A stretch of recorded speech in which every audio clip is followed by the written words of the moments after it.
Hi, I'm Dr. Paul Mason, and it's my absolute pleasure to welcome you all today to Low Carb All Stars online conference. We've got an absolute stellar lineup and a cracker of an agenda. We've got a live Q&A scheduled at 4 o'clock. We're jam-packed full of lectures before and after the Q&A. We're ably supported by Carl Franklin from Two Keto Dudes, who's running all our IT. All presentations and all the Q&A sessions are going to be available for your viewing afterwards at a password-protected site. We've got a jam-packed day. It's very exciting for me. Let's get into it. Our first presentation, Professor Timothy Noakes. Hi everyone, it's a great privilege to be here with you today, and I hope you'll certainly enjoy my contribution. I've decided to address the question of the history of how the cholesterol hypothesis developed and some of the issues that show that the science is very poor and in fact perhaps non-existent. So I think what's happened in this whole saga is that cholesterol was found guilty of causing heart disease without ever being put on trial.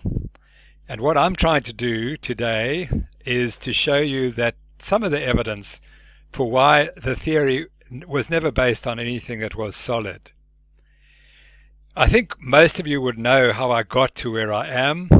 On the 5th of February 2014, I responded to this lady's request for some information, and I suggested that she should wean her baby onto a low-carb, high-fat diet.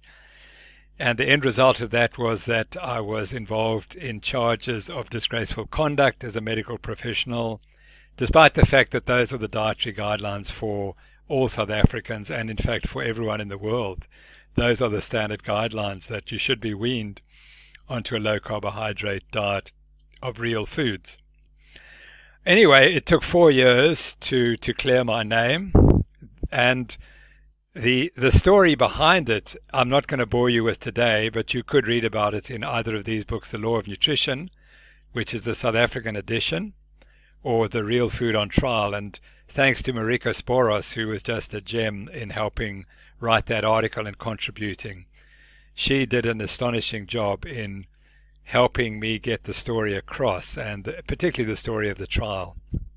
So that's all behind me, and I haven't actually given a lecture on low carbs for over a year.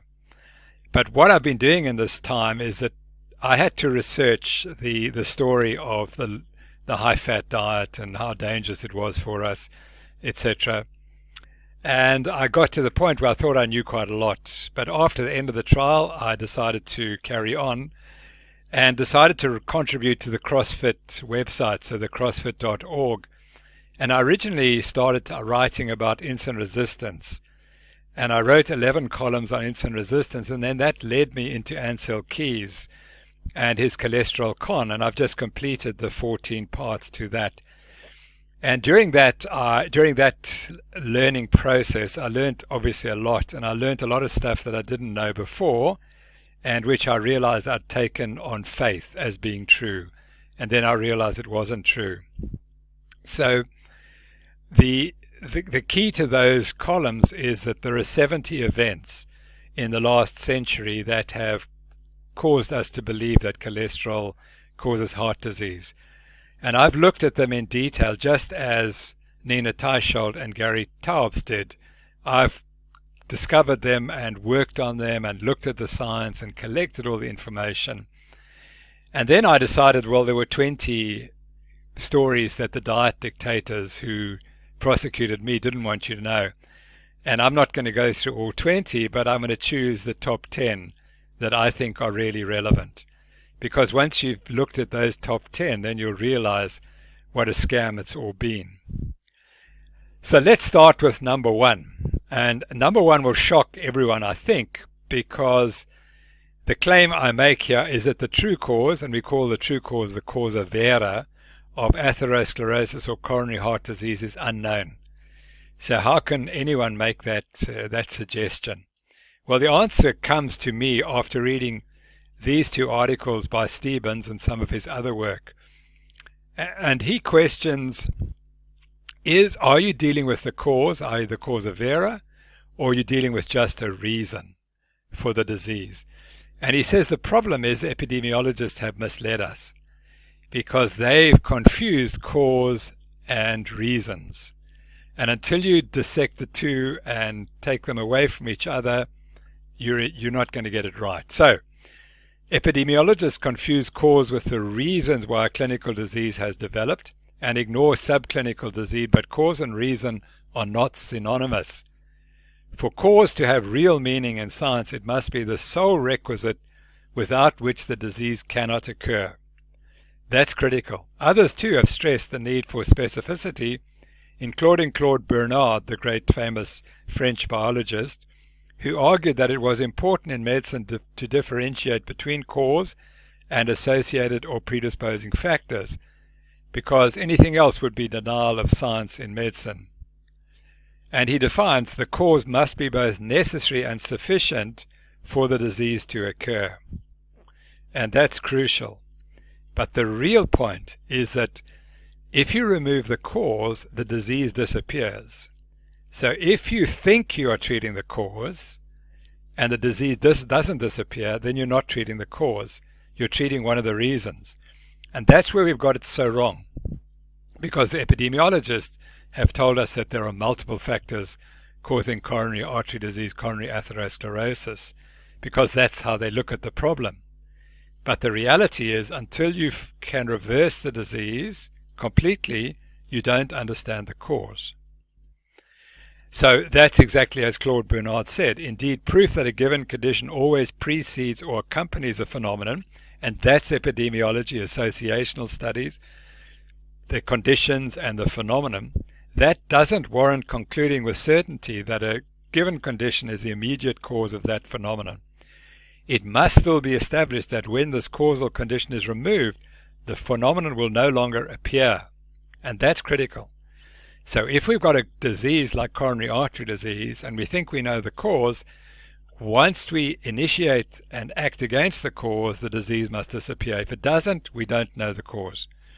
For proof of causation, elimination of the supposedly causative factor must be followed by elimination of the condition being studied.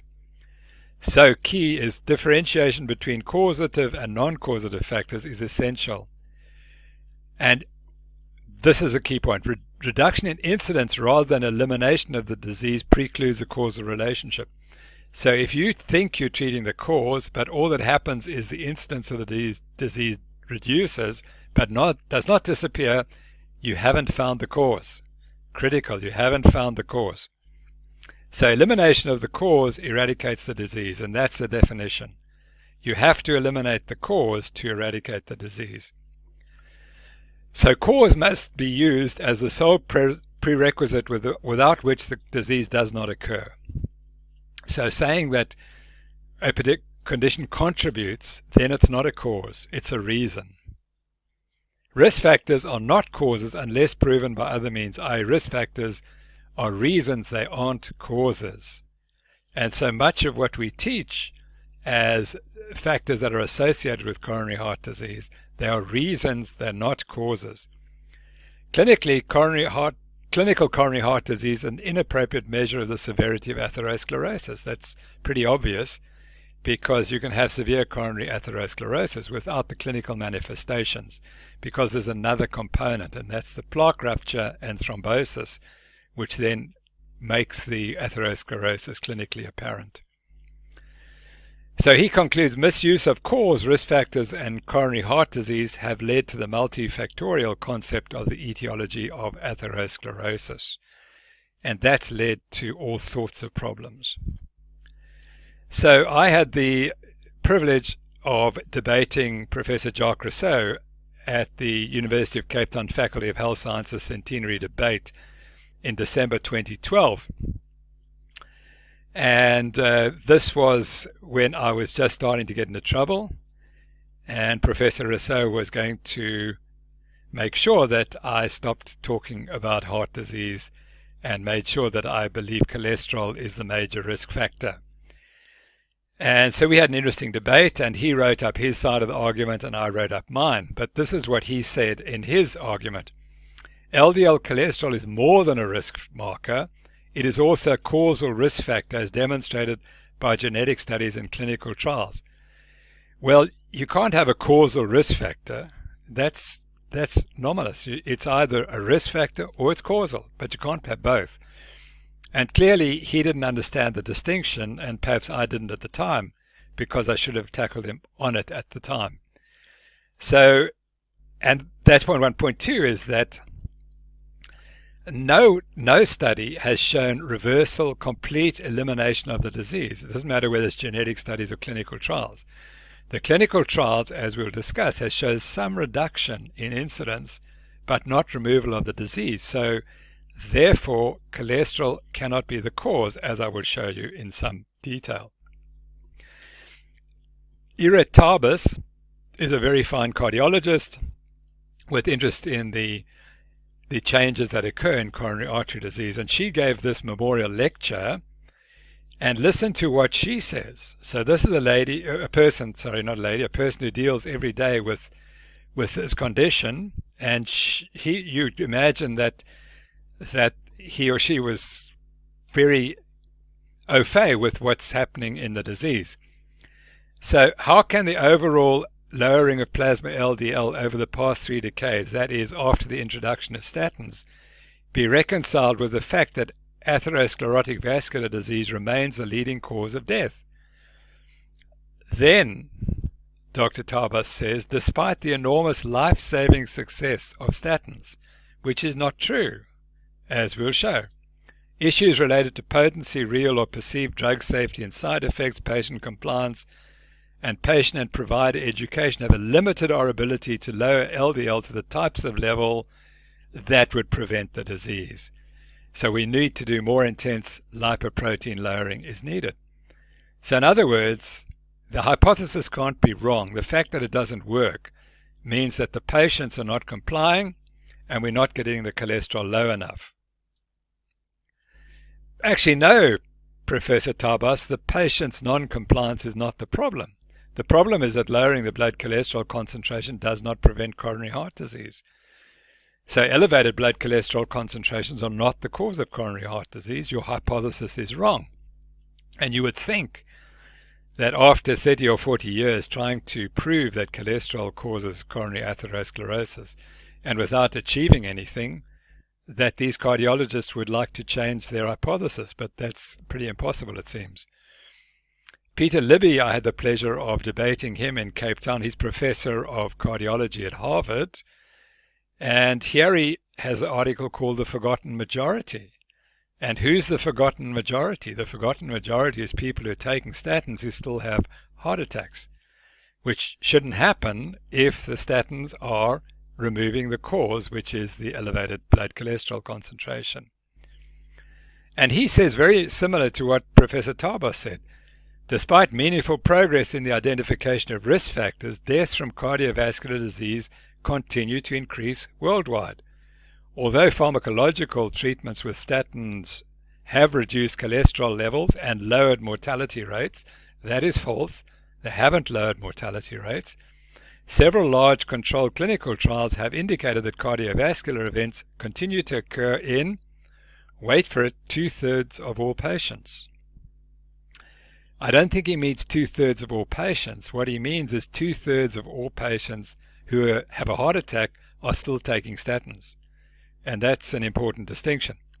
Although lifestyle modification benefits general health, most people continue to resist changes in their daily routines. So in other words, the patient's at fault. Can't be the hypothesis is wrong. Cholesterol we know causes heart disease, and therefore if we can't get benefit from statins, it's because the patients are not listening to all the good advice we're giving them. So here's a figure from his article, and he's looked at 6 major clinical trials of statins, and you'll notice that they've included lots of patients. This study had 20,000 patients, and he's going to see what were the major coronary events in the patients who were on the statins. Now, if statins reverse and prevent coronary heart disease because cholesterol is the cause, then the incidence of heart attacks in people who are on these trials taking statins should be 0, as indicated here It should be right there, 0. So let's see what it is. Oops. There are all the clinical trials, and showing therefore that this is an important point, that 75% of the heart attacks occur in people who are taking statins in these trials. So therefore they are not reversing the condition, and therefore a lower cholesterol or cholesterol itself cannot be the cause of coronary atherosclerosis and coronary artery obstruction and heart attack. So conclusion, an elevated blood cholesterol concentration is not the cause of error of clinically apparent coronary heart disease. And he concludes, we've had that one. So actually, Professor Libby, you're wrong. If drugs at lower blood cholesterol concentrations to the normal range do not prevent further coronary events in those with initially elevated blood cholesterol concentrations, then cholesterol is not the cause of error of the coronary events. Your hypothesis is wrong, and it's time to think about another hypothesis. So here's an article by Foss, Rose, and Byron in 2013, and the great statement somewhere there is the lack of circulating statins is not the cause of atherosclerosis. That's a very good point. So if you were to replace the cause, which is the lack of statins, you replace it with statins, your disease has to go away. He makes the point that in these studies, the 2005 CTT analysis, one would have to treat approximately 1,900 patients with statins for approximately 1 year to extend the life of one person. Statistical significance loses all meaning in this context because the finding is obviously not clinically relevant, as the benefit is extremely small and is not applicable to women. So there are some of the opinions that statins are not reversing coronary artery disease. Therefore, what they're acting on, which is to lower the blood cholesterol concentration, cannot be the cause. It may be a reason, maybe one of many reasons for coronary atherosclerosis, but it's not the cause. So my conclusion is, if significant lowering of blood LDL cholesterol concentrations does not prevent the disease, then LDL cholesterol is not the cause of error of coronary heart disease. Accordingly, the blood cholesterol concentration is one of the reasons for coronary atherosclerosis. It is not the single real cause, the cause of error. Since no one other than Dr. Fred Kumerow, who we discuss later in this series, has an alternative explanation, I conclude that the cause of coronary atherosclerosis is and remains unknown. So we move on to point 2. And my second point, which again I didn't know because no one had ever told me, and one had to dig deep to find it, was that John Goffman was actually the person who developed the diet, heart, and lipid hypotheses, and his ideas were then stolen by Ancel Keys. So here's John Goffman on the left in the 1960s, when he had become known as the father of clinical lipidology, because he had developed the ultracentrifugation technique, which had allowed him to identify the different lipoproteins in the bloodstream. He got so disillusioned with the field that in the 1970s he moved on and went and looked at the dangers of radiation, particularly X-ray radiation to humans, and became a world authority and won all sorts of awards. So here's a man who had 2 careers, and you have to ask, why would he change his career from getting this award in modern medicine to going into the studies of a completely separate field? And the answer, I believe, was that he was driven out of the field by Ancel Keys, and he realized that the field was going in the wrong direction. And I'll explain exactly what I mean by showing you what his work showed. So remember that Ancel Keys really starts talking about the diet, heart, and lipid hypotheses in 1953. But in 1956, here we have an article of which John Goffman is the first author, titled evaluation of the serum lipoproteins and cholesterol measurements as predictors of clinical complications of atherosclerosis. So he had real data in 1956, long before Keyes had even turned his thoughts to how he was going to get these data. And he was the person who gave us these different lipoprotein families. And just to remind you of the different lipoproteins and their constituents, I just want to remind you that the VLDL has made a large contribution from triglycerides, whereas LDL has a major contribution from cholesterol. And it's really important because what we're going to show is that Goffman realized very early on that LDL was increased somewhat in people eating higher fat diets, but he also recognized at the same time that triglycerides in the VLDL lipoproteins was increased by carbohydrates. And he gave equal measure, in my reading, to both of those as potential causes of coronary heart disease. And it was Keyes who wrote out the carbohydrate story, as I'll show you. And ultimately, on July the 1st, 1965, the carbohydrate story was completely lost, as they were whitewashed and health washed by some Harvard professors who were bribed to do it, but we'll get to that. In the meantime, we need to remember that Keyes and Goffman differed in that Keyes did not consider that carbohydrates contributed anything to heart disease. So here's a diagram of what Goffman was measuring. Goffman was measuring the flotation rates of the different lipoproteins. And you can see on the top are the specific lipoproteins, VLDL. So that's wrong. It should be, it's very low density lipoproteins. The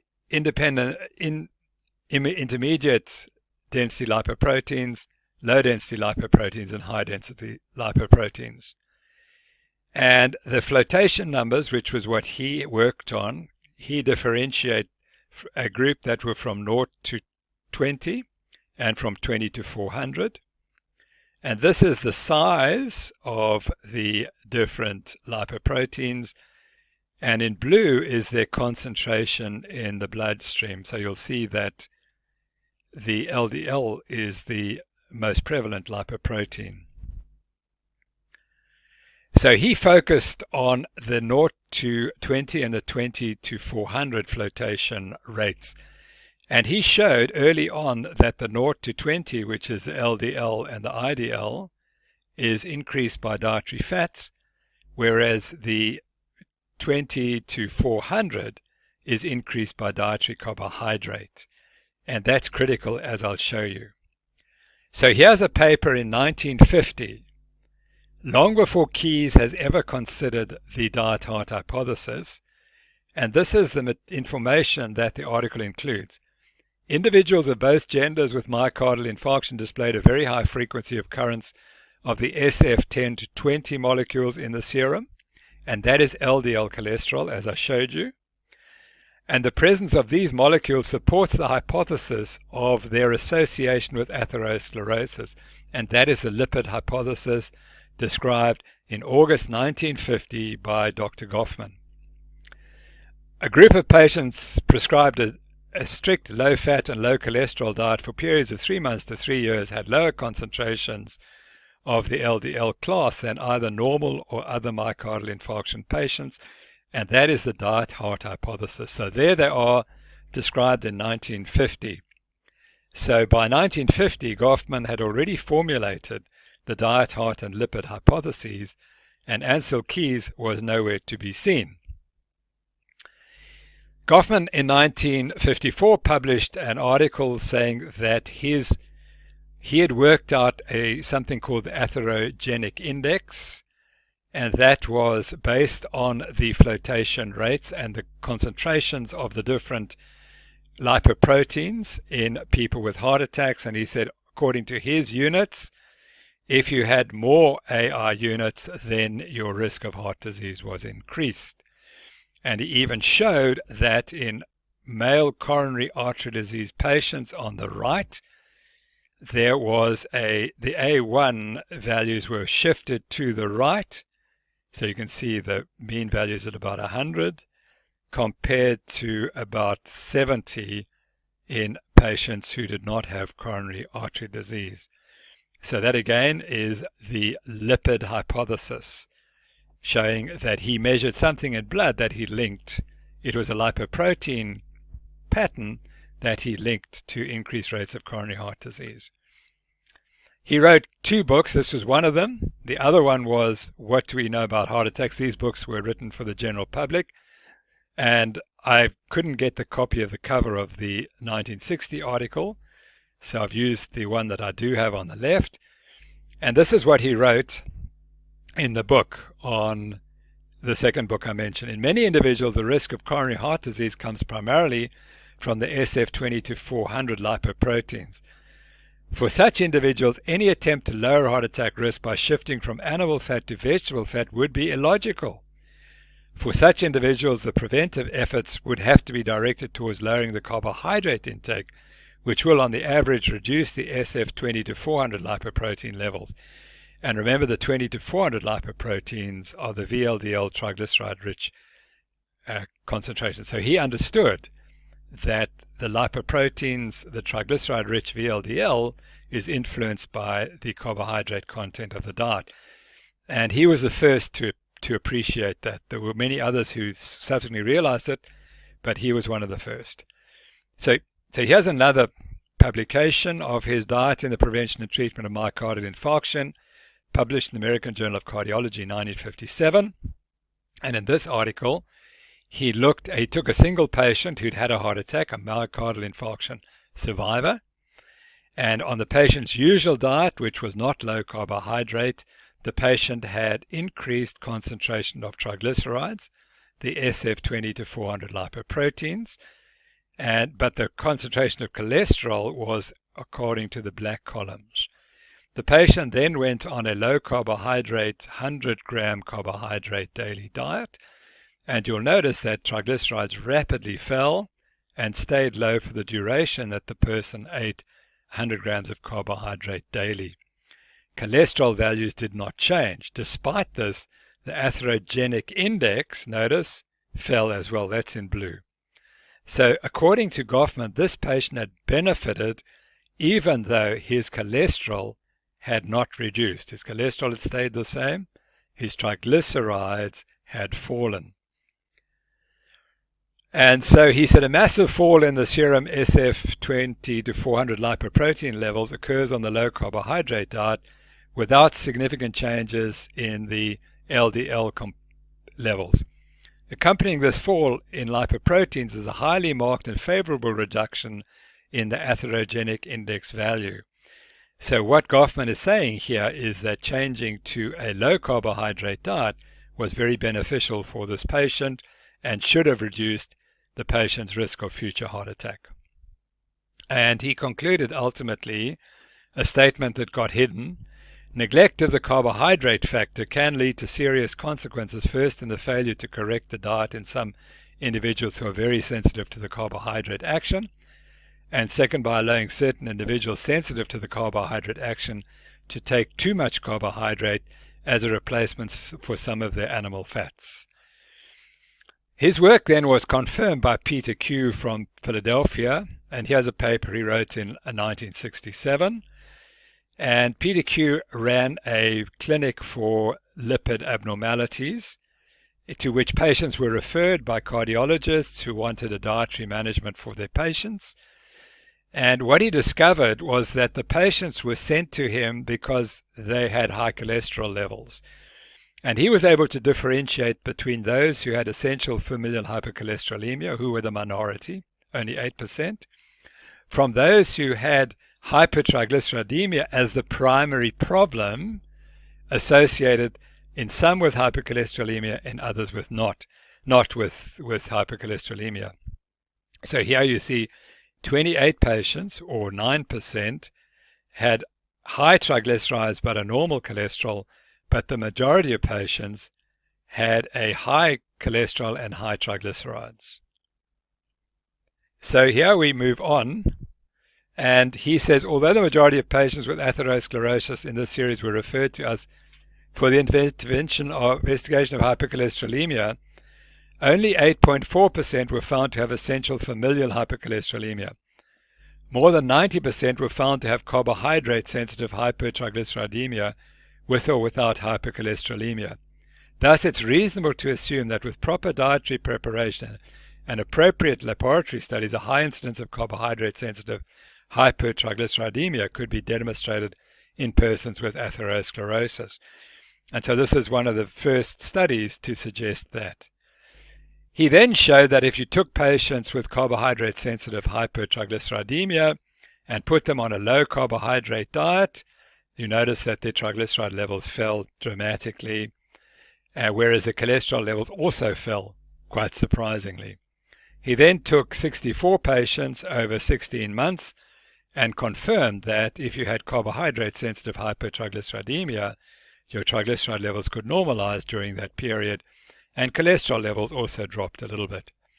So he concluded that since patients with carbohydrate-sensitive hypertriglyceridemia suffer primarily from disorders involving exaggerated biosynthesis of triglyceride-rich lipoproteins from carbohydrates, carbohydrate restriction should constitute a feasible form of treatment.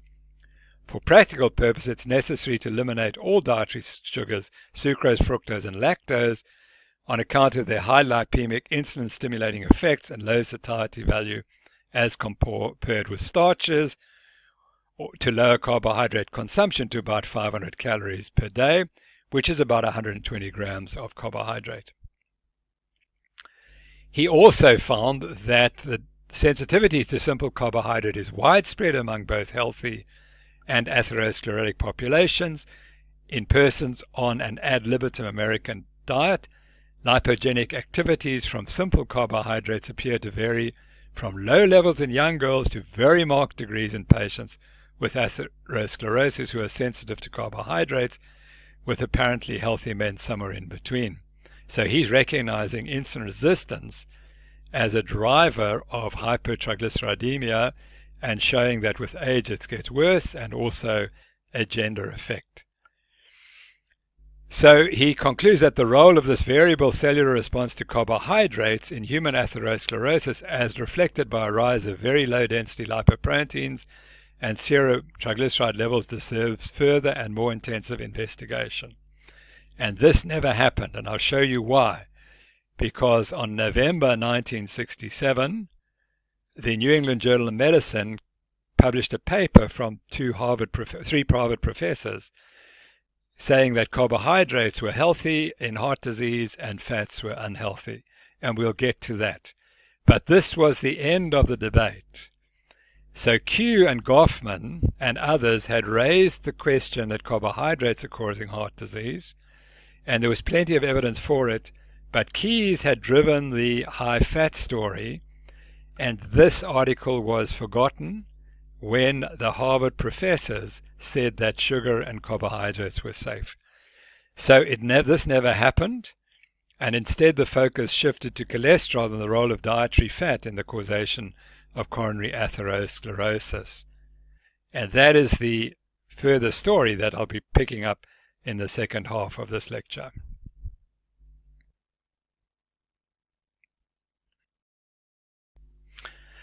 So we've discussed how John Goffman was the first to describe the diet, heart, and lipid hypotheses.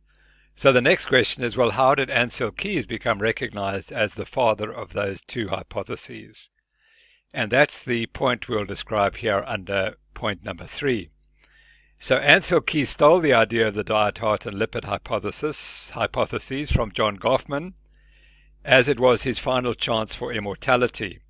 What you need to understand that in the 1950s, the US government had enacted a new law which invested a huge amount of money into heart disease research. And so there was going to be a scramble to see who could get the money.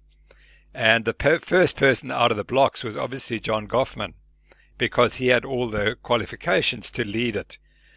But Ancel Keys had no qualifications. He was a physiologist. He was not a cardiologist. He was not medically trained. And so he had to find some way to usurp the position of John Goffman. and I'll explain how he did that. So Ansel Keys stole this idea that what you eat raises your cholesterol. If you eat a high diet high in saturated fats, raises your cholesterol. That clogs your arteries, and then that causes the clinical manifestations of coronary heart disease. Now, instead of going through each of those steps in detail, he kind of did the shortcut. And so his link was point 4 on this graph. And he did studies in different countries, as I'll show, and I'll show you how he found those data, that countries which ate more saturated fat supposedly had higher rates of coronary heart disease. So initially, his whole basis for his hypothesis was he didn't go through stages 1, 2, 3, and 4. He just went through stage 4 and pretty much ignored the 1, 2, and 3. So he developed his models on the basis of association epidemiological observational population studies that suggested that link. And that was the basis for the model. And sadly, it became ingrained that the associational data were good enough and that we should therefore accept numbers 1, 2, and 3 on the basis of the relationship between diet and country rates of coronary heart disease. So here's the famous graph that he developed, and in which he had a relationship between the percent calories from fat and the CHD death rates in those countries.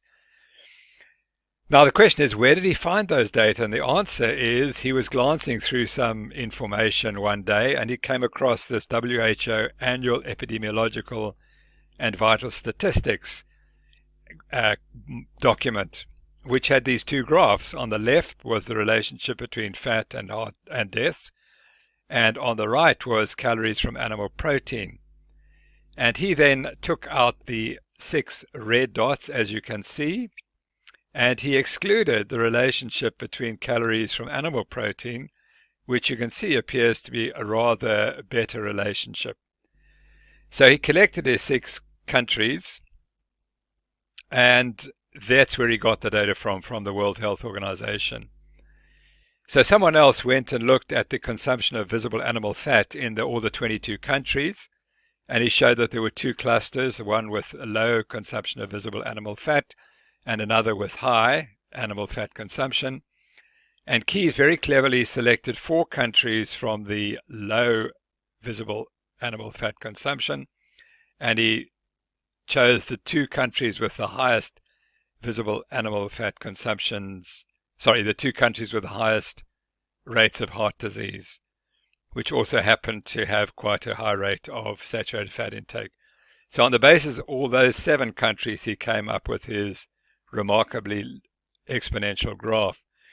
But you can see that had he chosen some of those countries, he might have found it a little more difficult to find that relationship. In 1955, these 2 workers, Jerushalmi and Hillebogue, wrote a paper which was the result of a conference at which Keys spoke, and these 2 professors spoke. And they were very critical because they said there were 26 or so countries that he could have chosen, 22 countries he could have chosen, but he selected those ones that fitted closest to the line.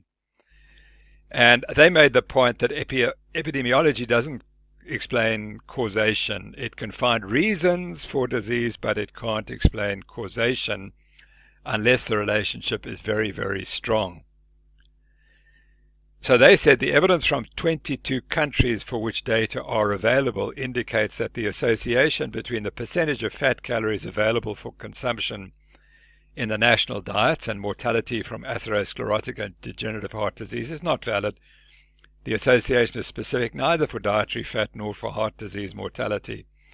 And they showed that there were a number of other correlations which were rather stronger. So they concluded clearly this tenuous association cannot serve as much support for the hypothesis which implicates fat as an etiological factor in atherosclerotic and degenerative heart disease. The tragedy, as everyone knows, is this became the basis for the low-fat theory that eating a low-fat diet will prevent heart disease. And it was, as these scientists pointed out, it wasn't acceptable evidence. So to prove their point, in their paper, they took 6 countries and they showed an inverse relationship between the deaths from stroke and the consumption of fat calories. So that Japan, who had the highest rates of stroke, had the lowest rate of calorie fat from calorie consumption. What's really interesting is that in all these studies, Japan is always chosen to anchor the left side of the graph. And Japan's a very interesting country because it has high rates of stroke, but low rates of coronary heart disease. And we'll come back to that later. So the point that the scientists were making was that if you look at associational data, you can come up with any relationship you want. And they were trying to make the point that how can Japan, if cholesterol is a key issue and fat intake's a key issue, why does Japan have a high rate of stroke and a low rate of heart disease, whereas the United States has the opposite relationship? I was reading this book recently, and Alice Stewart is one of the world's famous epidemiologists who was never recognized properly, largely because she was a woman and she was working in Richard Doll's laboratory, and he didn't think much of her, and he was in competition with her. You remember that Richard Doll was the epidemiologist who found evidence that cigarette smoking causes cancer. Well, she found from her own studies that low-level radiation given to a fetus in the mother's womb causes an increased risk of leukemia in childhood. And it was a phenomenal finding, probably Nobel Prize-winning stuff, but she wasn't ever really acknowledged. And in the book, there's this paragraph. And so I say, epidemiology ain't so simple, Ansel. This only looks simple, but it's far from simple, and it amazes me, Alice Stewart, that people think they can just count a few things, make a few correlations, that they can just step into epidemiology from another subject, be a physicist or something, and then become an epidemiologist overnight. Epidemiology requires a great deal of skill and training. And that's the truth. And the truth is that Keyes did not have that training. He simply came across this World Health Organization document. He usurped it as his own, and that kicked off this whole story that cholesterol causes heart disease. So here we have the relationship, and I'm going to focus a little bit on Japan because Japan is such an interesting country. Japan has to anchor the left side of this graph. So what you would think, of course, is, well, Japan must be doing pretty well in heart disease rates. They're pretty low. There's nothing more they can do to make it lower. Well, it turns out they did do something, and they reduced their rates of heart disease lower. And what they did was the exact opposite to what Ansel Keys said they should do to lower their heart disease rates. And this is a fundamentally important finding because Keyes used Japan as a crucial part of his story. But yet, in the years since he drew this graph, heart disease rates have gone down in Japan as they've increased their fat consumption. So that in itself destroys his hypothesis. And I might add that on this graph, Italy has shown the same response. They have also increased their fat intake and their heart disease rates have gone down, as have Spain and Switzerland and a couple of other European countries. So here's the evidence, and what it shows is if we start at the bottom, we'll see that 1946, Japanese had 12% of their energy in their daily energy intake was from protein, 7% from fat, and 81% from carbohydrates. And then if we look on the second curve, you'll see that the carbohydrate consumption has fallen, and that's registered on the bottom graph. You'll see that the calories from carbohydrates went from 80.6 to 59.2. And what's happened to replace the carbohydrates? Well, total energy has gone up slightly, but fat and protein from animals has gone up. So if we look here at the yellow curve in the third from bottom graph, you'll see that fat from animals has increased from the 1950s to the 1990s. Other fat sources have increased as well, but also protein from animals has increased substantially.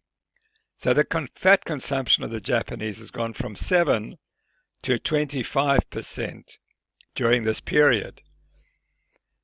Here's the data for carbohydrate intake, and you can see that total grains and rice have gone down, potatoes and wheat potatoes have gone down, wheat stayed pretty much the same. You'll see that some of the fruits have come up. Confectionery has increased initially and has dropped down again, and sugar has stayed pretty constant since the 1950s. But notice fish consumption has gone up, milk and dairy produce has gone up, meat has gone up, and eggs have gone up. Now these are exactly the foods that Ansel Keys says we should be avoiding to prevent heart disease. So this evidence here is good enough to disprove his hypothesis. Now what happened to cholesterol in Japanese during this period? That's the blue line at the bottom, and you can see in the men and in the women it's gone up substantially to become the same as other countries.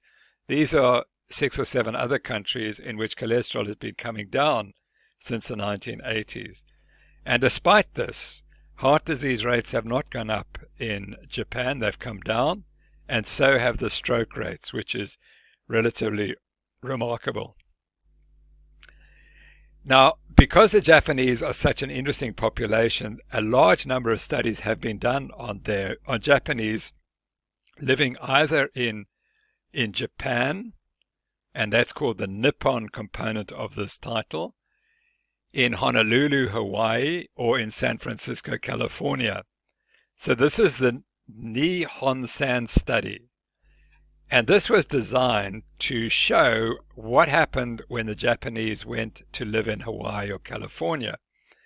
And what you see is that for any risk factor, be it blood pressure in the left graphs, cholesterol levels in the middle graphs, or smoking on the right graphs, you'll see that the Japanese living in California are at much greater risk of heart attacks and development of coronary artery disease than are the Japanese who continue to live in Japan, with the Japanese living in Hawaii in the intermediate position.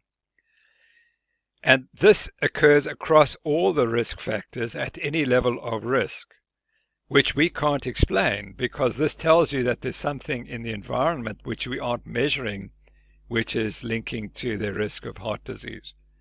So this disproves the idea that risk factors carry all the evidence, i.e. blood pressure, cholesterol, and smoking carry all the evidence we need to know about a person's risk for heart disease. It's very clear that they don't. But what's even more interesting is that although heart disease rates may differ apart in these countries, depending on where the Japanese are living, total mortality is not different. So that's the remarkable point.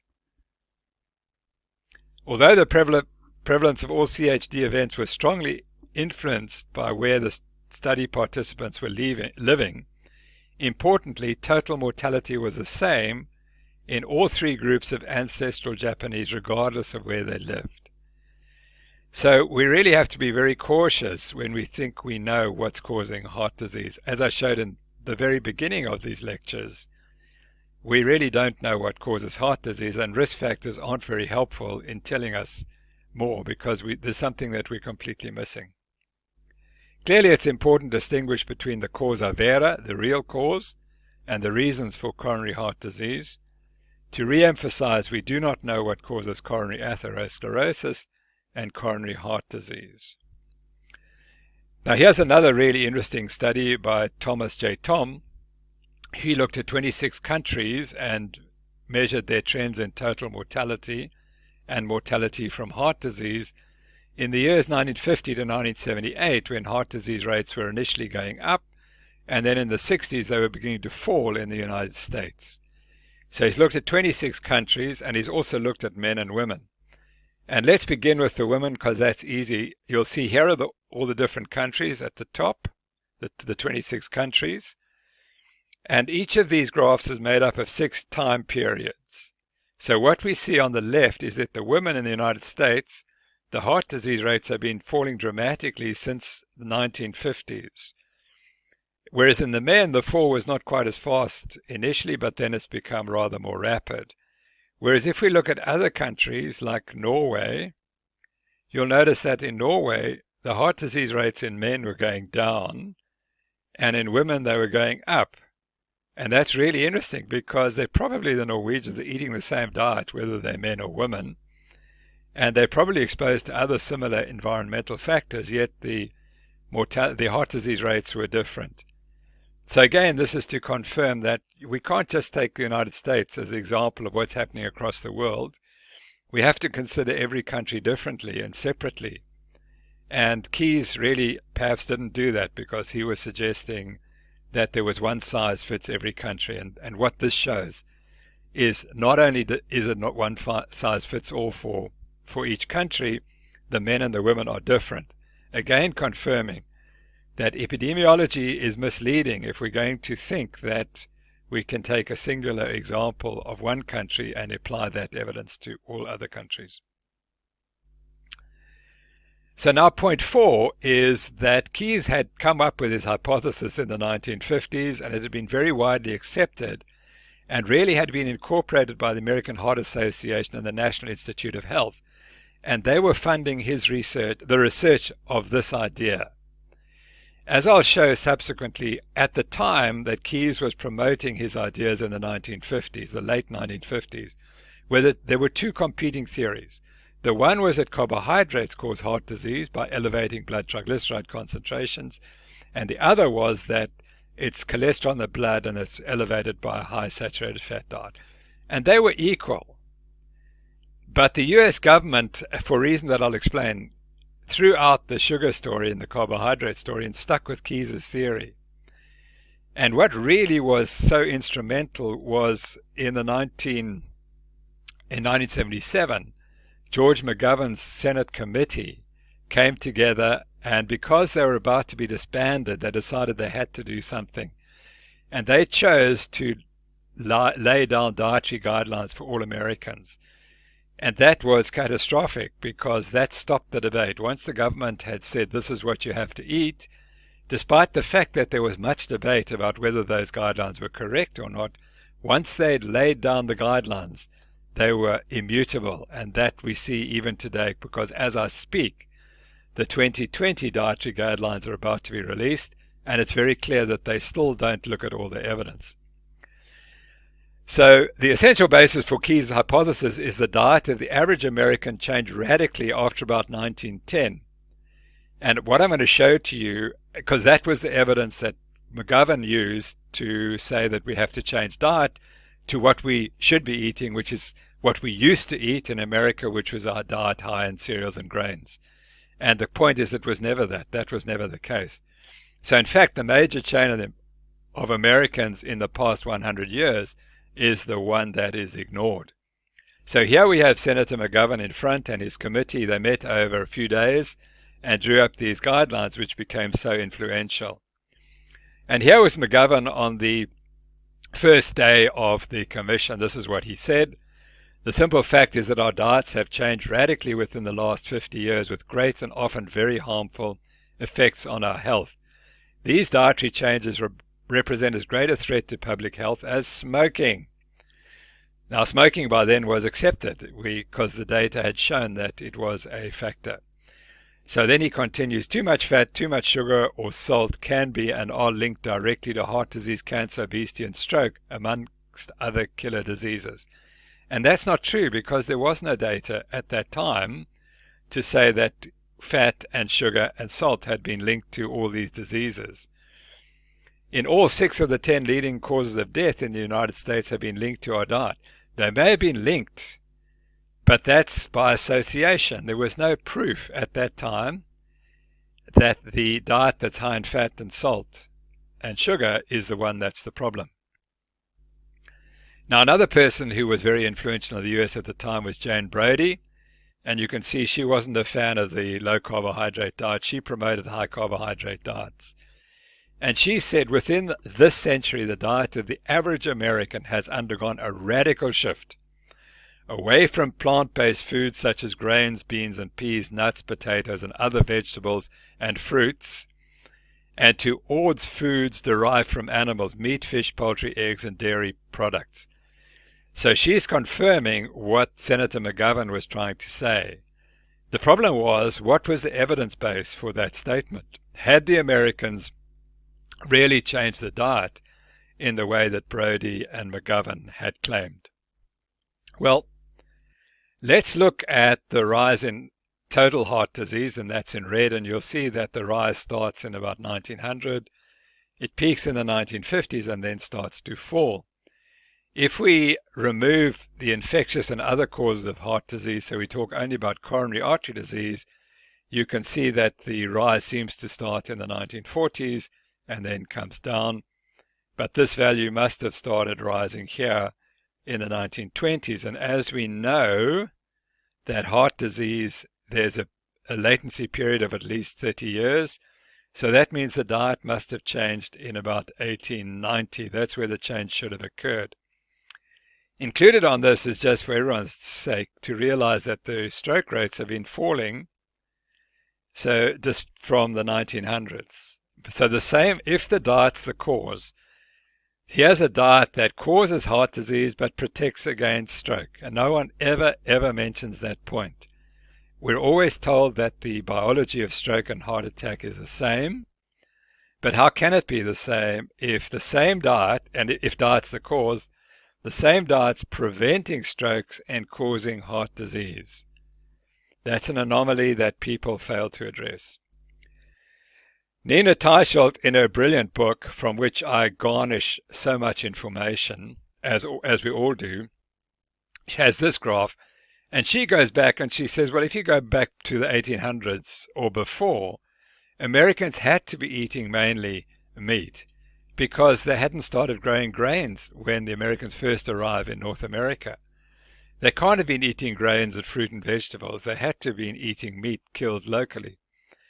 So she collects the data and shows that, or argues that the total meat consumption was higher in the 1800s than in the 1900s. It fell further to 1940. And remember the heart disease epidemic, the factor must have changed in about 1890 here. So you've got a falling meat consumption and a rising heart disease rate.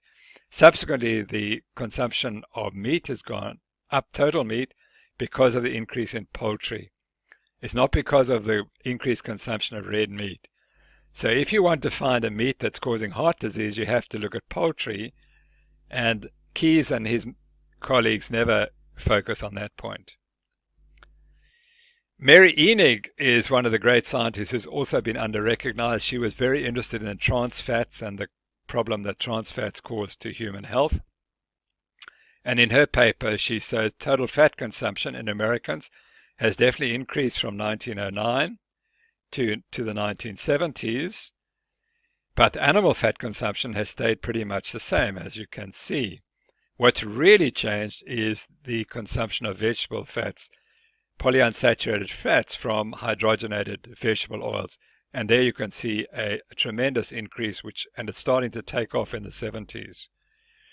And when she calculates that as a percentage for each individual, you can see that the animal fat consumption's actually gone down as a percentage of total calorie in consumption, and to be replaced by vegetable oils.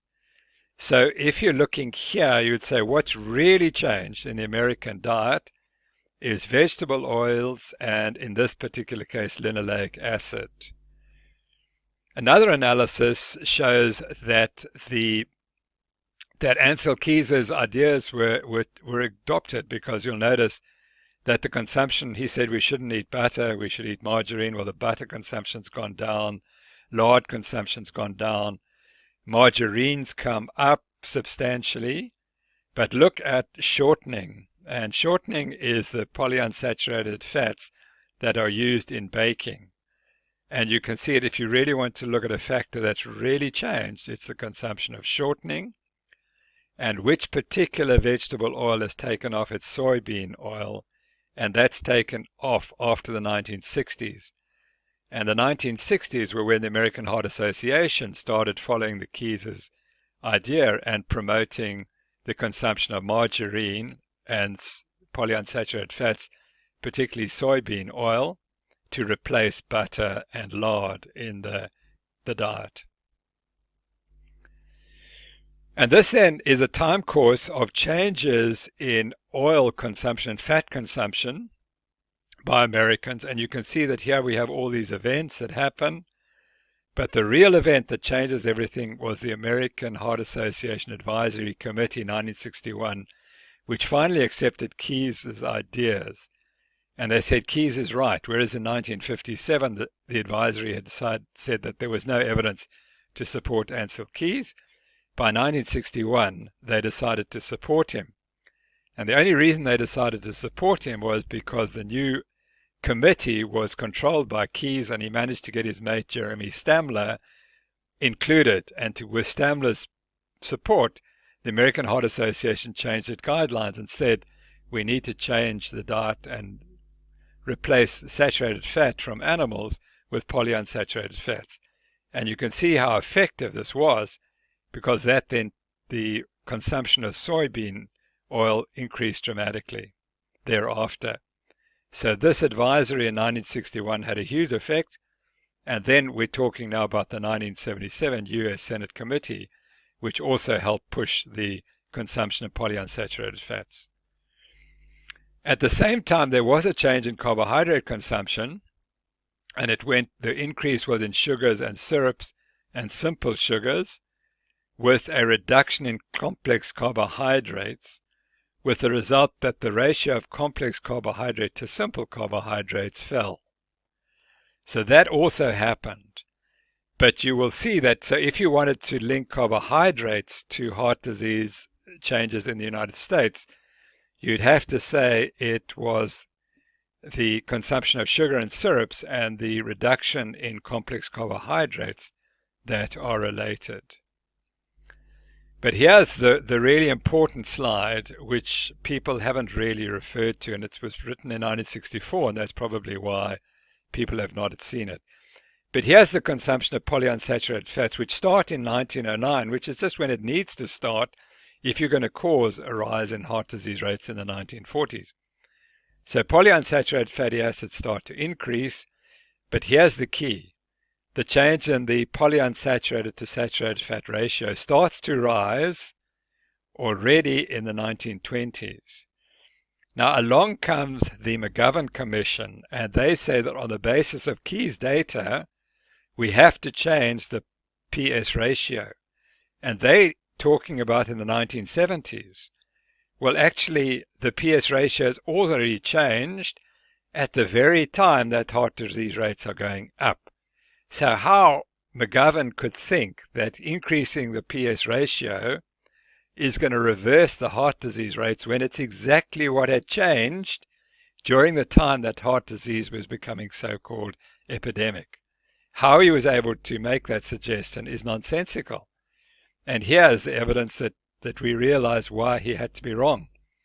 And rather than praising polyunsaturated fats as preventive for heart disease, we should be asking the question, what's going on here?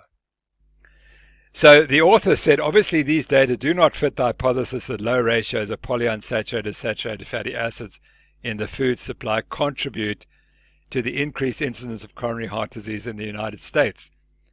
The changes which have occurred in the type of dietary carbohydrates may, however, be a factor. And that's true, and we have to consider it. But the real question we should be asking, but what if it was the increase in polyunsaturated fatty acid consumption, including trans fat consumption, that caused the CHD pandemic? And you see, we're also brainwashed to believe that polyunsaturated fats are healthy, that we don't realize the change occurred in 1909, that Americans started eating more polyunsaturated fats and the rest of the world in 1909, not in 1977 when the McGovern Commission brought out its new dietary guidelines. Just to make the final point, that there were many people like Pete Ahrens, who we'll meet at length, he was one of the first to start describing carbohydrate-sensitive hypertriglyceridemia. And he made the point when these dietary guidelines came out in 1977. He has an editorial in The Lancet. He said a trial of the low-fat diet recommended by the McGovern Committee and the American Heart Association has never been carried out. It seems that the proponents of this dietary change are willing to advocate an untested diet to the nation on the basis of suggestive evidence obtained in tests of a different diet. Their logic is presumably justified by the belief that benefit will be obtained vis-a-vis coronary heart disease prevention by any diet that causes a reduction in plasma lipid levels. So what he's saying is that there were data at the time of these dietary guidelines being produced or introduced. There were studies of changing saturated fat for polyunsaturated fats, but no one had ever tested a low-fat diet. And in the rest of the lectures, I will be focusing on those studies where they've changed either the polyunsaturated fat to saturated fat ratio, or where they've reduced the saturated fat content of the diet, to see, did those studies ever, subsequent to this acceptance of these guidelines, did those studies ever prove that we should have adopted these dietary guidelines?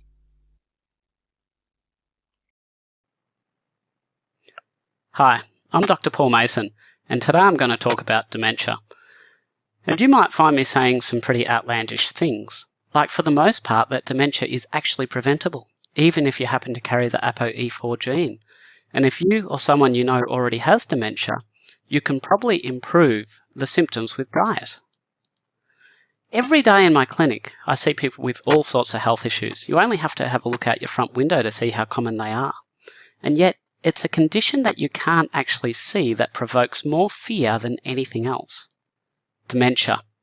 In fact, one survey from the UK found that dementia was the biggest fear for 68% of the population over 50, more than 7 times the number who listed cancer. And dementia itself is something of an umbrella term, comprising several different conditions. The term is often used synonymously with something called Alzheimer's disease, which is not entirely unreasonable given that it causes the majority of cases, about 70%. And Alzheimer's is a progressive condition, impacting, among other things, memory, reasoning, language, and emotions. Those with Alzheimer's ultimately cannot perform even the simplest of tasks independently. Their muscles wither away, eventually leaving them bedridden and unable to feed themselves. In fact, following diagnosis, patients typically only survive for 3 to 9 years. Truly an awful disease. It's also far more common with age. The risk of developing Alzheimer's doubles every 5 years after the age of 65. So it's no wonder that Alzheimer's is a prime area for research for drug companies. In fact, funding for Alzheimer's research in the US alone this year is estimated to top $2.8 billion.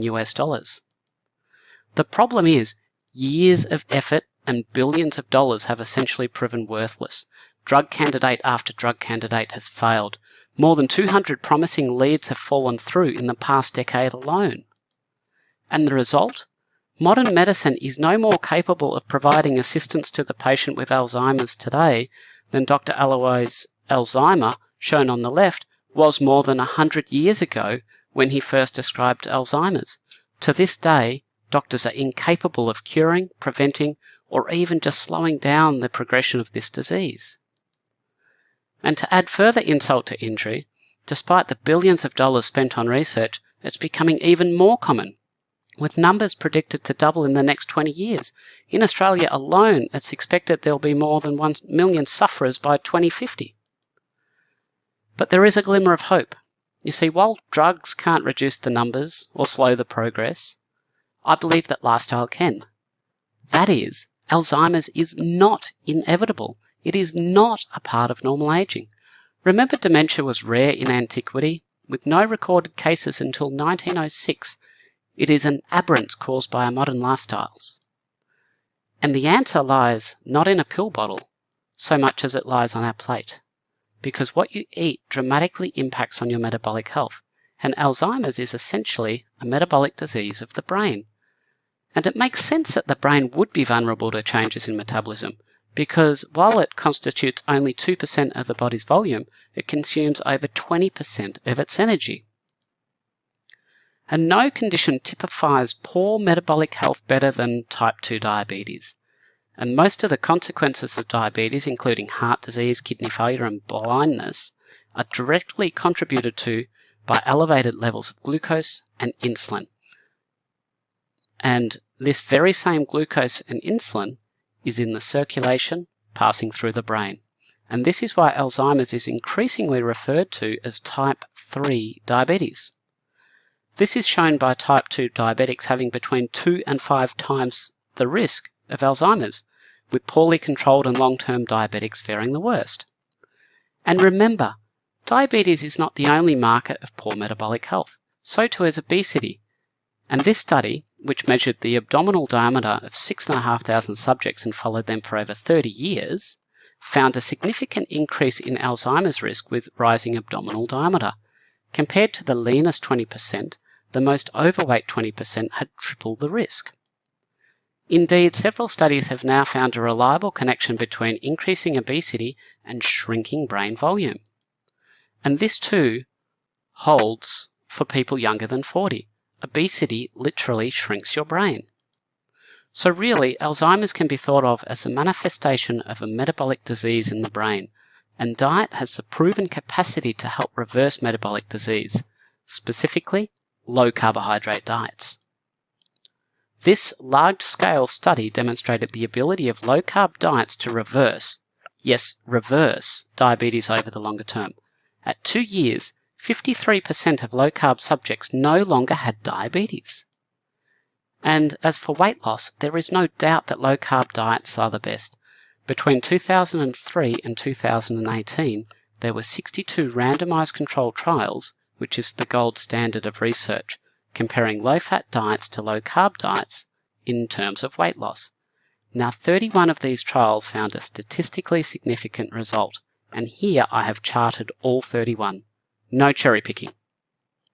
The blue bars represent the amount of weight loss in the low-carb group, and the adjacent red bar the amount of weight lost in the low-fat group. And if you look at each pair of results, you will see that the low-carb arms lost more weight in every single study. So it would seem that as far as brain size goes, a low-carbohydrate diet is the way to go. Now, early on in the process of Alzheimer's, well before there is extensive damage to brain tissue, a lot of cognitive decline can be caused by disturbed ability to access energy. In other words, metabolic dysfunction.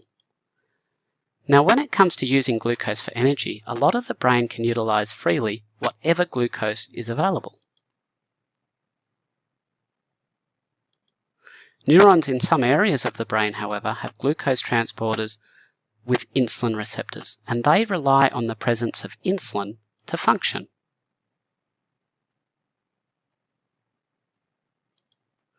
And neurons with these insulin receptors are densely populated in certain parts of the brain which are especially vulnerable to Alzheimer's disease, such as the hippocampus. Here you can see the insulin receptors of hippocampal neurons stained in green. Without insulin to act on its receptor, the cell is unable to access glucose for energy, and in a state of insulin resistance, which means insulin receptors do not respond appropriately to insulin, this causes a relative deficiency of insulin. Hence, glucose may not be able to be used by these brain cells, even though there's glucose present and insulin levels might be high. And insulin resistance is a feature of the Alzheimer's brain, and that explains how we see this kind of PET scan where glucose metabolism is seriously impaired in Alzheimer's. Now, one way around this would be to infuse an even larger amount of insulin on top of the already elevated amounts. And you can see that by doing this, things improve. In this study, they found that immediate and delayed memory improved with hyperinsulinemia, as you can see on the black bar. But this excess insulin has a number of side effects, the least of which is worsening all of the features of metabolic syndrome. Which leads us to another strategy, an energy source which does not require insulin. Ketones. Ketones are able to enter neurons relatively freely, either via a transporter called MCT1 or by simple diffusion, and because neither of these require insulin, the neurons can use them even in the face of insulin resistance. And ketones can be produced following fat metabolism, which releases fatty acids, which can be converted into ketones by the liver. These ketones can then enter the bloodstream and travel around the body, including to the brain. And because of their accessibility to the brain, whenever the supply of ketones in the blood is increased, the amount used by the brain increases in proportion. And increasing ketones also reduces the use of glucose by the brain. That is, ketones are used preferentially over glucose. As ketone metabolism increases, as you can see along the bottom, glucose utilization drops off. It simply isn't needed, so the brain will preferentially use ketones when both glucose and ketones are available.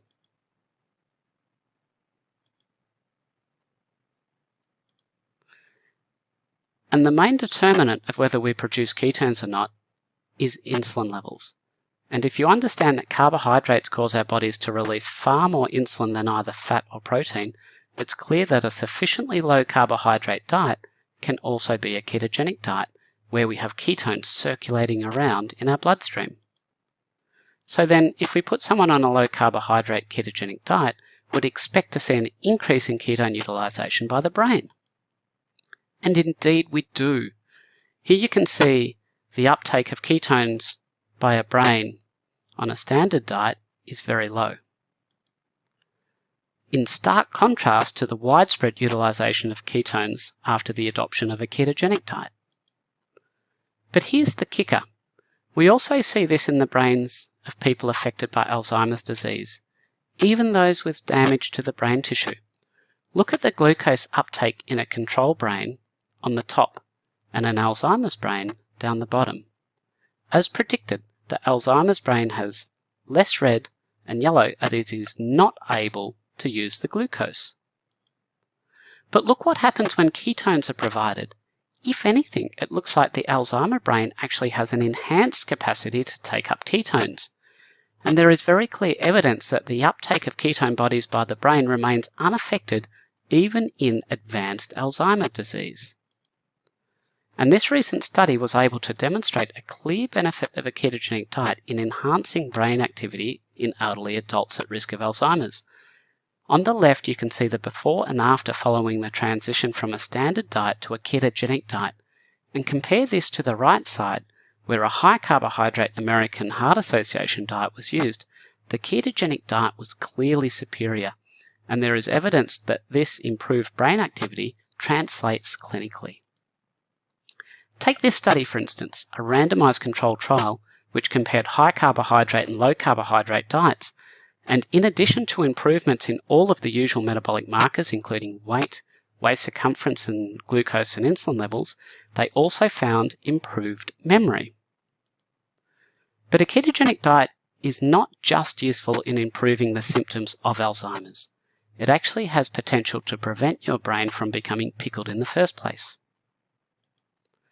And it does this through the removal of two key ingredients: removing carbohydrates, especially sugars containing fructose, and removing vegetable oils.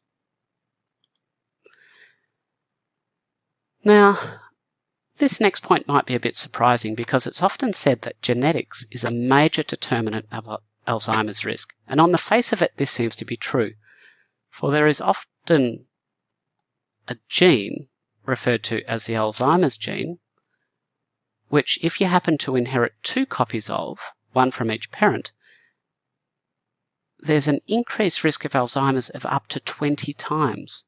That's a 2,000% increase in risk. The truth is, though, environment matters far more than genetics. That is, genetics isn't necessarily fate, and carrying this ApoE4 gene may not be that much of a problem if you are metabolically healthy. For evidence of this, let's start by looking at this study which compared two genetically similar populations in two very different environments, populations known to have the highest carrier rate of the ApoE4 allele in the world. And what they found was that even with the same genetics, those living in Nigeria had 2.5 times less risk of developing Alzheimer's disease than genetically similar subjects living in the United States. Now consider for a moment that only 2.1% of the US population over 60 is considered metabolically healthy, and it becomes obvious that the difference in rates of Alzheimer's is most likely due to poor metabolic health in the US population. And we have very good science that can explain why this is the case. Let's now take a close look at how sugar and vegetable oils can increase your risk of Alzheimer's disease. This PET scan of the brain shows something called beta amyloid deposits in a young brain. Now compare this to the brain of a patient with Alzheimer's disease. And these beta amyloid deposits, often referred to as a senile plaque, are thought to be toxic to brain neurons. Effectively. Now understand that these beta amyloid deposits are thought to be toxic to brain neurons, and have a look at the significant increase in beta amyloid deposited in the brain of an Alzheimer's patient. And if we were to examine the brain of an Alzheimer's patient under a microscope, we might see something like this. These circular deposits are the very same beta amyloid plaques you've just seen on the PET scan, and they're made of clumps of protein. Let's look at a graphical representation. Each of these peptides, or protein fragments, is known as something called beta amyloid.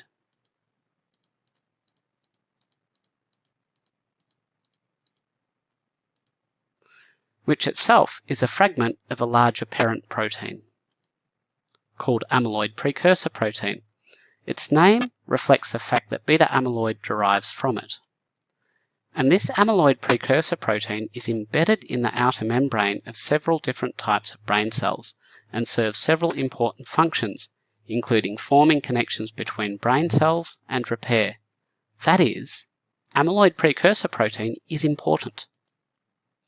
Now, if amyloid precursor protein gets snipped up in just the right places, it leaves behind this beta amyloid peptide. Now, what a lot of people don't realize is that these beta amyloid peptides actually serve a purpose. For instance, they've been shown to act as an antioxidant, protecting nearby neurons. But if they are damaged, they can clump together, forming plaques, which are the hallmarks of Alzheimer's disease and are toxic to nearby neurons. Remember though, that unclumped beta amyloid, that is single monomers, actually serve an important role in the brain and are not neurotoxic. Take for instance this graph plotting neuron survival in culture. You can see that by day 3, all the neurons are dead. But when beta amyloid monomers are added, about 90% of the neurons are still alive at day 4. And in the same study, you can see how when neurons were subjected to oxidative stress from various sources, the presence of beta amyloid monomers, shown by the black bars, led to a massive increase in survival. Then comes the question, how can carbohydrates contribute to clumping of these beta amyloid proteins, leading to Alzheimer's? Well, understand that carbohydrates are essentially chains of sugar, glucose molecules, and once ingested, they will enter the circulation, where they can come in contact with various proteins, including, for example, beta amyloid. The sugars can then be covalently bound to these proteins, forming what is known as an early glycation product. Then there is one more step, strongly driven by oxidation, which leads to the formation of an advanced glycated end product, also known as an AGE. And this is where vegetable oils come in too, because due to their chemical structure, where they contain double bonds that are very prone to oxidation, they can contribute significantly to oxidative stress. Have a look at the amount of toxic compounds produced by heated sunflower oil on the right compared to lard on the left, and even olive oil doesn't get away scot-free. And it doesn't matter if you aren't heating these oils, it only takes a matter of days for oxidation products to build up, and consider that they're probably months old by the time they end up in your cupboard. They aren't even good to use on salads. And poorly controlled blood sugars add insult to injury. Have a look at the amount of oxidation products absorbed in study subjects with good blood sugar levels, and compare this to someone with poorly controlled diabetes. So the combination of oxidized oils and poorly controlled sugar is a massive double insult.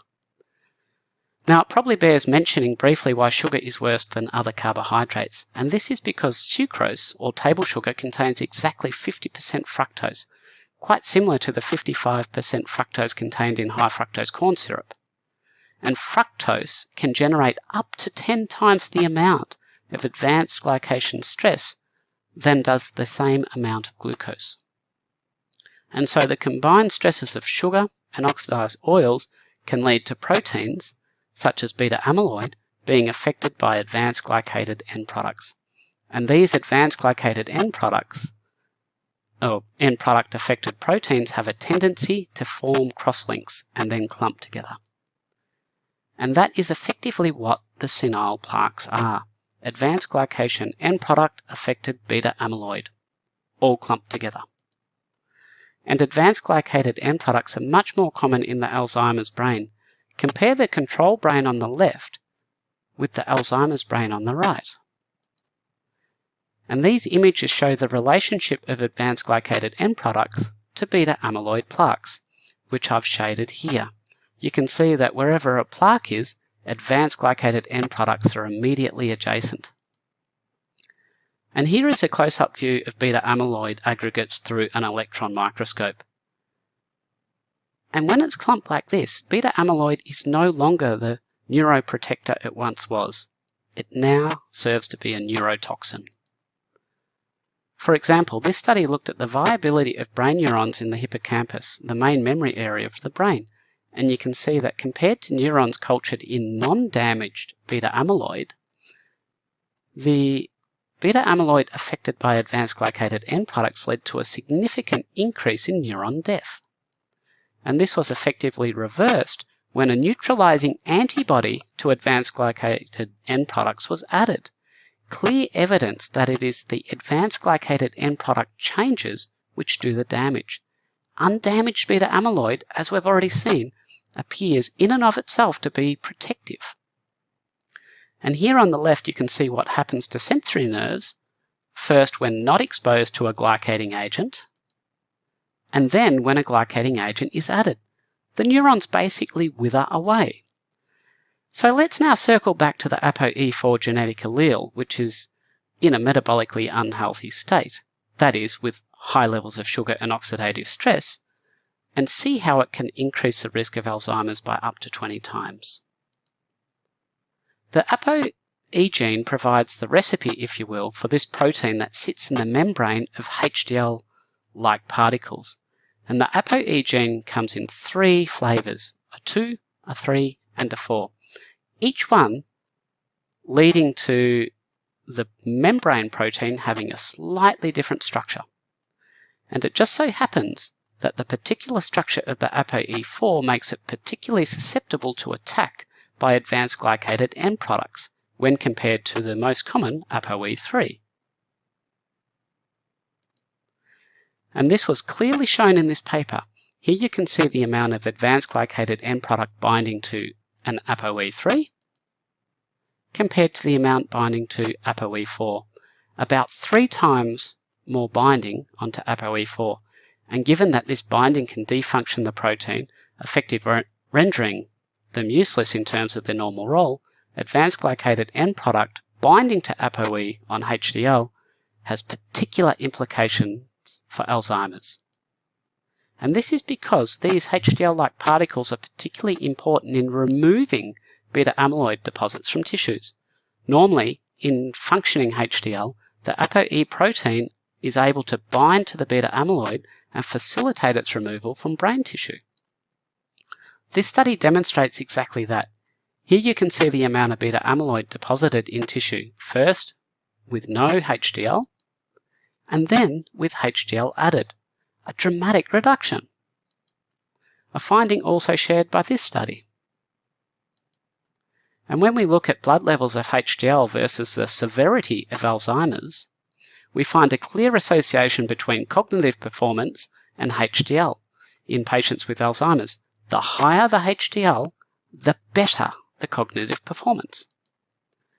And this is no doubt one reason why high HDL levels appear to be protective against Alzheimer's. In fact, a HDL of over 1.4 millimoles or 55 milligrams a deciliter is associated with about a 60% drop in the risk of Alzheimer's disease. So we now have several mechanisms by which low carbohydrate ketogenic diets can help the brain. And this recent paper looked at things from a slightly different angle and still came to the same conclusion. Low carb is best. And not only did this study find that low carb diets prevent brain damage, it found that some reversal of damage may in fact be possible. These researchers performed brain scans looking at neural pathway stability, which is a reliable indicator of brain age. In this arm of the study, subjects were fed either a standard or a ketogenic diet for a period of a week. And they then had a repeat brain scan assessing changes in network stability, which, as I've already said, is a reliable surrogate of brain aging. And as you can see, this was significantly higher on the standard carb-heavy diet. In effect, the researchers found that the damage to neural pathways accelerated when the brain relied on glucose for energy and reduced when ketones were used instead. So far, we have established that carbs, especially sugar and oxidized oils, can both contribute to the development of Alzheimer's. And you may be wondering how to translate that message practically. Well, first of all, consider purchasing a continuous glucose monitor. These can talk wirelessly with your phone and provide real-time feedback on which foods cause your blood sugar levels to rise. And once you've identified which foods cause your sugars to rise, it's a simple matter of eliminating them from your diet. And the elegance of this device is that it reflects your personal metabolism, irrespective of your degree of insulin resistance. And there's no guessing. A big spike means you've exceeded your carbohydrate threshold. And while it is important to avoid oxidized oils, it's important to understand that polyunsaturated fats are still essential for your health. And the safest way to consume these is contained within foods, such as eggs, fish, and meat. And as a rule, if the food is fresh, the fats it contains will not be oxidized, else the food would be rancid. Oxidation of fats is actually what leads foods to go off, so stick with fresh foods and you'll be better off. Now, getting adequate sleep is also important in reducing the risk of Alzheimer's, with very clear evidence of a heightened risk with chronic sleep deprivation. But even short-term sleep deprivation can be problematic. Take this study where special scans able to detect beta amyloid were taken in subjects after a night of normal sleep and after one night of sleep deprivation. This image demonstrates in red the areas of increased beta amyloid deposition after the single night of sleep disturbance. Furthermore, sleep deprivation also worsens insulin resistance, which, as we've already seen, is a major contributor to Alzheimer's. Elevated blood sugar levels on waking, often referred to as the dawn phenomenon, was shown to be 4 times greater when sleep was disturbed. And then we can also consider some supplements. So remember, the beta amyloid plaque formation is strongly driven by both glycation in the initial stage and oxidation in the second phase. And there's a supplement that can not only reverse glycation damage, but is also a potent antioxidant which will inhibit this second phase. And that is known as carnosine. Carnosine is a small peptide made from 2 amino acids, alanine and histidine, and the combined effect of both inhibiting and reversing glycation has been shown in several RCTs, randomized controlled trials, to lead to a lowering of HbA1c, the well-accepted marker of diabetic control. And indeed, this double-blinded randomized controlled trial found that brain activity was improved in subjects who were supplemented with carnosine and anserine, a closely related compound. Memory was assessed using something called the Wechsler Memory Scale, and it demonstrated a significant improvement in memory. But there's a little bit more to the story of carnosine. See, the root of the word carn actually means flesh, and its name alludes to the fact that it is found in meat. In fact, there are no known plant sources of carnosine. And this may actually be one contributor to the higher levels of advanced glycated end products that we see in vegetarians, a relative carnosine deficiency. And while most of the studies looking at vegetarian diets and cognition are of poor quality, there is a suggestion that vegetarian diets do impair cognition. This study found higher cognition scores proportional to animal flesh intake in the form of fish. Interestingly, they also found an inverse relationship to bean consumption.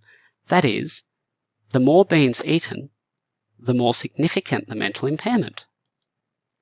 And one of the major factors explaining the effect of beans is that many plant foods, beans included, contain something called anti-nutrients, chemicals known to impair the absorption of nutrients.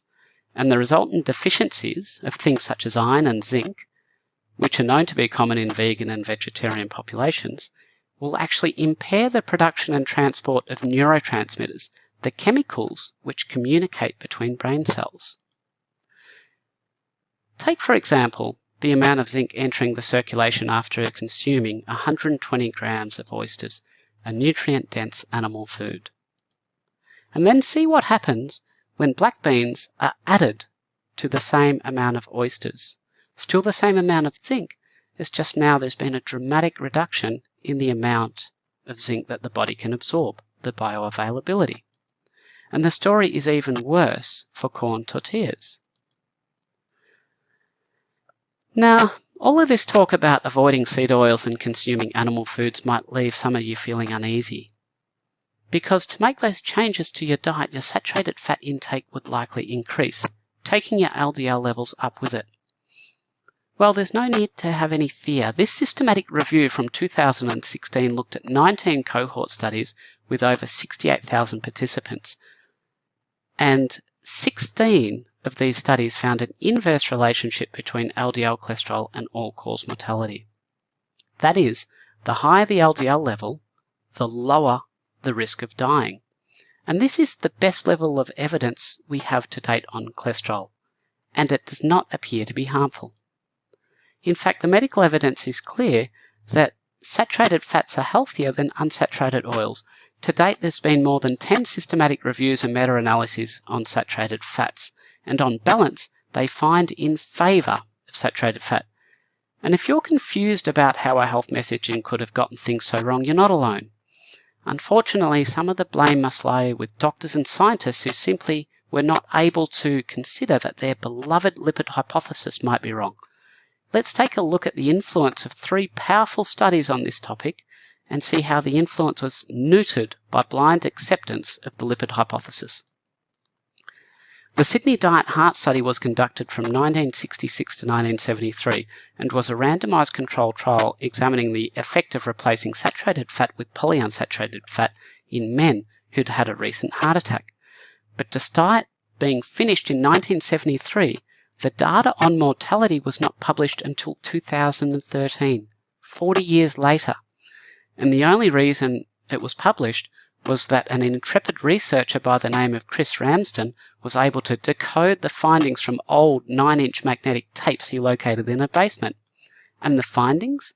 Displacing saturated fat from the diet with polyunsaturated fats led to a 62% increase in mortality. Also of the same era was this study, which ran between 1968 and 1973. This was a double-blinded randomised controlled trial on more than 9,000 men and women, comparing a high saturated fat diet with a high unsaturated fat diet. And it should be noted that Ansel Keys, the father of the lipid heart hypothesis, was also an investigator on this study. And 16 years later, when some results were finally published, key information regarding mortality was missing. And again, Christopher Ramsden recovered the original study data from magnetic tapes and punch cards and finally published the full results in 2016. So why the delay in publishing? Well, in the words of the now deceased lead author, it was because the findings were disappointing. That is, they didn't get the results they wanted. And what were the results? Lowering cholesterol with vegetable oil increased mortality. Plain and simple. And this kind of behaviour is not just an artefact of last century. We also have the Women's Health Initiative study published in 2006. This was a massive study of over 48,000 females who were randomised to either a low-fat or a controlled diet, and it cost $700 million US. And the findings? Well, according to the study conclusion, nothing really, and nor would you have found any significant findings in the results table. For it seems the only significant finding was one which the authors of the study wanted to keep out of public view. Something, it must be said, which they were largely successful at, for the only reference to the single finding of this study could be found on page 661 of the journal, buried in obscure text. It was found that females with a history of cardiovascular issues did worse on the low-fat diet. The risk of complications, things such as heart attacks, actually increased by 26% on the low-fat saturated diet. And what all of these studies show is that we unfortunately cannot take dietary recommendations that seriously. And it's not just the public who's being misled, but doctors like myself. And with what seems to be an almost negligent approach to dissemination of accurate scientific information, it's no wonder we're confused.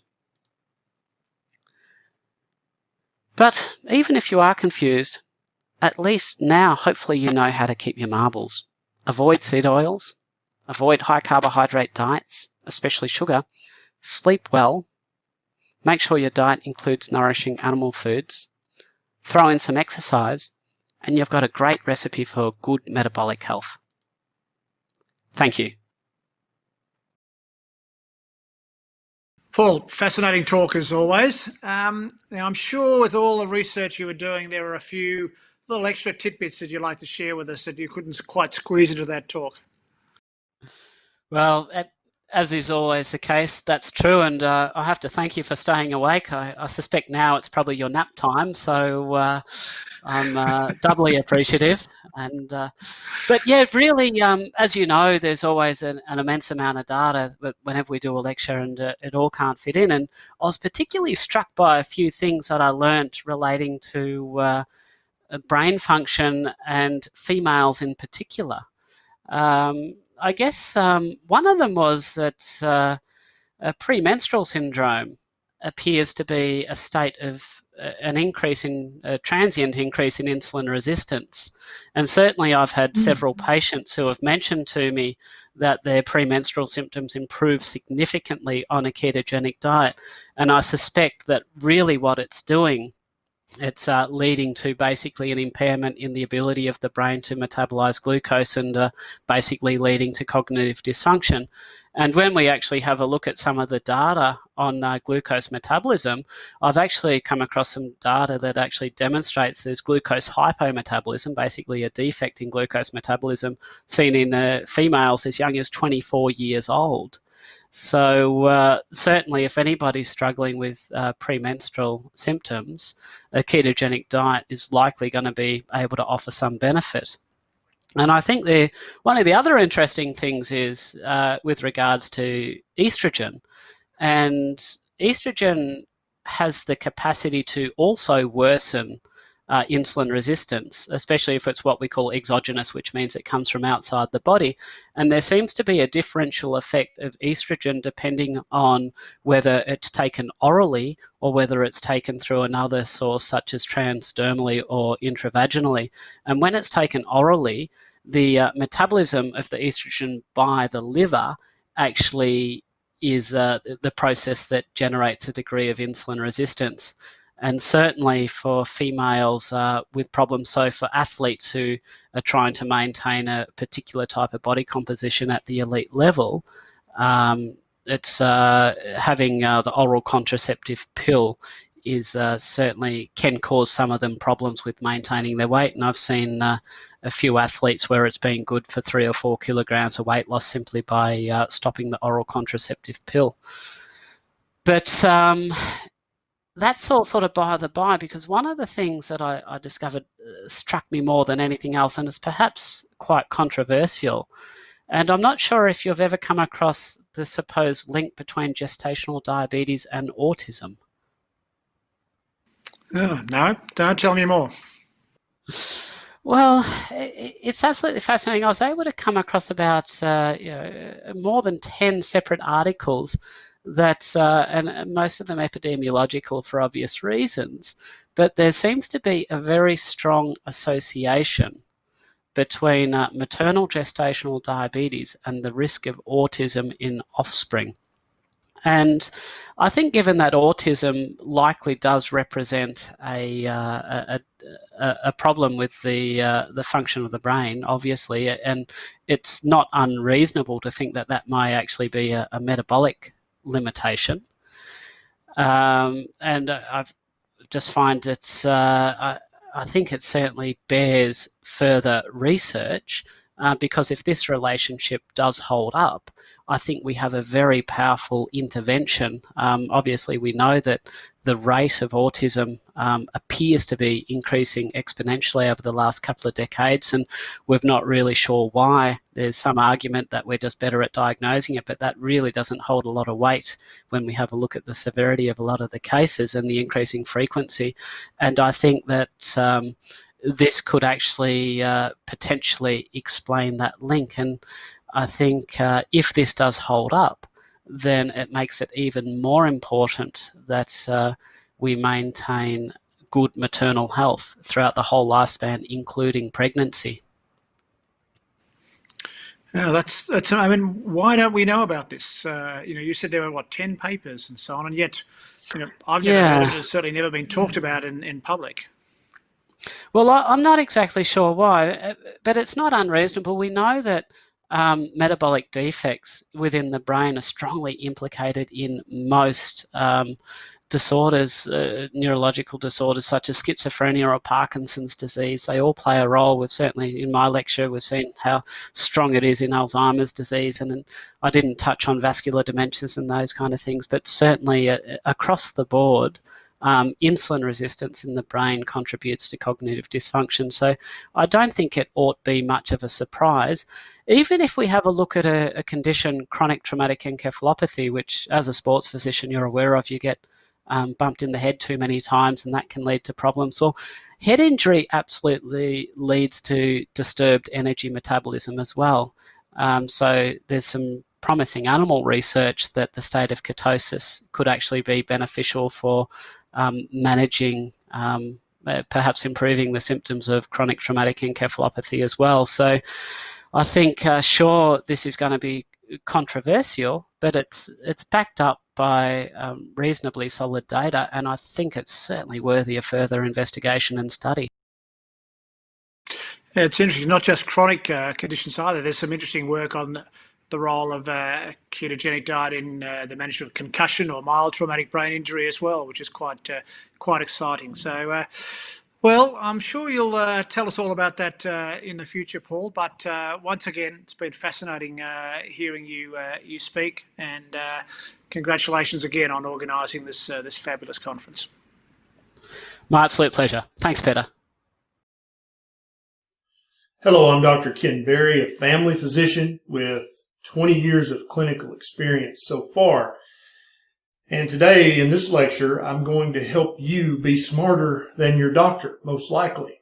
Unless your doctor is me or one of the other low-carb specialists in the world, they're not going to know this information. So even though it's not your problem, even though it's not your fault, it is your problem. Even though it's not your job, it will become your responsibility for your overall health and for your family's health to know these things and to be able to work with these things.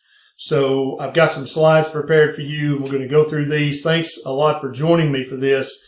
I think that hopefully this will be somewhat enjoyable, and I think you're going to learn some very necessary information that you need because your doctor probably doesn't know. So how to predict type 2 diabetes up to 10 to 20 years before it happens.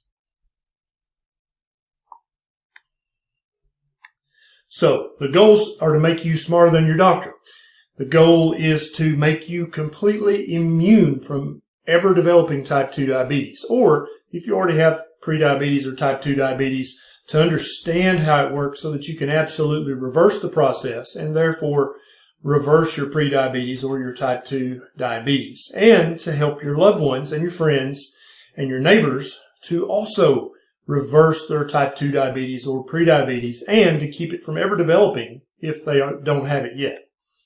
So the cost of type 2 diabetes is immense. It costs billions, hundreds of billions of dollars just in the United States alone.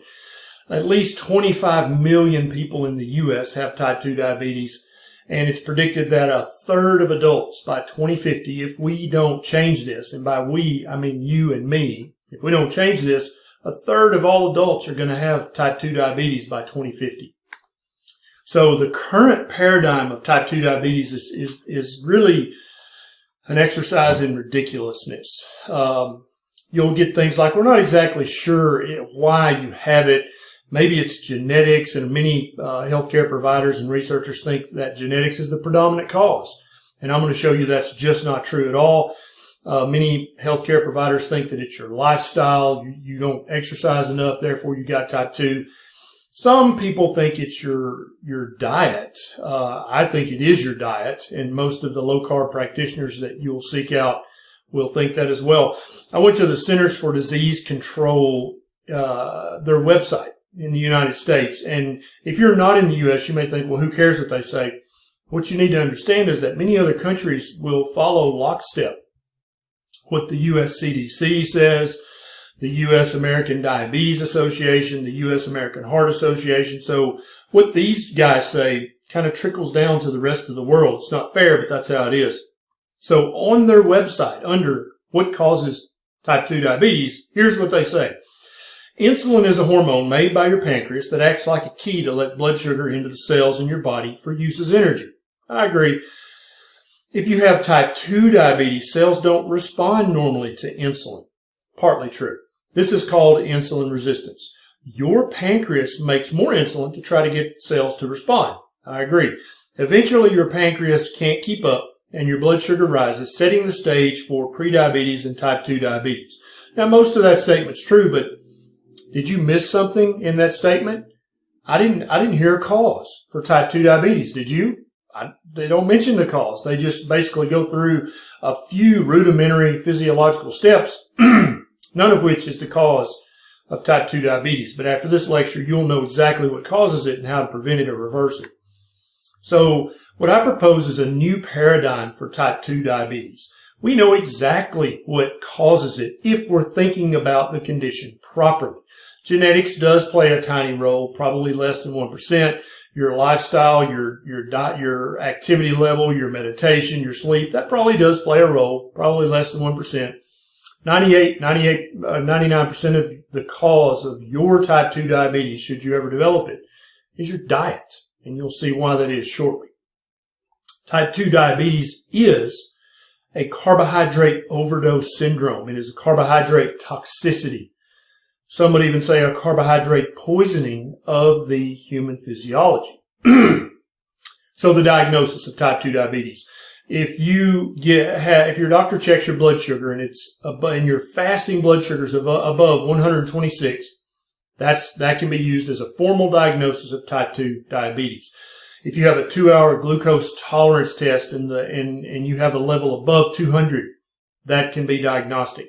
If you have a random blood sugar any time of the day, before or after meals, that's ever above 200, you have type 2 diabetes by definition. And then we now use a very important test called a hemoglobin A1C. And if your hemoglobin A1C level is above 6.4, that is definitional of type 2 diabetes. Now, prediabetes, which millions of people are walking around the world with right now, probably hundreds of millions, is part of the pathway to get to type 2 diabetes. And many doctors aren't aware that prediabetes is dangerous. They're not aware that damage is done. They're not aware that it's something they should even be checking for. Prediabetes is defined as a fasting blood sugar of 100 to 125 if you're fasting, a 2-hour glucose tolerance test that gives you a blood sugar reading of 140 to 199, or a hemoglobin A1C from 5.7 up to 6.4. That's considered prediabetes. Many doctors don't check for this. They're not aware of it, so you have to be. So here's a kind of a visual representation of that. And you'll notice that it's not a yes or no question. Do you have type 2 diabetes or not? Are you pre-diabetic or not? It's a spectrum. And so it's a very slow, insidious process from moving from normal towards prediabetes and ultimately type 2 diabetes. So if type 2 diabetes is carb toxicity, how do you predict it before it happens and thus prevent it or reverse it? So let me tell you a story about my neighbor's dog. So my neighbor's dog barked all the time, and my other neighbor decided to get rid of the dog. And so he started putting rat poison in the dog's food, and the dog got very sick. The dog wouldn't bark anymore, which was good for my other neighbor, but also his skin, his hair, his coat of fur all started to look terrible. And my neighbor who owned the dog took the dog to the doctor, and the doctor said, well, this dog's being poisoned. Somebody's putting rat poison in the food. And so my neighbor corrected that situation, much to the chagrin of my other neighbor. Immediately, the dog started to look better, feel better, act better, and bark again all the time. Now, how would you describe this dog's poisoning? Would you say that the dog's poisoning is in remission? Or would you say that the dog's owner had reversed the dog's rat poisoning, but it would probably come back later? Would you say the rat poisoning was genetic or lifestyle related? Or would you say it was 99% due to the dog's diet, which consisted of rat poison? So this is the paradigm I want you to use to think of type 2 diabetes and prediabetes. It's not a question. The dog's rat poisoning is not in remission. The dog is cured of the rat poisoning because my other neighbor found out what the other neighbor was doing and had him arrested. That's a cure. And the same paradigm applies to type 2 diabetes. Now, there are some physical signs of type 2 diabetes that start to develop years before you actually have an A1C high enough to get a diagnosis of type 2 diabetes. Acanthosis nigricans is one such physical sign. It's a darkening of the skin. It usually happens on the neck. It can happen on the throat. It can happen under the armpits. It can happen in the groin area. And the skin's just darker than the surrounding skin for no apparent reason. This is not dirt. This will not wash off. You can't scrub this off. Another is skin tags. If you ask the average doctor, they'll tell you skin tags are genetic. They have nothing to do with your diet or lifestyle. There's nothing you can do to reverse skin tags. You can only have them surgically removed. Skin tags are a huge red flag that you are developing hyperinsulinemia and you're moving towards either prediabetes or type 2 diabetes. Central adiposity. So someone who's otherwise slender or slim or normal size, but they have a belly pooch. This is almost pathognomonic for hyperinsulinemia, which is the very first step towards prediabetes or type 2 diabetes. Other risk factors for type 2 diabetes are hypertension, gestational diabetes, fatty liver, PCOS, a very low HDL level, high triglycerides, sleep apnea, age greater than 45 years, mental health diagnosis of any kind, or dementia. And these may seem like, well, that's just a weird random assortment of other diagnoses. I don't see a pattern there. But once you understand what's going on, you do see a pattern here, because every other single one of these diagnoses is intimately related to hyperinsulinemia, which comes from eating too many carbohydrates. This is metabolic syndrome, and another word for that would be chronic hyperinsulinemia. Now let's go back to the black and white evidence. Lab testing, there are two tests that you can really use to figure out where you're at on that spectrum of normal to prediabetes to diabetes. And also you can use these two numbers to predict your risk of developing type 2 diabetes if you don't fix your diet. There's no need to fast for either one of these tests. You can do them any time of the day. They're very reliable, but like any lab test, they're not 100% perfect. But I love these two tests because if you pop into your doctor's office at 4:30 p.m. and you've eaten twice that day, you can still have these two labs checked, and they're still going to give you the results you need. They're not altered by your eating. So a hemoglobin A1C, what is that? So basically, when your blood sugar is higher than it should be, some of the sugar sticks to proteins, and this is called glycation. And so the hemoglobin A1C specifically measures the amount of glycation or sugar stuck to the hemoglobin linkages on red blood cells. An elevated hemoglobin A1C means that you are eating or drinking, and the drinking is important, you're eating or drinking too much glucose, fructose, or galactose. Now, many doctors don't know this, but all three of these monosaccharides or simple sugars cause glycation. And so you can eat a completely glucose-free diet. And if you're still consuming too much fructose from fruits or fruit juices or soft drinks, or too much galactose from drinking too much skim milk and eating too much fat-free dairy, you can still cause glycation of all of the proteins in your body, but this particular test just measures the glycation of the hemoglobin linkage on the red blood cell. So normal is less than 5.7, and the further under normal you can get it, the better. Pre-diabetic is 5.7 to 6.4, and type 2 diabetes is defined as 6.5 or higher. Now, the C-peptide test. What is C-peptide? So C-peptide is part of the pre-pro insulin molecule.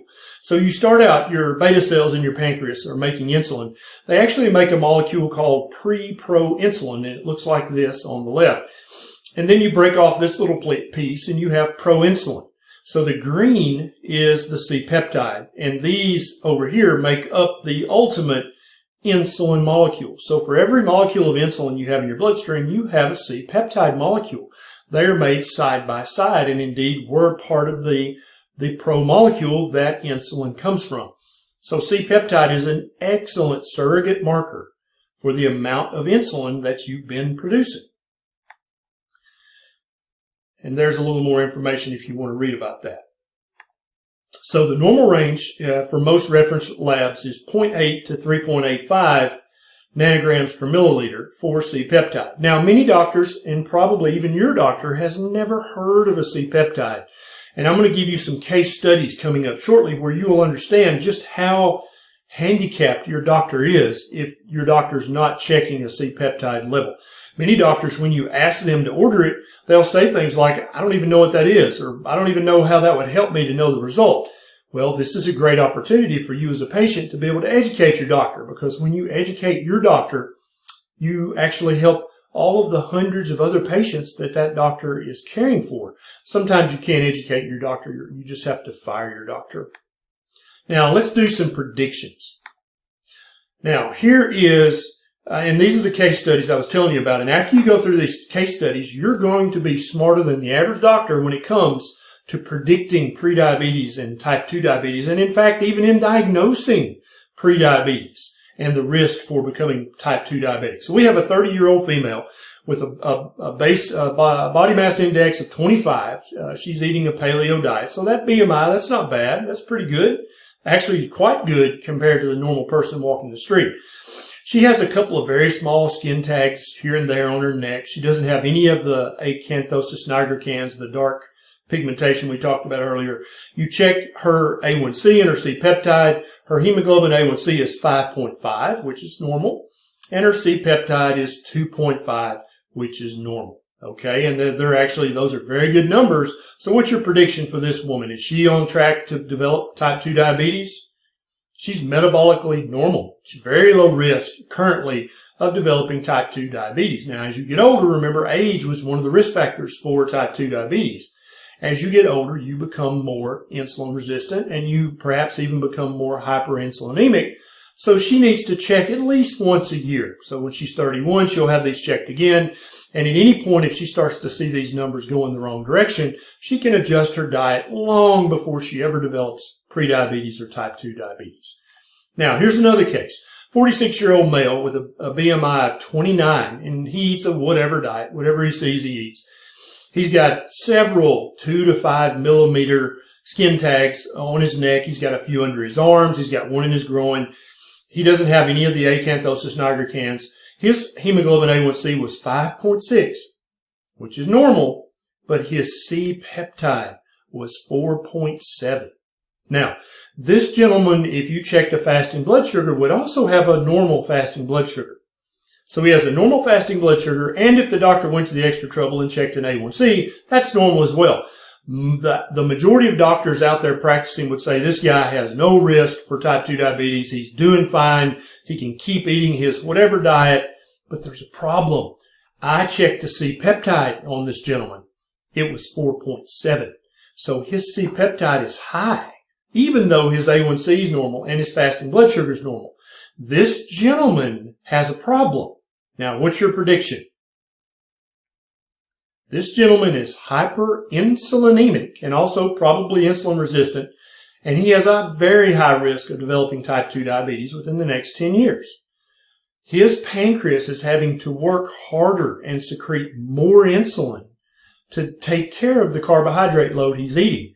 And so he's keeping his A1C and fasting sugar normal at the time being, but his pancreas is having to work double time in order to do it. That will not continue forever. Another case, 52-year-old female with a BMI of 31. She eats lots of whole grains, lots of fruits and vegetables. She tries to avoid saturated fat as much as she can. She would never dream of eating bacon. Okay? She has no skin tags. She has no acanthosis nigricans. Her hemoglobin A1C is 5.9, and her C-peptide is 5.7.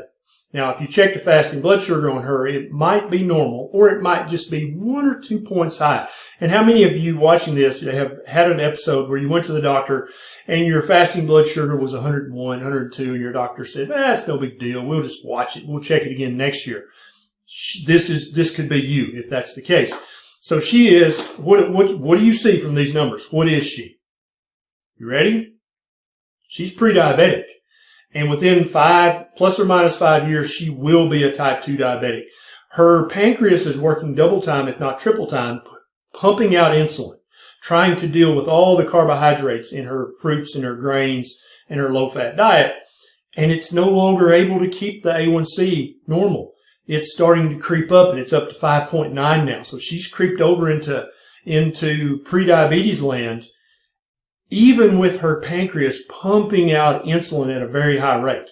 So you can see she is very hyperinsulinemic. She is insulin resistant, and now she's also pre-diabetic.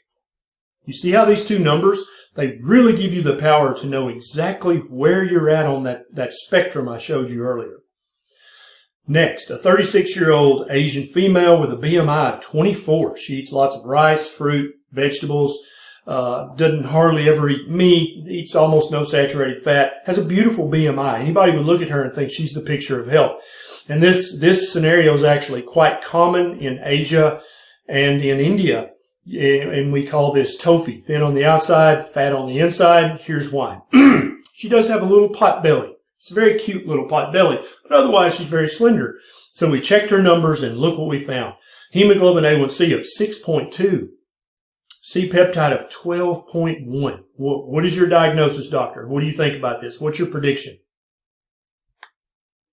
She's a type 2 diabetic. She has an A1C of 6.5. Now, this woman also could have a normal fasting blood sugar. That is possible even with these numbers being this terrible. If someone like this doesn't eat for 8, 12, 16 hours, they can have a normal blood sugar even though they are a type 2 diabetic. So only by checking these two numbers would you know what's going on. So she's a type 2 diabetic, and it's absolutely caused by this diet, which we're told by people like the American Heart Association and the American Diabetes Association is very healthy. She's also very slender, another big marker for health that we think, oh, you're slender. She's got a little pot belly, but that's no big deal.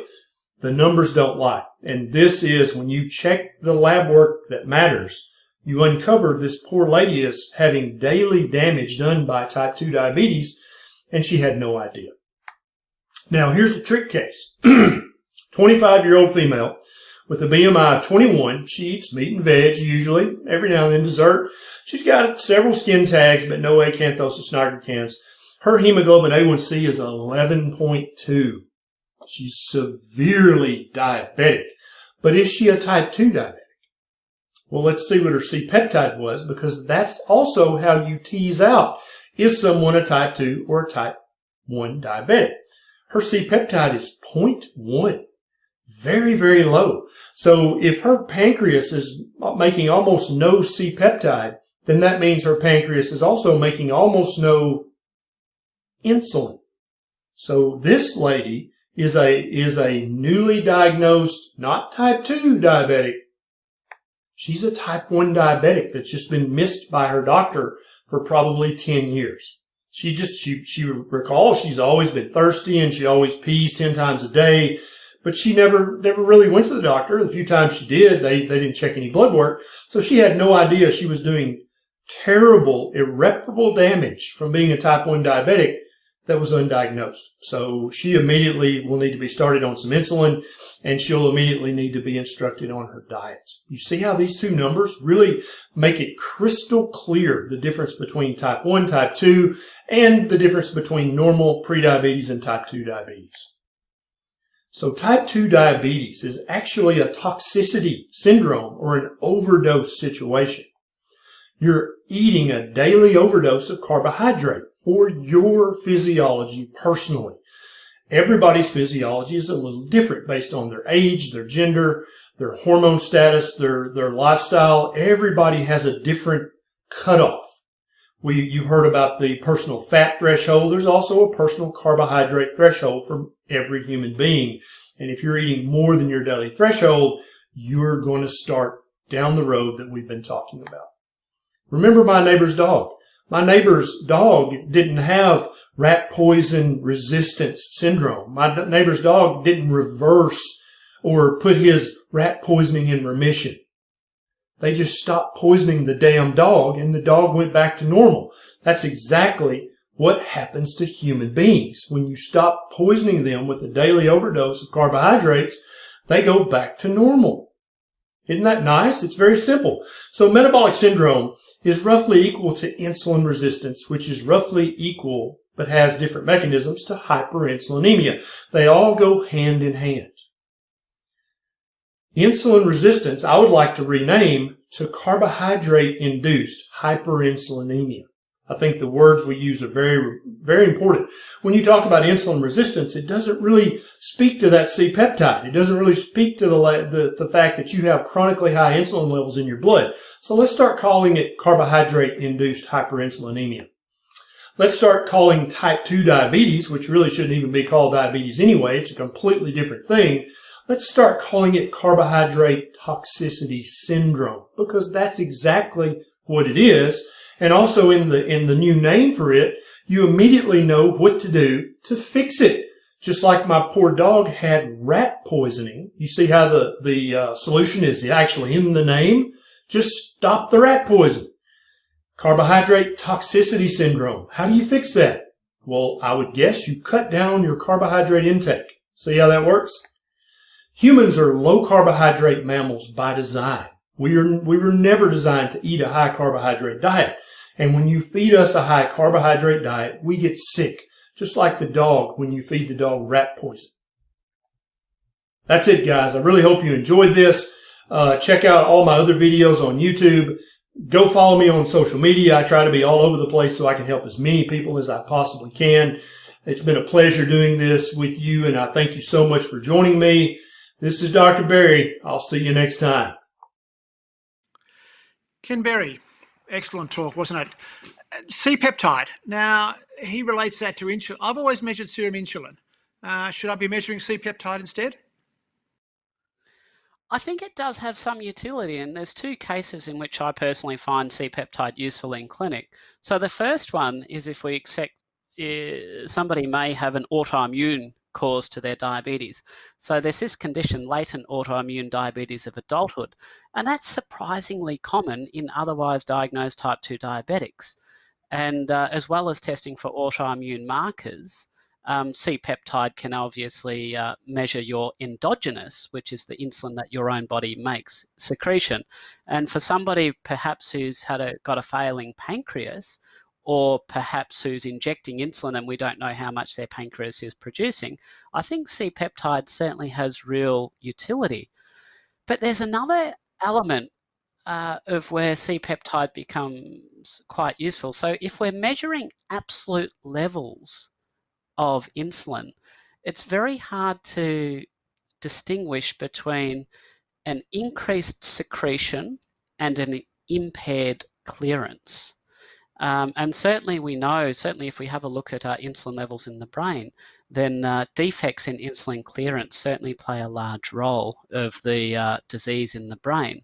So if we're actually getting a C-peptide and an insulin at the same time, that can allow us to distinguish between the two to a certain degree. The other thing you talked about, one of the things you talked about was glycation. And obviously we're very familiar with glycation from glucose and fructose, but he mentioned galactose, which is not normally spoken about, and particularly referred to low-fat dairy products. Yeah, I mean, there's low-fat dairy really has no redeeming features, and I think what a lot of people don't know, sure, you've got this extra amount of sugar, galactose in dairy products, and if you then combine that with dairy protein, so dairy protein, interestingly enough, is also uniquely potent at inducing insulin resistance. So there's been plenty of studies where they've actually compared dairy protein to other animal sources of protein, and the dairy protein has been able to stimulate much larger degrees of insulin resistance. And that can certainly be a problem for some people. And that's one reason why some people who are struggling to lose weight actually benefit significantly when they reduce the dairy in their diet. And of course, if you've got the low-fat dairy with loads of galactose coming in and over the top of that, then you've really got a double whammy. Yeah, look, I really enjoyed Ken's talk. I think we've been very fortunate to have such a clear explanation of the whole diabetes thing. This was excellent. Well, I can absolutely tell you, I've had the pleasure of having some dinners with Ken, and I can tell you what you see is what you get. He's just a true knock-around bloke, and I say that with the most esteem possible. It's absolutely a pleasure every time we get to spend time with him. Greetings from sunny Ireland to all the people attending Low Carb International All-Stars. So I may not be a star, but I'm going to give you a pretty interesting presentation, I hope. And it's all around the cholesterol theories and atherosclerosis and whether the current hypotheses are for sure correct. So credit first, kudos to a bunch of people who've kind of been working through this issue over the last 6 months on and off, and particularly to Professor Vladimir Subotin, who we'll feature highly. So pathogenesis of atherosclerosis. So the current theory is that the LDL particles in your bloodstream essentially enter your intima, or the inner lining of your artery, and then they cause major problems. So it's an inside-out theory that prevails across the world for many decades. And it's the view of the orthodoxy of lipidology and many other fields, actually, cardiology. And there are lots of players in this field. Perhaps you might recognize one key player, Dr. Thomas Dayspring. But it's basically nearly everyone in the orthodoxy would hold this view most strongly. Now, is it possible that there's an alternative, that it could be outside in? That the LDL particles could be introduced into the intima from the outside of the artery? It sounds a bit unusual.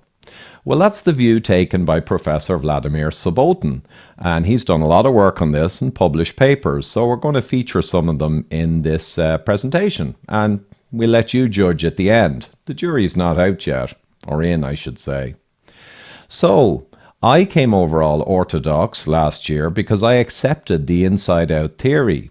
But I went on to give talks explaining that, okay, if LDLs do come from the bloodstream into the inner lining of your artery, there are many layers that decide whether or not that will happen and be deleterious or problematic. So there's the glycocalyx, which protects the inside of your artery, right? That has to be compromised maybe to bring in LDLs inappropriately. The endothelial cells themselves, they have to transfer actively the LDL particles across them, or they can leak in between the loose junctions or compromised junctions. But again, this is something that will be affected by your health. There's the proteoglycans or biglycan that trap the LDL particles down in your intima, right? And how much they will trap particles may depend on your health status. And then there's HDL efflux. So HDL removes cholesterol from the wall of your artery and takes it away. So whether that's working or not properly will depend hugely on many factors. And my basic point was, from all the literature, what decides, mediates or governs whether particles come and get stuck in your artery wall to the point of causing a problem is decided by the primary root causes of heart disease, atherosclerosis, as I would see them. And there's just a little list here that's going to come up again. So really what decides the LDL problem is not the LDL particles themselves per se, it's whether or not you've compromised all the layers in the system. So these are the key root causes. There are more, but this is a kind of a primary Pareto list that I would say sits at the root of the problem. But anyway, we'll get on to a short history of cholesterol and the new hypothesis. So essentially, Anichkov, way back in 1913, formed the concept that cholesterol was causing the problem. And then in the 70s and 80s, there were heated debates, because a lot of arguments around this, and there was some silly stuff coming up in Time magazine. But essentially what happened is the National Institute of Health in the US, they had a consensus development program, and they essentially got together and decided, we don't want any more talk about this. We agree that elevation of blood cholesterol levels is a major cause of coronary artery disease. So no more arguments, guys. And that became a huge mark of solidarity. Everyone got together and said, no more debate. And over the subsequent decades, there were many, many more papers and studies, and actually in the 60s and 70s, but they all came to one conclusion, that lipids or LDL particles enter the arterial wall directly from the arterial lumen, or the center where the blood flows.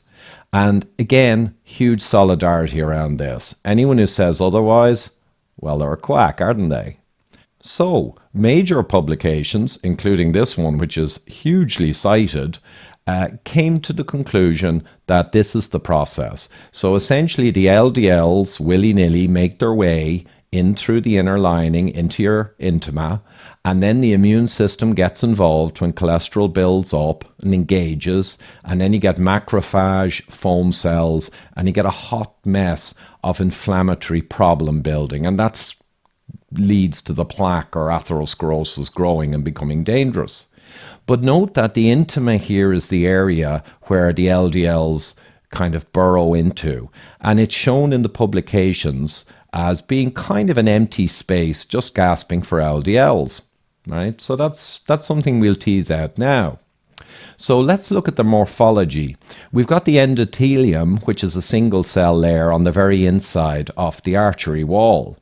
Then we've got the intima, which is usually depicted as a very thin area, mostly empty space. Then we've got the media, which is kind of smooth muscle cells and stuff, usually shown as much thicker. And then we've got the adventitia, which we won't talk about too much. But let's look at a cross section and go a little closer. So here's the endothelium, the cells on the inside, the intima shown small, the media shown substantially sized, and the adventitia.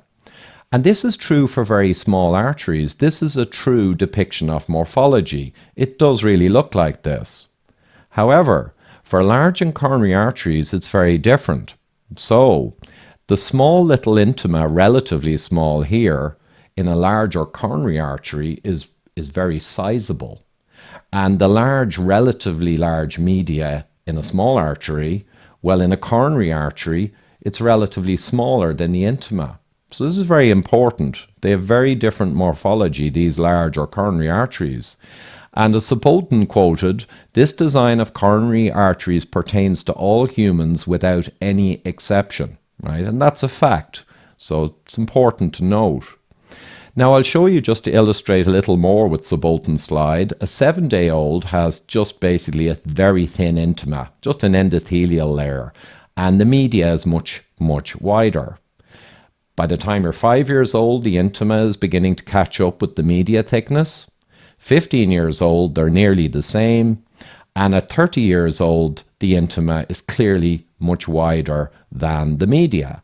So this is normal intimal thickening. It's physiologic, it's normal. As the arteries get bigger, people get older, they strengthen, they grow, the intima gets thicker. So this is normal.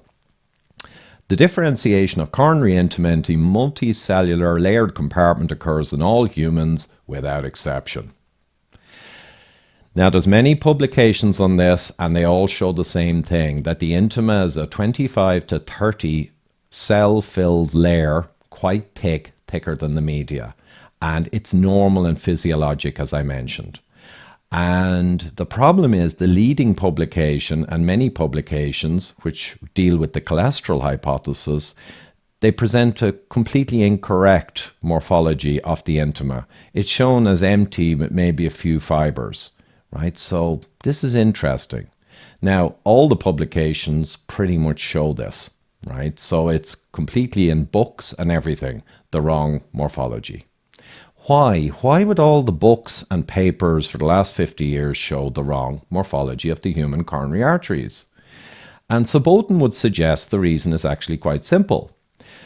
A depiction of the real human coronary artery morphology is not suitable for the cholesterol hypothesis. So essentially, the cholesterol hypothesis is that lipids enter the arterial wall directly from the arterial lumen.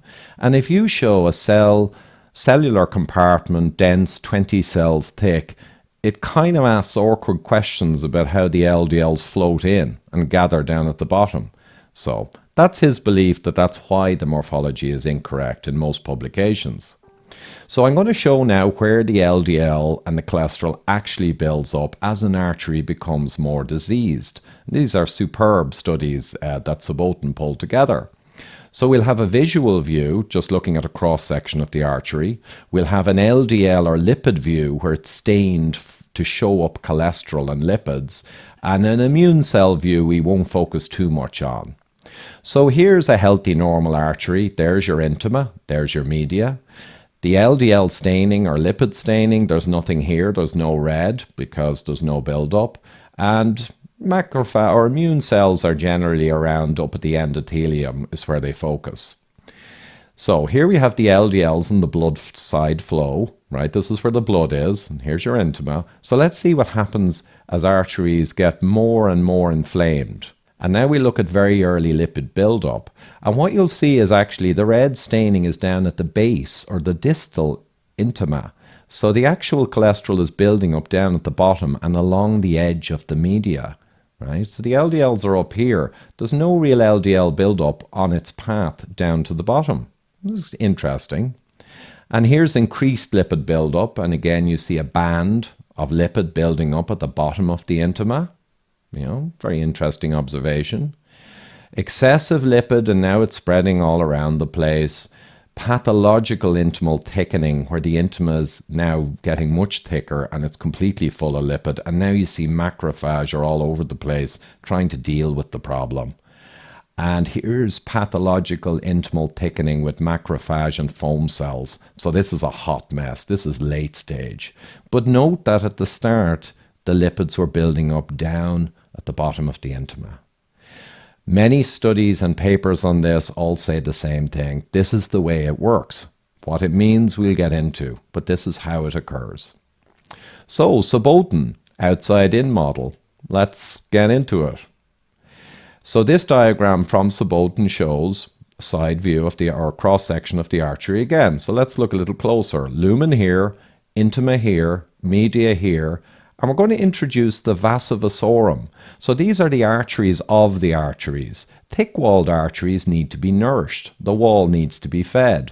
So from the outside, these little arteries, vasa vasorum, come in and feed around 2/3 of the way into the media. And of course, we've got small molecules and oxygen and other components come in from the blood side into the intima by diffusion. So it's fed from both sides. But I want you to look closely now. And if the intima gets offended, and there's many, many things that can offend the intima, you will get hyperplasia or cell replication. You'll get signals sent to bring in the vasa vasorum right, to cause neovascularization. So a cry for help can come from the intima to bring in some more supply, and that supply can come down into the intima, right, through the media and into the intima. And as you can see here, this could very readily bring LDL particles and other components down into a place where they shouldn't really be, down into the base of the intima. And as you can see, it happens to line up with what we showed a few minutes ago, that the cholesterol builds up at the base of the intima, right, far away from the blood side.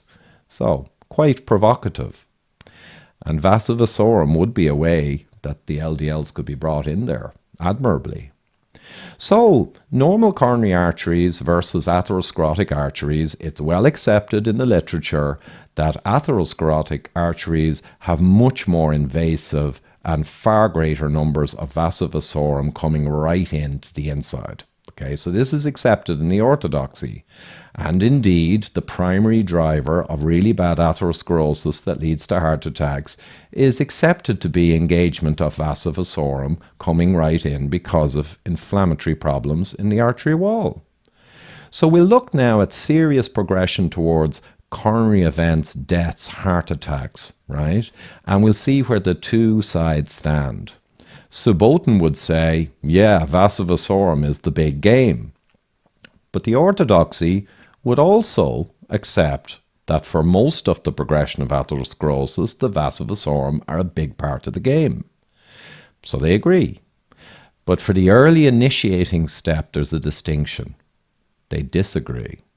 So the orthodoxy, in short, would say that the LDLs in the bloodstream here go over to the endothelium and they sneak through and then kind of get to the bottom of the intima without really leaving much of a trace. So that's what happens. That's the orthodox view that's accepted everywhere.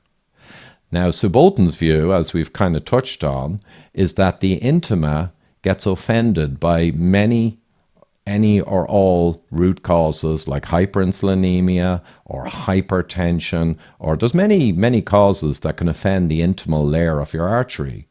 And that this causes the vasa vasorum to be given a signal to come in to nourish the intima. And then, as you can see here, LDLs can easily, or could easily, come in and be deposited at the base of the intima, right? That's his hypothesis. So let's look. The mechanisms that they both would argue. The orthodoxy say LDL particles diffuse through the endothelium, right? And or LDLs are actively transcytosed across the endothelium. So the endothelial cells can take an LDL particle from the blood, bring it complete across the cell and pop it out inside the artery wall, right? Transcytosis. So that's a way they could come across, though it would be surprising that your body would transcytose all these LDLs into the wall just to give you atherosclerosis. So I'll leave that one with you. The orthodoxy would say LDLs move freely across the intima and become trapped in the proteoglycans or biglycan, which is generally down at the base of the intima. So basically they move freely across this 30-cell layer. So they would suggest that. The orthodoxy would say having more LDL particles is a big driver of the problem. It's the kernel, right? That's the attitude. Subbotin would say the mechanisms are that the intima is avascular, it doesn't have blood flow normally, and it's nourished from the lumen, and the vasa vasorum nourished the media, so everything's fine in a healthy artery. He would suggest that diffusion of LDL particles is very limited, and the LDLs would not simply travel across the intima to get to the bottom and gather. But the intima is exposed to all insults, and that results in hyperplasia. Offense to the intima causes cell growth and distress signals. Hypoxia, lack of oxygen, other distress signals upgrade or upregulate VEGF, HIF1, and it signals angiogenesis or neovascularization, bring in the vasa vasorum.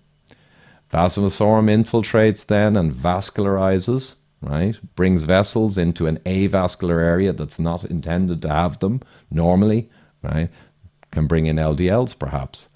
And this brings the LDLs, would be a suggestion, into a forbidden zone where you have biglycans which will trap them, right? This vascularization is an emergency kind of endeavor by the body. It shouldn't normally happen. So that's his mechanisms.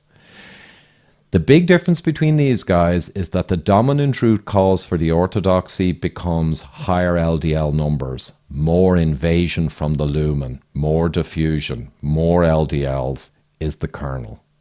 The big difference with Subotin is the dominant root cause is any or all forms of intimal insult. And that's not LDL, that's a whole list of things here.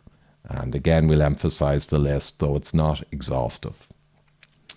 Evidence for against these guys, it's not all in yet.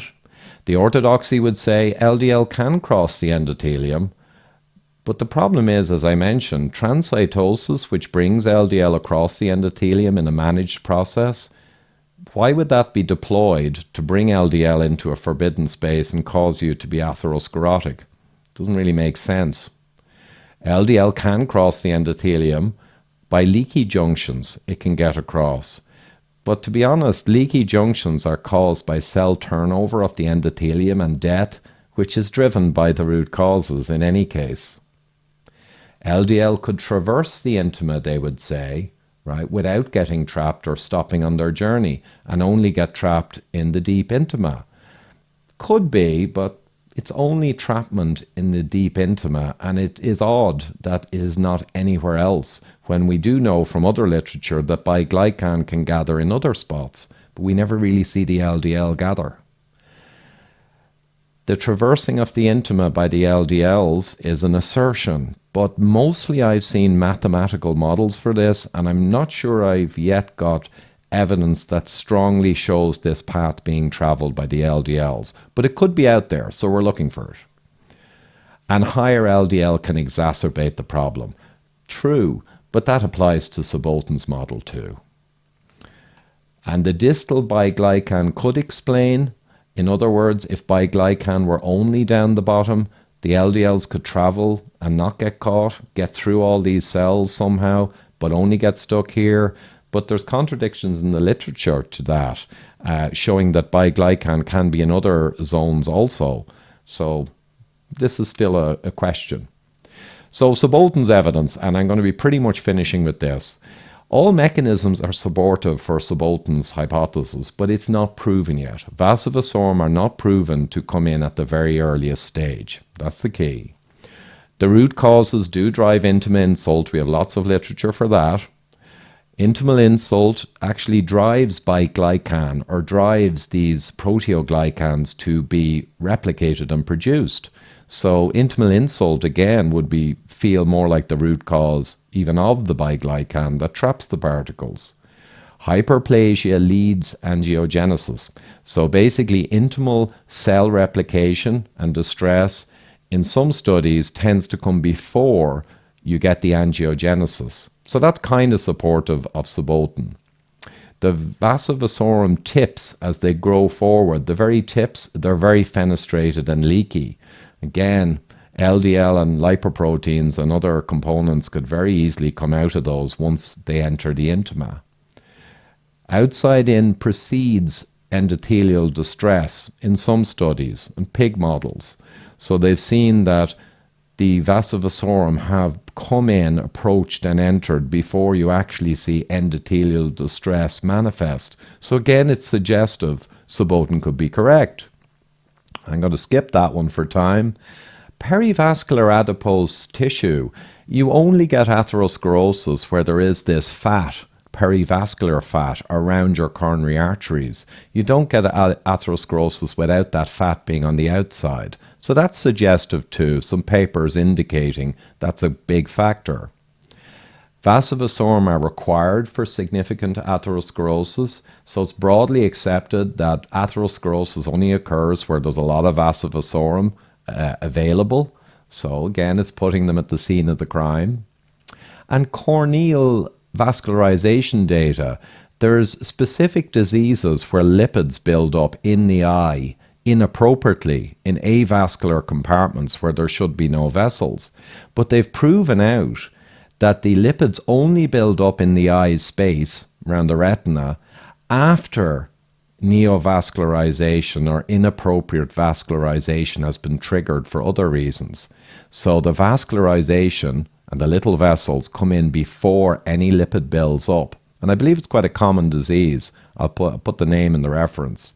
Right? So here's a proof point from a completely different area of the physiology, illustrating kind of what Sabotin is suggesting occurs.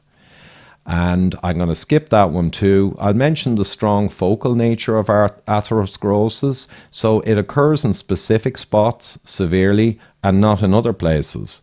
But if the LDL was just diffusing across the wall, causing a problem, it wouldn't be very spot-wise where athero always occurs.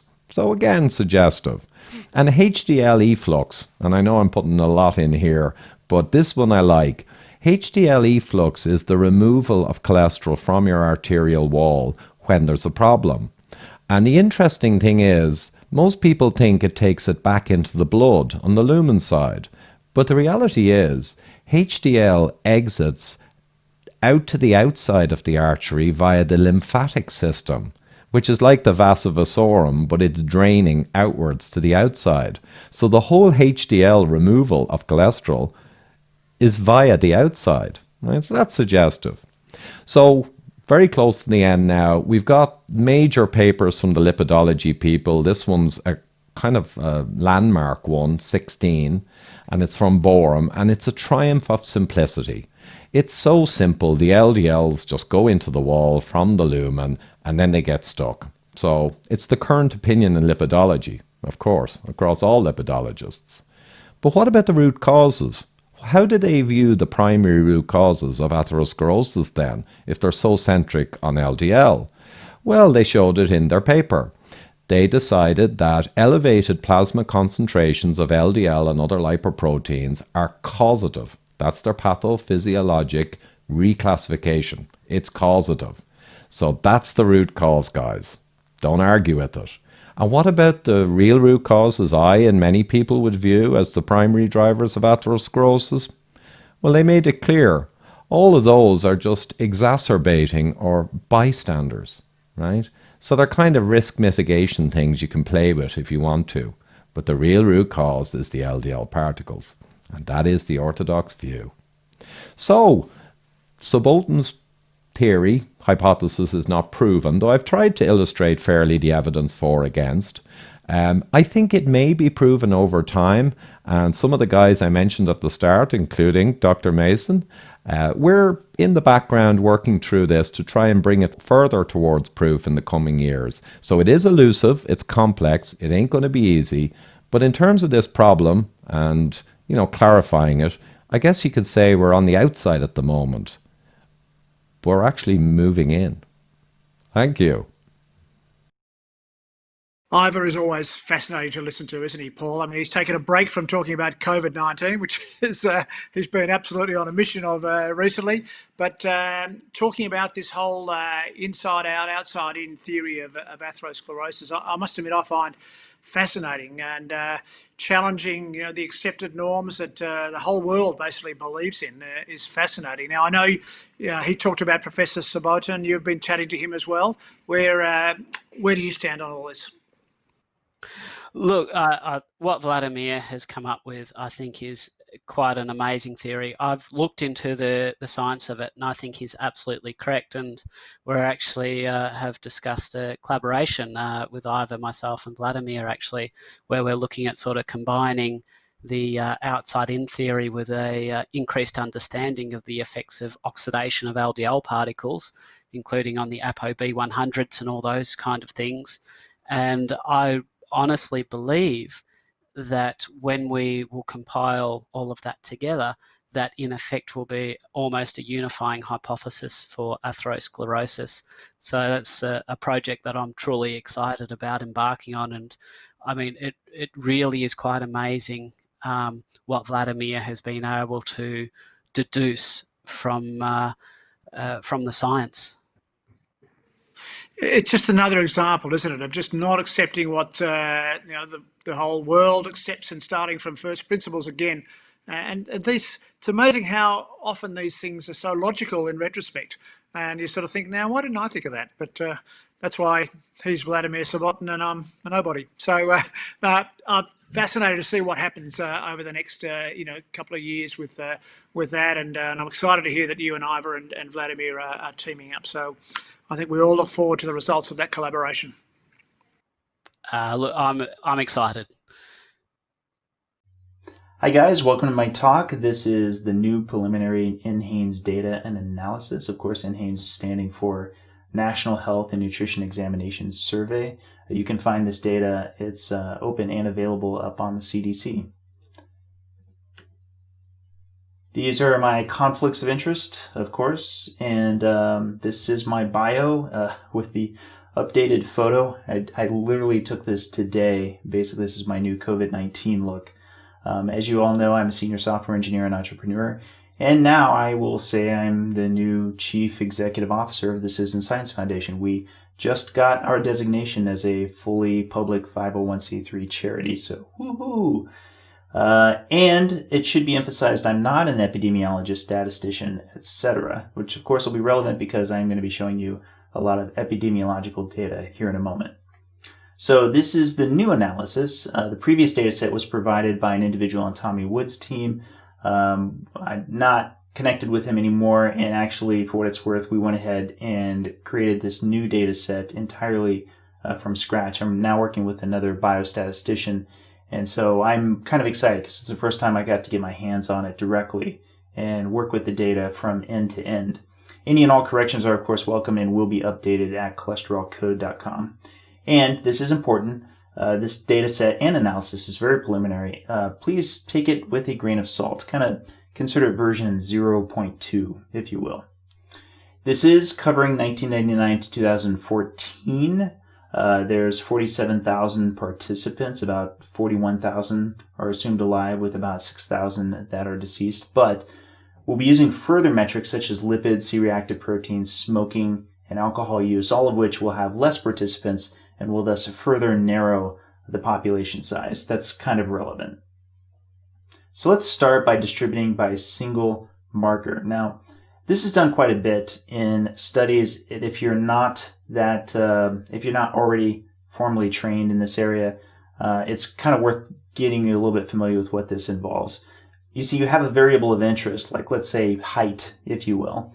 And then what you're doing is you're wanting to then slice up into equal parts, going from one end to the other, quantiles. And throughout this presentation, we're going to be looking at sextiles, which is dividing it into 6 different parts. So taking height as our example, let's say that you put everybody in a room, their height into a spreadsheet, and then sorted it ascending. You would then cut that spreadsheet up into equal parts by height, and that way you could then do comparisons between the different sextiles to get kind of an idea. And I like to start with my favorite stratification, particularly when talking about mortality, which is age. And I'm sure you'll all be shocked to find that indeed age closely correlates with all-cause mortality. Indeed, of those people who did sign up and got examined for NHANES, if they were in the first sextile, which was age 0 to 25, really 18 to 25, a little less than 2% of them have since died. That is between 1999 and the 2004 data. Sure enough, if you were pretty young, pretty unlikely to have died. Whereas the other end of the spectrum, the sixth sextile, sure enough, of those who signed up who were age 70 to 85, almost half of them have died, 49%. So, unsurprisingly, and this is very important when you're looking at data like this, as you get older, your chance of dying increases from, of course, all kinds of causes. Now, there's also looking at something known as follow-up months. And follow-up months is sort of important because as people are dying in each of these groupings, there's less total time to follow them because they're being removed from that sample. And that's kind of relevant for a way in which you want to look at this data moving forward. So now, to kind of illustrate this, let's look at stratification of age versus mortality and follow-up months, but now we're going to exclude everybody who has been alive. So that same data set I was just telling you about before, except now we're going to only look at those people who died. Therefore, of course, the average mortality is 100% in each of these sextiles. But interestingly, if we now look at follow-up months, you can see, and I'm going to get my little pointer going here, you can see that it does seem to kind of start to drop as you get older.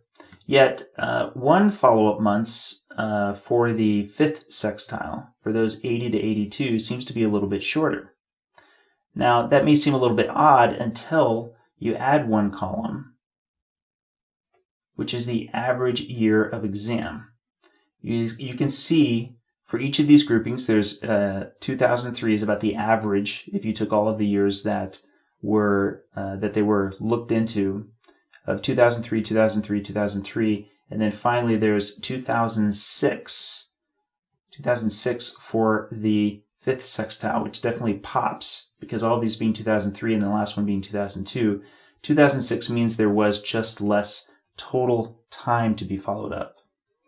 And that's why we care about what I'm going to call average year parity. If the average year for the examination taken is very disparate between the groups being looked at, then it can greatly influence the average follow-up months by comparison. It's important you know this because this will come up in studies if you're not watching for it. In other words, shorter follow-up month for a group can commonly be due to either dying earlier or starting later. Okay, now to illustrate another point, we're going to look at the stratification of all prior year of smoking versus mortality. And this is a bit of an estimated cigarettes over a year prior to the exam. This is what they reported in their questionnaire to the people who were asking them in the questionnaire. And what you find is that, unsurprisingly, of those people who smoke more and more, they would have greater and greater all-cause mortality. But this does still seem to be a surprisingly jagged graph. Well, not really if we go ahead and add one more column, which is their average age. And now that I actually put a label over what the average age per each of these sextiles, you can see average age of 37. And then you look at those who smoke 60 to 161 cigarettes over the year. Their average age was 42. But now in the third sextile, it drops down to 36. And then increases again to 49, drops again to 40, and increases again for 54. So this is pretty relevant because, of course, we do tend to think of cigarettes as being a means that increases all-cause mortality, and a lot of data definitely backs this up. But this shows just how much of an influence it is as to what the mean age differences are and how much that affects the outcome for all-cause mortality. I really want to drive that home because outside of this presentation, you want to keep a close eye on that whenever any of this data is presented. And I'll show you why that matters, particularly with lipids. So, yes, average age parity. If the average age for the examination taken is very disparate between groups, then it can greatly influence the average mortality by comparison. So, the big takeaway. When looking at mortality, keep these two things in mind. Avoid comparing groups with big differences in average ages or big differences in potential follow-up time. That's why having consistency in the follow-up time matters a lot. Now, a lot of the data I'm about to show you will have some disparities, but I'm going to call them out. Mainly, I wanted to get this out of the way up front so that you know to look for it. All right. Now let's do a stratification against my favorite inflammatory marker, which of course is C-reactive protein, which I'm glad NHANES has. And unsurprisingly, we tend to find of those people, these are fasted tests, by the way, we tend to find that those people had lower C-reactive protein compared to those who had higher. We tend to have graduating all-cause mortality. All-cause mortality tend to be associated positively with higher and higher levels of C-reactive protein. But again, I should emphasize that you can see the average age is a little bit younger, actually a lot younger, about a decade younger for the smallest sextile. And that's pretty relevant for these first two bars. However, we actually have pretty good age parity for the last four sextiles. They're all at about 49, roughly. And you can still see that precipitous climb, which we would have expected. But now let's go ahead and get on to the lipids. So if you do a stratification of HDL cholesterol versus mortality, commonly referred to as the good cholesterol, you do see that indeed, as HDL cholesterol goes up, mortality precipitously goes down, except for the last sextile. That doesn't actually surprise me too much because as you learn more about HDL, you find that those people who have a severe alcoholism kind of skew a lot of the higher mortality at the much higher ranges for HDL. And yes, the average age also needs to be counted here as well because there is a slightly higher age as you get a bit further down in the columns. Next, let's look at stratification of triglycerides versus mortality. And not too surprisingly, as triglycerides climb, so too does mortality.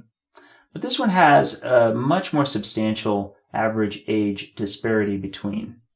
And this, of course, is yet another problem with sort of trying to stratify strictly by one variable. But we have ways to help fix that a little bit later. So now let's get to the good one. Of course, we're all interested in LDL cholesterol, and particularly versus mortality. What does that look like? Well, again, if we stratify into the 6 sextiles, we find that actually it's just a tiny bit of a U shape. Not by a lot, but basically the lowest level is at 13.33 and the highest at 13.6% mortality. But this too also has disparity between the groups. And you see it's precipitously climbing again. Now by this point in time, you've probably noticed it's the same with HDL, triglycerides, and LDL. They all seem to have, if you just divide them by that variable alone, they seem to associate with higher and higher levels of average age. And let's talk about why that is. See, if you take every single age on its own, so I did this, I took everyone who is age 18 and NHANES and took what their mean average LDL is, we find that it's 91.5. And then I did the same thing for everyone who is age 19, which it turned out was 94.6, 20, 96.6, and so on. You see that there's actually a very tight incline that's going up and up and up for LDL. And indeed, it goes up to where it's about middle age, close to around, say, 55. And then it precipitously declines just a little bit, coming to the other end. So indeed, if you were to cut up these into quantiles by LDL, you are almost certainly going to end up with younger folks because there are more younger folks that are going to have low LDL. And that's relevant when comparing for mortality. So, big takeaway number 2 is note that younger people tend to have lower lipid levels, which rise as they go into middle age. Thus, stratifying people across these ages by LDL cholesterol alone will likely result in comparing generally younger populations to older populations. As I mentioned, that's extraordinarily relevant when it comes to mortality. Now we're going to start looking at stratifying with multiple markers, which I'm, of course, very excited about.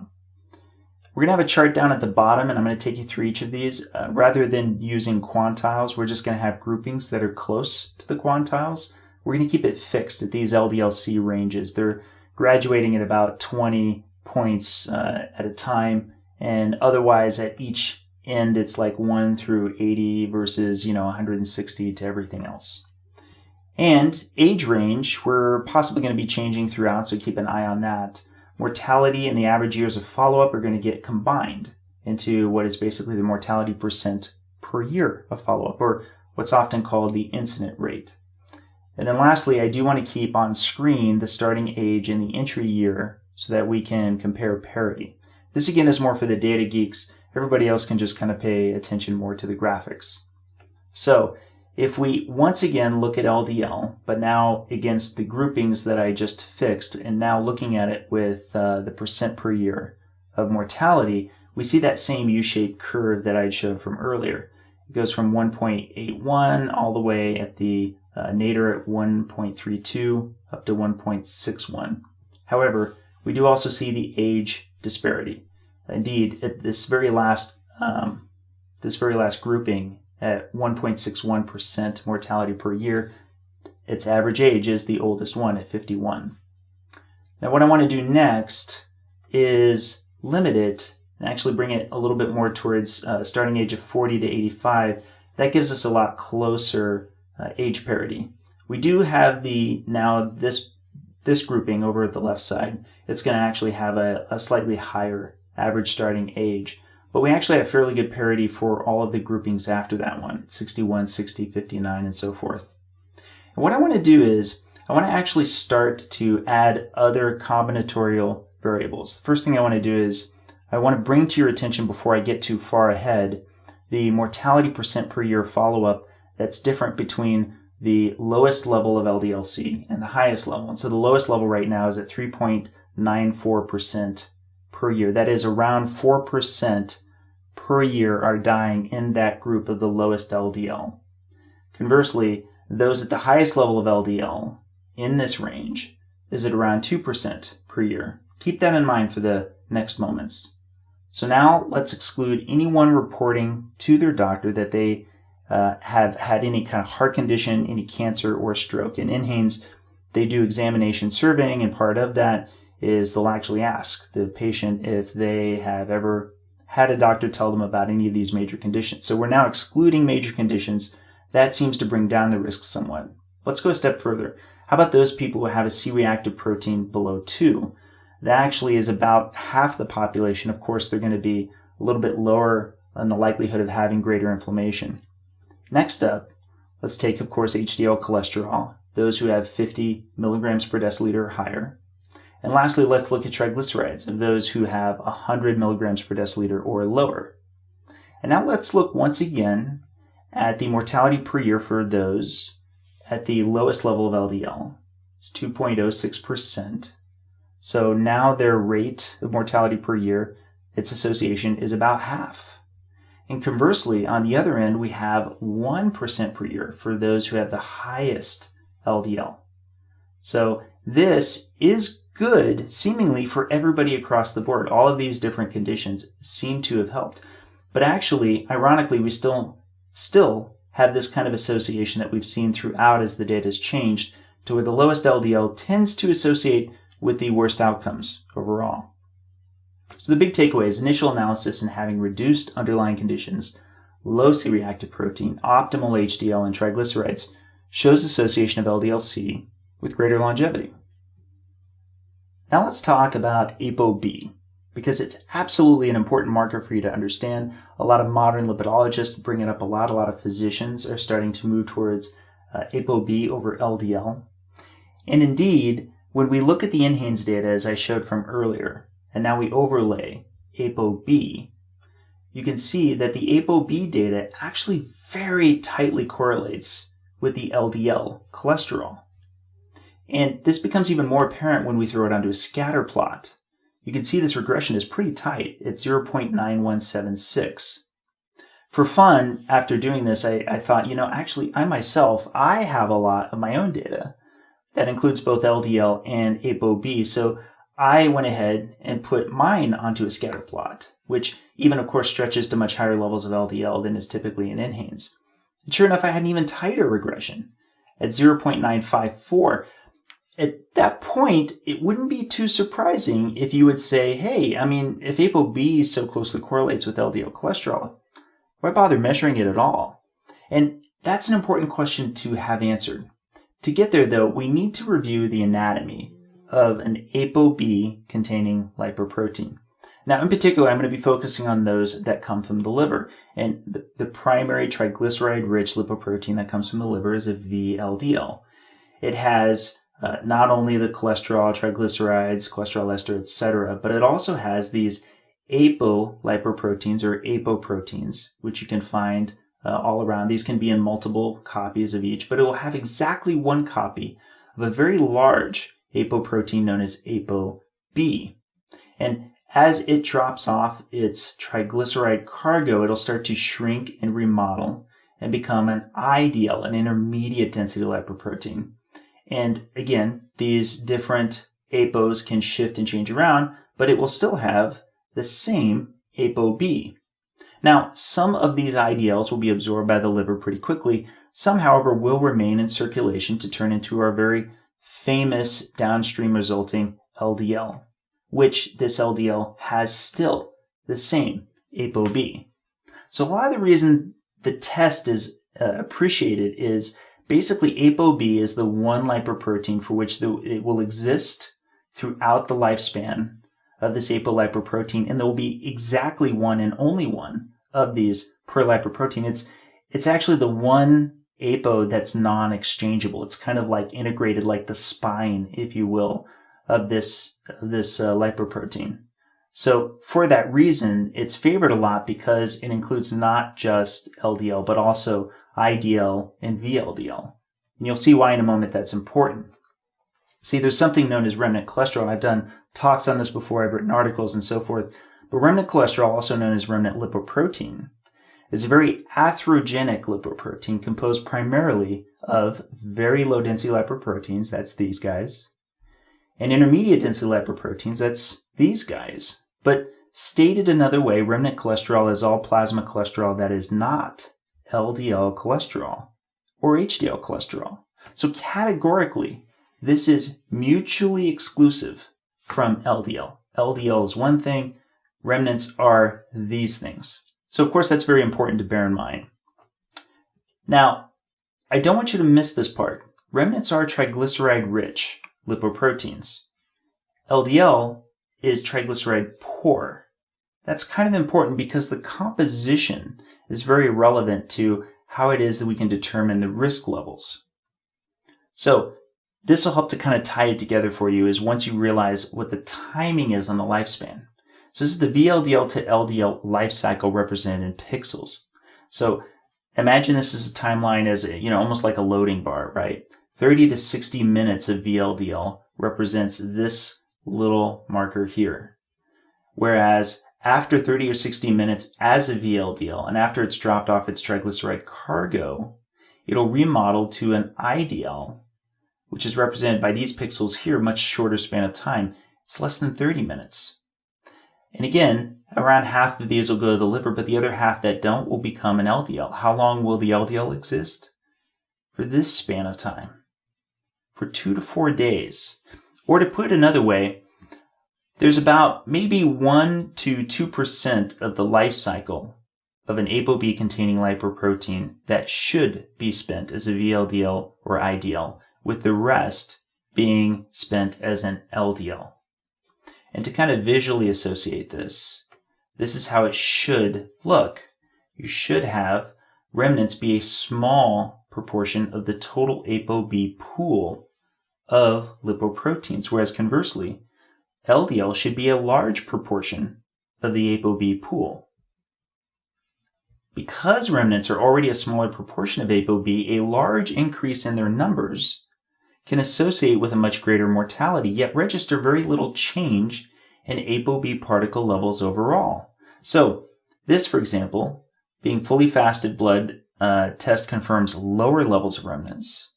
This associates with more positive outcomes. But I'm trying to represent this visually. This would be like remnants multiplying times 3. Fully fasted blood test confirms higher levels of remnants, much higher levels. This associates with more negative outcomes.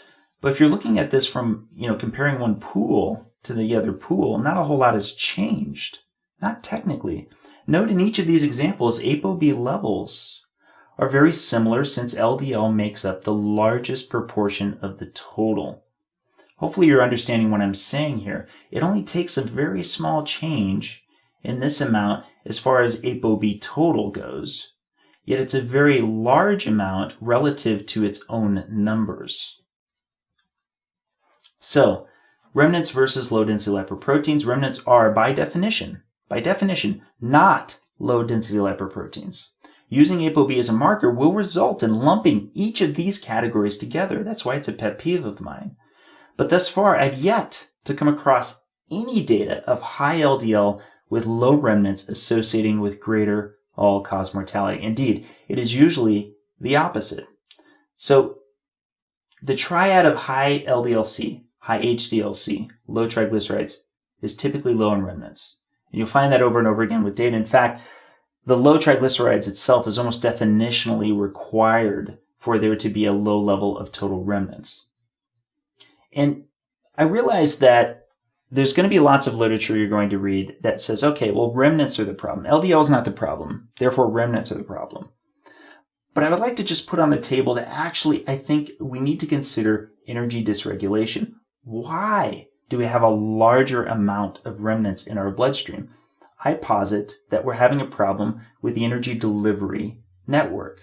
And that's, of course, much larger subject that can get talked about, between personal fat thresholds and energy toxicity and so on and so forth. But the bottom line is, think about it from this perspective. Are your lipoproteins failing to drop off their energy to peripheral tissues? And if so, why? I think that question has to be looked at in this particular context as to why it is that remnants could have this association with deleterious outcomes. So, now let's look at stratification of ApoB versus mortality. And bear in mind that when we're looking at ApoB versus mortality, again, it's all ApoB containing lipoproteins. And indeed, this looks a bit flatter. Actually, the lowest end to the highest end is pretty much the same. Maybe a tiny bit of a U shape, but pretty much it's one end to the other looking about the same. However, we see that there's not an age parity. We're comparing the younger 41.83 age versus, say, 50.28 on the other end. And if indeed we go ahead and add this other column for triglyceride average, this becomes a bit more clear, because not only are they younger, they tend to have much lower levels of triglyceride averages than the highest grouping, which is around 205. And that's very relevant because, as I said, if you're looking at just ApoB, and then you're stratifying out the ApoB, you're going to have those people with the higher ApoB not only be older, but to also tend to have higher levels of triglycerides overall, and therefore probably higher levels proportionally of remnants. So the big takeaway is ApoB combines both remnants and LDL particles. Yet, high remnants are associated with greater cardiovascular disease and all-cause mortality, even though these remnants are still a very small fraction of total ApoB particles. I continue to hypothesize higher remnant levels may often be in large part a result of systemic energy dysregulation. Okay, now I want to talk about this new ratio. And again, I should really emphasize this is all very preliminary. I don't want people to get overly excited about this, but I will say this has been pretty interesting because this problem kept occurring. That given remnants are triglyceride rich, looking at the blood marker for triglycerides is a good way of knowing if there are many remnants. I mean, if you have high triglycerides, you have a lot of triglyceride rich lipoproteins, which are going to be remnants. But this marker is often very noisy, as in triglycerides are very noisy and can change very substantially throughout the day. I even one time did an experiment where I took blood with my cardio check to check my lipid numbers between all four limbs. I got blood from my left hand, my right hand, my left foot, my right foot. And sure enough, the triglyceride levels were, I think, I don't remember right offhand, but I want to say it was 20 to 30% different from one limb to the next. HDL and LDL were fairly consistent. Triglycerides, though, were all over the place. And that makes sense because it's an energy substrate. And that's a bit of a problem. So, moreover, if these risk levels with remnants are very large at small differences, then why not try to get a better measure of them directly? So I started using this new ratio to compare outcomes in the NHANES dataset. I started looking at non-HDL cholesterol divided by ApoB. It may not sound intuitive, and I can probably talk about it a little bit more at length with the Q&A, but it helps to better understand the composition of the cholesterol levels on a per ApoB particle level. Hopefully I didn't lose you there, but I can kind of unpack it a little bit more in the free talk. But quickly put, if you do this stratification of non-HDL to ApoB versus mortality, you see the following. You see actually a very striking level of difference. Granted, there is a little bit of disparity, and now it's flipped. The average age starts a bit higher earlier because it appears that this ratio starts to change as you get older. However, the disparity is not that high. It's about 4 years of difference, yet the disparity of mortality is pretty high.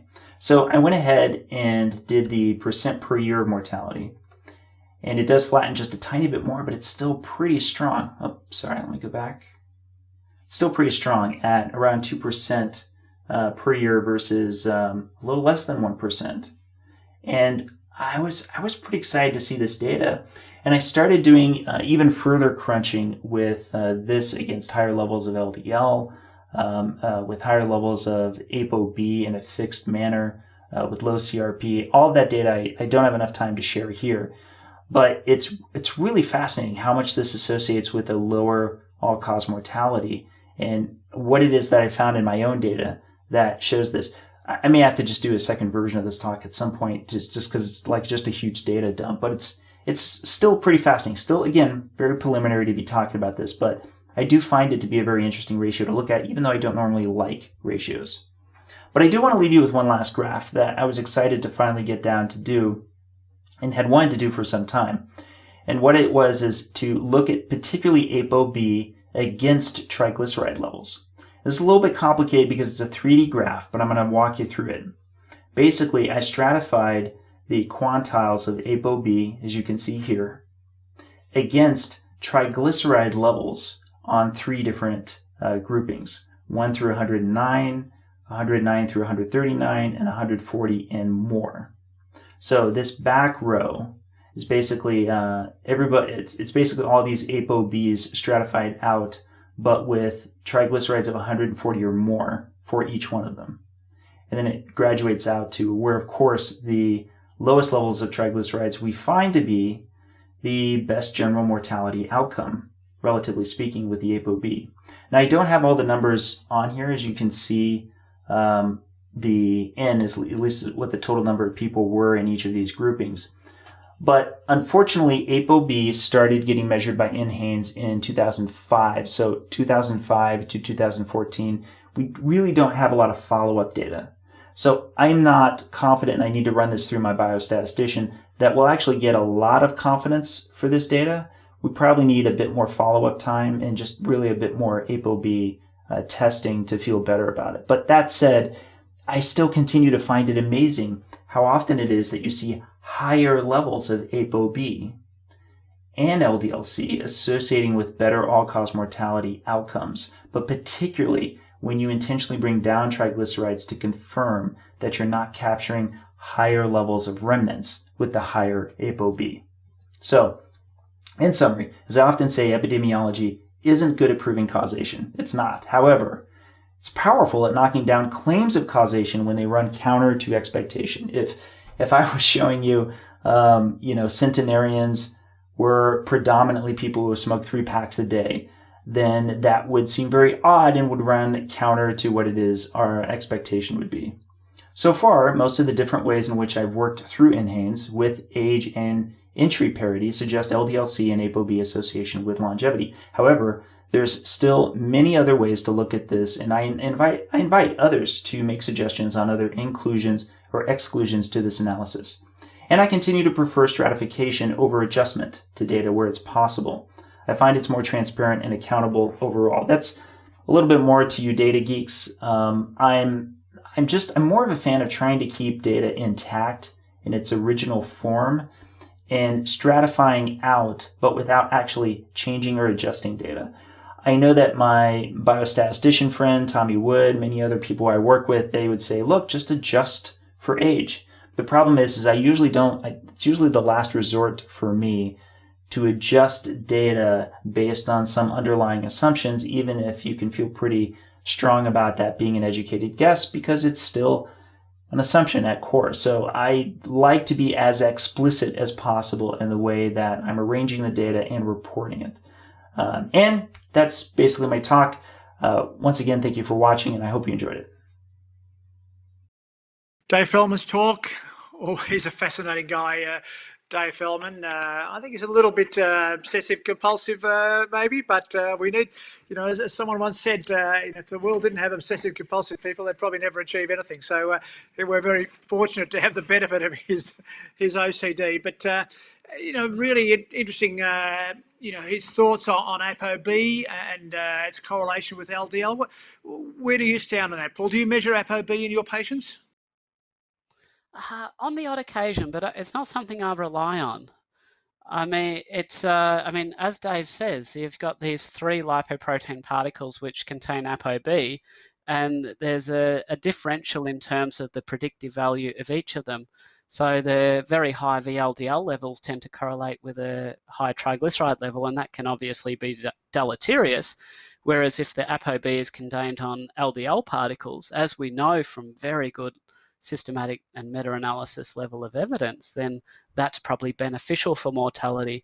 And I think that some of the nuance that we need, we actually get by looking at these other things such as HbA1c and triglycerides. So certainly it can be useful if it's interpreted in context of the other markers. But look, Dave has really ruffled a lot of feathers, but he has come in, he understands lipidology more than lipidologists. I could not, I don't know of any lipidologists who actually understand things better. They might actually have a better knowledge, and I say knowledge in terms of didactic knowledge of facts that are probably wrong, what we probably should refer to as factoids. But in terms of understanding, I mean, he is up there with any of the, medical degreed lipidologists. Yeah, very impressive.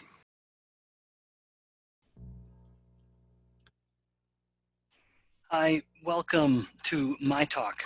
Paul and any of the other organizers, thank you for the invitation to participate in this most bizarre version of a low carb conference, Low Carb Sydney. It being bizarre, of course, has nothing to do with the fact that it's Australian. I'm thrilled to be involved. And I'm glad to be able to share some of this message of, if you will, my way of looking at things, my paradigm, which is placing insulin at the center of health and certainly disease in multiple contexts, and most particularly the metabolic syndrome. So with that in mind, I'll just get started. My disclosures here, I've written a book, so I will receive royalties from the sale of that book if it sells enough. And I'm the co-founder of a supplement and education company, Health Code. I'm also a scientific advisor to a United Health Group, which is an insurer, and to Unicity, which is, again, an international supplement company. Now, to get things started and to give this some context, like I'd mentioned earlier, diabetes is a particularly relevant problem globally. And within the United States, it is a problem, as shown here, with regards to the leading causes of death. In diabetes is placed, certainly within the top 10, coming in around number 7. But I submit that this is somewhat misleading, because most people don't die with diabetes as the main cause. It's not that diabetes has killed them. It's typically that the diabetes is aggravating or exacerbating or even outright causing a different situation. And so I've indicated that here, really, I think, helping us appreciate the relevance of diabetes well beyond its narrow, small, the confines of diabetes itself. It touches on so many different disorders, heart disease, cancer being right at the top of the most lethal of these diseases. Now, if we step back a little bit, and rather than just look at what's killing people, look at how prevalent some of these problems can be, we get a better idea from the study published at the end of last year. This study determined that 88% of adults in the US, and again, pardon the American-centric paradigm here, but that's where I am, and so I'm going to present it that way. Needless to say, we would see similar results throughout the world. In some places, even more dramatic, like perhaps the Middle East, and in others, like Australia, it wouldn't be quite as bad, but all going in the same direction. And nevertheless, they conclude that 88% of adults are metabolically unfit, and they base this on someone meeting the criteria here of what is defined as what they're defining as metabolic health. So only 12% of adults in this survey were okay in all 5 of these areas. So a narrow enough waist circumference, a normal blood pressure, normal blood levels of HDL cholesterol, triglycerides, and glucose. So that's how they define metabolic health. And interestingly, it's this constellation of variables, a certain number of them, that constitute the metabolic syndrome. It's when these health markers are in the wrong direction, where someone would be considered metabolically unfit or meeting the criteria of the metabolic syndrome. Interestingly, the metabolic syndrome, of course, was once referred to as the insulin resistance syndrome when this was first presented. However, metabolic syndrome simply sounds better, but I think it's somewhat misleading. And if we had kept the title of this being insulin resistance syndrome, I submit that it would actually help us understand these disorders more. It is far more descriptive and accurate of a name rather than metabolic syndrome. So what is insulin resistance? If I'm putting it at the middle of that insulin resistance syndrome, let's define it. Let's get to know the villain here in this story. Now, insulin is a hormone that's flowing through all of our blood. It's made from the pancreas, unless we are a type 1 diabetic. Then we have insulin flowing through the blood all the time. Every cell in the body has insulin receptors, and I mean every cell, bones, muscles, from the bottom of our feet to the hair on the top of your head, we've got insulin receptors. Now, insulin will bind this receptor. It's essentially a door that only insulin can knock on. Insulin will come and knock on that door, and then just as if we were knocking on the door of someone's house, someone will come and answer the door, or something happens inside the home because of that knocking door. In my home, it would be that the little puppy starts barking and the kids start fighting over who can run to the door first. Whatever it may be, there's a response. So I'm just going to call this action. And I do this not to avoid being specific, but really whatever the action is depends very heavily on the cell. Insulin will do something differently at a liver cell as opposed to a kidney cell, as opposed to a neuron. So there are different effects. I'm just calling it action. So insulin comes and binds the insulin receptor, then there is a cellular action. Now, one prominent action in the body is that glucose that is outside the cell will be ushered into the cell. It will, if you will, it will walk in the door that insulin allows to be opened. So blood glucose levels will come down when insulin is elevated. Now, over time, this action can be diminished, and this is one of the two important points to make about insulin resistance. It's that insulin has a diminished action. Now, this is not universal throughout the body, but it happens in a few important cells. So as this diminished action occurs, we have then consequences. One being that glucose starts to climb because the body, and this is especially relevant at the muscle, so when the muscle becomes insulin resistant, its ability to pull in glucose in response to insulin is compromised. And then insulin itself begins to elevate. Now, there is a part of a vicious cycle here, so it's difficult to, in fact, I would say it's difficult, I was going to say it's difficult to pinpoint one beginning, but I'll be more accurate. You can have multiple sites of origin, but that's a talk for another time, talking about the specifics with regards to the origins of insulin resistance. But here in this very simple description, we've come to this point where if this given amount of insulin was not enough to do the effect, like, for example, lower blood glucose, so the body makes more insulin. Now, what was once a polite tapping at the door has become a pounding, if you will, and this is sufficient to overcome that diminished action in response to a given amount of insulin, and the action essentially goes to some degree normal. So there are two important takeaways in defining insulin resistance.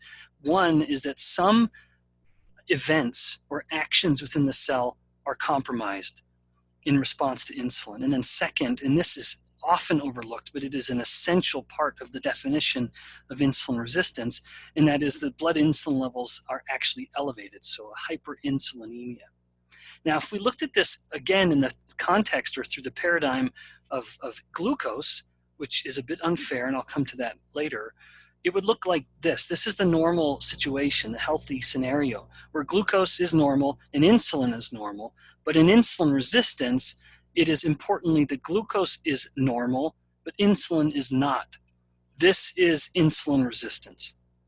And I will present this in a slightly different paradigm in just a minute.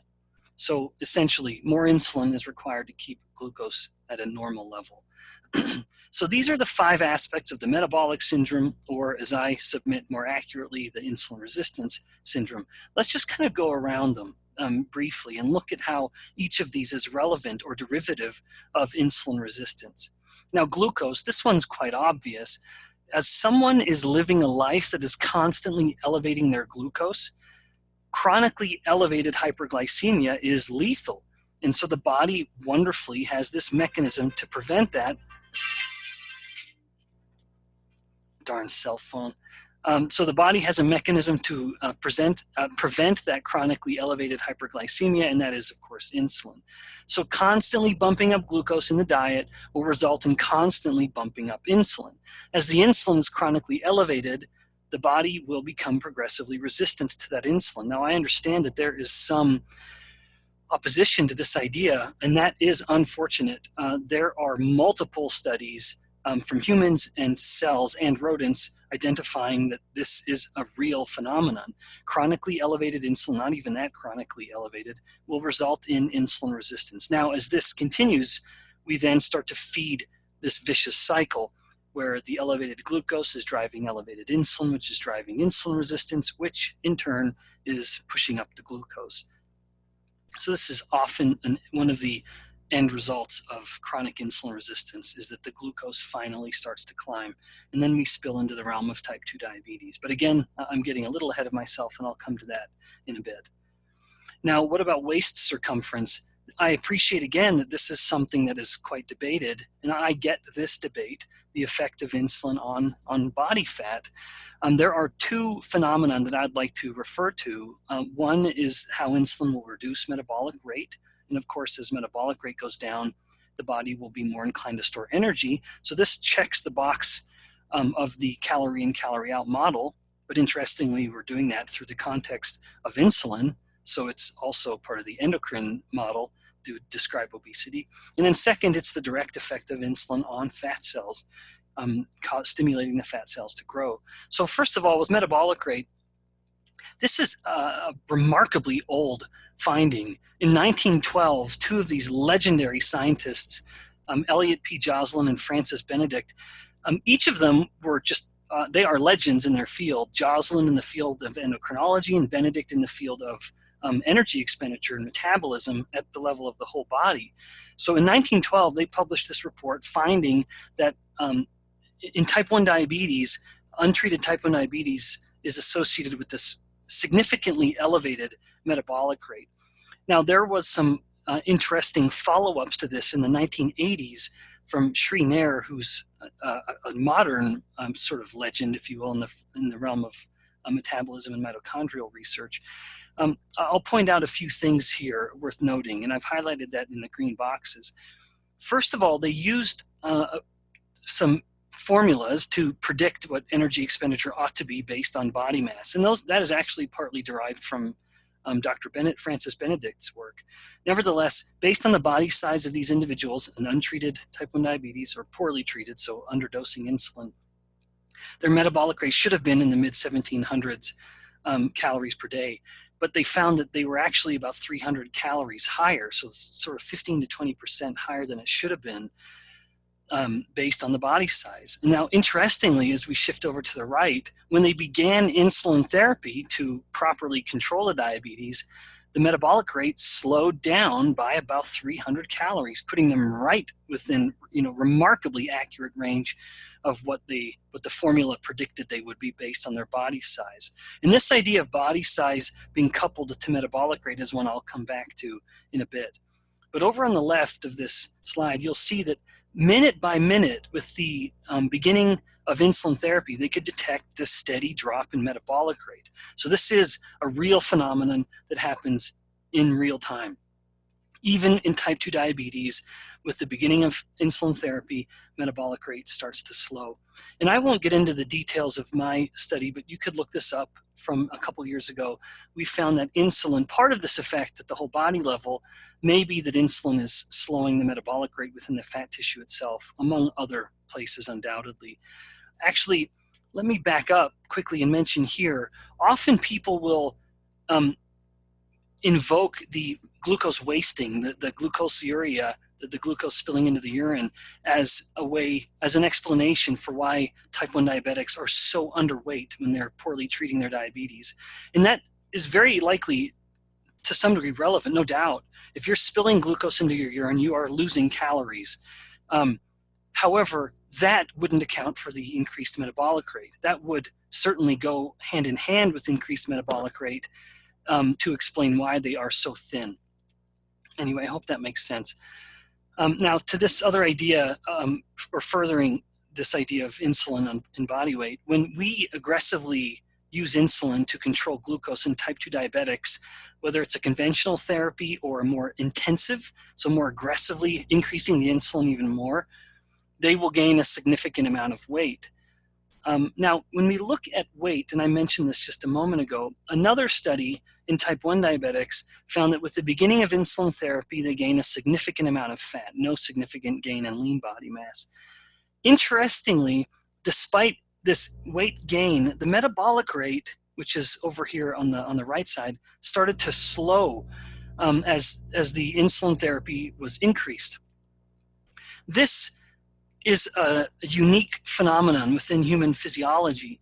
Typically, as I indicate here, as body weight is going up, so too does metabolic rate. Now, this is in adults that are grown. Of course, it's obvious if you're looking at an adolescent who's going through puberty and experiencing explosive growth, but that's not what we're talking about. We're talking about adults. If an adult gains weight, their metabolic rate goes up. If an adult is losing weight, the metabolic rate is going down. So typically, these two things go together. Now, interestingly, based on the data I've shown you, when insulin therapy is thrown into the mix, or just bumping insulin up higher than it was before, we separate these two. And now, so essentially, we uncouple body weight from energy expenditure. This is important, and again, I believe it's all part of the relevance of insulin resistance in an expanded waist circumference, which is the topic at hand.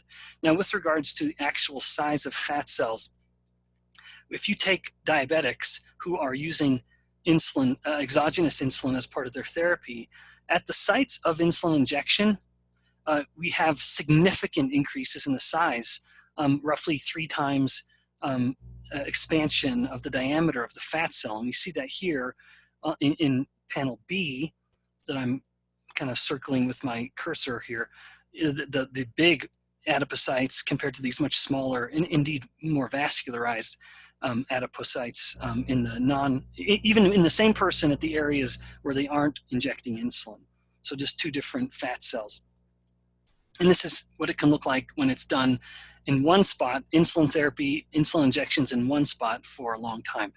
Indeed, this insulin-induced adipocyte hypertrophy is one of the reasons why the reason why type 1 diabetics are told to rotate their injection site. It's because all that insulin in just a few fat cells makes those fat cells uniquely big, as opposed to expanding fat cells in size throughout the whole body. Now, let's move on then to blood pressure as we continue to circle around insulin resistance. This is all through the actions of a hormone called aldosterone. And when insulin goes up, aldosterone goes up. And aldosterone's main effect, among many actually, is to induce the salt and water retention or resorption at the kidneys. And then as volume goes up, of course, pressure will go up as well. And so we have an increase in blood pressure. Now, what about the bottom two, triglycerides and HDL cholesterol, 2 common lipid markers? Well, in fact, this slide has a big story to tell, but the story I want to focus on is just that low triglycerides and high HDL is looked at as an indication of insulin sensitivity. And in contrast, if someone has high triglycerides and low HDL, that is an indication of insulin resistance. And in fact, that's how they defined insulin resistance in this study, a high triglyceride to HDL ratio. And just for the sake of time, I won't talk about the mechanism, also partly because I'm not a lipidologist, but suffice it to say, hyperinsulinemia and insulin resistance will reduce HDL cholesterol levels in the plasma, and in contrast, they will increase LDL, which of course, looking at this paradigm, LDL is derivative of VLDL, so that would be the next step. Now, beyond the insulin resistance syndrome, insulin resistance has a hand in many diseases, including these big three: diabetes, heart disease, and cancer, but also several others that you might not expect. I've already touched on body fat, but Alzheimer's disease, the most common form of dementia, stroke, arthritis, migraines, infertility in men and women, and fatty liver disease. Each of these diseases is either caused by or exacerbated by insulin resistance. So insulin resistance is extraordinarily relevant in these non-infectious chronic diseases that we're all worried about.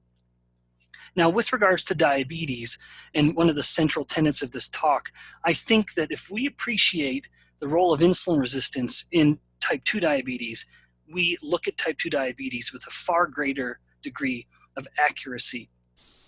So in looking at insulin resistance, commonly the typical marker that we're searching for is looking at glucose. That's what we want to look at, and that's what we want to track. And over the life of a person progressing towards type 2 diabetes, the glucose levels are going to look something like this, starting normal and then becoming progressively elevated. Now, this is excusable, despite me disagreeing with it, and I will make the case that it is wrong. I think we can nevertheless be sympathetic to that perspective, and certainly sympathetic to people who hold it despite the evidence. Now, the evidence in favor of it is historic and scientific. Very briefly, because I'm not a history professor, the historic reason is excusable, partly because the most common manifestation of someone with diabetes, most specifically type 1, but even type 2, would be that they would be urinating a lot, the polyuria, due to the high levels of glucose. The kidneys can't resorb that glucose, and so the glucose will stay in the urine within the kidneys, and that will pull water with it. So the person's producing a high volume of urine, and it will be enriched with glucose. Now, second and more modern, it would be the scientific justification, and that is simply that it is easy to measure glucose. When you can oxidize the nutrient on a teeny little strip that has enzymes on it, it gives you a lot to play with. Much easier to measure, I should say, to be clearer, as opposed to trying to measure hormones on something like this. So measuring glucose is easy to do, and thus it became relevant because people could track it. We can all measure that on our own at home, let alone in a doctor's office. Now, with that sympathetic perspective in mind, let's transition to making the case that it's not excusable and nowadays, and that insulin ought to be the metric that we're scrutinizing when we want to understand type 2 diabetes. And if we superimpose insulin over the lifetime of someone progressing towards type 2 diabetes, it would look something like this. It starts low, it elevates significantly, and then it starts to come down, but it is nevertheless higher than it was before. That is so important because so commonly this part here, where insulin starts to drop and then glucose starts to climb, commonly in the literature we will say insulin is insufficient to keep glucose in control. And that leads some to erroneously conclude that insulin is essentially zero, and we use that as justification for insulin therapy, but it is not. While that is technically accurate language, it is misleading to say that insulin is insufficient. We should be clear that it's insufficient to keep glucose in check, but it is still elevated. Anyway, insulin has that progression. I want to note two specific timelines as if we were moving along that x-axis through time, through the life of the person. This first stage is the insulin resistance stage, and you'll note that it is defined by elevated insulin but normal glucose. This is where most people fall nowadays, unfortunately, certainly in the US and other countries. And then as this progresses, in not everyone, but many of these people with with insulin resistance will progress towards type 2 diabetes, but not all of them. But this is now where insulin is still higher than normal, but it may start to drop, and now glucose levels will start to accelerate and climb. So insulin is elevated and glucose is elevated. But insulin is the key variable here. You can see how it starts to climb so much earlier than glucose does.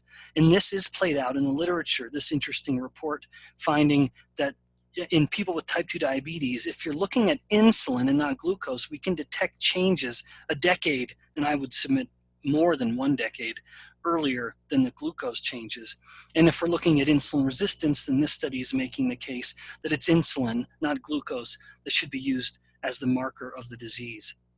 Now, unfortunately, and I alluded to this a moment ago, when we focus on glucose, we do whatever we can to push the glucose down, including bringing insulin back up to where it might have been and even beyond, so to super physiological levels of insulin. So we begin treating the patient with insulin therapy, and then that will most certainly push up the insulin, but conventional medicine would say, who cares?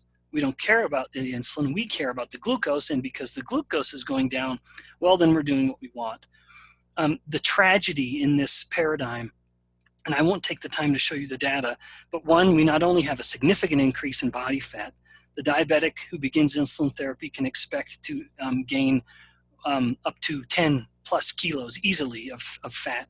The risk of heart disease will climb by multiples. The risk of cancer, mortality, actually dying from cancer will go up, one particular study, by about 90% with insulin therapy. So this has meaningful consequences.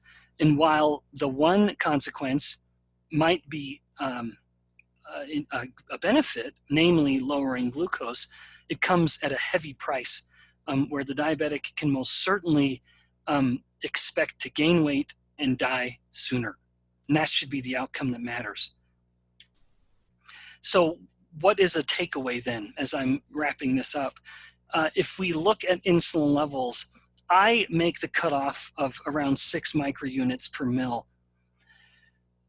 This is based on evidence, and I have some studies linked here, where healthy people, based on people not adhering to a Western diet or a processed foods diet, I shouldn't call it Western, it is global, but a diet that is based on processed foods, they're going to have insulin levels around 4 microunits per mil. And these are people who have extremely low levels, if any, diabetes at all.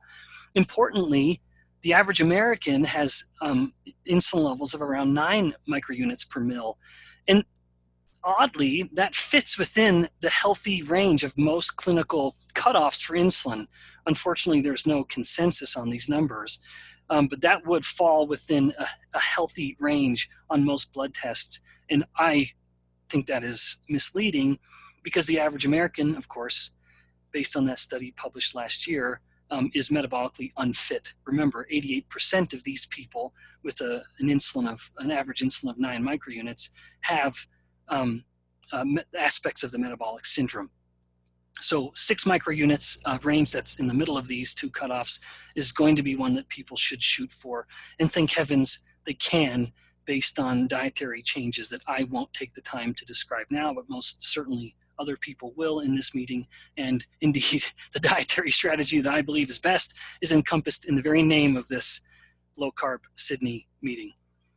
Now, so in conclusion, these are the aspects of the insulin resistance syndrome, nowadays referred to as the metabolic syndrome. And guys, thank you for listening. I hope this has been instructive. Again, my main hope is that we can appreciate the role of insulin and insulin resistance, not only in diabetes, but also in virtually any disease related to cardiometabolic disorders.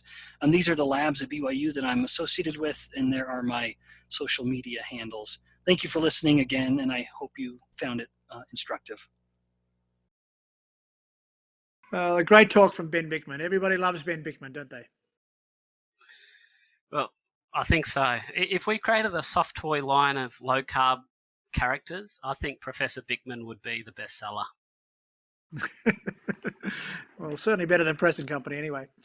The concept of metabolic syndrome, more accurately being described as insulin resistance syndrome, is a good one, I think. And I sometimes wonder maybe we should go back to that original terminology. Well, I think it would offer clarity, because the term metabolism to many people, both inside and outside the medical profession, doesn't really mean a heck of a lot. But when we talk about insulin resistance, we're starting to get more of a grasp on that. And certainly, I think that extra description would empower people to take action. And that scary stat about 88% of Americans being metabolically unhealthy. So in other words, having one of those signs of the metabolic syndrome is quite astonishing. It's frankly scary. So only 12% actually passed on all 5 metrics of the metabolic syndrome. I mean, it really says a lot. We're in quite a damned state right now. And I'm sure it's very similar in most Western countries and, well, most countries generally.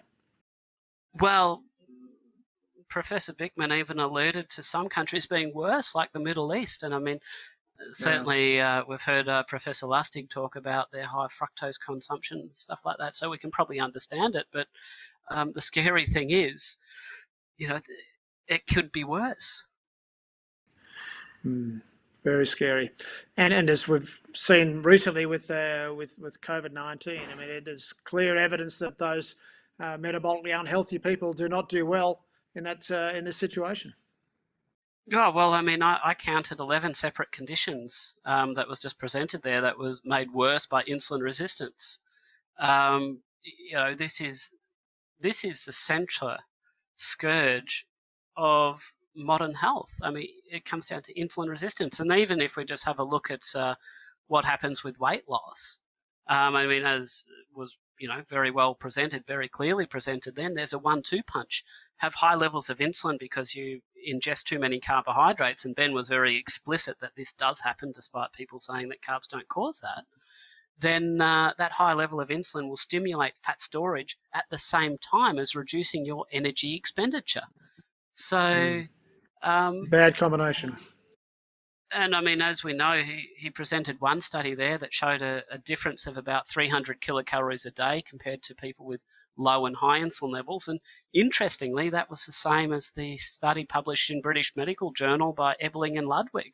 They found about 300 kilocalories a day difference. So there really can be no doubt that he's hit the nail right on the head. Yeah, fascinating. And I think the real challenge I certainly find with patients and so on is trying to explain insulin resistance. And I thought he did a really good job of that. Super crisp graphics. I mean, he's a brilliant presenter. I mean, his students are lucky to have him. Yeah, great talk. Hello around the world for the online low carb symposium. My name is Robert Lustig, and I am a pediatric neuroendocrinologist at the University of California, San Francisco. I will be talking to you today about the problems in the diagnosis and interpretation of data related to metabolic syndrome, because there's not one metabolic syndrome, there are in fact 3. And until people understand the difference between them, we will not be any further along in terms of dealing with this debacle.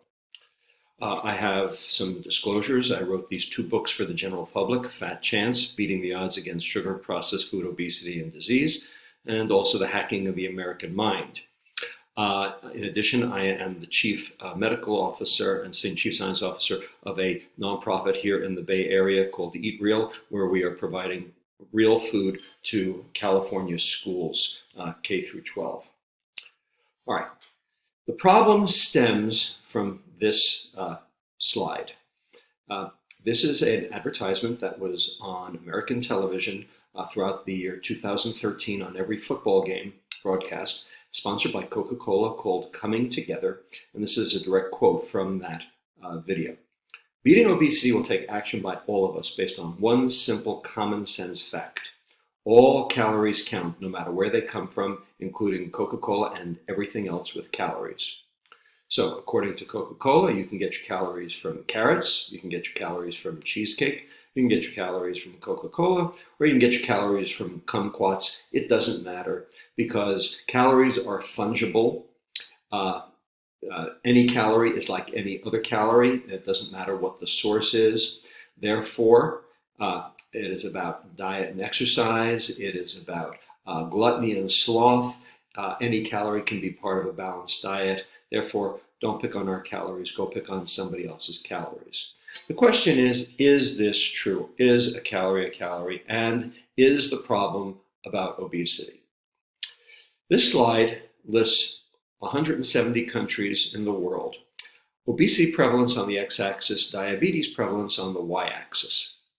And you would look at this and you would say, well, very clearly there's a correlation, and there it is, and I don't argue that. But correlation is not the same as concordance, because there are countries that are obese without being diabetic, such as Iceland, Mongolia, and Micronesia. And there are countries that are diabetic without being obese, such as India, Pakistan, and China. India and China today have an 11% diabetes prevalence, and they're not fat. On the other hand, the United States, the fattest country in the world, only has a 9.4% diabetes prevalence. If it was just about calories, if it was just about obesity, how could you explain that? Well, you can't. Problem number one. Problem number two. Obesity is increasing worldwide at the rate of 2.78% per year amortized over 40 years. Whereas diabetes is increasing worldwide at the amortized rate of 4.07% per year amortized. If diabetes is just a subset of the larger subgroup of obese individuals, then how could you explain that? Well, again, you can't. Third, here we have the secular trends in new onset cases of diabetes amongst US adults over a 25-year period. The total are on the left, and BMI BIND is on the right. And what you can see is that the incidence rate has been going up 25% in the obese, but it's also been going up 25% in the normal weight individuals. If diabetes is just a subset of obesity, then how come the normal weight individuals have an increasing incidence just as fast? Problem number four, and this is really fascinating, the Little Women of Loja. This is an Ecuadorian founder group effect, single mutation in the growth hormone receptor gene of the liver. And these are Lerone dwarfs. That is, that they cannot respond to growth hormone because their growth hormone receptor is dead. As you'll notice, they're extremely short because they can't generate IGF-1. Well, they have extraordinarily high amounts of growth hormone.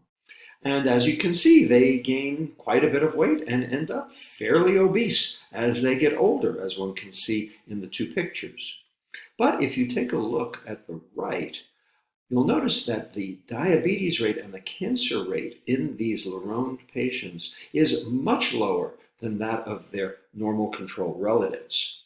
And the same for obesity and their insulin levels, despite the fact that they are enormously overweight compared to their peers, their insulin levels are extremely low. This does not make sense in terms of this whole issue of obesity. When you look at their data more carefully, the data show that their percent fat is way higher, the growth hormone resistant patients. Their fasting insulin is much lower. Their HOMA, their measure of insulin resistance, much lower. Their HDL is about the same, but their LDL is higher, but their triglycerides are much lower. And if you look on the right, you can see their oral glucose tolerance testing. Their glucose levels are the same. But take a look at their insulin levels. These patients are insulin sensitive despite being obese. So very clearly there's a disconnect that can occur between insulin and obesity. And this is the key to what we will be talking about today. So this is the most important slide I'm going to show you. This is a Venn diagram of the entire US population. 30% obese in orange, 72 million, 70% normal weight, 168 million, clearly non-overlapping. BMI greater than 30, BMI less than 30. Now, the standard mantra from the doctors and the dietitians and the Institute of Medicine and the National Institutes of Health and the White House and Congress and the food industry is the following. 80% of those individuals, those obese individuals, they're sick. They're fat and they're sick because they're fat. And if we could only get them to just diet and exercise, we could solve this problem. This is untrue. Number one, it is true that 80% of 30% are metabolically ill. I don't argue that. But that means 20% of 30% are not. We have a name for these patients, MHO, metabolically healthy obese, just like the Larone dwarfs. They will live a completely normal life, die at a completely normal age, not cost the taxpayer a dime. They're just fat. Conversely, and this is the important thing, 40% of the normal weight population have the exact same diseases as do the obese. They get type 2 diabetes, hypertension, lipid problems, cancer, dementia, etc., cardiovascular disease. Just like the obese do, they're just not obese. And there are more of them, because when you do 40% of 70% of 240 million, you get 67 million thin sick people compared to the 57 million fat sick people, calling them the problem. And when you do the math on the two of them together, that's more than half the US population. So very clearly, obesity, weight, is only a marker for the problem, not the problem itself. And here's the proof of that. Here we have two equally weighted people, CTs through the abdomen of the two. Trunk fat 12.8, you'll notice exactly the same. One's healthy, one's sick. B, the one on the bottom, is sick because he's got intra-abdominal fat, fat around the organs. The one on top, he's got big love handles. He's got subcutaneous fat. Subcutaneous fat, while cosmetically undesirable, is metabolically inert. It is the fat below that makes the difference, and I will show you why. So, what I hope I've shown you thus far is that obesity is actually not the problem. Metabolic syndrome is the problem, and that's where all the money goes, because that's 75% of all healthcare dollars. And here are the sentinel diseases of these metabolic syndrome, of which diabetes, of course, is the most common. So, what is metabolic syndrome if it's not obesity? Well, 6 separate medical organizations attempted to define metabolic syndrome back in the late 1990s and mid-2000s. And they all came up with completely different definitions for metabolic syndrome. So what is that telling you? It's telling you at least 5 of them are wrong, and probably all 6. And I was part of a panel for the American Heart Association looking at metabolic syndrome in children, and we didn't even try to define it because we didn't even have the cardiovascular events to be able to hang our hat on. The reason for this conundrum is because each of these definitions by each of these organizations has sought to define the metabolic syndrome phenomenologically with various cutoffs. But the problem with these cutoffs is these are not bimodal distributions. They are skewed kurtotic unimodal distributions. So who's to say that 90th percentile for blood pressure constitutes metabolic syndrome, but 89th percentile does not? You see the point here? Okay, these are arbitrary cutoffs that make no sense and actually have no bearing on appropriate diagnosis or explaining the phenomenon. It is actually much easier to define the metabolic syndrome mechanistically. That is, where is the insulin resistance? The one thing that everyone who deals with metabolic syndrome agrees on is that insulin resistance is a hallmark feature of metabolic syndrome. That is true for lipodystrophy, it is true for HIV, it is true for endogenous depression, it is true for many diseases that have nothing to do with obesity. So if you take a look at glucose tolerance and insulin resistance over the course of the last 45 to 50 years, here's the data. So you'll notice that glucose excursions in healthy volunteers have remained remarkably constant over the period of time from 1970 to 2014. But take a look at the insulins that go with those. The insulin dose or load burden has gone up 2 to 4 fold over that same 40 to 50 years that we have remained euglycemic. In other words, we have become 2 to 4 fold more insulin resistant because it takes 2 to 4 fold more insulin to be able to control our blood sugar. So the question is, why is that? So here's the standard model of insulin resistance. Okay? It starts with your fat cells. You get fat. Okay? The adipocentric view of insulin resistance. You get fat.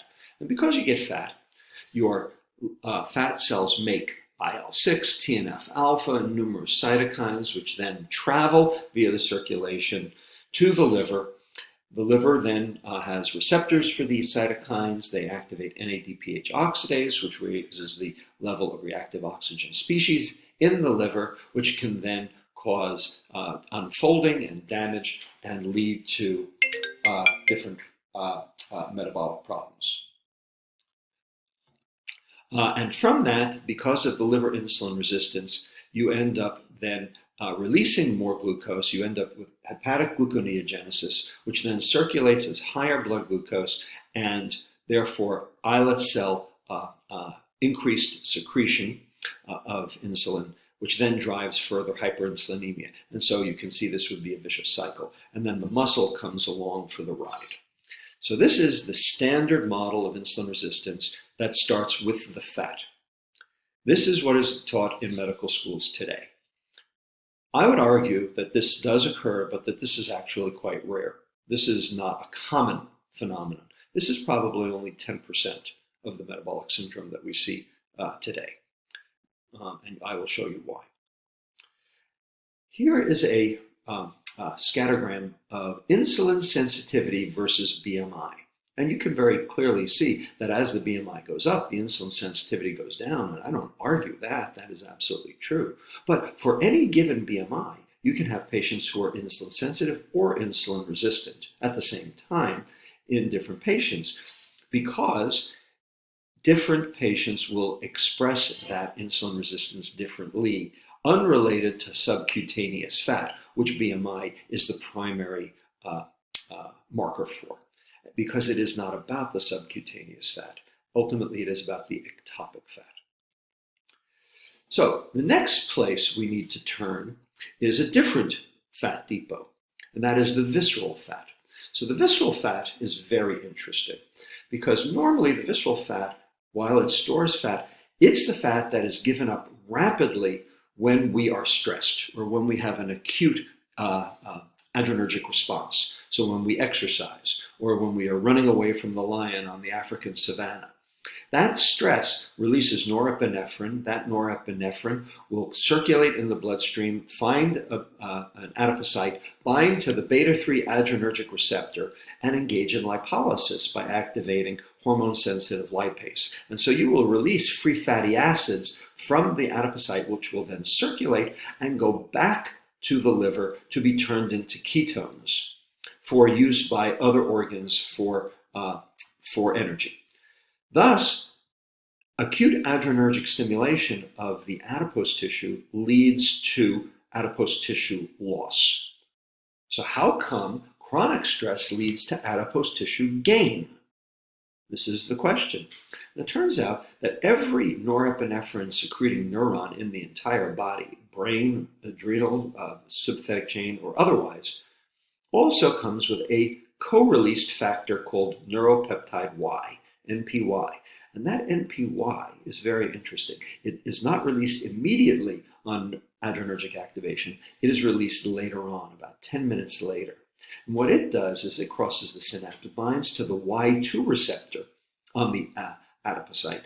And when it does that, it actually turns off the beta-3 adrenergic receptor. And it ends up leading to excess lipid storage, because it is the adipose tissue now becomes lipogenic. And the evolutionary reason for this is that if you're under chronic stress, you clearly need more energy and more energy available to the liver immediately. And so there is an imperative for adipose tissue storage. This is what happens in clinical depression.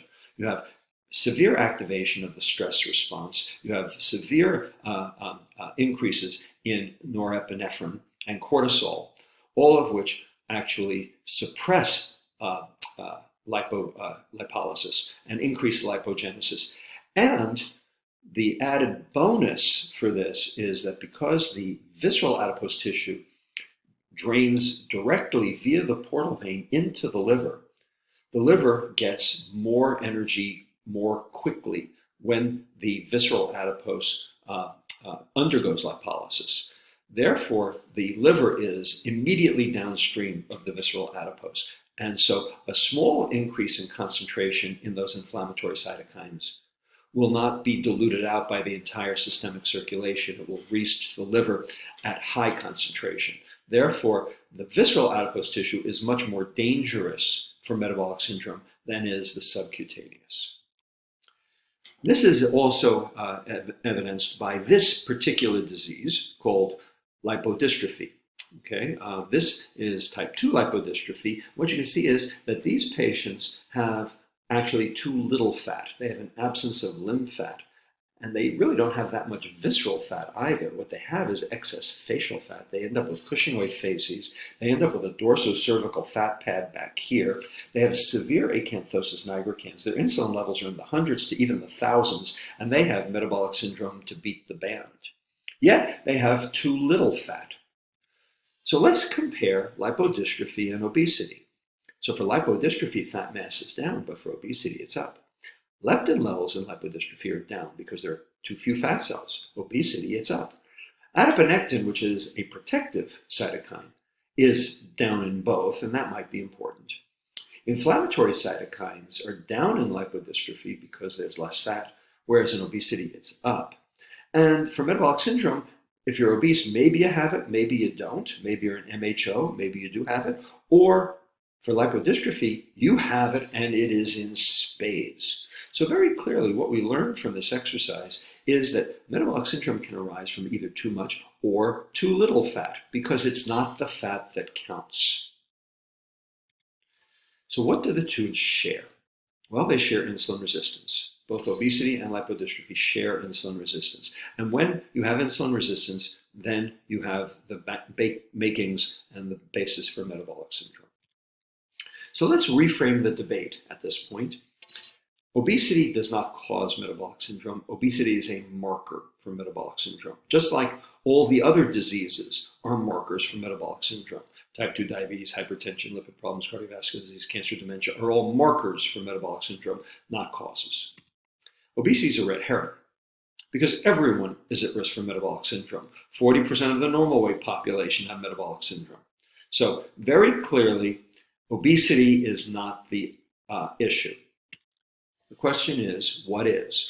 Well, obesity is not enough. Insulin resistance, turns out, is not enough. It's what kind of obesity, what kind of insulin resistance, in which tissue, and are all insulin pathways affected equally? So, to answer this question, we have to then determine where the insulin resistance occurs. And this is perhaps the most important slide I will show you. This is a slide from Fabrini et al. From Sam Klein's group at WashU St. Louis, dated 2009. And what they did, they were the first group to use a 3 Tesla MRI scanner. It had just been invented at that point. And instead of just doing subcutaneous versus visceral fat, they chose to do visceral fat versus liver fat. Okay, hear the difference? Visceral fat versus liver fat. Asking the question, which predicts insulin resistance better, the visceral fat or the liver fat? So they did a multivariate linear regression analysis on their data on these obese patients. And what they found was that when you held the liver fat constant, the visceral fat explained none of the insulin resistance, whereas when you held the visceral fat constants, the liver fat explained all the differences in insulin resistance. In other words, it's the liver fat that matters. Then they asked the question, okay, where does that liver fat come from? And that's here on the right. And what you'll notice is here in the gray box, non-systemic fatty acids. Non-systemic. Now, we know where systemic fatty acids come from, and they're the same across the board. Systemic fatty acids come from diet, or they come from lipolysis of peripheral fat tissue. But non-systemic, where do those come from? Well, they come from being made right in the liver through a process called de novo lipogenesis, new fat making. And what is the substrate for this de novo lipogenesis, or DNL? As you will see, it is sugar. Yes, dietary sugar. So we now have liver fat as a primary driver of insulin resistance. So let us now look at fatty liver on its own, unrelated to weight.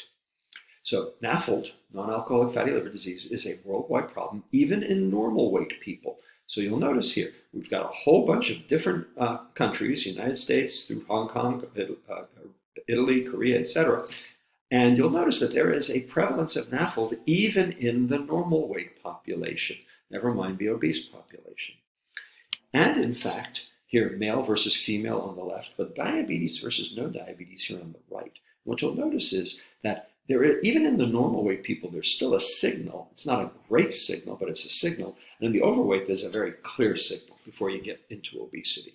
So liver fat happens even in normal weight people. And I can tell you that liver fat drives insulin resistance unrelated to obesity. So here's an example of that. So here is what we call an MRI fat fraction map. You can see the obesity, the love handles on the side, but I want you to take a look at this guy's liver. Dark, 2.6% liver fat. This is not very much. This is a metabolically healthy obese patient. This guy will outlive you. Here's what you'd more normally expect to see. You see the obesity, but you also see a ground glass appearance of the liver here, 24% liver fat. This is non-alcoholic fatty liver disease. This guy has metabolic syndrome. Now take a look at this guy. Notice he's not fat, he's thin. He doesn't have very much in the way of subcutaneous fat, but take a look at his liver, 23% liver fat. He's just as sick as the guy in the center. So thin sick, fat healthy. So what these three images show you is that it is not the obesity, but rather the liver fat that makes the difference in terms of metabolic disease and metabolic syndrome. So let's talk about the organs that make a difference in terms of this. In the 1990s and 2000s, Ron Kahn, the CEO of Joslin Diabetes Center in Boston, had his lab construct 8 separate tissue-specific insulin receptor knockout mice. And here they are listed, and they're very interesting, each of them in their own way. But it turns out that 6 of them are actually protected from obesity. One that I think is the most interesting is the one on the bottom, the glomerular podocyte insulin receptor knockout, or the Podirko mouse. This mouse has the insulin receptor deleted from its kidney. The rest of the body is completely normal. Only place that there's a problem is the kidney, no insulin receptor. These animals have normal blood glucoses. These animals do not gain weight. These animals do not develop inherent metabolic syndrome. However, they have the worst diabetic nephropathy of any animal model on the planet. How can this be when they have normal blood glucoses? How can they have diabetic nephropathy when they have normal blood glucoses? Turns out it's because the diabetic nephropathy is not from the glucose, it's from the insulin. It's from the insulin resistance at the level of the kidney. And so these animals have that.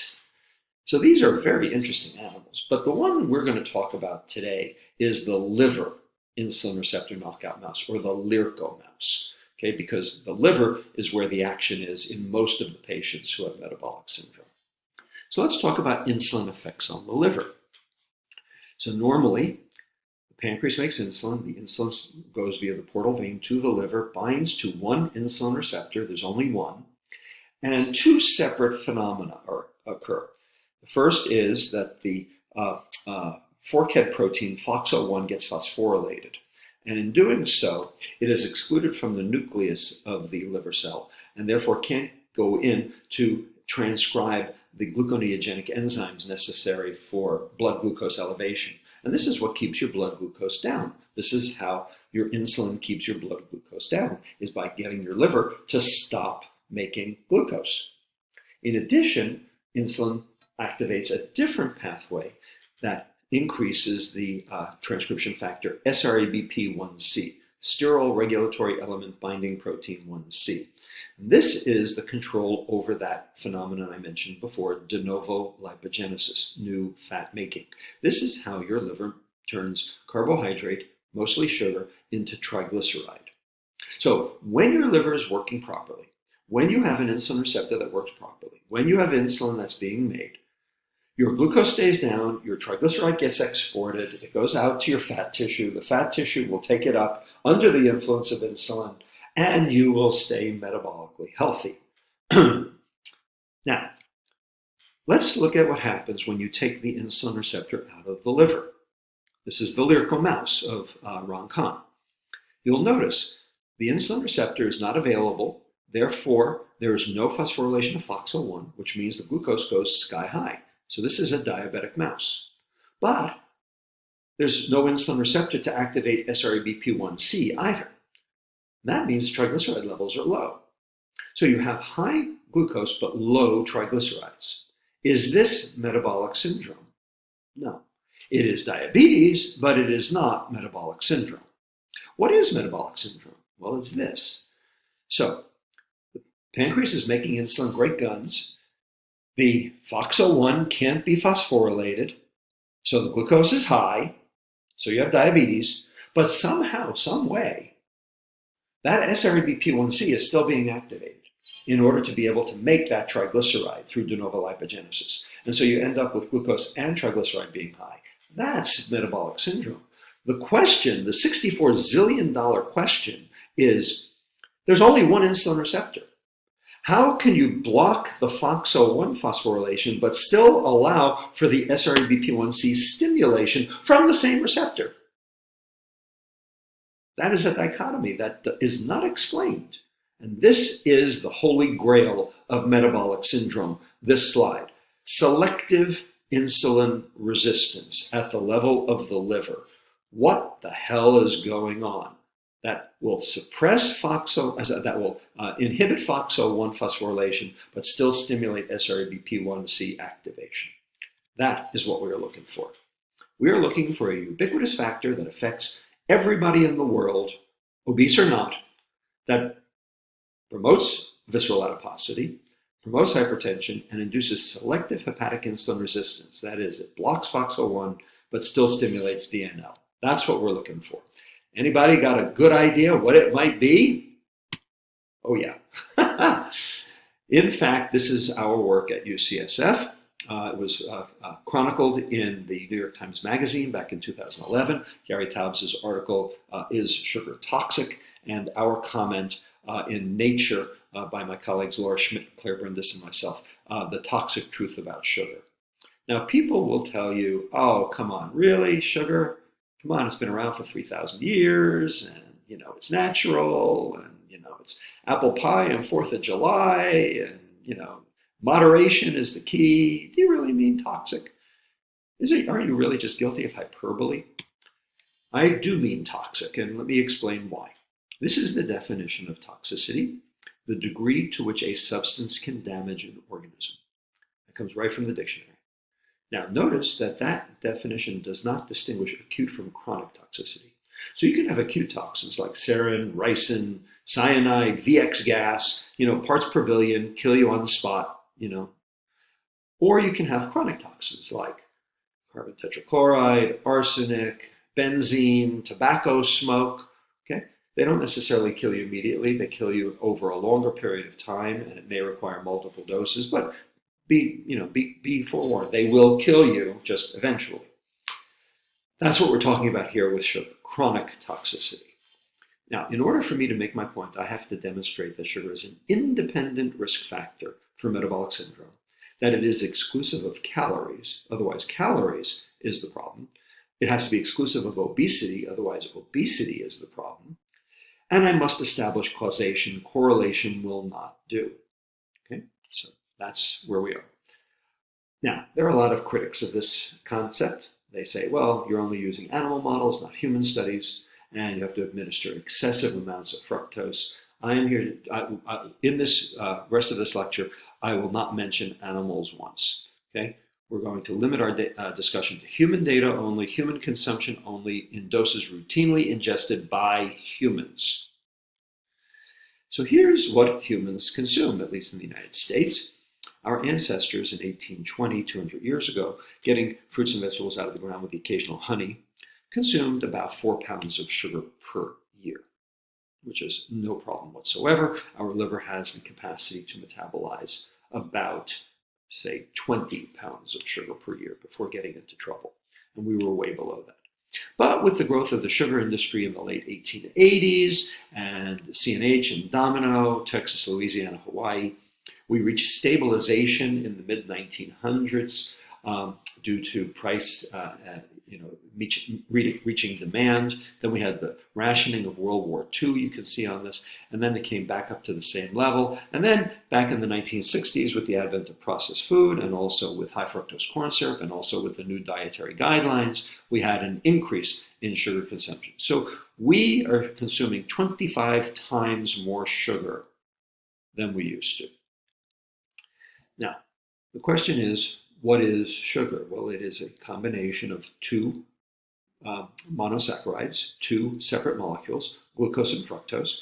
The food industry will tell you a sugar is a sugar. This is absolutely untrue. This is fallacious, and this is food industry propaganda. Let me show you why that is the case. So glucose, first of all, 80% of a glucose load will be metabolized by all the organs in the body because every organ has a glucose transporter. Only 20% will hit the liver.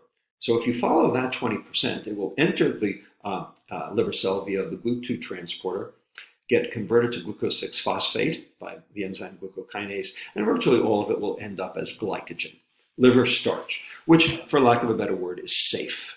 It's what your liver wants to do with excess energy. This is why marathoners carb load before a race.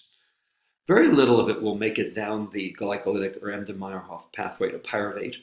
Very little of it will enter the mitochondria and participate in the TCA cycle, and therefore burn it off to ATP and carbon dioxide.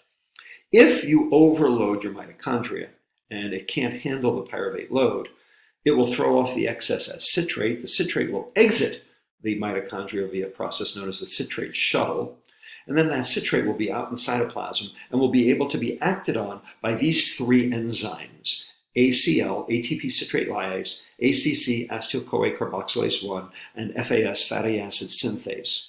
And those three enzymes will take citrate down to acetyl-CoA and then build it up in 2 carbon fragments to make fatty acyl-CoA. And this is all under the control of that transcription factor I mentioned before, SRABP1, which is under the control of insulin. So this is what happens when glucose enters the cell and your liver can handle it. It turns a little bit of the glucose into fatty acyl-CoA, which will then get packaged by microsomal transfer protein and ApoB to form VLDL, very low density lipoprotein, which you measure in the triglyceride fraction on your lab test. And then that will be released into the bloodstream and can circulate and potentially cause heart disease over time or be a substrate for obesity. Okay? This is normal. This is what happens with glucose. But now let's take a look with fructose. First of all, you see glycogen anywhere? No glycogen. Because fructose goes straight down to the mitochondria. It doesn't go to glycogen. It enters the mitochondria, a lot of it, pyruvate, a lot of it. 100% of the glucose, of the fructose load will enter the liver, compared to 20% of the glucose load. So now you're overwhelming your mitochondria.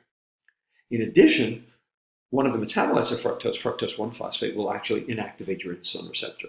So now you've got hepatic insulin resistance. So then you say, well, then how do you get de novo lipogenesis? Turns out one of the other products of fructose 1-phosphate is PGC1 beta, PPR gamma coactivator 1 beta, and it stimulates SRABP1C without insulin. In other words, it's a workaround. It's an end run around the insulin receptor. So now you have insulin resistance, but de novo lipogenesis anyway. Here's our ubiquitous factor. So you have insulin resistance, you can't phosphorylate FOXO1, you end up with hyperglycemia, and you still stimulate de novo lipogenesis, and you still end up with triglyceride. High glucose, high triglyceride, slam dunk, QED. But that's only one problem that fructose causes. It causes a second problem too. So here are 5 pictures of food. They all share one thing in common. They're all brown. Brown. Okay, this is the Browning reaction, the Maillard reaction. Okay, non-enzymatic glycation. This is why your banana's brown. This is why you paint your ribs with barbecue sauce before you put them on the grill. This is why you get wrinkles. This is why you get cataracts. The Maillard reaction. So here's how you have to think about it. You can slow roast your meat at 365 degrees for an hour, or you can slow roast your meat at 98.6 degrees for 75 years. The answer is the same. We are browning right now, even as we speak. And if you had orange juice for breakfast this morning, you are browning 7 times faster. And if you don't believe me, here's newborn rib cartilage nice and white compared to 88-year-old rib cartilage nice and brown. You are browning right now. It is a normal phenomenon of life. It is the reason you die.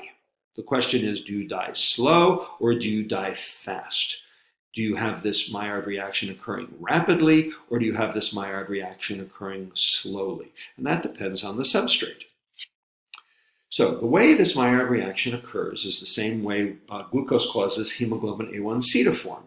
So here's glucose in the linear form, finding position 1 of hemoglobin, the epsilon amino group of lysine, forms a Schiff base, which then spontaneously decomposes to form a covalent linkage known as the Amadori product.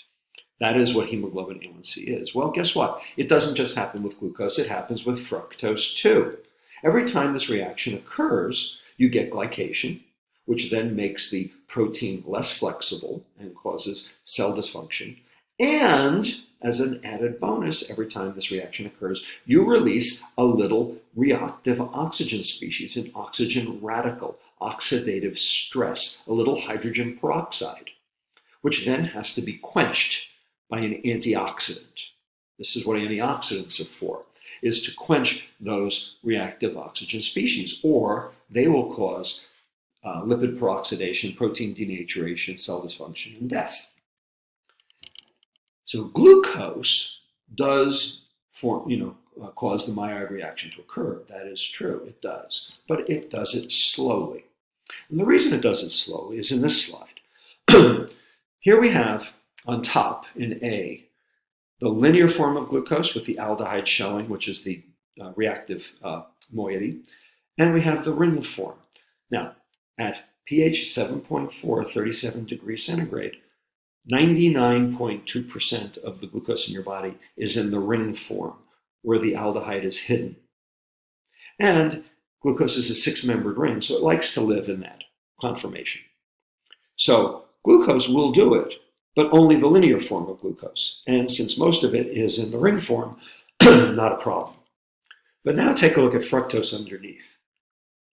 Here's the linear form of fructose, and you'll notice that reactive keto group is just as reactive as the reactive aldehyde group of glucose.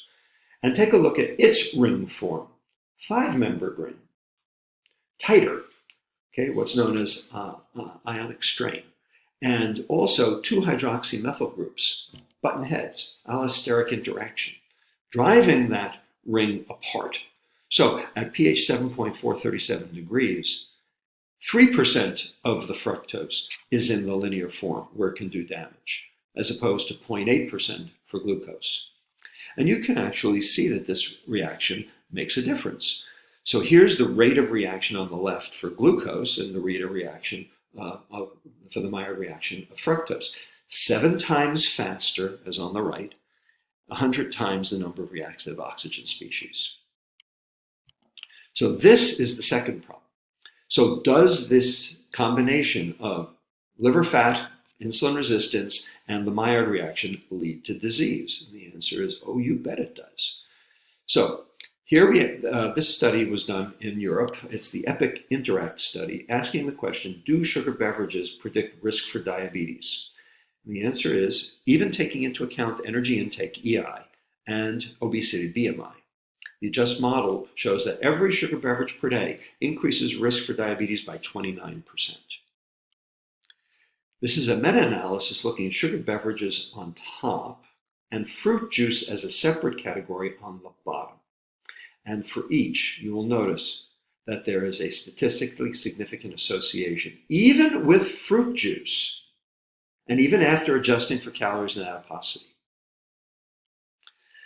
Our graduate student, Luis Rodriguez, now Dr. Luis Rodriguez at UCSF, looked at the odds ratio for metabolic syndrome in the NHANES adolescent database. And he looked at it based on added sugar consumption. So he binned the added sugar consumption into 5 quintiles. The reference quintile is the first quintile at 30 grams per day, all the way up to the 5th quintile of 186 grams of sugar per day. And this is controlling for calories and controlling for obesity. And you can see by the time you get to the 4th quintile, your risk for metabolic syndrome is 10 times higher than the reference. This works at a worldwide scale too. This is a study we did with Sanjay Basu at Stanford, where we looked at the Food and Agriculture Organization statistics database, looking at food supply in every country, not consumption, supply, which is much easier to calculate, okay, and binned them based on total calories, fruits excluding wine, oils, fiber-containing foods, meat, cereals, and sugar crops and sweeteners as separate line items. We then melded that database with the International Diabetes Federation database for diabetes prevalence worldwide, and then we melded that with the World Bank Gross National Income database to control for the 5 confounders: poverty, urbanization, aging, obesity, and an economic status. And what you can see is that only sugar led to a signal. Okay, no other foodstuff led to any signal other than sugar for this diabetes prevalence. And here's the adjusted association of sugar with diabetes prevalence. So this is the take-home slide. Only changes in sugar availability correlated with changes in diabetes prevalence worldwide. For every extra 150 calories per day per person located within any country's borders, the diabetes prevalence only went up by 0.1%. But if those 150 calories happened to be a can of soda instead, then diabetes prevalence went up 11-fold, up to 1.1%. 11-fold. These data actually meet the criteria for causal medical inference because we show dose, more sugar, more diabetes; duration, longer sugar exposure, more diabetes; directionality, those countries where sugar went up, more diabetes; those countries where sugar went down, and there were about 10 of them, less diabetes. And most importantly for this kind of work, precedence. You have to show precedence. Something has to precede something else to be causative. 3 years. Whenever sugar changed in any country, diabetes changed in the same direction 3 years later. And we now have the controlled trial. So what we did in this study, and this is a study we did at UCSF, we took 43 children from our obesity clinic, Latinos and African Americans with metabolic syndrome. That is obesity plus at least one comorbidity. We figured out what they were eating at home on their home diet. We studied them on that home diet.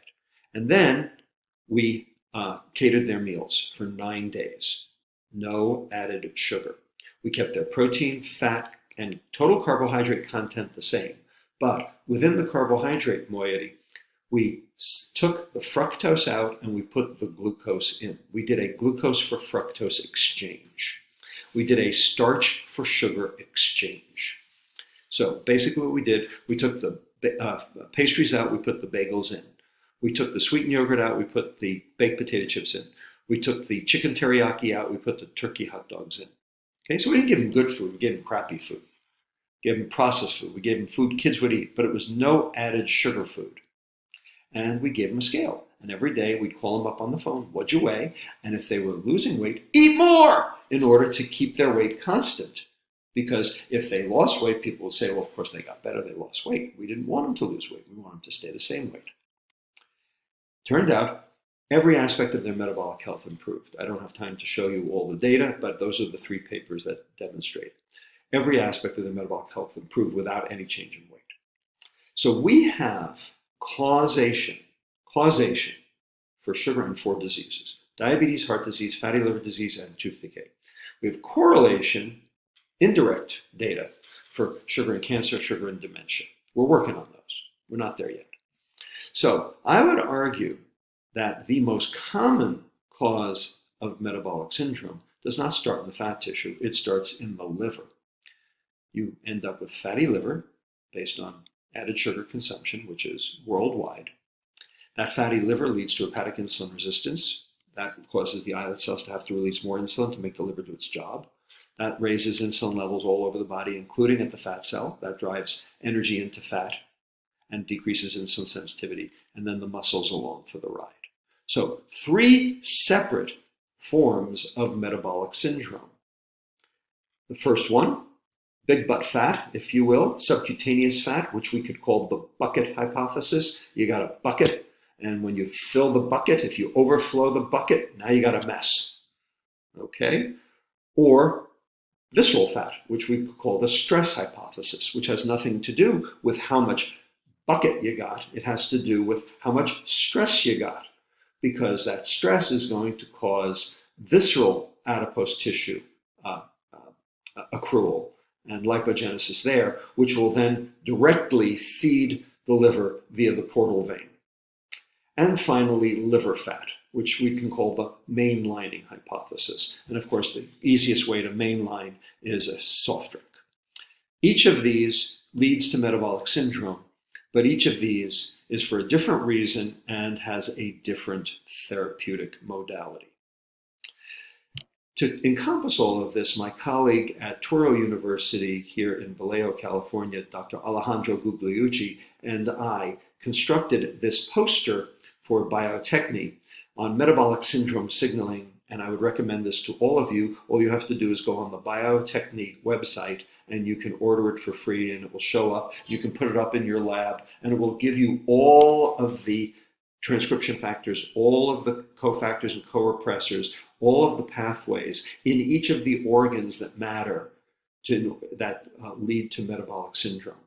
And in doing so, you can then determine for yourselves how the different pathways occur and why the liver is the biggest problem, the visceral fat is the second biggest problem, and the peripheral fat, the subcutaneous fat, while it is a problem, and I don't disagree that it's a problem, it is the least of our problems. So, is sugar public enemy number 1? Trans fats used to be, but we figured that out, and as of 2013, they were banned from our food. So now sugar is public enemy number 1, and the problem is it's not banned from our food. I don't necessarily need it for it to be banned from our food. As people ask me all the time, how can you be against sugar? I am for dessert. Okay, and let me categorically state it right here on Low Carb Online. I am for dessert. For dessert. I am not for dessert for breakfast, lunch, dinner, and snacks. And right now, that is what's going on in the world as we speak. The good news is that low carb doesn't do that.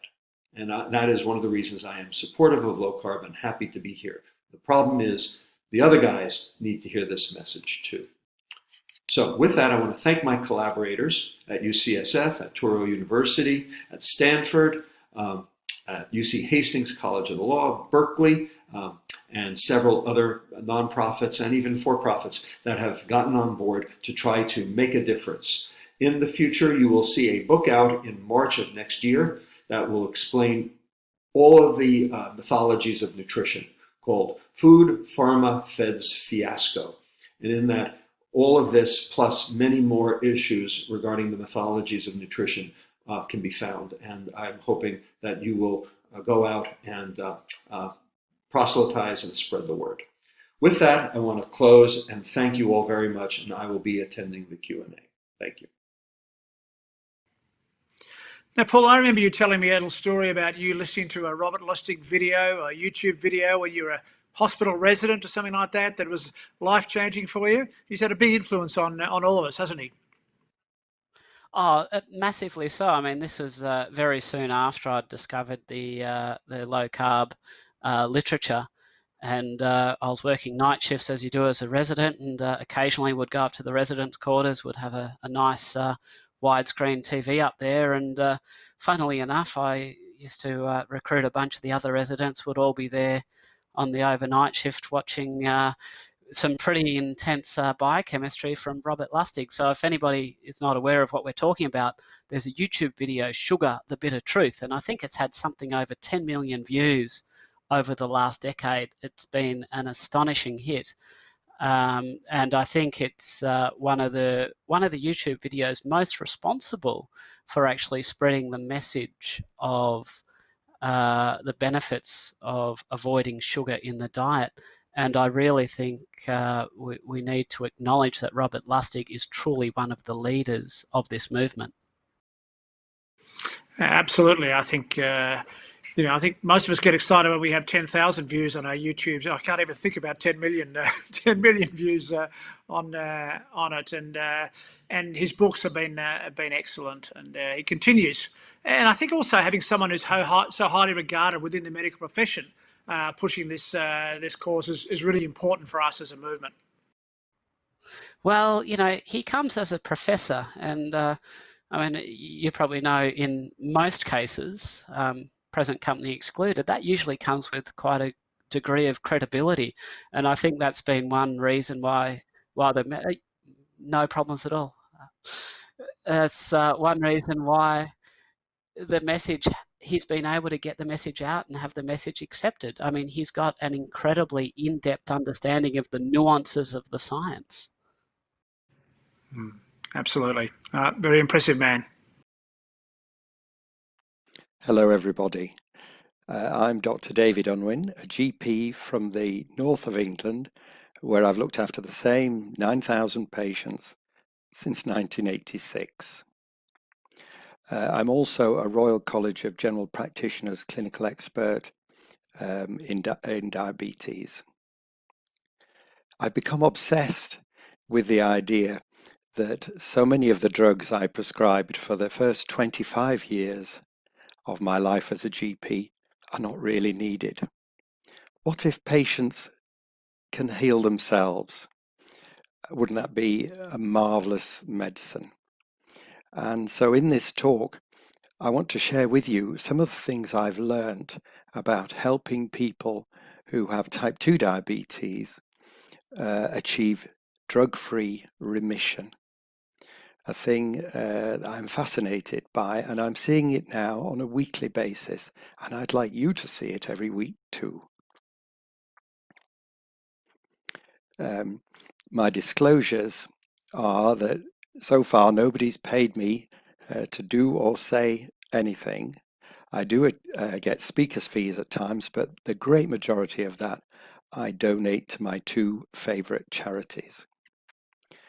That's the agenda of what we're going to be speaking about, low carb and type 2 diabetes remission, which now I'm achieving in 49% of all the patients who join me in a low carb journey. There are two fundamental principles to this success. One is, how do we explain physiology to patients in a way they can understand? And perhaps even more important than that is giving patients hope of better health. And these are the two things that underpin more or less everything I've been doing for the last 7 years. So let's make a start. So let me introduce you to Marcia, 52 years old. She weighs nearly 100 kilos, and she's been taking quite large doses of insulin since 2004. In this photo, she was taking 90 units of insulin a day. She had quite significant high blood pressure.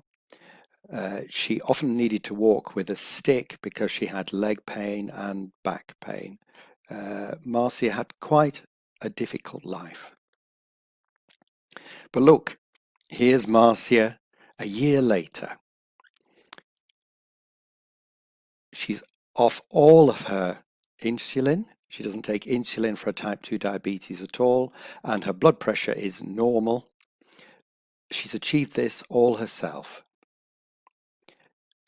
Just contrast the two people and how they live. So it's only 1 year, and she's so proud. She's lost so much weight. Her life is completely different. She, of course, doesn't need a stick anymore now. And her case could be in all of your surgeries too. So here is Marcia's weight graph from 1998 to 2020. And you'll notice she weighs less now than she's weighed at any point since 1998. There are a couple of time points on the graph. So May 2019, she weighed 97 kilos. Her diabetic control was poor. Her hemoglobin A1C was 63 millimoles per mole, which is very poor control. Go 1 year ahead, May 2020, she weighed 79 kilos. Her hemoglobin A1C was 44 millimoles per mole, an enormous improvement, and look how good her blood pressure is. And she's come off insulin and her medication for blood pressure. So she began here, she started cutting her carbs and losing weight. And then one particular day, she saw 2 specialists in the same day. In the morning at 10 o'clock, she saw a dietitian in the NHS locally. The dietitian was very concerned that she'd cut back on her carbohydrates, and the dietetic diagnosis on the letter that I was sent explained that Marcia had an imbalanced intake of carbohydrate due to recent large reductions. So an imbalanced intake of carbohydrate, and the agreed goal was that Marcia should start including low glycemic index source of carbohydrate in every meal to reduce the risk of hypoglycemia.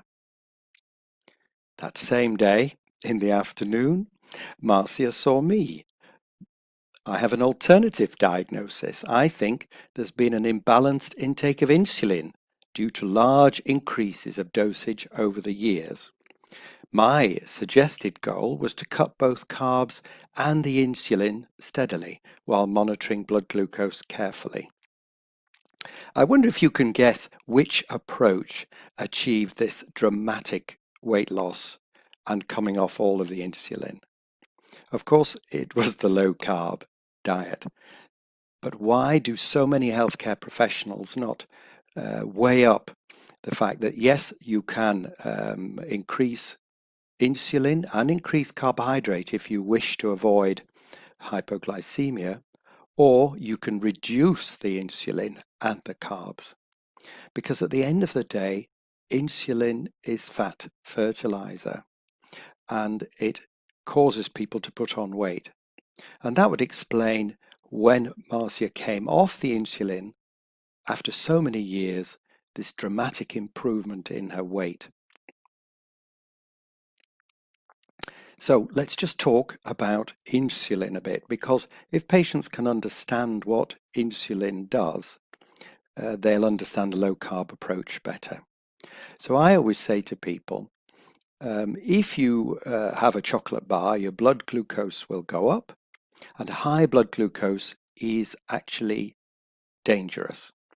It's a high blood glucose over time that damages your arteries, resulting in eye problems and kidney problems.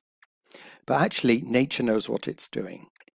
So insulin is a hormone produced by the pancreas gland, and insulin pushes the sugar out of your bloodstream and into cells.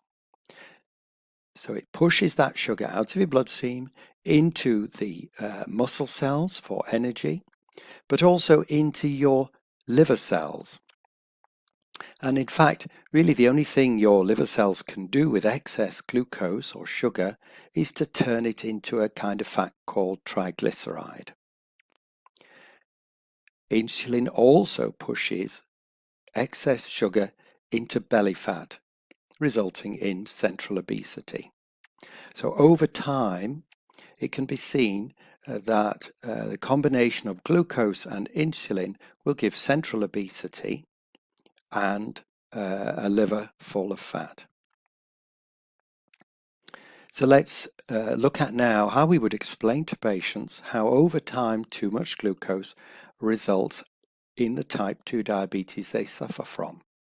So here we are. As glucose is in the bloodstream, insulin is pushing it into the liver. And over time, your liver becomes filled with fat. And we know that a fatty liver is linked to insulin resistance, so that the effectiveness of your insulin declines. Unfortunately, also fat is building up in your pancreas gland. And over time, that will interfere with beta cell function, so that eventually you struggle to produce enough insulin. These two things, insulin resistance and a fatty pancreas, contribute significantly to the development of type 2 diabetes. And it can be seen that, or at least it's reasonable, that if you stop having as much glucose, your blood glucose would improve, but also over time you would lose the fat in the pancreas, the fat in your belly, and the fat in your liver. So I would say to people with type 2 diabetes that in a way glucose is a sort of metabolic poison. It's not a good idea to consume a lot of glucose. And certainly patients know to avoid sugar itself. In fact, it's a good question to say to your patients, where do you think the sugar comes from in your diet? Many people know where it came from, and it's obvious that they should give it up.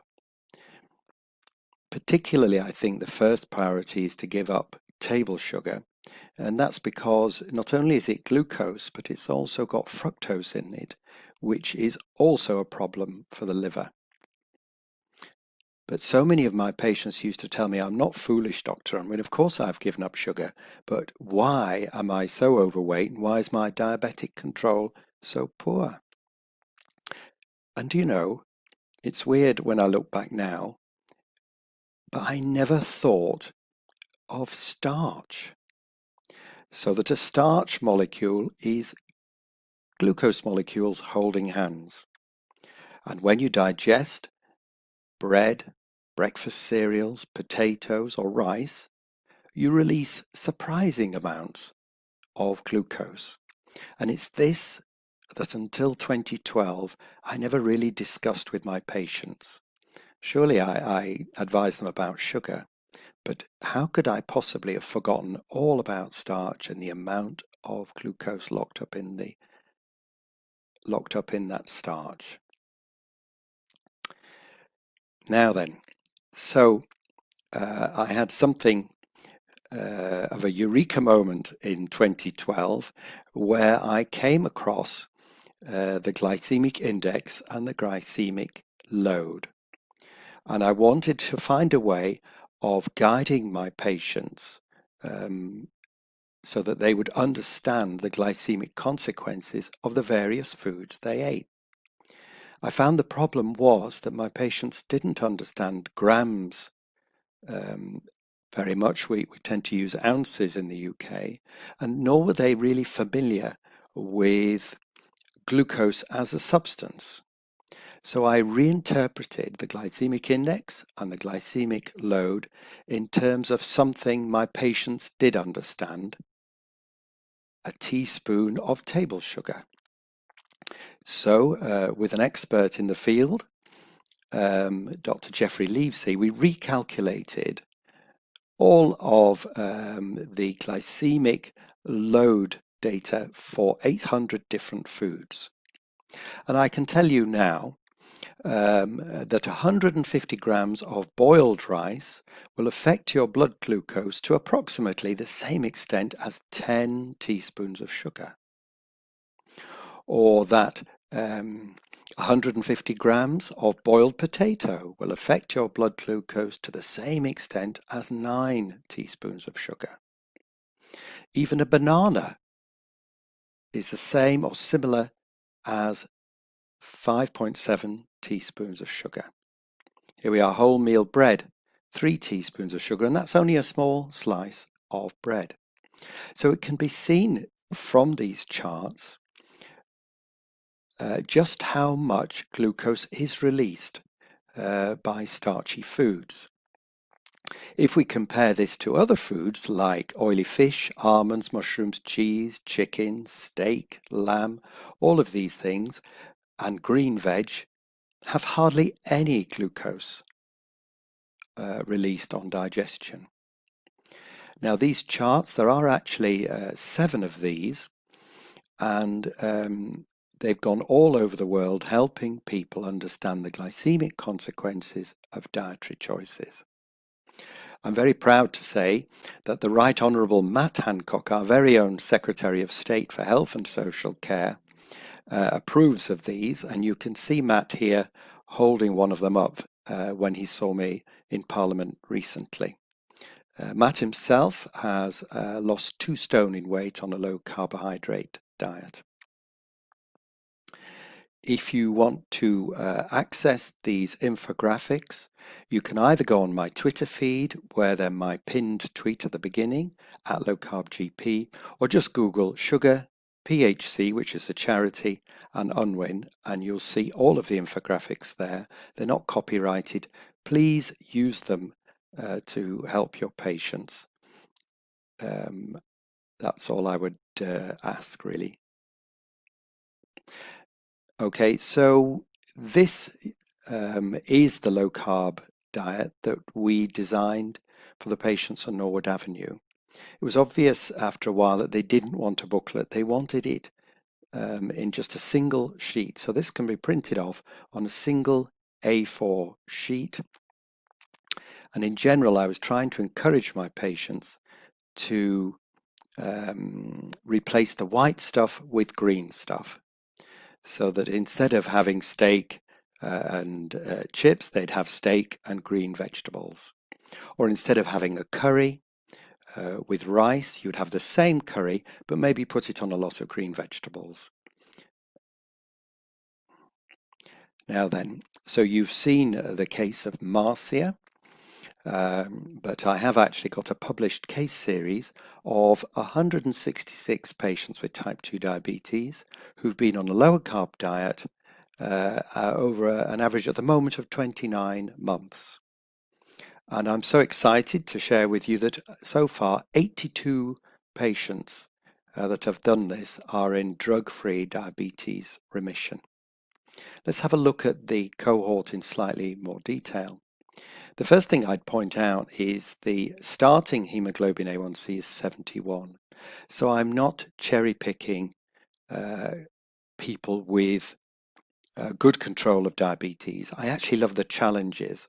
They're starting with quite poor control of the diabetes, and when they finish, 49 is very good control. So the average improvement in hemoglobin A1C is 22 millimoles per mole.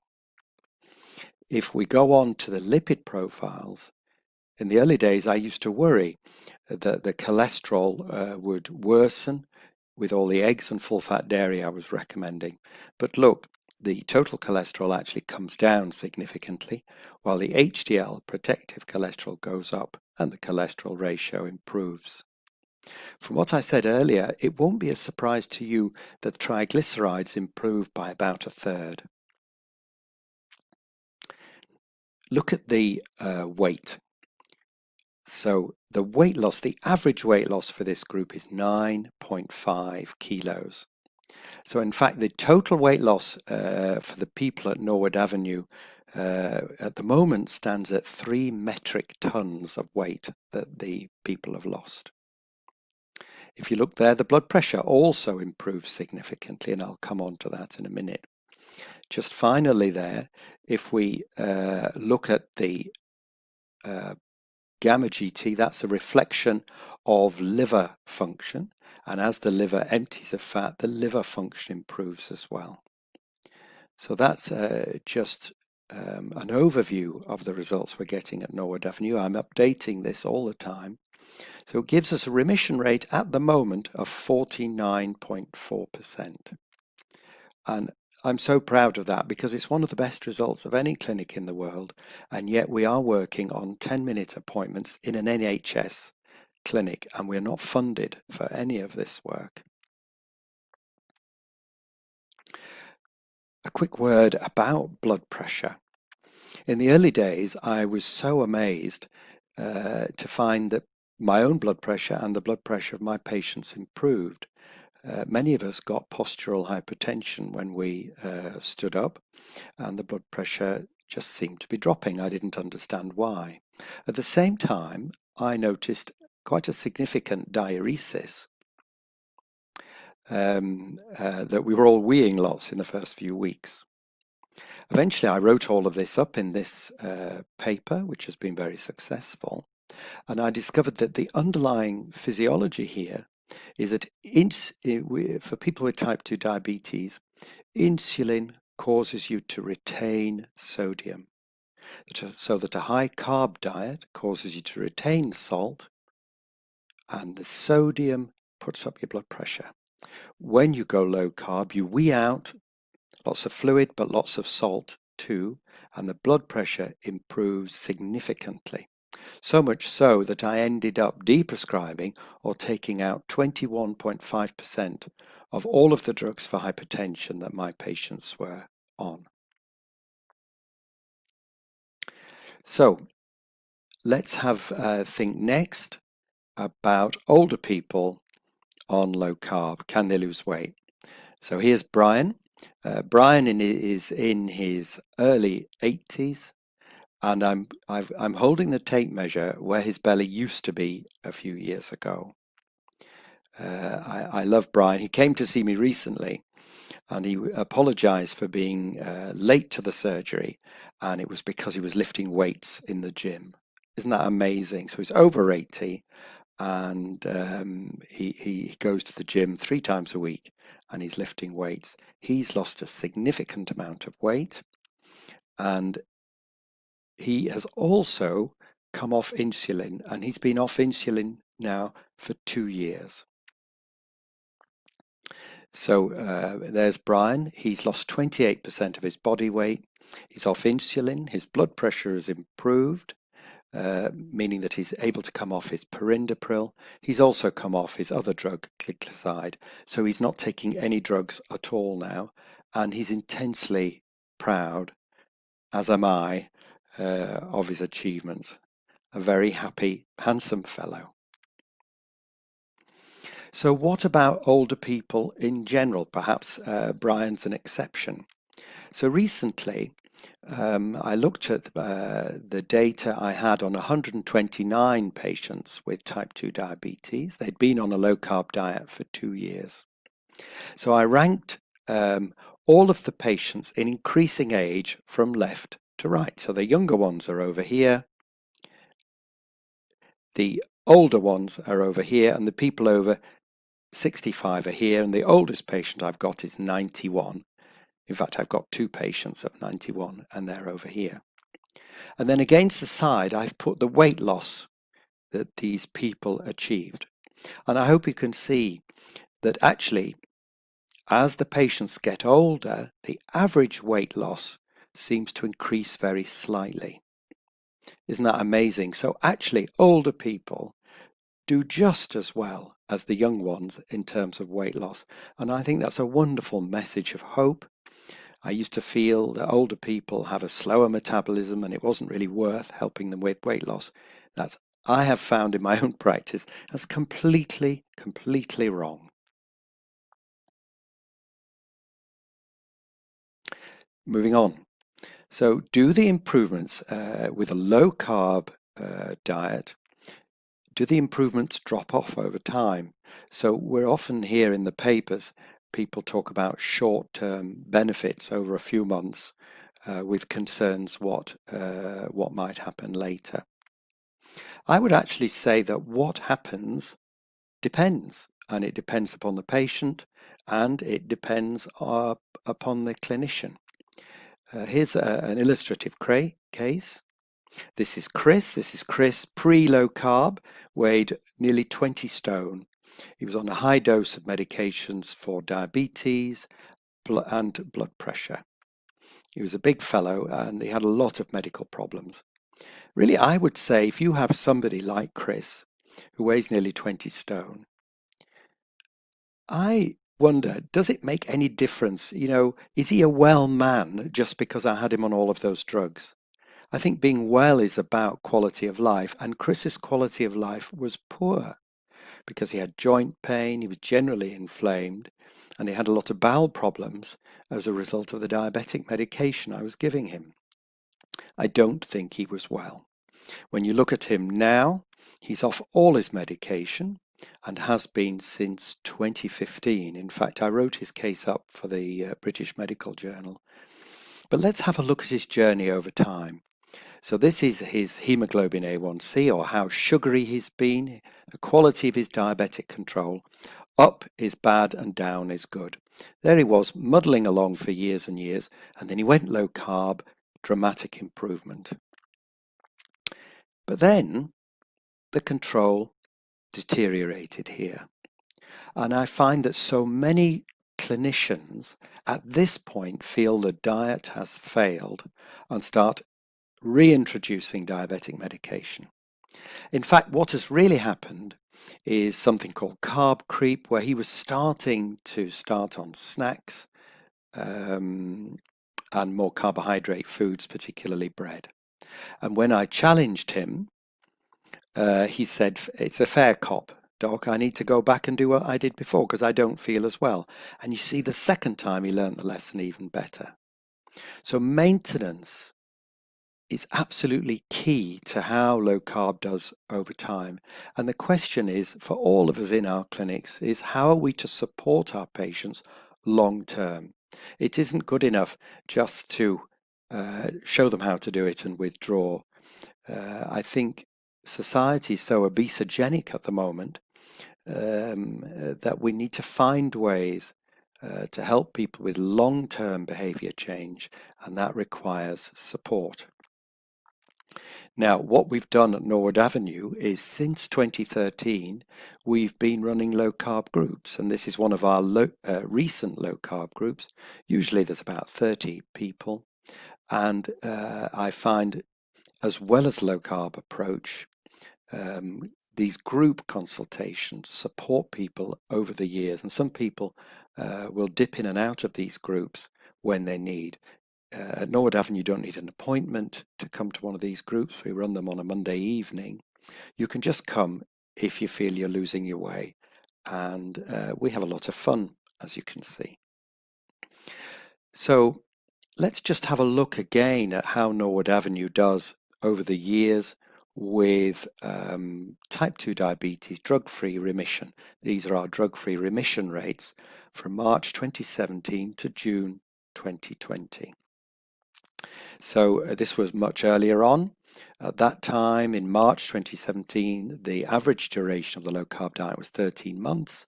At that point, I'd achieved type 2 diabetes remission for 48 people. Oh no, that was the number on the diet. There was 48 people on the diet, and 15 of them had got type 2 diabetes remission, which is a hemoglobin A1C of less than 48. The remission rate was 31. Fast forward to June 2020. The average duration of my patients on the low-carb diet is 29 months. I've now got 166 patients with diabetes on the low-carb diet. 82 of them have achieved drug-free type 2 diabetes remission, and that's giving me now a remission rate at the moment of 49.4%. So nearly 50% of all the patients who try a low-carb approach can expect to achieve drug-free remission. The other thing that I am publishing separately is how long the patients have had diabetes. As I explained before, I particularly love the challenge of people with poor diabetic control, and also people who've had diabetes for more than a couple of years. How long will it last? The longest case of remission I've got at the moment is 17 years. That patient went low carb in 2003 without me knowing, didn't tell me, and it's only recently when I said, "How have you done so well with your diabetes?" That he told me about giving up carbohydrate in 2003. So it can last, and it can be amazing. So, is it all about weight loss? And we often are told that yes, weight loss will achieve diabetic remission, and certainly you can achieve weight loss in different ways. So bariatric surgery achieves weight loss. I'm very friendly with Professor Roy Taylor in Newcastle, and he achieves weight loss with a very low-calorie diet. So perhaps it's all about weight loss. Certainly some of my patients lose a lot of weight. This is Anna. This was her just over a year ago, and she was so heavy that she spent most of her time in a wheelchair. This is Anna now. She's lost 56 kilos, or 41% of her body weight. She's also cured her non-alcoholic fatty liver disease. It's completely changed her life. So it's certainly true to say that people who go low carb lose weight, and some of them lose a lot of weight.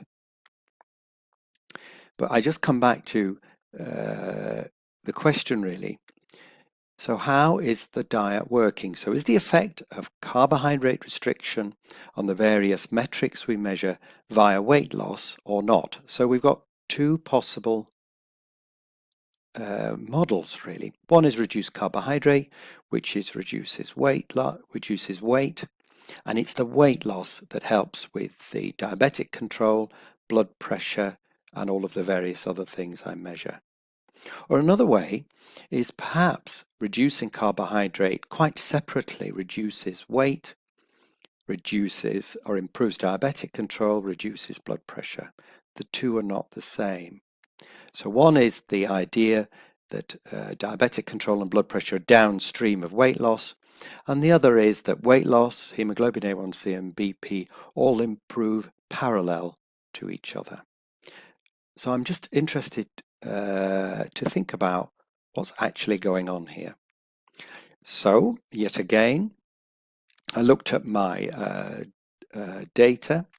So I ranked 128 people with diabetes in terms of the weight loss, and the weight loss goes from left to right as it increases. So the greatest increase in weight loss is up here.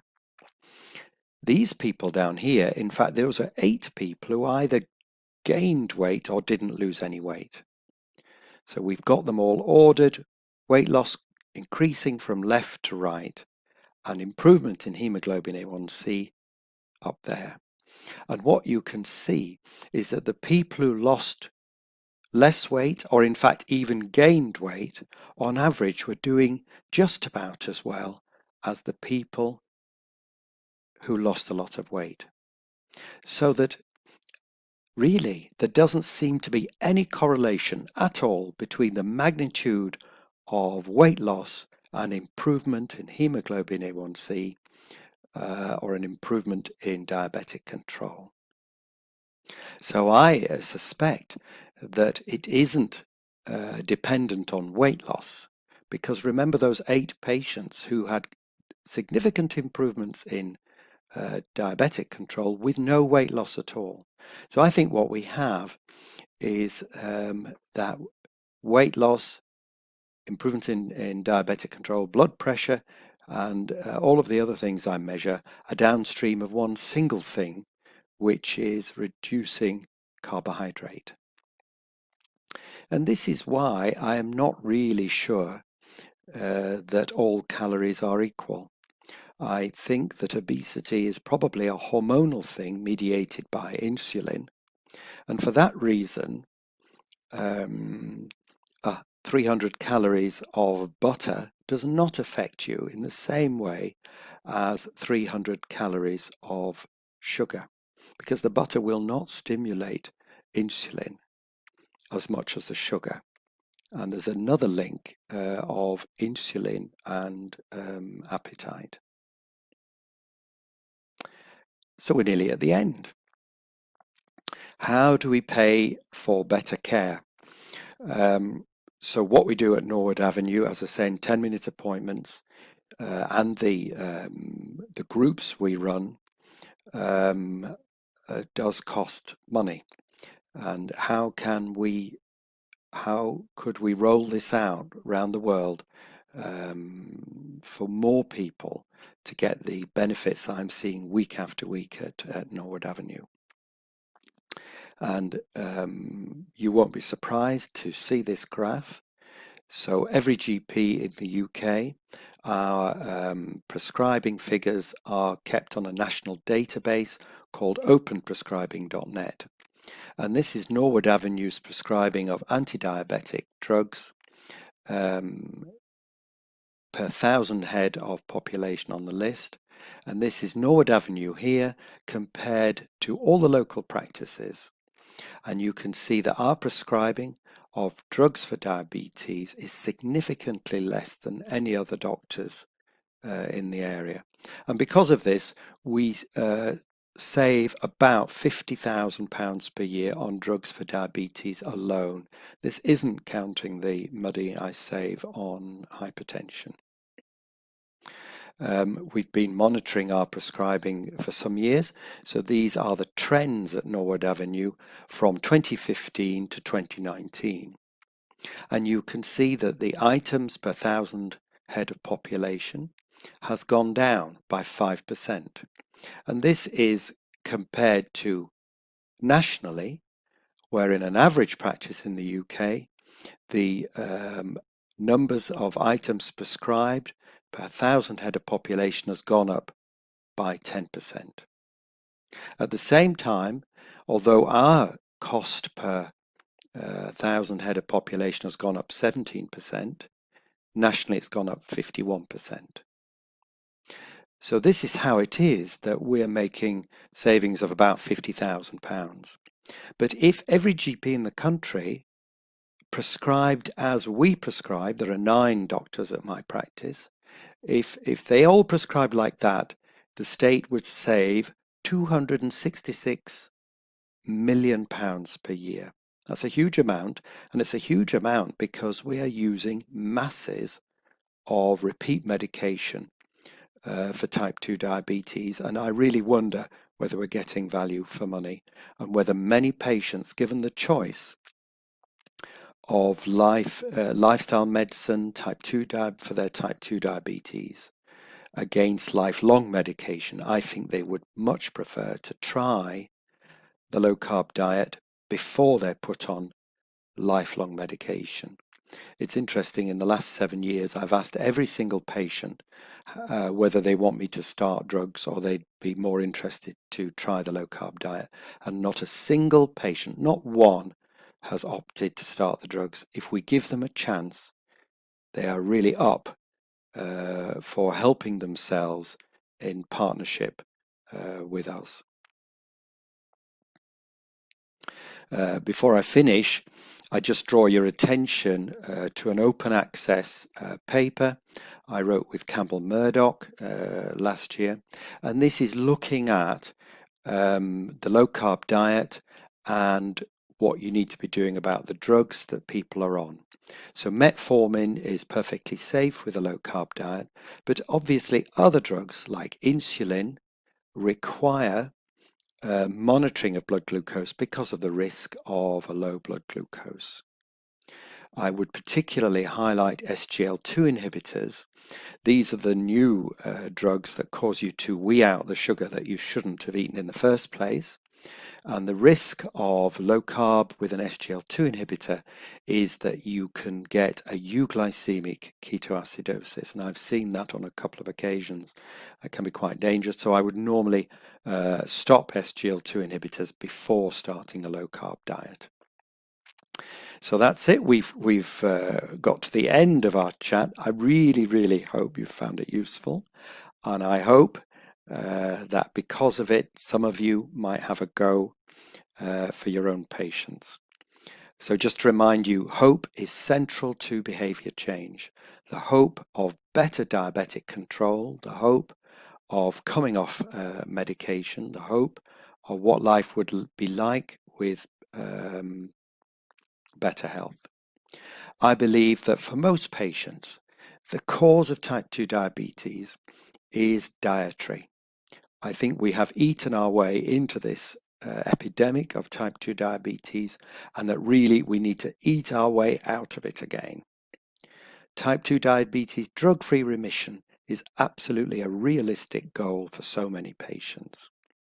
Finally, improving type 2 diabetes control with a low-carb diet can also improve weight, blood pressure, lipid profiles, liver function, and the self-esteem of your patients and also of the physicians.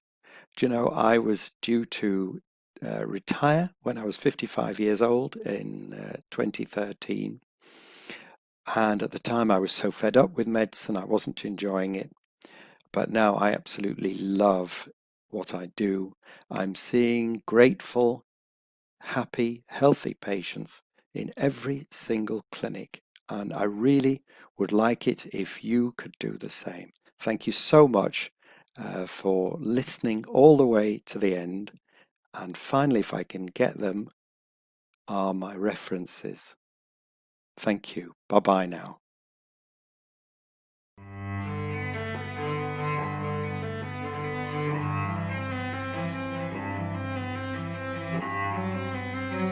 Hi, I'm Marcia.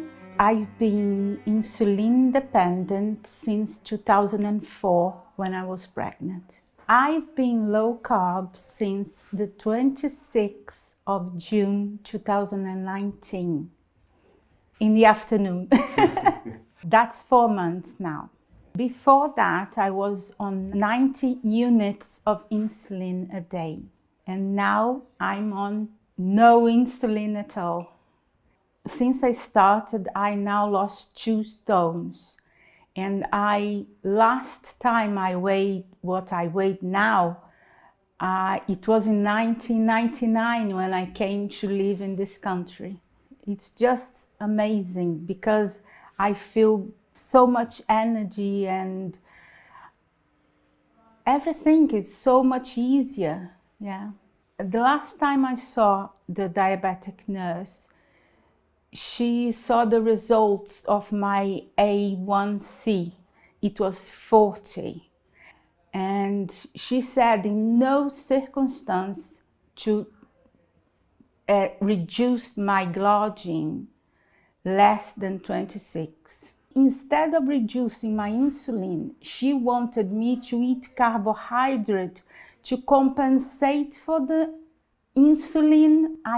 She probably thinks I have to have it, so I need to eat more carbohydrate. The result of eating more carbohydrate is you have to eat to have more insulin, and it's a vicious circle. You eat more carbohydrate, you have more insulin, you are more insulin resistant, you put more weight, because that's what insulin does, store fat, and it's just a vicious circle. When you break the circle, it's amazing. It's just amazing. Yeah. What I don't understand is how can I, that don't have any medical knowledge at all, I can understand what insulin does, insulin resistance is, because I never heard about that before. How can I understand that?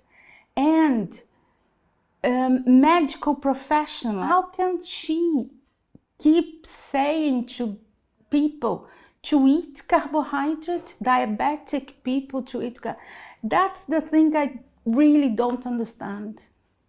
I think that when you don't cut carbohydrate, you only treat the blood sugar. You don't treat what causes the blood sugar to get so high. So the blood sugar goes up and you just give more insulin like I did for a long time. Every time I went to the nurse, she just increased my insulin instead of cutting what is making the blood sugar goes up. That is another thing I don't understand why they do that.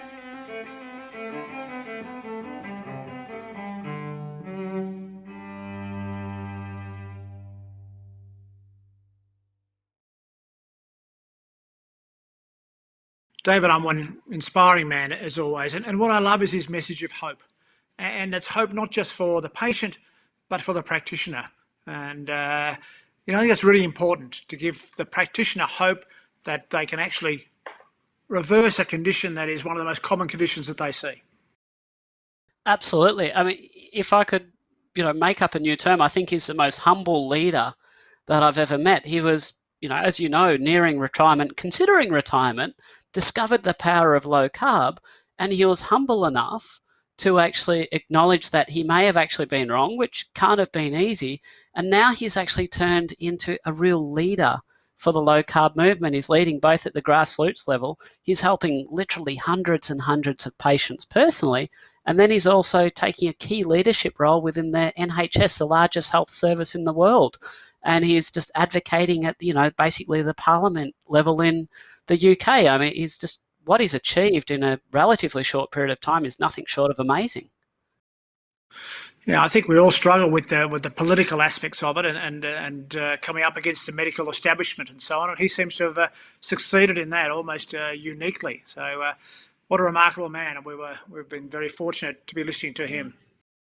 You've been engaging in that higher level here in Australia yourself. I mean, you've got your charity, Sugar by Half, and I happen to know that you have engaged with the odd parliamentarian on occasion.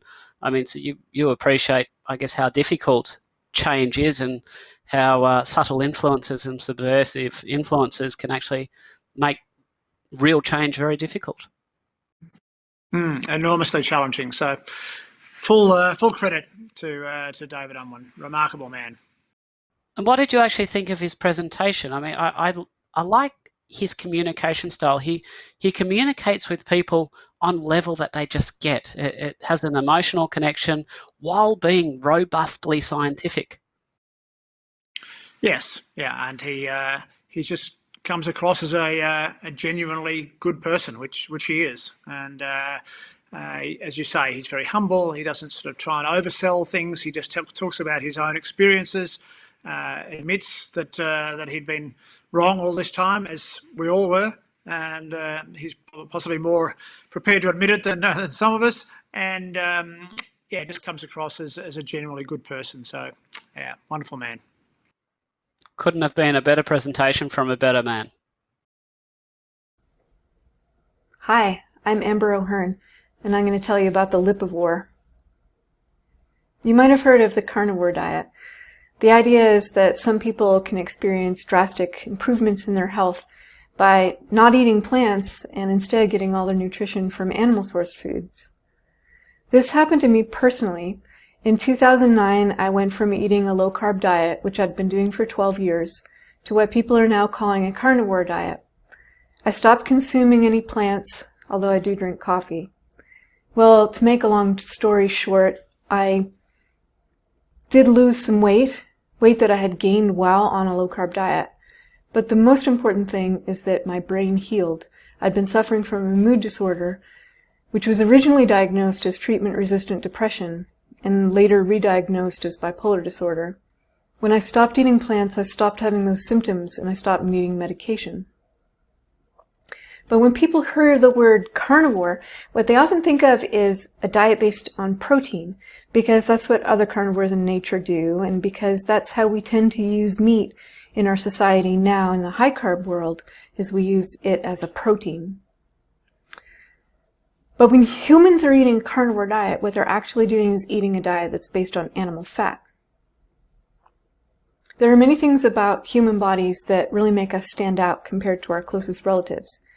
We have supersized brains.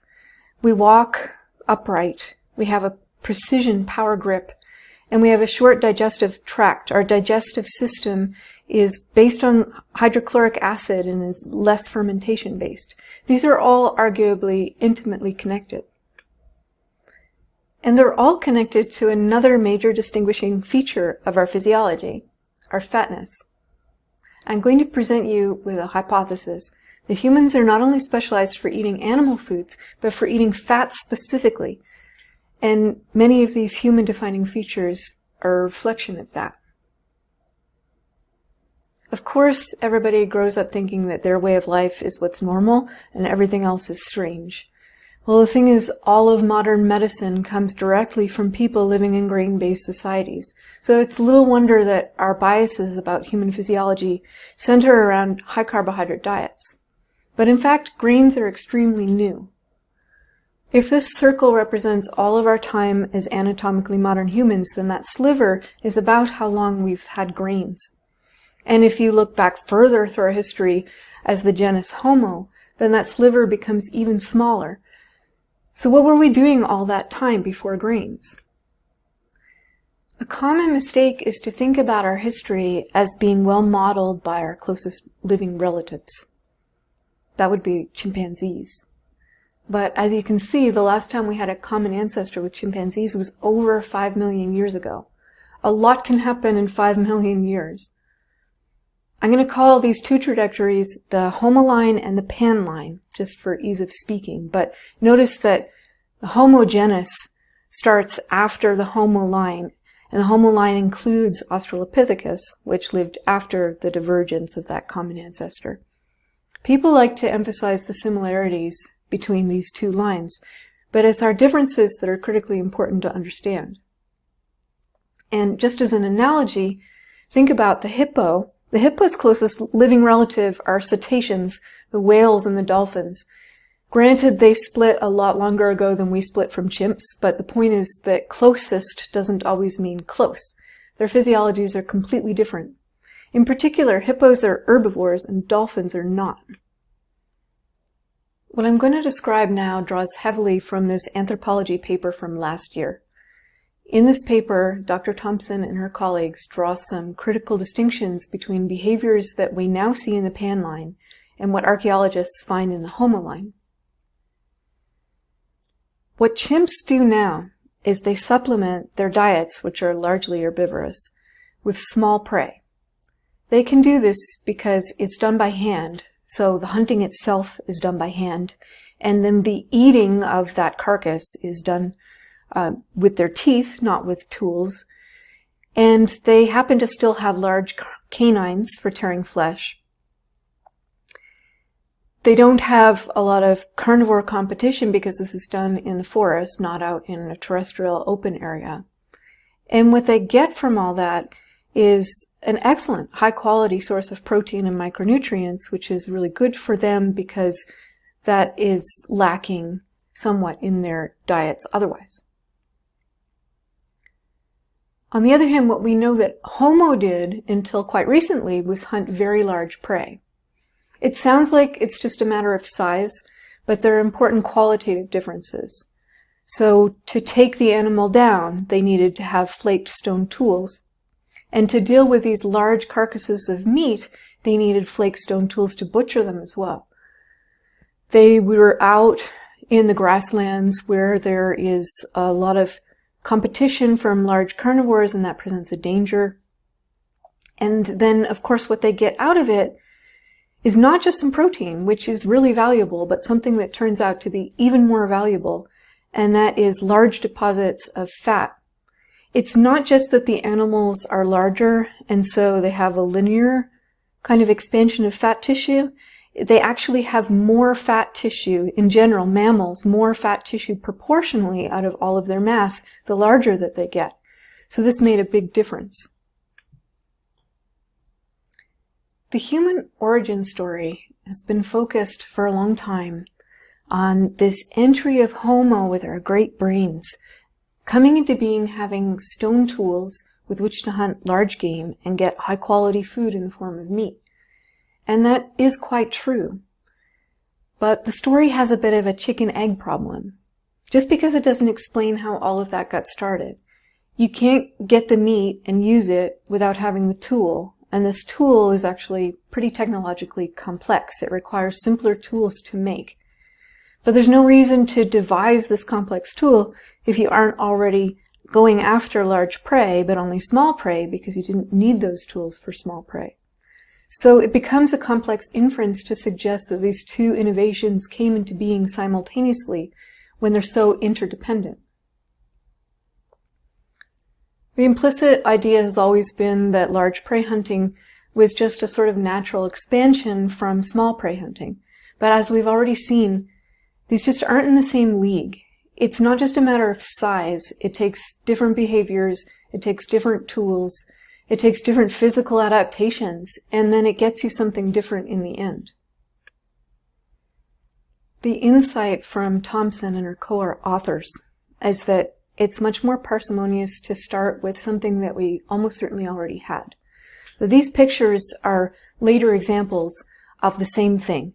It's a technology that's really primitive, and all you really need is grip. Interestingly, this function of gripping and smashing is thought to be the most likely selective pressure for the particular shape and characteristics of strength that our hands have, and that the whole Homo line had. In fact, the structural differences between our hands and chimps' hands were already happening as far back as Australopithecus. Chimps today use percussive tools. They use them to get into nuts, for example, and early hominins probably did that too, like is being depicted here. What Australopithecus was probably doing, that chimps definitely don't do, was scavenging for bones and skulls and breaking into them with these percussive tools. These are the parts that are left over because carnivores can't typically get into them. Percussion is great because it gives us access to this inside bone nutrition. It's fat. It's high energy. If you're talking about inside the skull, you've got brain-specific nutrients because, of course, what's in the brain is what the brain needs. It's got persistence more so than the meat on the outside of bones because it's sheltered, being encased in these bones from bacterial infection, so to speak, so that the safety of eating it lasts for longer. And it's portable in the sense that early hominins started already having adaptations to be able to carry more loads, carry them farther. And so if they were able to carry this tool and have it while they're foraging, that enables them to have greater access to things they're finding. Or, on the other hand, they could pick up bones and skulls and take them back to a tool site and then use them from there. But the funny, fortuitous thing is that percussion tools give off flakes as an accidental byproduct of their use. This actually happens to chimps when they're using them, but they don't seem to pay any attention to it. Presumably that's because it's irrelevant for their purposes. But imagine if you're working with some bones. You've got this carcass that has a bit of meat attached to it, and you're trying to get inside it with a percussive tool. And as you're working with it, over and over, the very thing that would actually help you make use of that meat keeps dropping into your own lap. Eventually you're going to notice. So now we suddenly have a compelling, succinct explanation of how we got to the hunting stage. Once we're in a position that we're already regularly relying on large animal carcasses as an important, significant part of our foraging strategy, and we're regularly coming into contact with something that helps us butcher meat that's sometimes attached to it, it almost seems inevitable that this progression would happen. And it has nothing to do with small prey hunting. It doesn't happen from the small prey hunting. It only comes through that scavenging pathway. And remember, the impetus here is fat. The gateway is always fat. So that's our first cornerstone.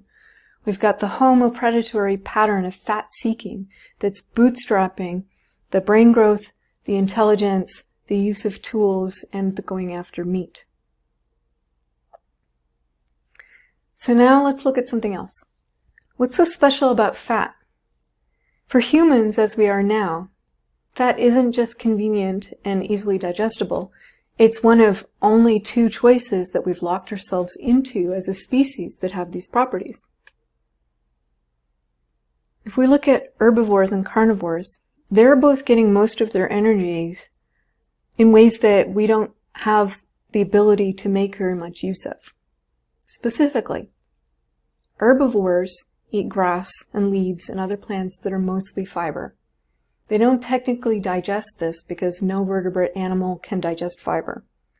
But certain parts of the digestive tract can house microbes that actually do digest fiber, and the result of that digestion is fat. It's a special kind of fat, short-chain fatty acids, and that's what herbivores use for energy.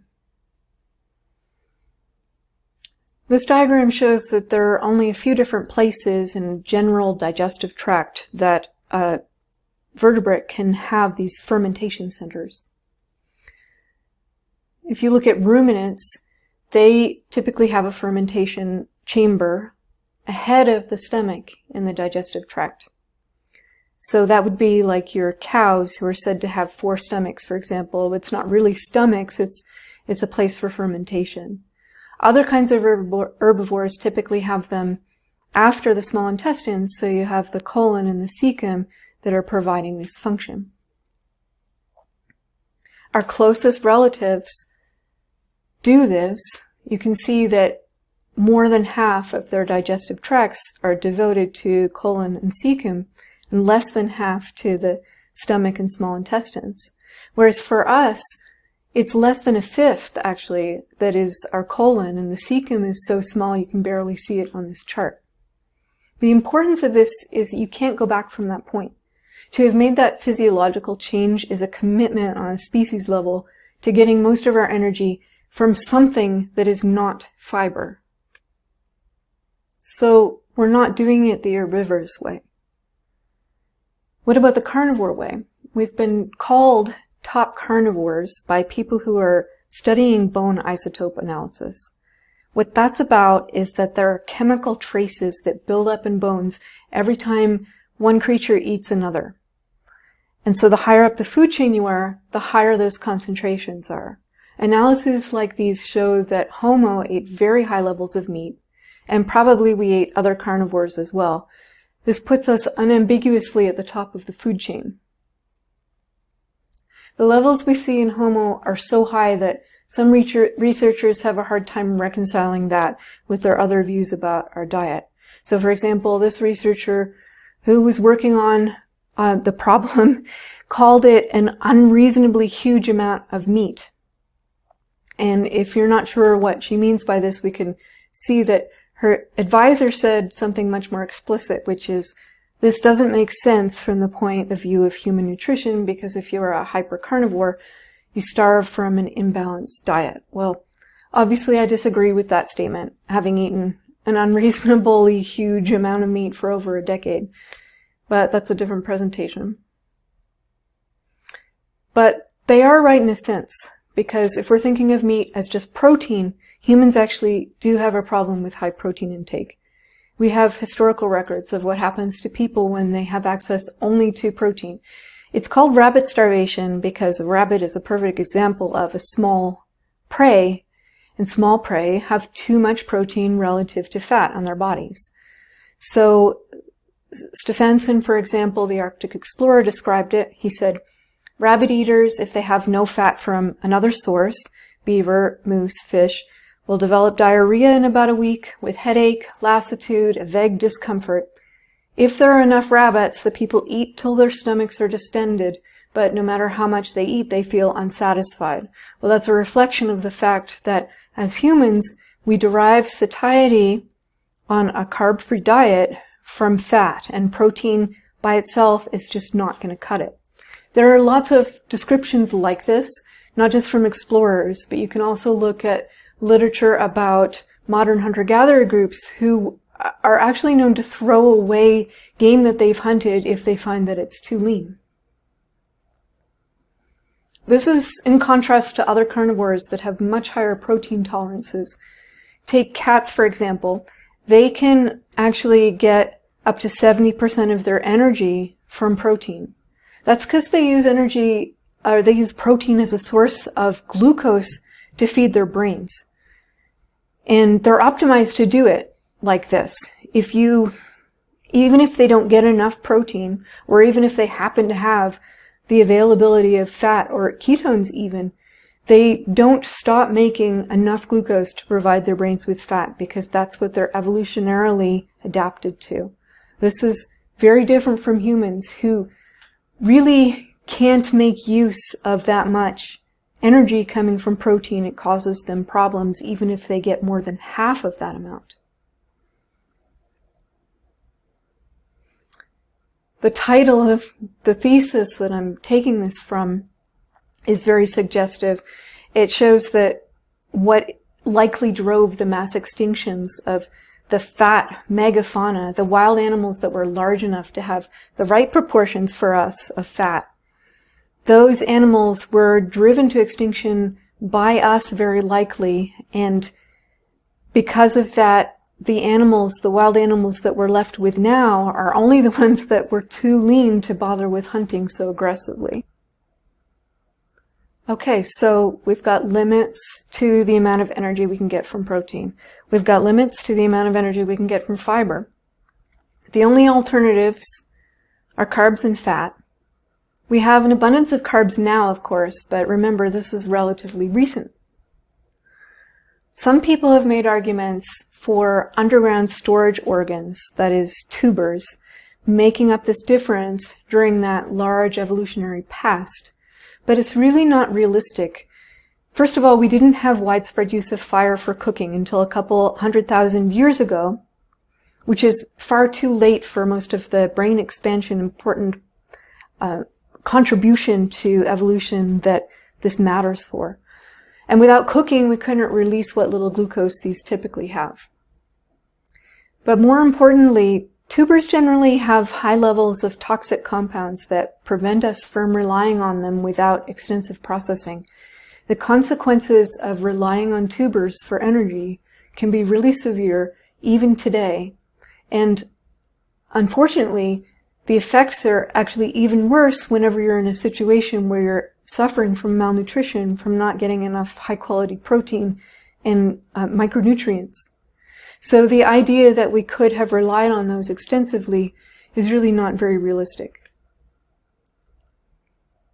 So these energy constraints on fiber and protein that are physiologically imposed and the environmental constraints on carbohydrates really leave us little room for any other hypotheses about where we were getting our energy than the animal fat long after our bone scavenging beginnings.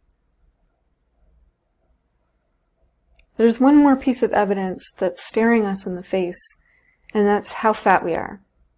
And I don't mean that in a mean way. I'm not just talking about obesity. I'm talking about how fat lean people are. So think of the leanest human that you can imagine. It's probably a male bodybuilder. Compared to other primates, even that person has at least 2 to 3 times as much fat as a primate of otherwise comparable adulthood and strength would have.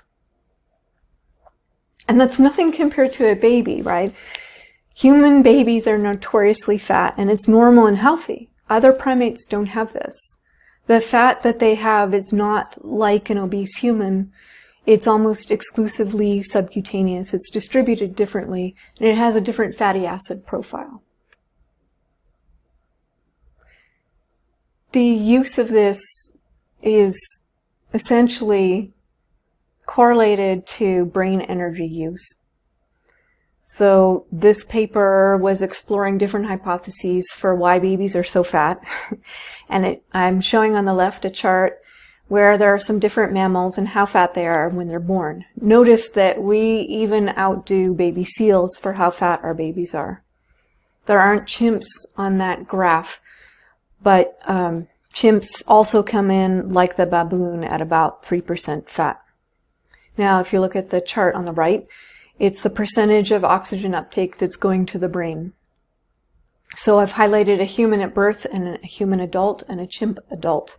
The point is that all that fat has got to be there for a reason, and the most plausible reason that researchers have come up with is that it's supporting the energy requirements of this very large brain that we have. Of course, humans have a lot of brain. This is a chart showing the encephalization quotient for primates, which is a measure of how big an animal's brain is relative to their bodies. Humans are up at the top right, far above the other great apes, far above the pan line. But you can see the Homo line was progressing above the pan line even before they died out. It's actually about 2.5 times as large as chimpanzees, the humans, and that echoes the fatness factor. But again, those are adults. If you look at babies and their encephalization quotient, as it were, their brains are even bigger compared to their bodies than adults. More than half of their energy goes to running their brains. So where are they getting all this energy? There are 3 things that go together in babies, in human babies. We have larger brains than our adults. We have more fat than the adults, and they are more ketogenic. This graph is from George Cahill, and so it's measuring how much blood ketones we develop after we stop eating. You can see that the newborn baby doesn't even start at 0. I hypothesize that the reason for that is that all of the people afterwards that are included in this study are already eating something that's anti-ketogenic. But regardless, babies do it better than adults, and adult humans actually do it better than other species. Ketosis is actually really important for infant brains. This table is from a paper summarizing some of the evidence we have about the role of ketones in infant brain development. So, for example, energy, like we talked about, before and after birth, ketones supply a lot of the energy needs of the neonate. We also know that there are medium-chain fatty acids in breast milk, and one of those in particular, octanoic acid, which is also called caprylic acid, you might recognize it from coconut oil, is one that we know that babies take up rapidly and metabolize. This last one, even though it's not last in the chart, I chose to show it last because it was surprising to me when I first learned it. Ketones are actually what the brain is made of. See, the brain's made of fat and cholesterol, of course, but the blood-brain barrier prevents most of those from getting through. And so ketones act like a transport form of fat that goes across the blood-brain barrier and then is used to reconstruct fat and cholesterol to make the brain out of. The thing to understand about ketosis is that in other species, it's an adaptation for starvation, but in humans, it really transcends that. You'll hear or read papers that are talking about ketogenesis, and even now, they'll often have an introductory section that describes what ketogenesis is, and they'll say it's a adaptation for an alternative fuel for when we're starving. But that's really an outdated view, in my opinion. In rats, starvation can be shown to be adaptive because, for example, the enzymes that allow ketones to be used as energy in the brain increase in their amount and in their activity under starvation.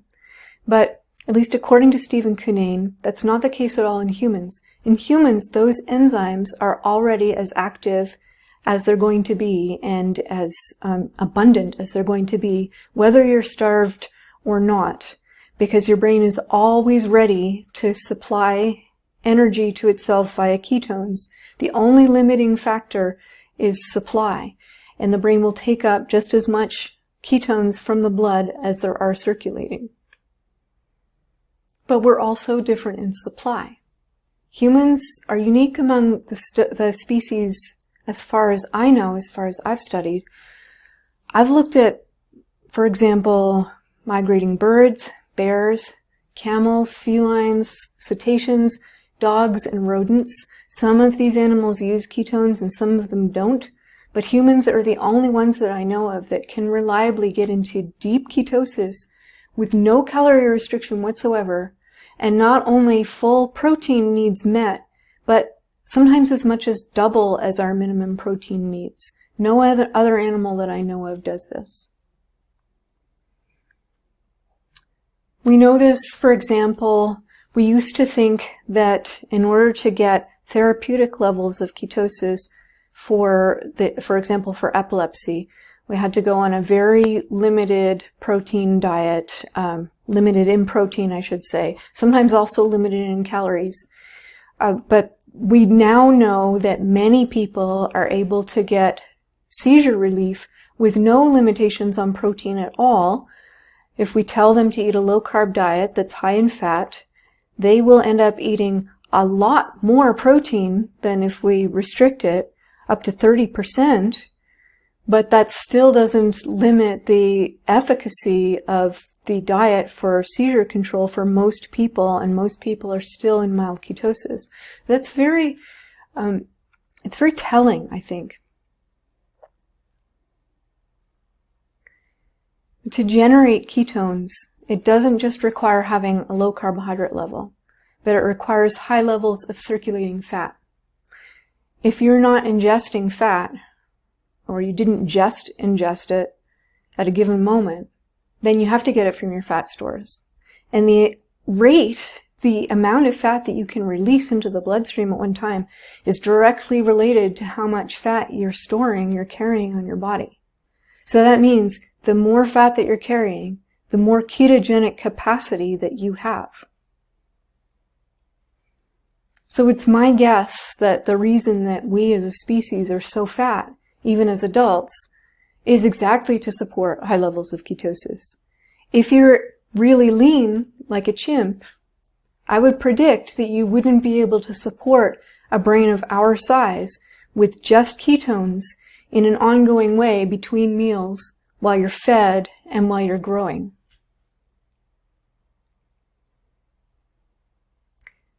The secret behind the magnificent human brain starts with a simple tool that allowed us to diverge from our closest relatives, diverge in the way that we forage for food from animals. The supply of fat that we got was so central to our behavior that we were able to safely drop our reliance on fiber, even though our genetic history didn't allow us to replace that with an ability to make use of protein for energy, and even though the carbohydrate sources were limited and unreliable. To make this transition, we developed an enhanced ability to store fat, to generate ketones, and to use them not just under starvation conditions, but under mundane, non-starving conditions. Therefore, I dub the human the lipivore. Thank you. Nice talk from Amber. She's been carnivore for a long time, 11 years. So it certainly doesn't look too unhealthy, does she? A couple of interesting things. I mean, we're fatter than baby seals. I mean, that blew me away. I thought baby seals were full of fat and blubber.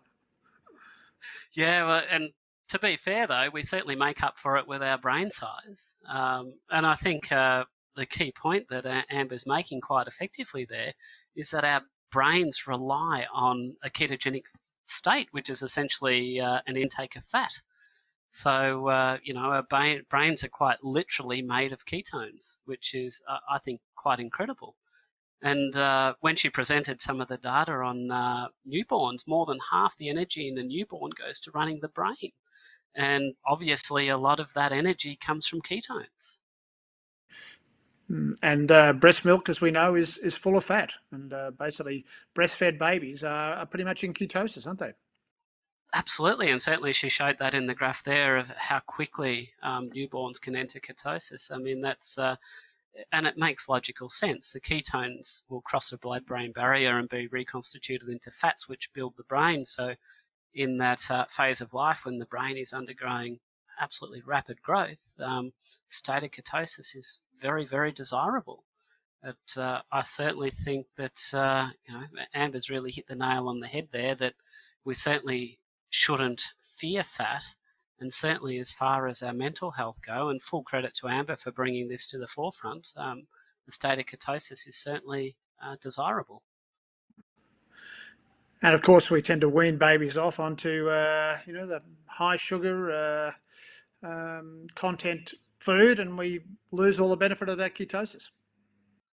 I mean, it's just amazing. I mean, we all know the story of Professor Tim Noakes and the hassles that he got after a tweet talking about baby food. But the simple fact is, if you go and have a look at a the aisle in your supermarket on baby cereals and things like that. They'll sort of say, supplemented with added iron and folate and so on and so forth. Well, if it was actually a real food, would you actually need to have everything supplemented? I think we've really moved away from our weaning diets, perhaps of what we may have evolved to consume.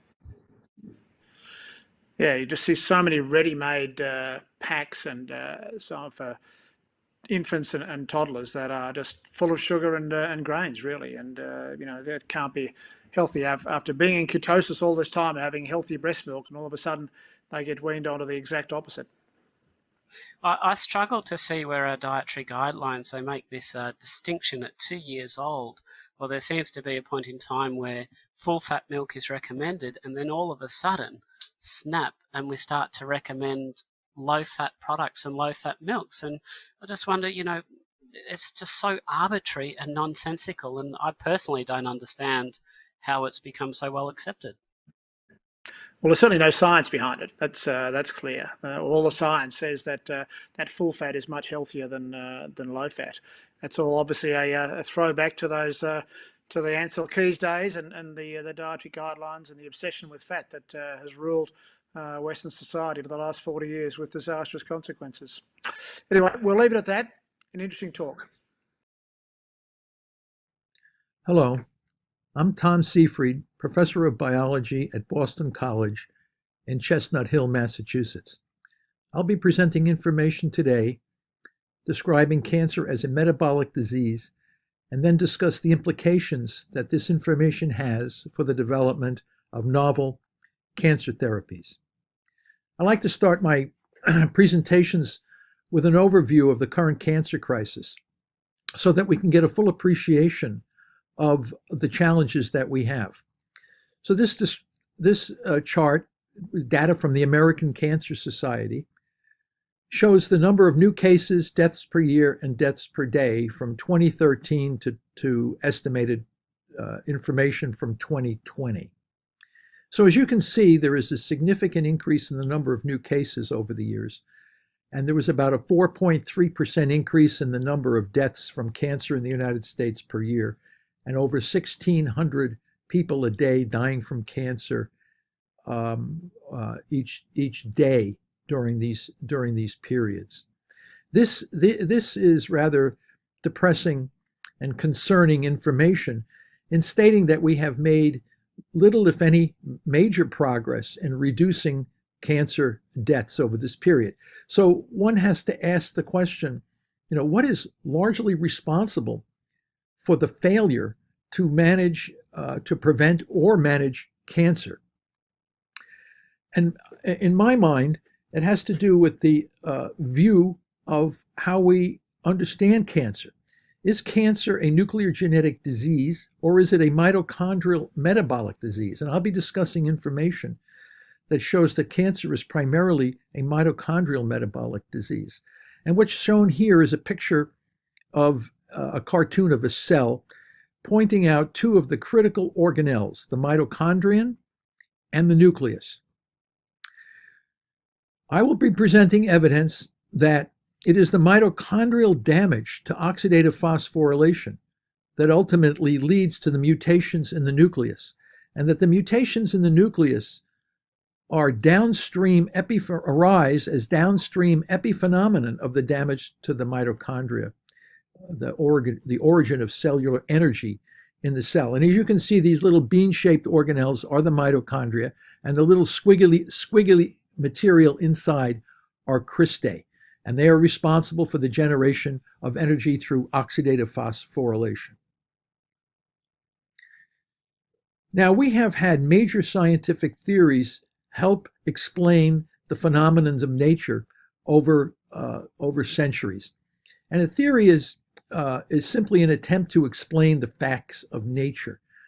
Reality is based on the replicated facts repeated by numbers of scientists and laboratories, whereas the interpretation of the facts is based on the theory to explain this. We know from past studies the heliocentric theory could explain better the movements of the celestial bodies than could the geocentric theory. The Catholic Church held for centuries, along with Aristotle and others, that the Earth was the center of the solar system.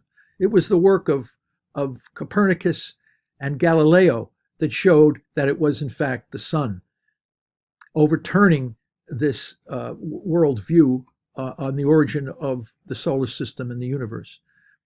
The germ theory could explain better the origin of contagious diseases than could the miasma or bad air theory. It was Louis Pasteur who proposed that cancer was caused, or cancer diseases, I should say, were caused by invisible microbes. Pasteur took a lot of grief and challenge in his concepts, but it was eventually proven that he was correct. The theory of evolution, the Darwin-Wallace theory of evolution by natural selection, could better explain the origin of species on this planet than could the theory of special creation. What I'll be addressing today is, can the mitochondrial metabolic theory explain better the facts of cancer than can the somatic mutation theory, the dominant theory today? So the current dogma about cancer is that cancer is a genetic disease. And this paper, published by Doug Hanahan and Robert Weinberg, Hallmarks of Cancer, the Next Generation, is one of the most highly cited papers in all of the field of biology. The take-home message is that cancer cells carry the oncogenic and tumor suppressor mutations that define cancer as a genetic disease. This dogmatic view of the nature of cancer is present in all major textbooks of biology, biochemistry, and cell biology. It's also the message that you see on the website from the National Cancer Institute. Cancer is a genetic disease. There's no other discussion of alternative views. So this dogmatic view has indoctrinated several generations of physicians and scientists into the view that cancer is caused by somatic mutations. The somatic mutation theory is the basis for the view that cancer is a genetic disease. Mutations in genes that inhibit or stimulate cell division contribute to cancer. So we have mutations in tumor suppressor genes that fail to suppress division out of control, and we have mutations in proto-oncogenes that stimulate cells to divide out of control. The phenotype of cancer is cell division out of control. So this is the definition: cell division out of control, driven by defects in suppressor genes and in proto-oncogenes. The somatic theory argues that it is the accumulation of random mutations that causes the development of a cancer cell. So normal cells suffer a series of random mutations. No one's sure how many. This cartoon shows 4. And the normal growth control cell eventually enters into a mesenchymal malignant cell. And this malignant cell will then grow out of control and possibly spread throughout the body. And here's a quote from Dr. Vogelstein, one of the leading scientists supporting the gene theory of cancer, stating, "We now know precisely what causes cancer, a sequential series of alterations in well-known driver genes." So these driver genes are considered the most important genes for driving the development of cells out of control. And the result of our work in studying cancer as a genetic disease is the development of personalized therapy, or what we call precision medicine. And this woman is looking at a screen of breast cancer cells to see if they possess extra copies of a particular gene. And this information then may play a role in prognosis or diagnosis or something like this. Now, this would be certainly very, very important if in fact these mutations were in fact related to the origin of the disease. And as I will show you, they're downstream epiphenomenon and mostly have little, if any, relevance to the nature of cancer. The other problem is, to get information like this, biopsy material is necessary. So tissue from patients must be taken and examined for these genetic changes. In the very process of taking the biopsy material, you disturb the cancer cell microenvironment, the cellular microenvironment, which leads to a risk of spreading the cancer. So you're getting information that may be irrelevant and putting the patient at risk by getting this information. Now let's look at evidence that challenges the somatic mutation theory. Anytime evidence comes along that challenges a major entrenched concept, oftentimes those that work in the field, they don't want to look at this information, they don't want to speak about it, they don't want to hear about it. Basically, they want to ignore it. So let's look at the evidence that challenges the somatic mutation theory. The originator of the theory was Theodore Boveri in 1914. He actually was the first to suggest the possibility that defects in a cell nucleus might be responsible for the origin of cancer. However, he was extremely apologetic about his conclusions, and he clearly stated he knew nothing about cancer, never studied cancer, and that his essay was purely a speculative discussion. Yet he was made out to be the person who originated the theory of cancer as a genetic disease. There's now accumulating evidence showing that different types of cancers have no mutations. Even deep sequencing analysis of certain malignant cancer types was unable to identify genes that could be attributed to cancer. There were no mutations in some cancers. Hard to explain. New information is showing that cancer driver genes are found in normal cells. In other words, normal cells in normal tissues express mutations in the so-called key genes that are supposed to drive the disease. How is it possible that normal cells could have cancer driver disease and not develop cancer? How is it possible that some raging cancers have no mutations? The somatic mutation theory has not explained or discussed this at all. There's also carcinogens that we know about that do not cause mutations, such as asbestos and some other carcinogens that are not associated with the development of cancer. Also, we have to consider the rarity of cancer in our closest primate relatives, the chimpanzees and gorillas. Cancer is extremely rare in chimpanzees. Chimpanzees are about 99% similar to us in form of protein and gene sequencing. Yet cancer is extremely rare. Indeed, there has never been a documented case of breast cancer in a female chimpanzee. Yet 46,000 women in the United States die from breast cancer each year. How is this possible? It's linked to diet and lifestyle issues. There's a non-mutagenic origin of metastatic cancer, metastatic behavior not having linked to any mutagenic origin. There are off-target effects of these so-called cancer precision drugs that are made to precisely target specific genes that are involved, yet the off-target effects are quite debilitating and life-threatening. This should not happen if these drugs are precise. Finally, the nuclear transfer, mitochondrial transfer experiments provide the strongest evidence to argue against the origin of cancer as a genetic disease. And what I have done is publish this paper, Cancer as a Mitochondrial Metabolic Disease, in the journal Frontiers in Cell and Developmental Biology. And I encourage everyone to read this paper very carefully because it presents large amounts of data that specifically argue against the gene theory of cancer and in support of the mitochondrial metabolic origin of the disease. And this slide, this cartoon simply summarizes the vast numbers of experiments that were presented in the paper. So what we have here are normal cells, and these normal cells contain a normal integrated nuclear genome, and they also have normal mitochondria in the cytoplasm so that they can regulate their physiology quite normally, both energetically and genetically. And they beget normal cells. Now the red cells are tumor cells, and tumor cells beget other tumor cells. Tumor cells have many gene mutations in the nucleus, but they also have defects in the cytoplasm, in the mitochondria, lacking cristae or having other abnormalities.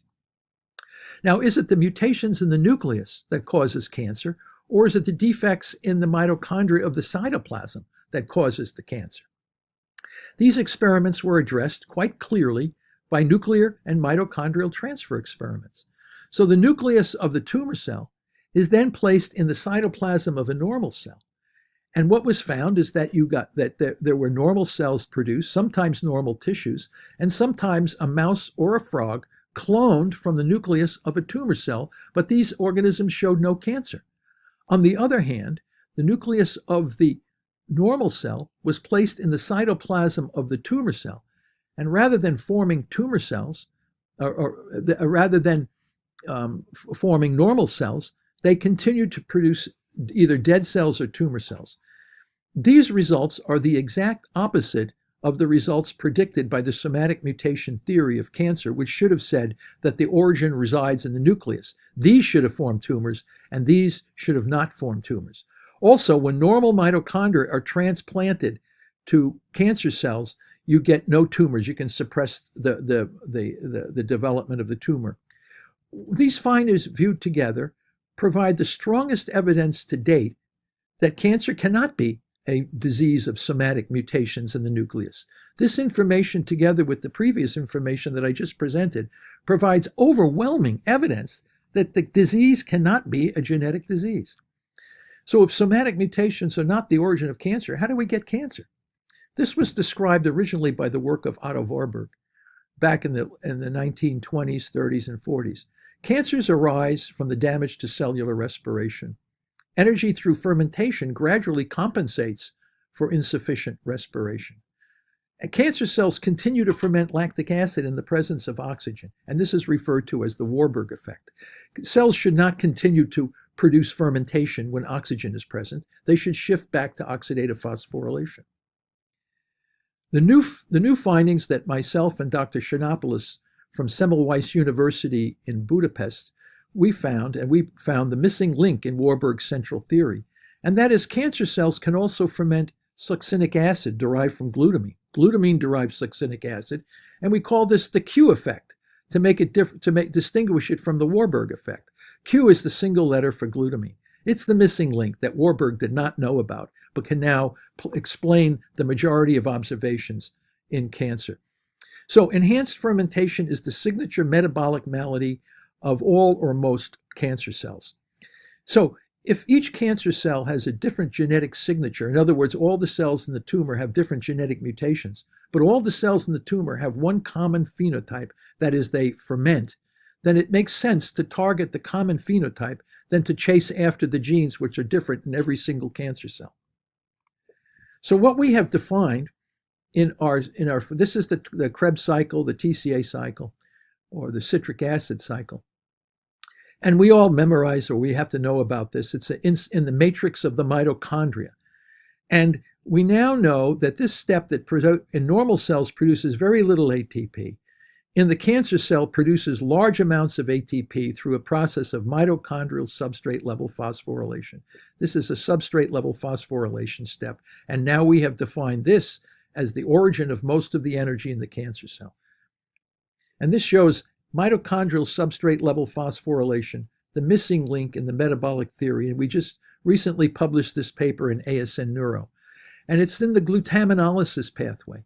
So glutamine to glutamate to alpha-ketoglutarate to succinyl-CoA to succinate. So this enzymatic is a substrate level phosphorylation in the mitochondria, and it generates a large amount of ATP. So the ATP then is coming from a different site in the mitochondria than in the cancer mitochondria than it does in the normal mitochondria. And this is an example of what these mitochondria look like in cancer cells. And this is a glioblastoma, very aggressive brain cancer. But here's the normal mitochondria, and these stripes are the cristae, and they contain the proteins, lipids, and enzymes that allow cells to generate energy through oxidative phosphorylation. So the cancer mitochondria in this glioblastoma has crystallysis. The cristae are missing. And in biology, we have a major tenet that structure determines function. And if the structure of the organelle is abnormal, the function of the organelle will be abnormal. If the parts of the organelle responsible for oxidative phosphorylation are missing, the organelle will be unable to generate energy through oxidative phosphorylation. This is direct evidence indicating that the structure of the organelle is abnormal in this tumor cell, in these kinds of tumors, glioblastoma. But we also see the same phenomenon in the mitochondria of all kinds of cancers. Here's breast cancer and colorectal cancer. And here you can see the tumor cells with vacuoles and disorganized cristae compared to normal. And here you can see in the colorectal mitochondria that have no cristae. Structure determines function. We have found these mitochondrial abnormalities in all types of major cancers: bladder cancer, lung cancer, colon cancer, breast cancers, brain cancers. All the major types of cancers we have seen the same structural abnormalities, others on ultrastructure analysis. Now, the results of this will alter the energy metabolism in the cells. So if we look at energy metabolism in normal cells, we see that the bulk of energy comes from oxidative phosphorylation with the waste products of CO2 and water.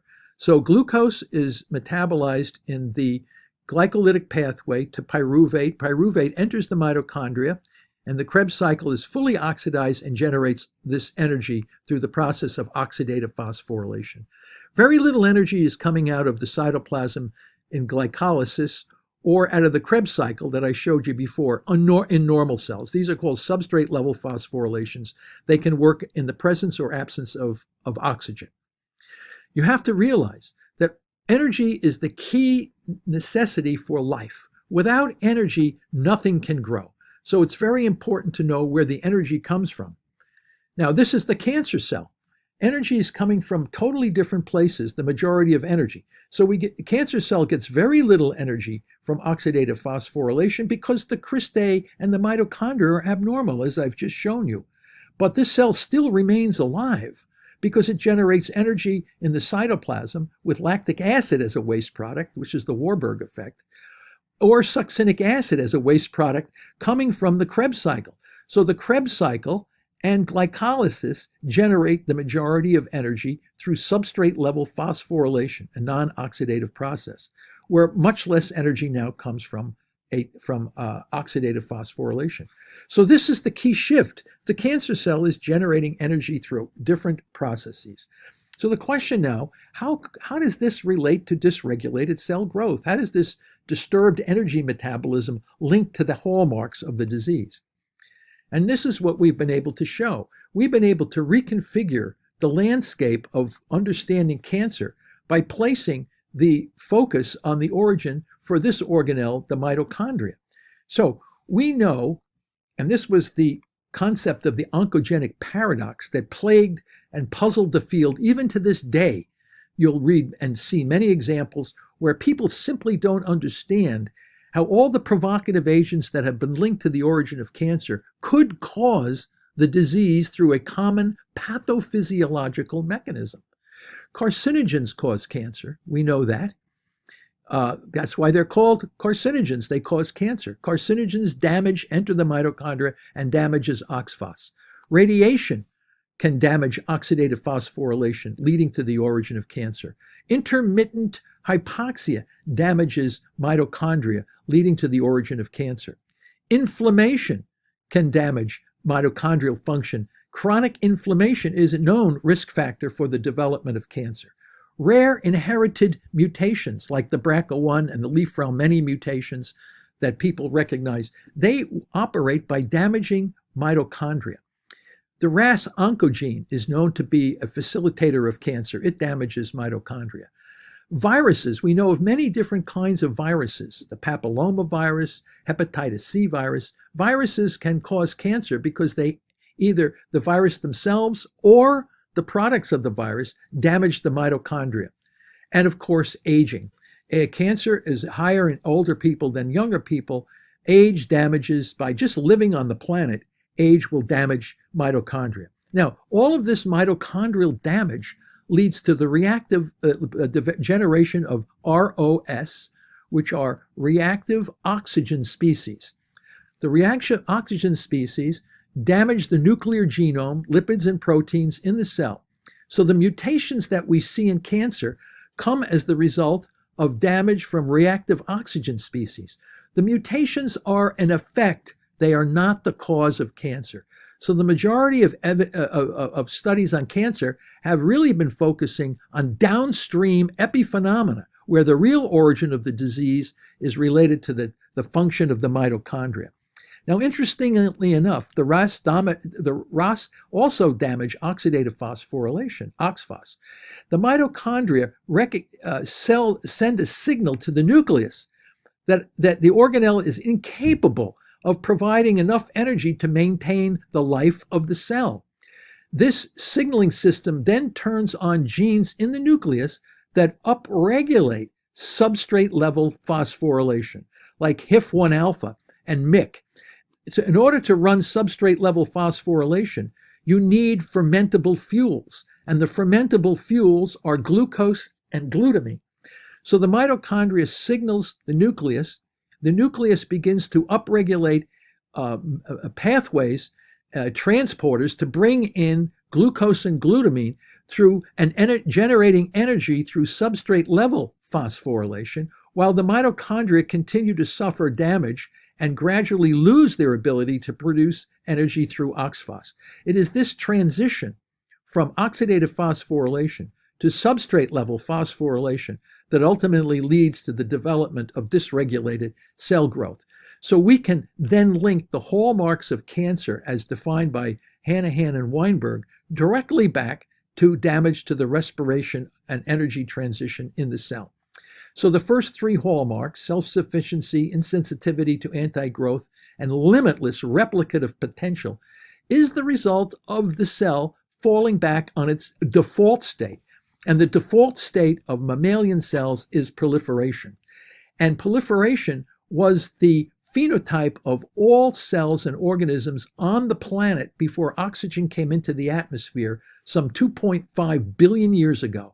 So the cancer cell is falling back on ancient pathways that lead to unbridled proliferation, as all cells did before oxygen came into the atmosphere. This also leads to blood vessel development in the cancer cells, which is angiogenesis in the microenvironment of the cancer cell, I should say. Also leads to evasion of apoptosis or programmed cell death. Why is this cancer cell bypassing the natural ability to die when energy metabolism is so shifted? Because the mitochondria control apoptosis. The mitochondria act as the kill switch. If the kill switch is broken, the cell will bypass its programmed cell death mechanism, and therefore go on to proliferate. Now, the key question is metastasis, which is ultimately responsible for the death of 90% of cancer patients. How do you link metastasis to disturbed energy metabolism? First, we need to look at the metastatic cascade. So the metastatic cascade is a stereotypical series of events that underlie the origin from any tissue: breast cancer, colon cancer, bladder cancer. All these different cancers to spread around the body go through the same cascade. First, there is a local invasion. So here are the green cells represented as the cancer cells. They become metabolically destabilized, enter their default state of proliferation, and eventually break through the basement membrane and enter into the local tissue. Intravasation. Now, some of these cells have the ability to enter into the blood vessels and then avoid the immune system and actually suppress the immune system. So survival and immunosuppressive effects. They also move through the bloodstream and extravasate, leave the bloodstream, and form tumors in distant organs. And that's ultimately what we call cancer spread or metastasis. So a question is, how can the accumulation of random somatic mutations cause a non-random metastatic cascade based on the epithelial mesenchymal transition, which I haven't talked about, but this is the basis for cancer metastasis based on the somatic mutation theory. It makes no sense. So the question is, how do we explain all of this based on the mitochondrial metabolic theory of cancer? So it is linked to the macrophage fusion hypothesis. Macrophages, these red cells, are actually guardians of our body. They're wound healing cells. They patrol our entire body. They enter and exit bloodstream. They work with the immune system. They are part of the immune system. So when we have an incipient, here's normal epithelial cells. Many cancers arise from epithelial cells. So they become destabilized by any one of the provocative agents. They have destabilized energy metabolism. They are entering their default state, but they are not capable of spreading around the body. Our immune cells come into this microenvironment, recognizing cancer as an unhealed wound, and they begin to throw out growth factors and cytokines, which is like putting gasoline on the fire. It stimulates these incipient cancer cells to grow even more disorganized and dysregulated. The immune cells will fuse to put out heal the wound. They'll either fuse together or fuse with the cancer, these incipient cancer cells, thereby diluting the cytoplasm with abnormal mitochondria. Now what you have is these rogue macrophages, former immune cells. They are already genetically programmed to spread throughout the body because this is what they do in their normal function. But now they are metabolically destabilized with a genetic architecture to spread around the body. And that's what they do. They intravasate and they suppress the immune system, and they are the tumor cells that will be the most deadly. And they are heavily dependent on glutamine and glucose for their survival. So recognizing that all cancer cells require glutamine and glucose, especially the metastatic cells. So if most cancer cells obtain energy through fermentation, then what therapies might be effective in managing and preventing the tumors? Well, one strategy is to reduce levels of fermentable fuels while elevating levels of non-fermentable fuels. And this is a simple diagram illustrating how we begin to shift levels of the fermentable fuel glucose and replacing glucose with the non-fermentable fuel ketone bodies, which are derived from the mobilization of fats in the liver. So the liver makes ketone bodies out of mobilized fats. So blood sugar must be lowered because the cancer cells thrive on fermentable glucose. So glucose is fermented to lactic acid. So in order to stop that process, it is important to lower blood sugar levels. But we're taking away a fuel, right? So you have to replace one fuel with another fuel. So we increase ketone bodies. Ketone bodies have to be respired in normal mitochondria. If the mitochondria are defective, they can't use ketone bodies for energy. Only normal cells with normal mitochondria can use the ketone bodies for energy. So when people say cancer cells can burn ketone bodies, no, they can't. Then they would have to argue against all of the structural defects that I just showed you on the structure function in the mitochondria. Mitochondria of cancer cells cannot burn ketones. As a matter of fact, ketones are absolutely toxic to many cancer cells. So we developed the glucose ketone index calculator, which is a simple tool to monitor therapeutic efficacy and the metabolic management, not only of brain cancer, because we now know that all cancers suffer a similar problem. So this tool can be used to help monitor therapies for all types of cancer. And basically, it's the ratio of glucose in millimolars to ketone bodies in millimolar, and you get this GKI, glucose ketone index. And we showed with others that therapeutic efficacy is considered best with index ratios approaching 1.0 or below. And I'll discuss it can be challenging to get to these ratios, but it's these ratios that will be effective in managing all types of cancer. Now, we adopted this glucose ketone index into a more global approach to cancer management called the press pulse therapy, using two different strategies: a chronic press that puts stress on the cancer cell metabolism, and then acute pulses, specifically drugs and procedures that will interact synergistically, will work synergistically with press therapies.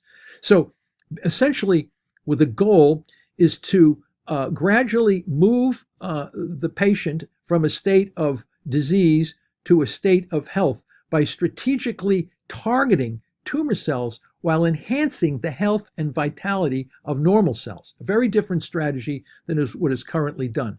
So certain press therapies include ketogenic metabolic therapy using restricted ketogenic diets and ketone supplements. Stress management, emotional stress contributes, anxiety contributes to elevated blood sugar. So we do stress management therapies to lower anxiety and blood sugar. Through corticosteroid elevation, we reduce corticosteroid elevation. And then we use certain drugs and procedures that work to target availability of glucose and glutamine, working together with the PRESS therapy.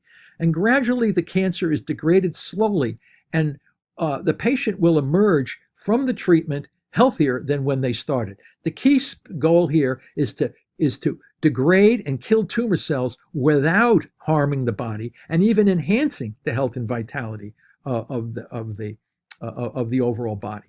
Now, this is a paper that we recently published in a preclinical system for glioblastoma, outlining how PRESS Pulse works to manage aggressive brain cancer, malignant brain cancer.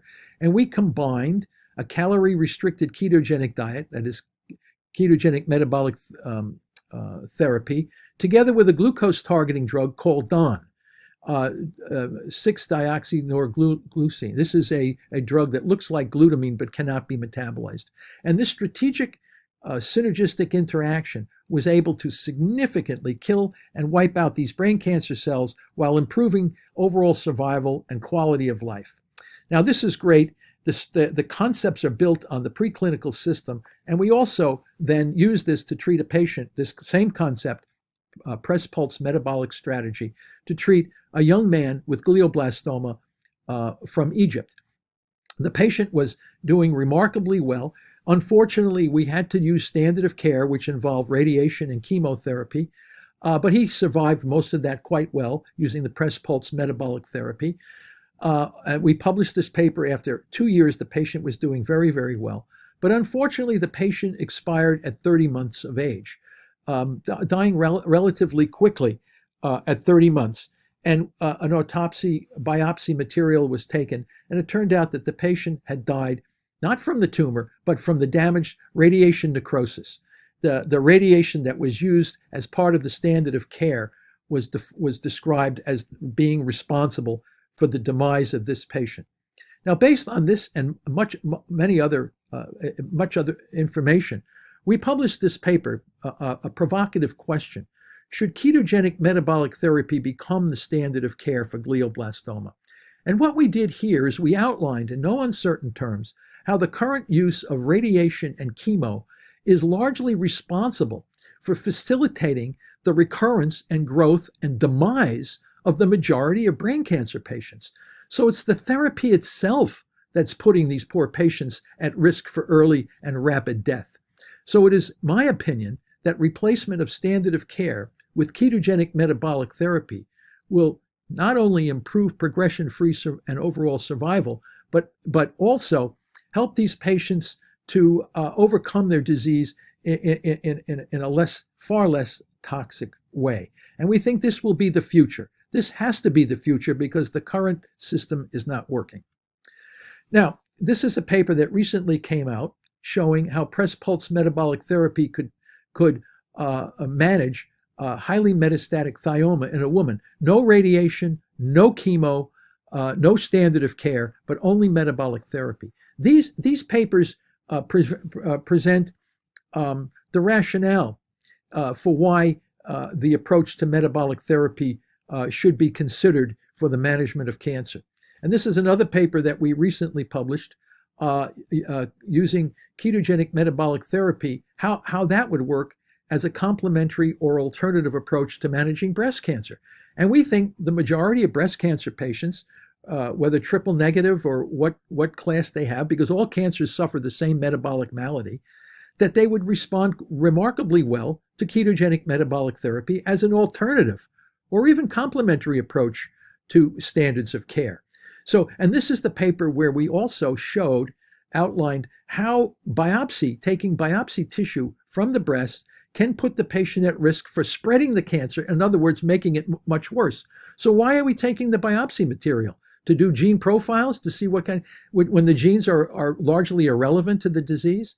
So we've outlined that ketogenic metabolic therapy could be the best approach for managing not only breast cancer, but by all cancers because of the underlying origin of the disease.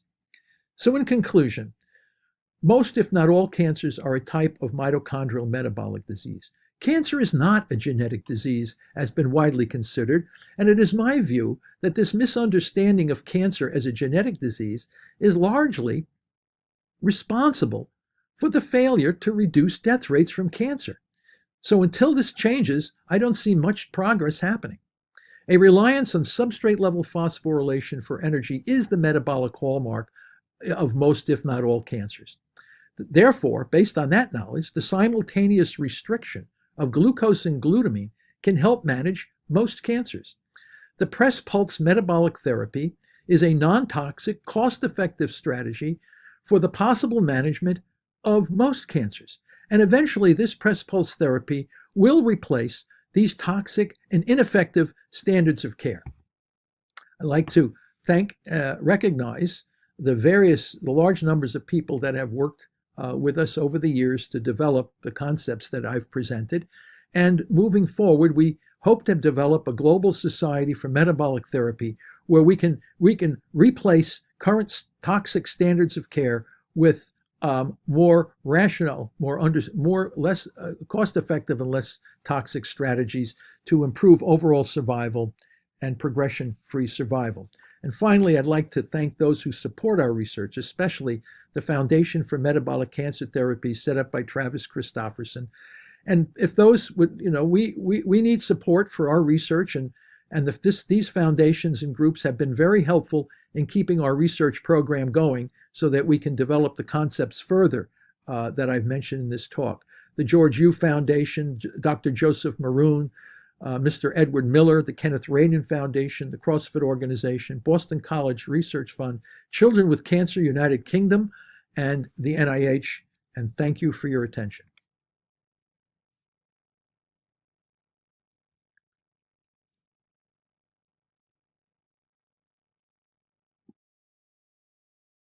Thomas Seafried, as always, fascinating, pretty heavy going at times, but really interesting stuff. And as he says, it's all about it's not the nucleus, it's the cytoplasm, it's the mitochondria.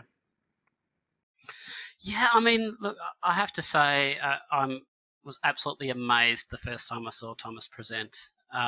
It's absolutely brilliant stuff, and anybody who hasn't seen him, I always encourage them to have a look at what he's saying. And I think he really has a revelation for both you and I. When we're in medical school, we've been taught that cancer is a genetic disease, and he presents so lucidly all the science that disproves this. And I mean, so just quite simply, inside our cells, we carry our genetic material in something called the nucleus. That's where our DNA is. And outside the nucleus, we have the cytoplasm, or the fluid of the cell, and that's where we have these little things called mitochondria, which are commonly known as the powerhouses of cell. And mitochondria are basically where energy is produced. If we're looking at a metabolic disease, almost certainly it's going to be involving the mitochondria. And I was just fascinated at the experiments he described, where they had cancerous cells and they were able to transfer the nucleus, which contains all the genetic information, into another cell. And they found that those cells that received this damaged DNA did not develop cancer. And yet, when they did the same thing, when they took the fluid containing the mitochondria from cancer-affected cells and they transferred that to other cells, they did transfer the cancer.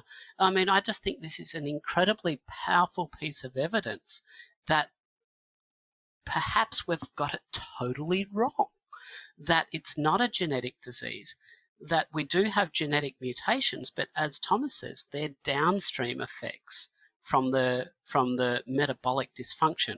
So metabolic dysfunction in and of itself can lead to an increase in oxidative stress, reactive oxygen species, so on and so forth, and they are what can cause this random genetic damage that we often see, and I say often but not always see, in cancer cells. I mean, this, I don't know if I'm being over the top, it's worthy of a Nobel Prize.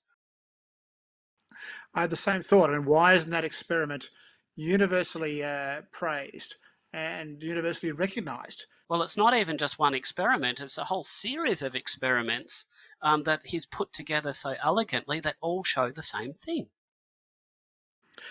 So the question is, as Thomas raised, I mean, how could we change people's minds? People have, everything you're taught in medical school you still believe, and people are so reluctant to open their ears and eyes to new ideas. So the challenge is something that seems very obvious. There's good scientific evidence, and yet there's a reluctance from the medical profession to change their entrenched ideas, which is quite a real sort of criticism, I think, of our profession. Oh, absolutely. I've actually spoken to people who work in oncology about this, and there are some allowances that diet perhaps can be involved and metabolism might be involved, but not enough to actually change the central paradigm of treatment.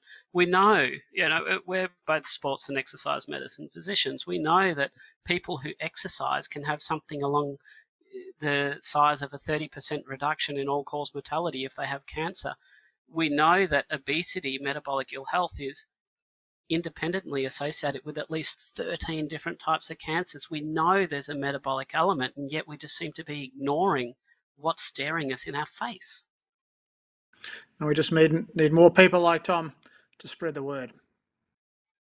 I can't wait for the day when this hopefully becomes the accepted theory of cancer.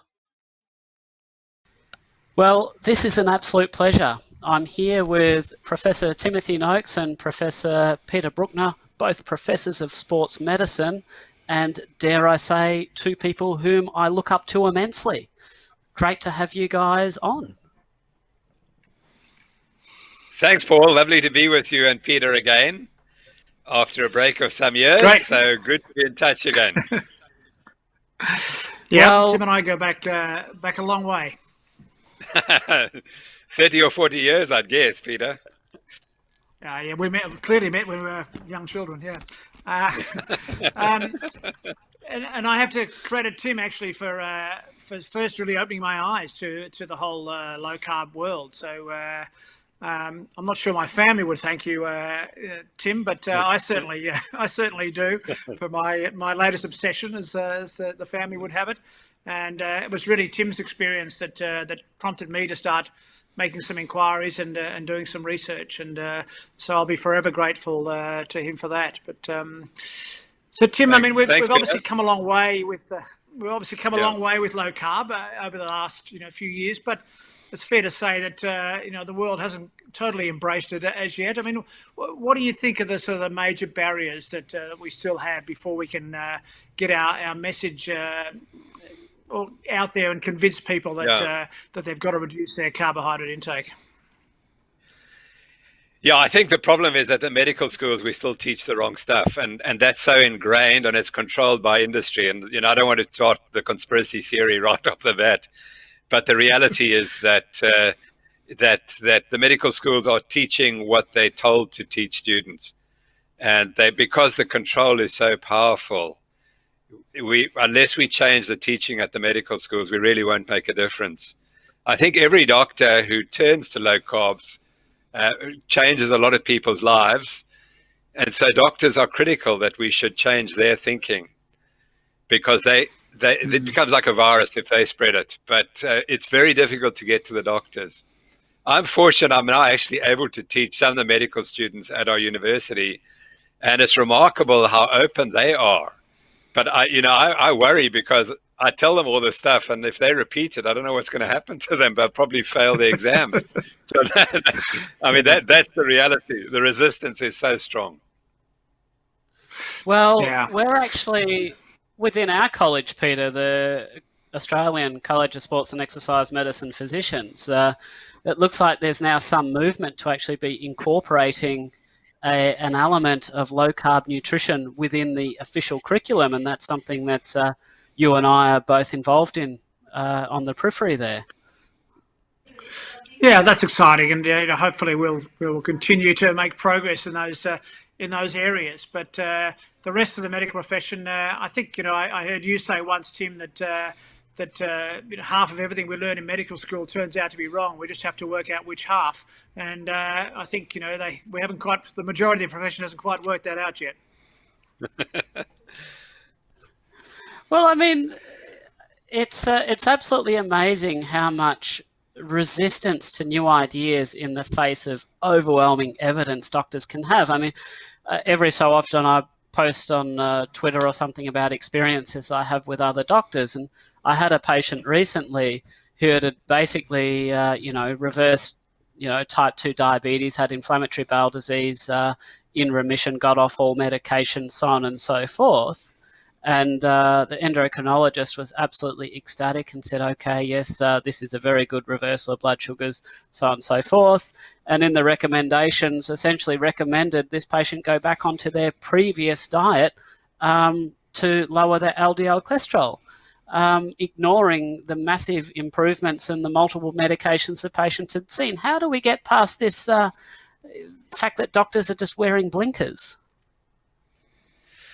Yeah, I think it's also all about personal experience. So we've all had the same personal experience, and that's why we're committed, because we saw it made such difference to our lives. But until people do that, it's very, very difficult. I just know the resistance is so extreme, and you can tell by the people they're slightly overweight, they're a bit insulin resistant, and you know that they would benefit, but there's the cohesion of the profession is just so remarkable. I mean, you all know about my problems, but I've tried to get the university to apologize for what they did. It's like, no, we didn't do anything wrong. You were wrong. And see, even though I went through this trial, they still claim that that what I was saying is wrong, and they won't change the curriculum despite all the evidence. The resistance is unbelievable. So it goes right to the top, and I honestly think it's because they're looking over their shoulders and someone's looking at them, and I think it's usually industry, and they know that if they were to make wholesale changes, there would be major problems. And I honestly believe that if you are a medical educator, you have two choices. You either destroy the health of your nation by following the way things are, or you destroy your university by stopping getting funding from industry and teaching the truth. And so most people, they can't make that. Obviously, they can't make that choice. They said, let's keep the universities going, and rather than destroy them. Because I know if our medical school were to lose its funding from industry, it would collapse. And I guess that's typical for most universities around the world. Well, then, given that we've got an absolute abundance of evidence, level 1 evidence, we've got randomized control trials then turning into meta-analysis and systematic reviews that low carbohydrate lifestyles are beneficial in so many aspects. Where do I, as a practitioner, sit with regards to my legal obligation? At the moment, I practice low carbohydrate medicine unashamedly. But am I putting myself at risk because I'm going against the norms of the profession? I'll let Peter answer that one. Well, maybe we should ask Gary Fedke about that one. And I think now, I think that may have been the case a couple of years ago when Gary went through his issues and Tim went through his issues. I think now that there is starting to be acceptance, and you see now little sort of chinks in the armour, that the American Diabetes Association and the Australian Diabetes Australia are now at least sort of being dragged, kicking and screaming, if you like, to acknowledge that low-carb diets are a potential or a possible, effective diet. So things are slowly changing, but it's a very slow process. Yeah, I tend to agree. Tim, I don't think you'd be at risk anymore. Certainly in South Africa, you wouldn't because of my case. But it's still a long way from acceptance. Now, Tim, I'm curious because you've obviously immersed yourself in this data for longer and deeper than most anybody else. I'm just curious about where you think the next scientific advances are, or where our knowledge is progressing. We accept the baseline premise that carbohydrates, insulin hypothesis, and oxidative stress from vegetable oils, but where's the science taking us now? What's exciting you at the moment in the literature? Well, I think that as I talk about in my lecture, I think that polyunsaturated fats are the next area. And what I've learned in the last year or two, when I've gone into the more detail of the whole history of how we got to where we are, and that's what I try to present in my lecture, I've begun to realize that we accept information that is so flawed, and it just became part of it. We just accepted it. And the first point I made in the lecture was the fact that we don't understand cause, and unless you find the cause of a disease, you can't reverse the disease. And so we've been taken in by the epidemiologists saying us there are reasons for diseases, and we've called them causes, and they aren't. And if you can't find the cause, you'll never reverse the disease. So the first point I make in my lecture is that we do not know the cause of coronary atherosclerosis. So don't come and tell me I must change my cholesterol or something, because we actually don't have a clue what's causing the disease. So that's not going to help. And I think that's my first point, is that we've been confused. And so we accept that. And then we accepted that it was Keys told us that it's a change in diet and that we started eating meat and that caused us to get sick. And that's not true. We started eating polyunsaturated fats and less carbohydrates than I thought. So that linking carbohydrates specifically to chronic disease is I know it works through the insulin resistance pathways and so on, but there's a component that we have to be missing because we've excluded the polyunsaturated fats. And we've excluded it because we all thought it was healthy.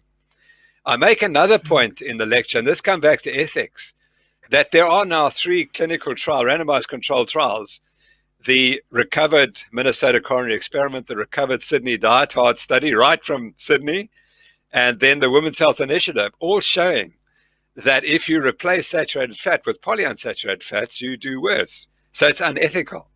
It's actually unethical to prescribe polyunsaturated fats. And we don't make that argument, and I think that's where we have to go. But now you asked this real question, and I think it relates to that case you had recently that you reported in Twitter, and which I found very interesting. But it's a reversal of autoimmune disease. I think that's the next area, and the role of the gut and leaky gut syndrome in autoimmune disease. That's an area I think that could hold lots of benefit. Look, as you know, that's an area that I've lectured on before, and I've got a particular interest in that. But if I could tell you a little bit of information you may not know about the Sydney Diet Heart Study. That was funded Yes, by please. the margarine industry. Yeah. Funded by the margarine industry. So I had a phone call a couple of months ago from somebody who said, actually, do you know who was behind this? And I actually just had a call from a journalist, actually just 2 days ago, again, discussing the particular company, and they've actually been approached by this journalist, and they've claimed that they ran out of money. So they managed to collect all the data, but then they run out of money to actually process the data, which I think we can probably take with a handful of salt. And that's the reason that the data wasn't originally published. And if it wasn't for Chris Ramsden, the guy who basically went into a basement and discovered these 9-track magnetic tapes, then this important information, from memory, I think the group that had the polyunsaturated fat, they had an increase in mortality of something in the order of 62%. As you say, that was, yeah. And that data were available on the first analysis. If you go and read the original paper, it shows that the mortality was increased in the group getting the polyunsaturated fats, but that they kind of hid it and reported it, and then they hid it in another journal. It was not an easy journal to get hold of. So that's the typical way. And in my lecture, I describe all the types that's happened. It's happened so often. It's not by chance that it happens. Well, I'm really impressed with your analysis you did of the Women's Health Initiative. I think you published it in the South African Medical Journal several years ago now, where you actually managed to go through the data and you found the only statistically significant finding for the entire $700 million US study was buried on page 661 of the journal in an incredibly obscure sentence. I literally have shown this sentence to doctors, and they've looked at me with a blank look on their face, and they said, well, what does that mean? Because it's something along the lines of the HCAR, was 1.26, and it doesn't really bear any elaboration, and it's really out of context. I mean, this is academic fraud, if I'm not being too strong. Well, one of the senior authors was a man who I've had a lot of fights with over the years, and And what's really funny is that his son works at the University of Cape Town and wrote 35 blogs saying what a bad scientist I am. I mean, this is the social media attacks on me were, apart from everything else that happened, I had the social media attacks. And he was one of the drivers. So it was the son of the guy who died exposed. And what was interesting was the son never went and told his father that he was a useless scientist and was perhaps practicing fraud. But I also in the lecture, I also show how they modified one table and how they subtly, so you couldn't see what the truth was. So if you didn't read the paper closely and you just looked at the table, you'd completely miss the only significant finding on that table, that hidden. So when we pointed it out to Professor Rousseau, he said, "Oh, it must have been a printer's error." So I said, "Fine, we'll correct it." Well, they still haven't corrected it.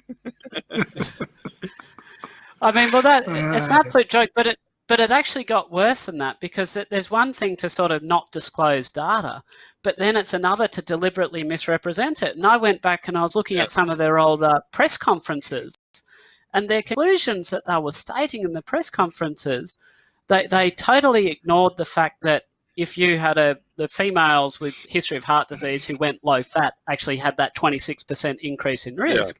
And they said, well, this just goes to show that a reduction of dietary saturated fat of 8 to 10% is not enough. This study is evidence that we have to have stricter reductions in saturated fat, totally contrary to any evidence. Yeah. No, well, Professor Rousseau was involved in my case. So he was about to give evidence. And unfortunately, my legal team had destroyed all the other expert witnesses. And he suddenly realized that if he was to go onto the witness stand under oath, we would have exposed all of this. And he would have been severely embarrassed. And at the last minute, literally at the last minute, he pulled out as an expert witness, because he knew Dr. Rocky Ramdas, who was my chief support lawyer, would have destroyed him, and all of this would have come, and we would have had him on the stand for 2 days, and we would have loved it. But he was clever enough to make sure. But the point is, at the very time that the South African organization that charged me, the Health Professions Council of South Africa, at the very moment that they were deciding whether to charge me, he suddenly arrives in South Africa and gives lectures on the value of the low-fat diet and the Women's Health Initiative.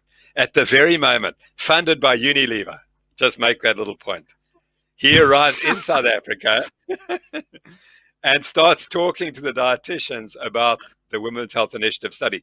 So this is 2014. This is 2005. It's how many years? 9 years after he published this potentially fraudulent data. He's still saying the same thing in South Africa. Yeah. There's a bit of a whiff around that. Yeah. Well, the whole, let's not go into the trial, but it was all made up. So he was just part of that. Tim, we're running out of time, so we better finish it up there. But thank you very much for your contribution to this conference. It's been immense. You've been an inspiration to many of us for a long time, and I'm sure you will continue to be. And we really appreciate your time today. Thanks, Peter, and same to you. You've inspired me. Your book on sports medicine is the Bible. It's an astonishing achievement, and I've said that so frequently that one of the greatest contributions to sports medicine is your and Karim's book globally. It's unmatched in anything I've recognized. It's an astonishing piece of work. So I'm glad I could inspire you, but you've done an incredible amount, and you need to be thanked for that as well. Wow. I think we better finish this mutual admiration society, Paul, and put it back to you. I was just thinking, I was glad to be witness to that. Look, I have to say, and I haven't mentioned this earlier, very early in my low-carb journey, it was actually an editorial by both of you gentlemen that you co-authored in the British Journal of Sports Medicine that really struck home and resonated with me. So I owe an enormous debt of gratitude to you both. And certainly my health is much better now than indeed it was when I was in my 20s. So I thank you both sincerely. Well, thank you, Paul, for all the work you're doing, and you're applying very rigorous academics to your work, and I appreciate that very much. Thank you. Thank you both. Thanks, guys.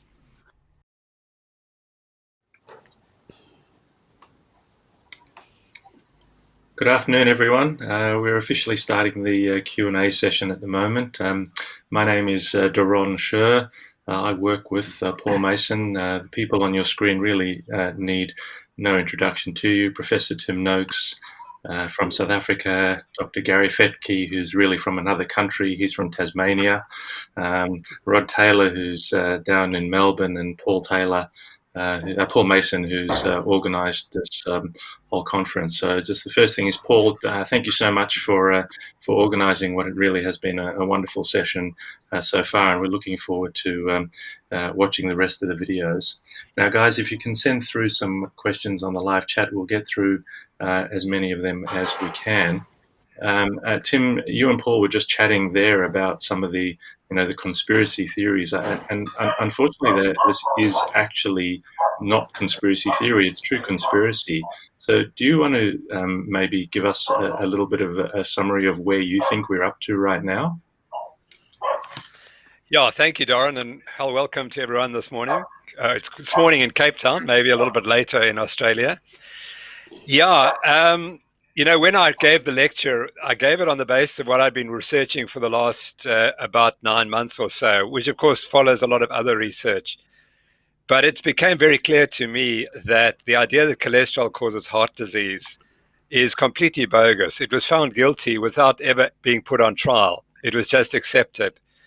And Ansel Keys was the first guy who hid the data. And there have been something like 30 or 40 other attempts to prove that cholesterol causes heart disease and low-fat diets reverse heart disease. And they've essentially all failed. And no one has really taken the time to say, well, they've all failed, so therefore surely we should move on to something else. And what in my talk I tried to draw attention to was the fact that it's not whether saturated fat is associated epidemiologically with heart disease. It's not, but that's not the issue, because it's not associated. But even if it were, there's so much other evidence that we should be focusing on, and I wanted people to focus on all the other evidence. And what I show, and what Nina Teicholz show, and Gary Taubes show, is that the problem was that in the 1960s there were two.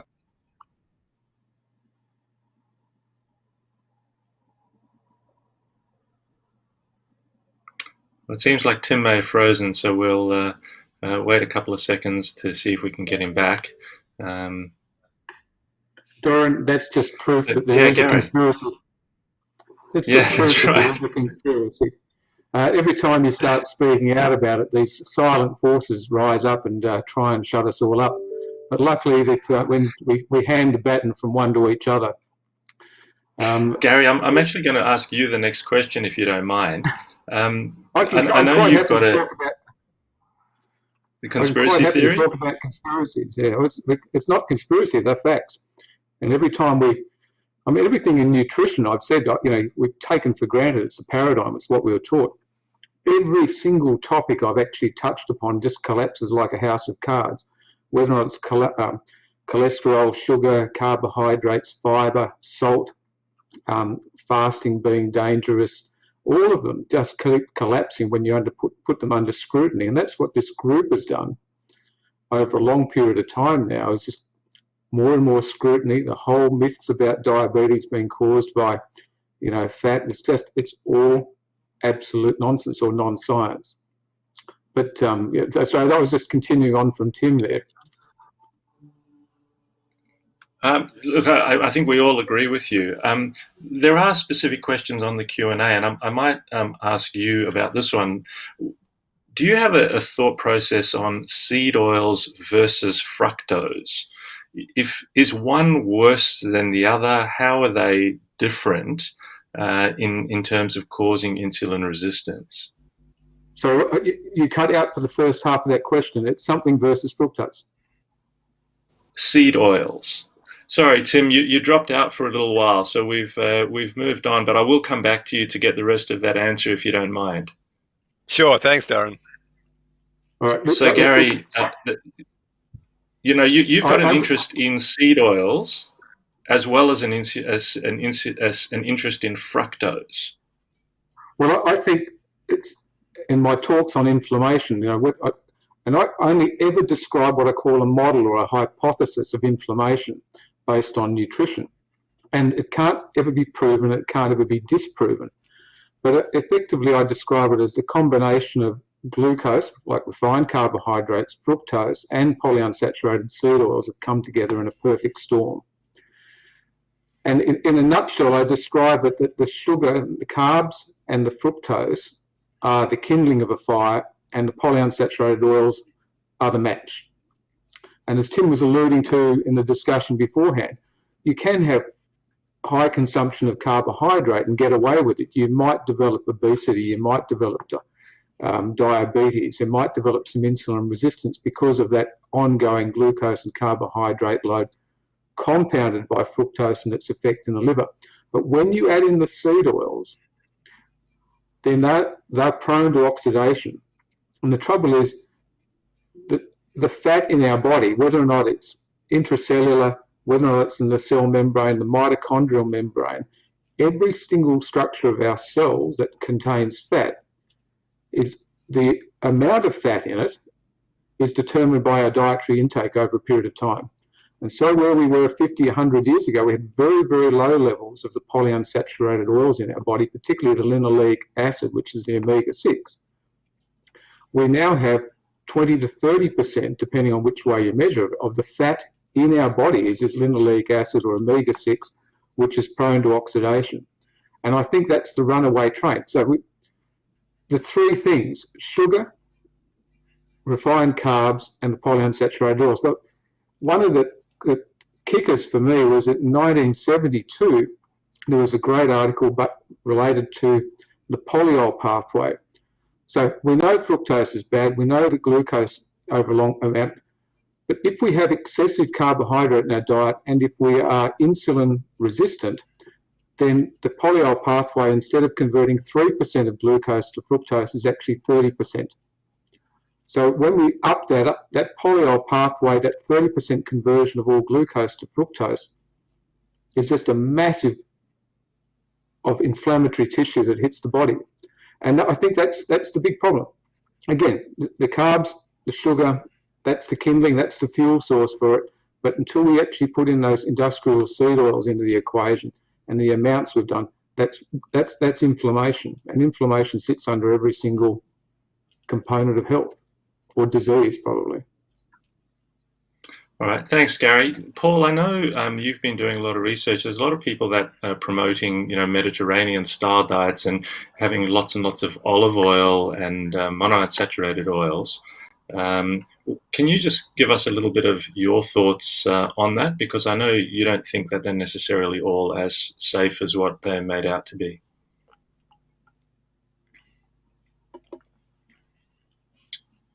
I can't hear you, Paul. We need somebody with sign language next to you, maybe. So I think it all comes down to what your comparator is. And if you're comparing a poison to an even worse poison, then it's going to come out smelling of roses. And I think this is essentially what the story has done with the Mediterranean diet. And the way I see it, it's become a halfway house for trying to bridge the gap between the two camps, between those who are absolutely scared, petrified of saturated fat, and those people who absolutely love seed oils. And I think I have to appreciate the urge of these two groups to try and meet in the middle. But at the end of the day, one of these groups is right, and having a consensus opinion around the Mediterranean diet is false science. The reason that seed and vegetable oils are so bad is, as Gary said, they have a tendency to oxidize. Their chemical structure means they have a double bond, which means that they generate oxidative stress, oxidative compounds. We ingest them. We actually absorb them into our body, and we can actually see them directly cause fatty liver and other things like this. And olive oil is a 70% oleic acid, which is a monounsaturated, which means it has a single double bond prone to this oxidative stress. It means it's not as bad as the polyunsaturated, but in no way is it as good as the saturated fats. So when I actually went looking at the literature for the miraculous benefit of seed oil and olive oil, it's simply not there. We can demonstrate that as a part of a healthy diet, it's healthier than a standard Western diet, but that really doesn't prove much. It's an incredibly low bar. Tim, do you have any thoughts on that? Yeah, I think that's very brilliantly, concisely explained by Paul. I think what I never knew until a few months ago was that the Mediterranean diet was developed by Walter Willett at a conference in 1992, 1993. He simply plucked it out the air and then developed the Walter Willett pyramid, Mediterranean pyramid. And essentially, he said that you had to take meat out of the diet. So you're only allowed to eat meat once a month. You replaced the animal proteins with other beans and things like that. And then you added olive oil. And that was it. And it was in a period of time when Greece, Italy were struggling because the olive oil industry was failing and they needed to make it more popular. So they organized a series of conferences at which the top scientists, nutrition scientists in the world, went to the Mediterranean countries and had these conferences.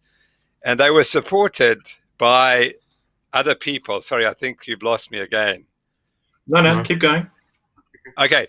So they were supported by writers and journalists who would then go home and report on these fabulous Mediterranean diet.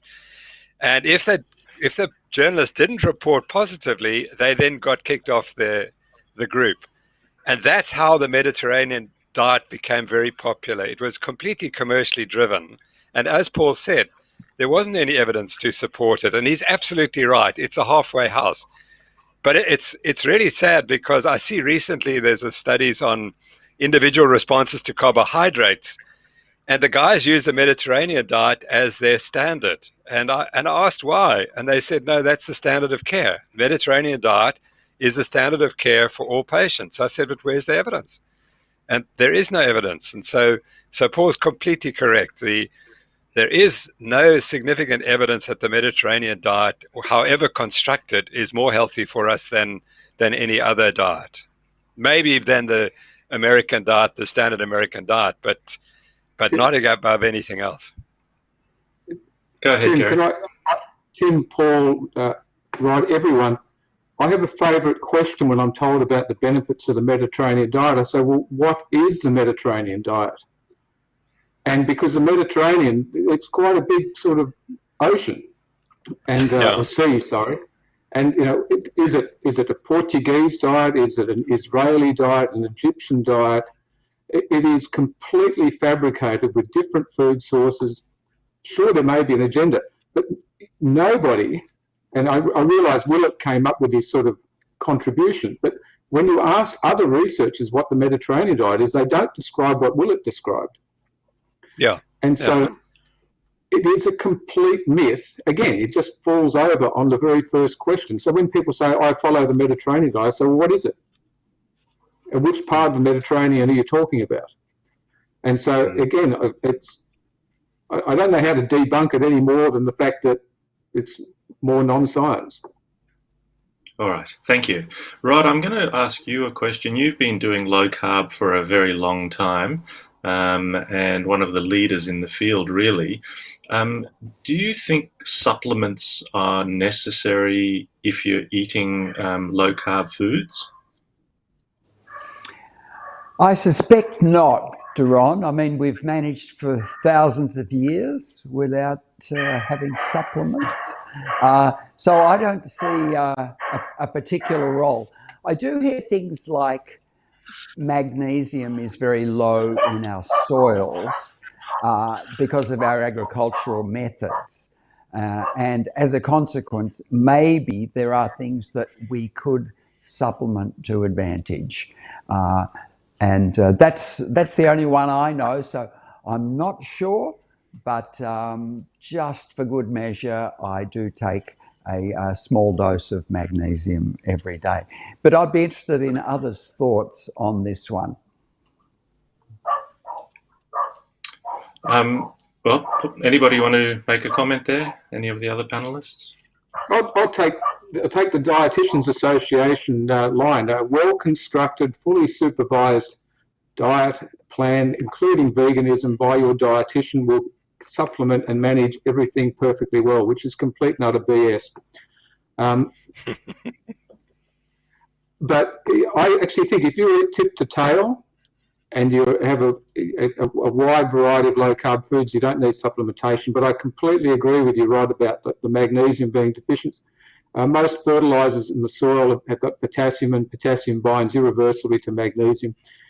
And therefore, if you can't get the magnesium into your grass, you can't get the magnesium into the food. And if you look at the price of magnesium supplements in the last 10 years, they've just gone up and up and up at the chemists and supermarkets. So obviously, a lot of people are taking it. Do you have to have it? I took it for a few years. I haven't had any for about 3 or 4 years now. But it's there in theory. Paul, one of the other questions from the live chat here is about patients after having had bariatric surgery. Now, I know you've seen a lot of patients who have had bariatric surgery and then about 5 years later they tend to put a huge amount of the weight on again because they haven't changed what they're eating. And then they come to you with all sorts of deficiencies. Have you sort of got a little thought bubble of the typical things you see in those patients? We've lost you again, Paul. Phone back on now. So it really depends on the type of bariatric surgery they've had. If they have a sleeve gastrectomy, that probably leads to significant degrees of nutrient deficiencies. You impair the secretory capacity of the some of the gut, and if you have impaired acid secretion, then that means you can't dissociate a lot of nutrients from the amino acids that come in. This is why proton pump inhibitors cause B12, magnesium and calcium deficiencies, amongst other things. So I actually like to do a complete nutrient screen on those patients. And you'll often find odd things. So had one patient who actually had a microcytic anemia that ended up being due to copper deficiency. I've had patients who come in with subacute combined degeneration, which is a neurological condition because of profound B12 deficiency. So the problem is not just that the surgery doesn't work and the patients don't lose weight, but they often end up with these terrible nutrient deficiencies that would normally only see in strict vegans or populations like this, and it's truly damaging to their health.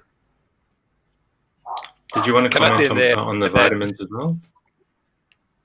Sorry, Tim. Sorry, can I just butt in there? Yeah, so as a diabetic, I've actually found that magnesium and zinc improve slightly my glucose control. So I've I've been studying my glucose for years, and there's no question that when I take magnesium and zinc, my glucose control is slightly better. I mean, it's a few millimoles better. It's always that way. And if I stop taking, the glucose control gets slightly worse. I do take vitamin D3 and K2 because I just think that they may have a role in coronary artery disease prevention, and metformin I also. So I take perhaps a few more vitamins and minerals than other people do, but at least I convince myself that there's a role for me with my diabetes. Whether it's scientific or not, I don't know, but I'm an experiment of one, so I look at myself and see what happens. Paul? So one thing that I think is not discussed, and Gary alluded to it previously, was nutrient depletion in soil. And it's not just magnesium. There's multiple micronutrients that we don't even think of. There was one study they did in Australia that looked at the nutrient density of soil in the 1940s, and they compared it then to the same soil from the same locations in the 1990s, 50 years later. And they found that some nutrients had actually dropped down by about 75%. And I can assure you that when you speak to farmers, they're not replenishing all of those nutrients in the soil. And this should concern, everybody across the whole spectrum, from vegans, vegetarians, carnivores, omnivores, what have you. This actually impacts everybody. And I've got no doubt that monocrop agriculture, our modern agricultural techniques, are largely to blame. But the trouble is that every food that comes from that land, be it an animal-based food or a plant-based food, is effectively nutrient deficient compared to what it was 50 years ago. And remember, this data was from the 1990s, and now we're 30 years later again, 30 years more of nutrient depletion with, hydroponic setups and things like this. We've really, I think occasionally I flip-flop a little bit between whether I think supplements are a good idea, but there certainly are a couple of key ones which I think can be beneficial, but I would always recommend against fish oil supplements. Again, just because any oil, understand that fish oil is highly polyunsaturated. It is even more prone to oxidation than omega-6 fats, and immediately out of the bottle or out of the capsule, it's oxidized. If you want your omega-3 supplements, then get it from fresh food. The definition of rotten food rancidity is oxidation of oil. So if your fish is fresh, then the omega-3 fats are not oxidized. And if you're having pasture-fed beef, that too contains omega-3. So you don't have to be having salmon every day or sardines every day. So just natural is best, but sometimes it's not always possible. All right, thanks, Paul. Tim, there's been a few fairly prominent fitness bloggers who, they're very pro keto for quite a period of time, and then all of a sudden they do a 180-degree turn and go vegetarian or vegan, saying that their insulin resistance got worse when they had been on keto for a period of time. Do you have any comments for us for those people? Yeah, I think we must distinguish between pathological insulin resistance and physiological insulin resistance.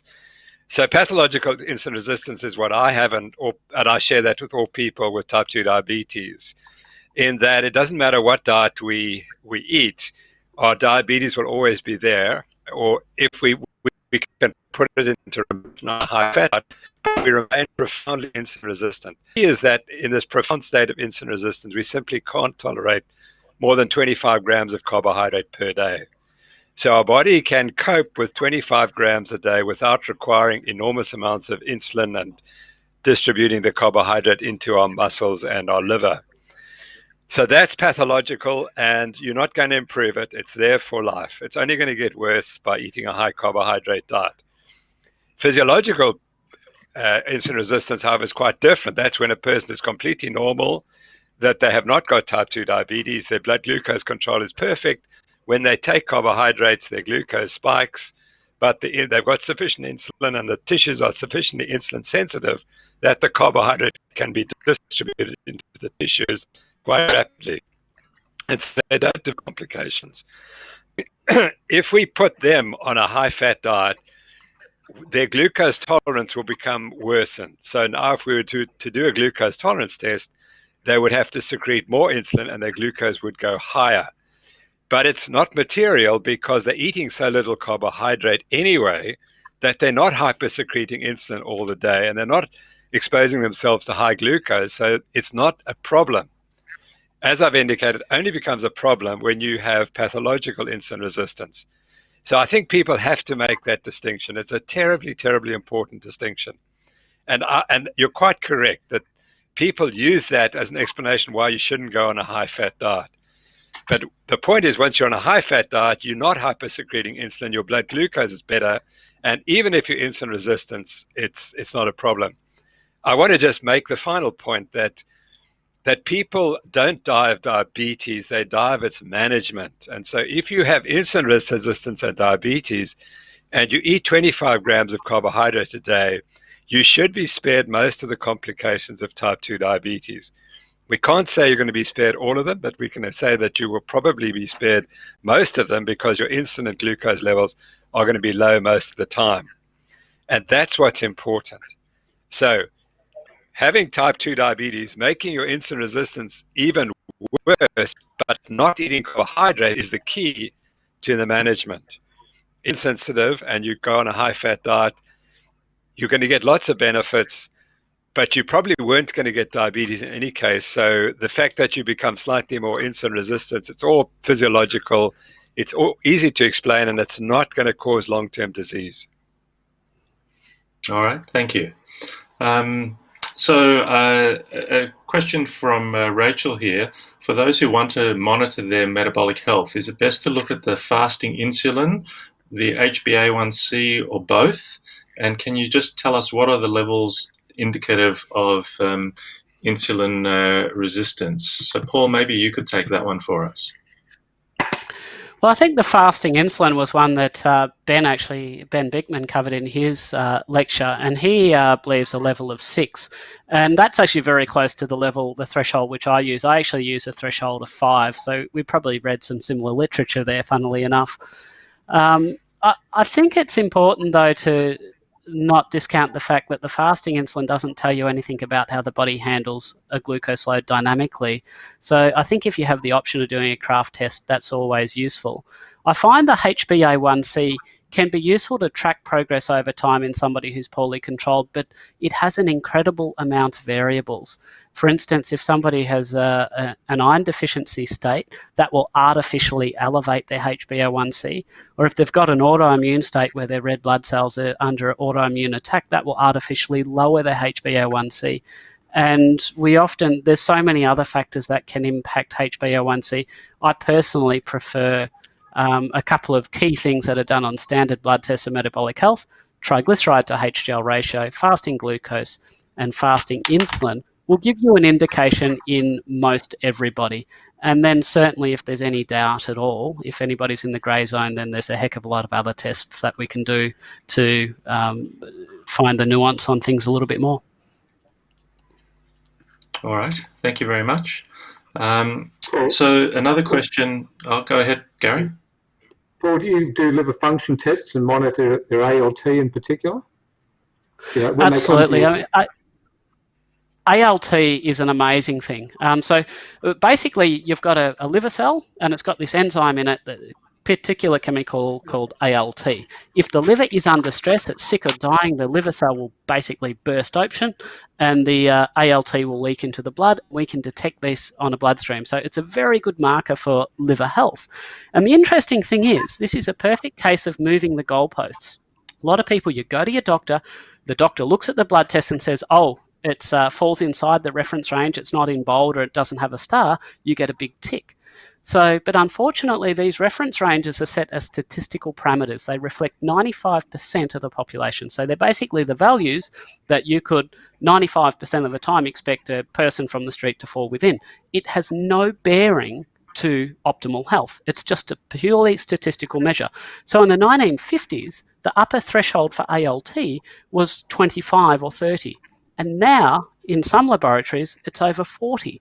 So the simple fact is that as our population has gotten less metabolically healthy, rather than say, guys, we've got a problem, whatever we're doing is not working, we've just shifted the goalposts. But ALT is one of the single best markers. And absolutely, I do ALT, and it is very, very useful, and it's incredibly responsive to healthy diets. Gary, being from Tasmania, the local salmon farming is probably not too far away from where you are. I don't know if you've had a chance to go down there, but I read an article not so long ago about all the nasty stuff that's fed to the farmed salmon. And that's why a lot of the omega-3 to 6 ratios and nutrients in the salmon are changing. Have you got any local knowledge for us from down there? Well, be warned, Doran and Paul, I used to come from a place called Sydney, which started as a penal colony, so just remember that, guys.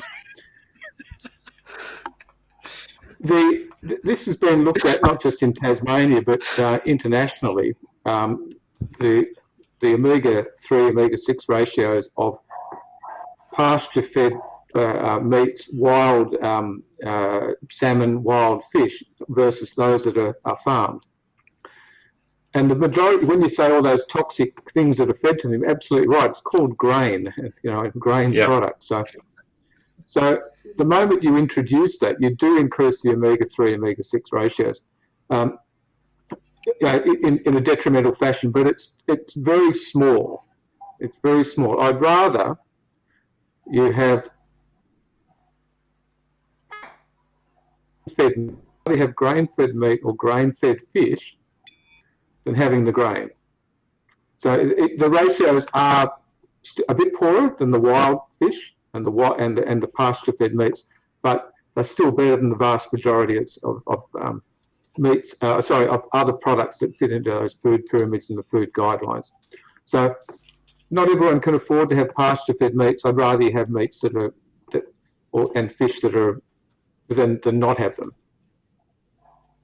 Now, Rod, there's been a few comments on the chat about the ethics of eating or farming meat versus the ethics of farming grains and other plant sources. Have you got any thoughts on us on that for us?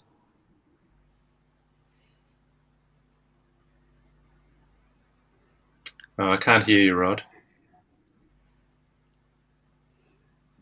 Hopefully that's better. Yes. This is a big question around sustainability. It's a big question around plant-based eating versus animals included in the diet.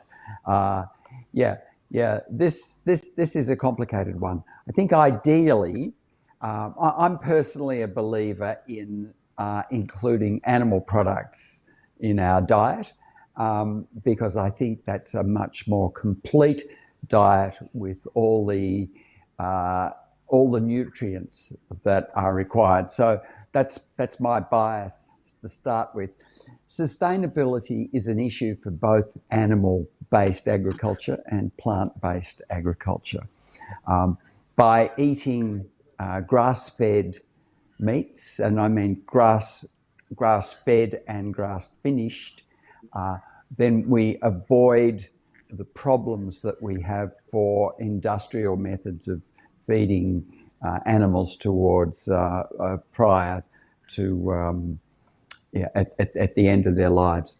So lots of issues in here, but if we can use regenerative agriculture methods, then I think that's a great way to addressing sustainability for what I believe is a better diet. There are also problems with grain-based agriculture. There are a lot of negatives that go into that in terms of things that are added to the soil, herbicides and pesticides and the like. And there is also damage to animals, small animals, in harvesting. This is a huge question, Doron, but thank you. That's a little take on some of the issues that I see. Thank you. Tim, I'm going to actually flick that across to you. In a country where there are a lot of poorer people who can't necessarily access the meats and proteins, can you give us some guidance as to how they can make their country healthier?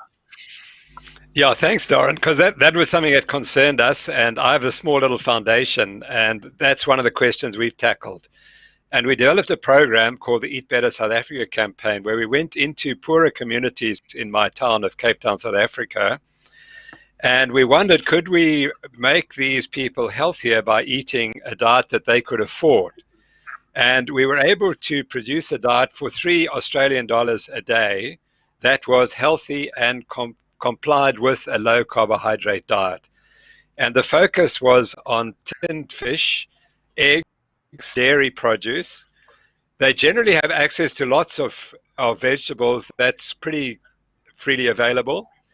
And they then found ways to get hold of saturated fat from the more wealthy shops where they cut the fat off and throw it away. And so there were ways that they could render that fat and then use it. So on $3 Australian a day, we were able to show dramatic improvements in all the risk factors, that metabolic risk factors that we've discussed, that Paul has discussed earlier, within a period of 6 weeks. And the change was quite dramatic because these were people who are marginalized because they're in South Africa, and you know the South African's history. They were marginalized and they'd never had control of their own lives. And it reflected in what they were eating. And once they took control of what they were eating, the benefits were quite remarkable. You know, we had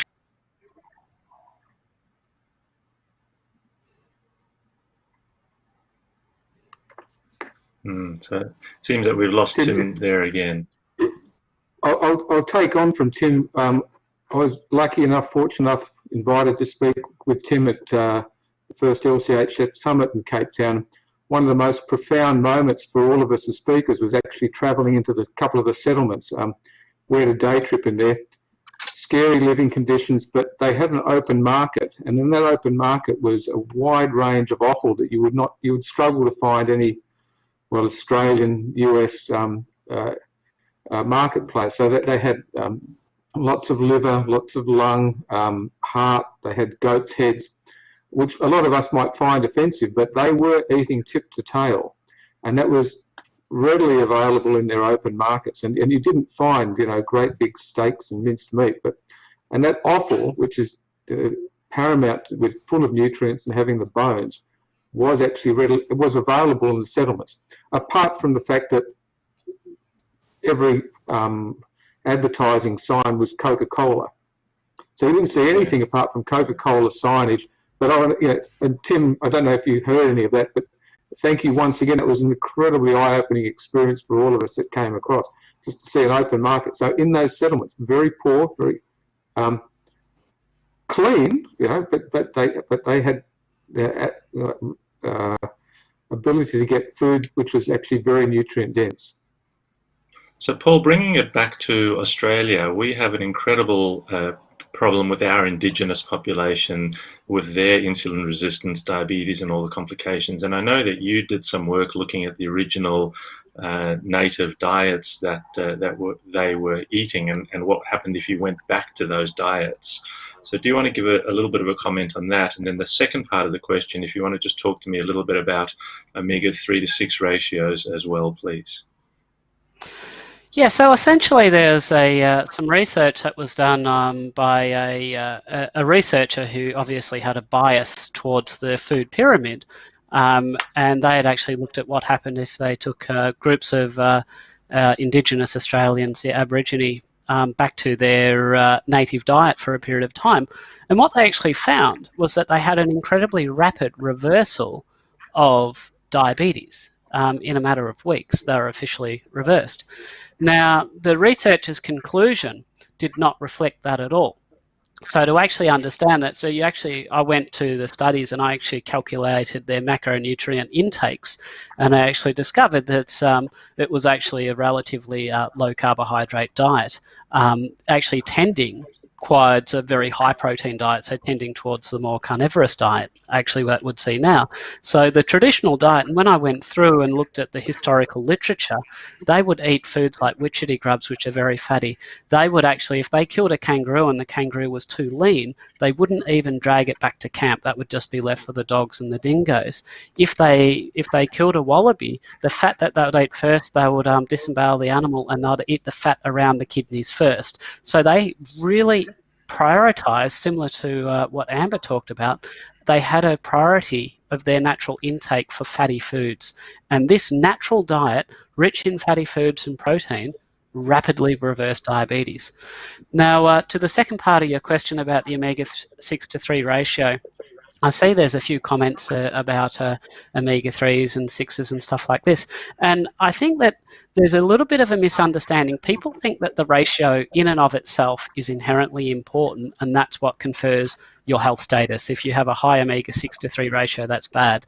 I actually think the reverse. I don't think omega-6s are good, but I believe the only deleterious thing about omega-6s is the fact that when the way we ingest them is that they're associated with a lot of oxidized products. So if we had omega-6s coming from fats and grain-fed animals even, those omega-6s are not necessarily going to cause us harm, because we worry about 6s, we say, well, that can lead to arachidonic acid, and that's the precursor for a lot of inflammatory substrates, eicosanoids and so on and so forth. However, this conversion from arachidonic acid to these inflammatory substrates only happens if you have an inflammatory trigger. And indeed, we've actually seen in research that if you go on a low-carb diet, the amount of arachidonic acid can actually increase. And that simply reflects that less of it is being converted into these downstream problems. So I would ask people to not focus too much on the 3 to 6 ratio, but just to make sure if you are eating 6s, make sure you're having 6s from healthy foods and it's not oxidized. So there's a lot of people that talk about not eating chicken because chicken's very high in omega-6, relatively speaking. Is it a problem eating chicken? No, I don't believe it is. Now, this does nothing to remove the need that the body has for omega-3. So it doesn't mean that you get away from having a bit of fish or pasture-raised meats or something like that from, to make sure that you're still meeting your essential fatty acid needs. But I don't think there's inherently wrong, and I actually agree with Gary. It's better if the animal eats the grains than we do. I don't believe that grain-fed animals are, particularly problematic for most people. So some people may benefit from sourcing organic foods, cleaner foods, pasture-raised foods and things like that. But when finances come into it, if the best you can afford is a chicken, then it's absolutely fine to eat the chicken. Tim, I'm going to ask you another question, but did you have any comment about that as well? He's frozen. Okay, we'll come back to him. Gary, Rod, any comments about that?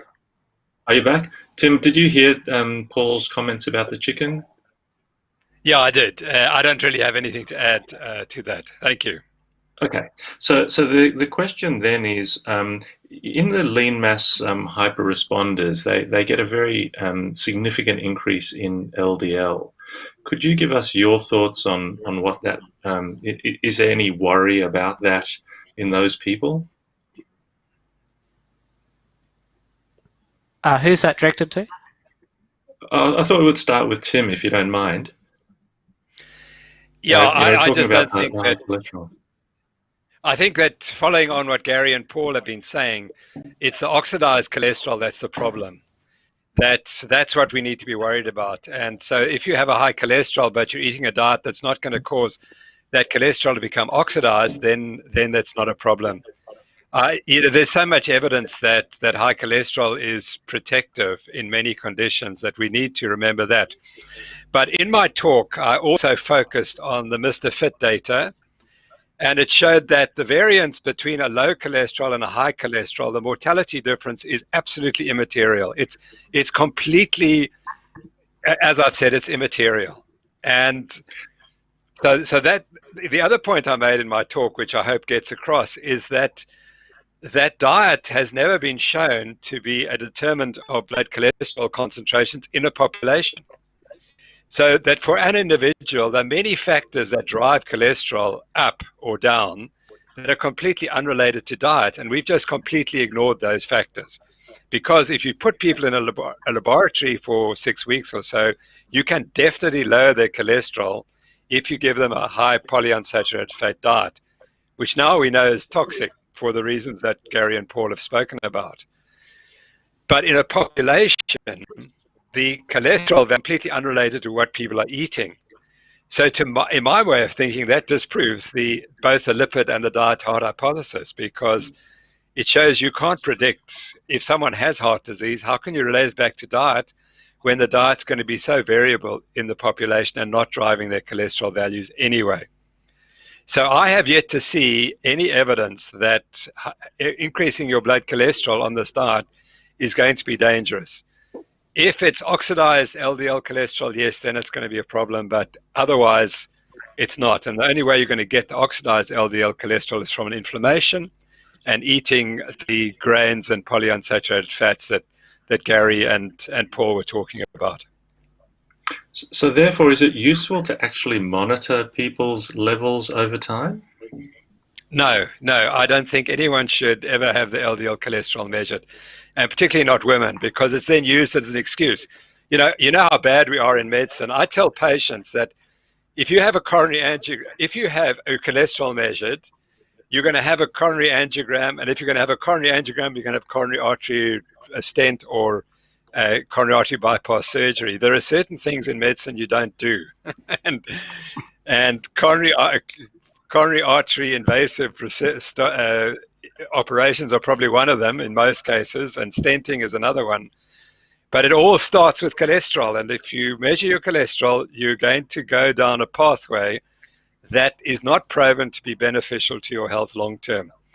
and particularly in women, there's absolutely no evidence in the published literature that cholesterol has anything to do with coronary artery disease in women.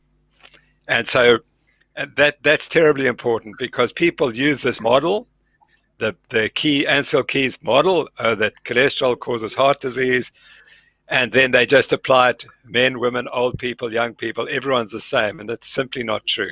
So there are much better tests to determine your health, and those are the ones that Paul described for insulin resistance and metabolic syndrome. That's what we should be focusing on.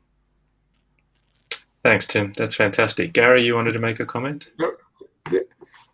I think we've got to stop using the terms of cholesterol and LDL. In the standard testing of LDL, it's actually a subtraction equation. It's got it's not actually a measure of anything in the standard test that's done. And when you realise that the LDL particles are a spectrum of particles, of which the small dense ones are probably the ones most likely to oxidation, and for want of a better term, the big fluffy ones that are floating around our carriers, it's no wonder when we actually improve our health profile dietary that the big fluffy carriers are fine and the small damaging ones are reduced. The only way to effectively measure that nowadays is to do a lipid subfraction analysis. So in 2019, even the American Cardiologists Association said they should drop the LDL measurement and to ignore it. And so the major units in the world that are now studying cardiac risk factors, remember, nobody's ever died from cholesterol, nobody's ever died from an LDL particle, it's only ever at the best association data. So the big units now are now doing lipid subfraction analysis. And so if anyone's got questions about it, certainly before they take on a lifetime of statins, they should request a lipid subfraction analysis. And in Australia, it's about $80, depending on where you have it done.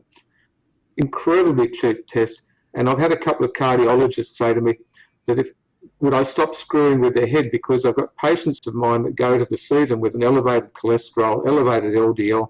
They want to put them on a statin, and then they come along at the same time with a lipid subfraction analysis, and it's completely undermined their thought process. And I've got a couple of cardiologists have come around to our paradigm based purely on that lipid subfraction analysis. Very useful test, available in most Western countries. And I realise it's not everywhere, but it's don't start a statin until you've proven it. Go ahead, Tim. Yeah, can I just say that in my talk, I started with that thing that we don't know the cause of coronary artery disease.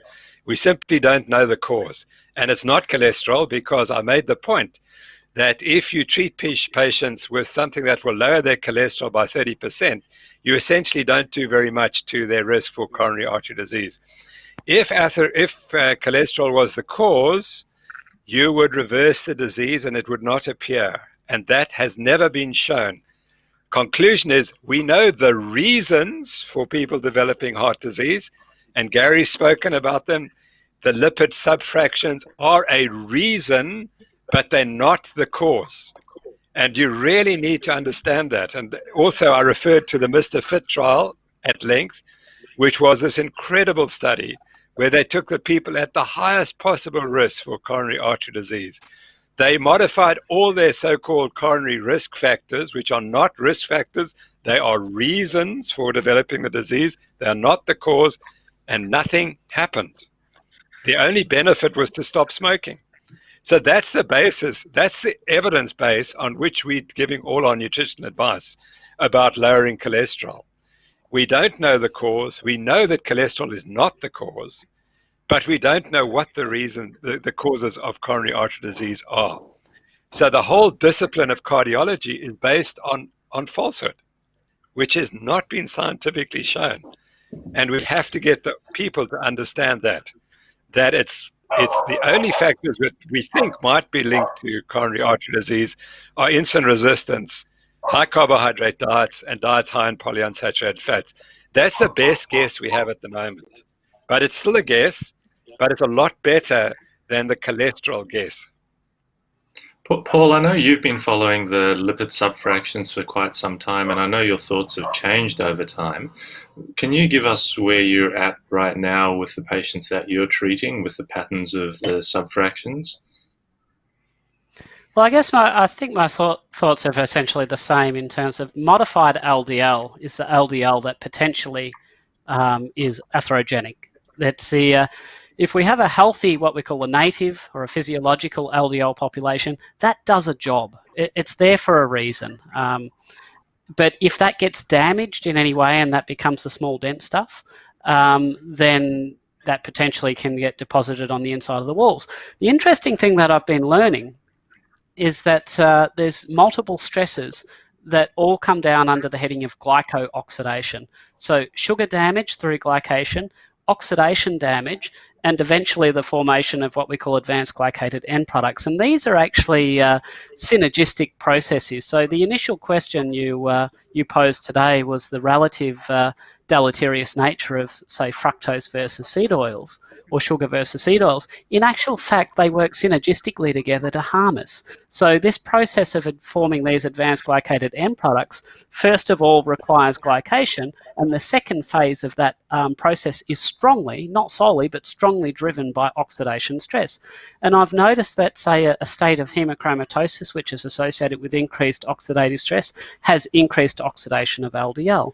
I've noticed that if somebody has a very high diet that's high in olive oil, this has been a very interesting thing for me. I noticed that you end up with a slightly modified LDL population, and often eliminating olive oil from the diet and replacing it with more saturated fats will then lead to normalization of that LDL peak into that normal native physiological curve. So it's this understanding that it's the balance of glyco-oxidative stress through a number of causes, a number of inputs.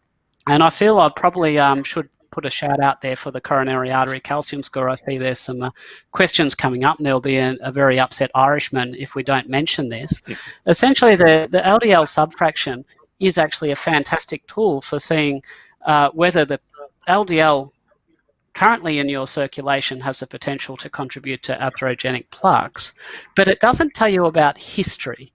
And I think the coronary artery calcium score is a very, very good indication of giving us an idea of your overall cardiovascular risk. And I think it's certainly got much better predictive potential than any blood marker we could do.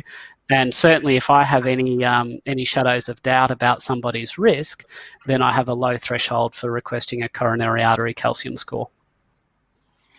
So look, we're going to wrap up in a couple of minutes. If I could ask everybody, and I'm going to start with Rod and finish with Tim, to try and give us 30 to 45 seconds, I guess, of just some advice that you might give to somebody. And it doesn't have to be about anything specific, just something, a little thought of yours that a useful tip that you found, something to do with low carb over the years. I mean, Rod, you've spoken to tens of thousands of people, run lots of conferences. Any just, a little bit of a thought process that somebody could take, be useful if they're thinking about keto or low carb type lifestyle. Yeah, well, essentially, what we eat is very important, and we've got to be very careful to minimize processed foods. We also want to know how we're traveling. We want to have long and healthy lives. And to that extent, we want to speak to people, healthcare professionals, who understand nutrition and the roles of the whole food nutrition that we're talking about. So it's important to find out all you can. It's important to find people to help you along the road. It's important to get metrics done, including the coronary artery calcium score, which Paul's just alluded to, for those as we reach a certain age. So for a long, healthy life, these are some of the things we need to do. Thanks, Rod. Gary, do you want to go next for us? Two things. To explaining the whole concept, I talk about a wood fire. You've heard, a lot of people heard me talk about it. Into a wood fire, you've got a choice of putting kindling, branches or logs. The kindling burns hot and fast and requires opening and shutting the door a lot. And into our cells, they require acetyl-CoA, and you've got a choice of putting carbohydrates, proteins or healthy fats in. If you put in the carbs, you're going to be opening and shutting the door. That's called insulin resistance over a long period of time. So put in your branches and logs, it'll burn slow and steady, and all of a sudden you avoid health issues. In summary, LCHF by definition is eating fresh, local, seasonal food that doesn't come in a cardboard box or a plastic bag and doesn't have a label on it. So if that's ever considered dangerous, then we're all in deep bother, because that's all we're advocating: fresh, local, seasonal food. And the other two analogies I try to get through to my patients every day, and it seems to work in getting the message across. I know that LCHF works, but the message is what we're trying to get across. Thank you. Great. Paul? Look, so I might let somebody else go first, because I've just got an announcement or two to finish this off with as well. All right. Well, look, but before I go to Tim, Carl Franklin's in the background, and he's been doing a fantastic job. So, Tim, why don't you give us your words of wisdom, and I'll let Paul wrap things up after that. But thank you all for being wonderful panelists and answering the questions. Yeah, thanks, Doran, and thanks everyone for allowing me to participate. It's been very illuminating, and I've learned a substantial amount from everyone today. So thanks very much for that. Okay, so I was the original guy who promoted the high carbohydrate diet, which almost killed me. And I then realized that I was on the road to disaster and managed to change. And all I can say is that I have absolutely no doubt that the most important change you can do in your life is to eat the low carbohydrate diet. It is crucial, and it's vital for our profession to acknowledge that and to start promoting it, and not to continue making people unhealthy by promoting diets that are profoundly unhealthy and are now known to be unhealthy. So my message is very simple. Get into the low carb lifestyle, because it's going to change your life and improve your health dramatically. And there is nothing that is as powerful as a low carbohydrate diet to improve health. Medicine has found nothing that is superior to that. So that's my message. And thanks again for allowing me to participate in this remarkable conference. Really, truly words of wisdom, and I think that's very important. So, Paul, why don't you wrap up for us before we go back to the live stream?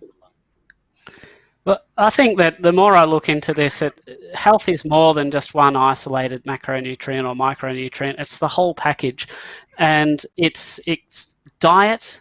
And I was absolutely fascinated with Tim's talking about how early in history we started having deviations from a natural diet, how early these polyunsaturated fats actually come in, over 100 years ago. It's a lot later than, we tend to think about these things in terms of the 1970s, but this has been going on for a long, long time. And the closer we get back to evolutionary style diets, I think the better health we have.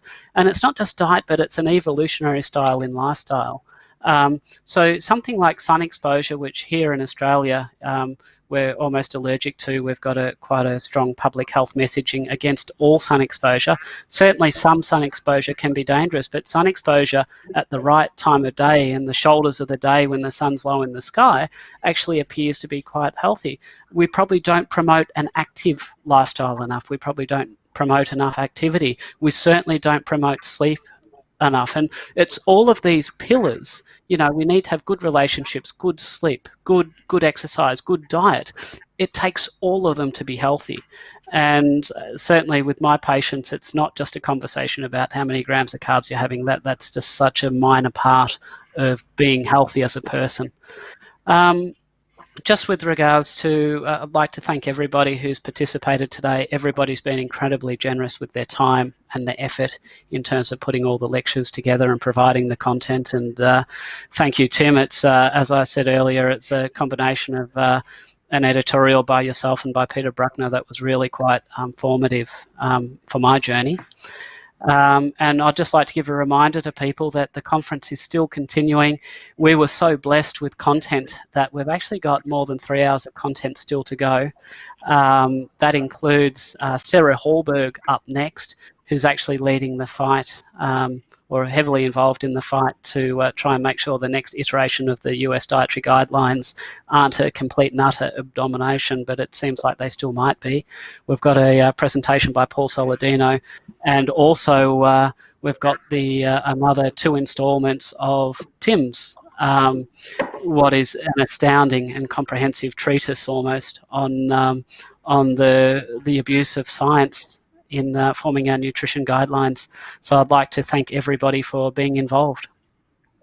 And one last comment. Don't forget that once you've had time to upload the whole thing will be available for about 2 months to those people who have paid registration to view again, because there's an enormous amount of content, and I wouldn't expect that you would remember all of it. So I'm sure you'll want to watch some of these lectures again over the next couple of months.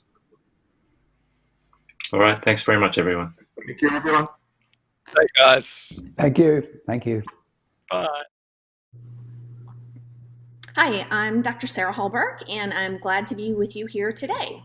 We are going to go through pretty quickly some discussion today about why you are actually not what you eat. Let's go ahead and get started.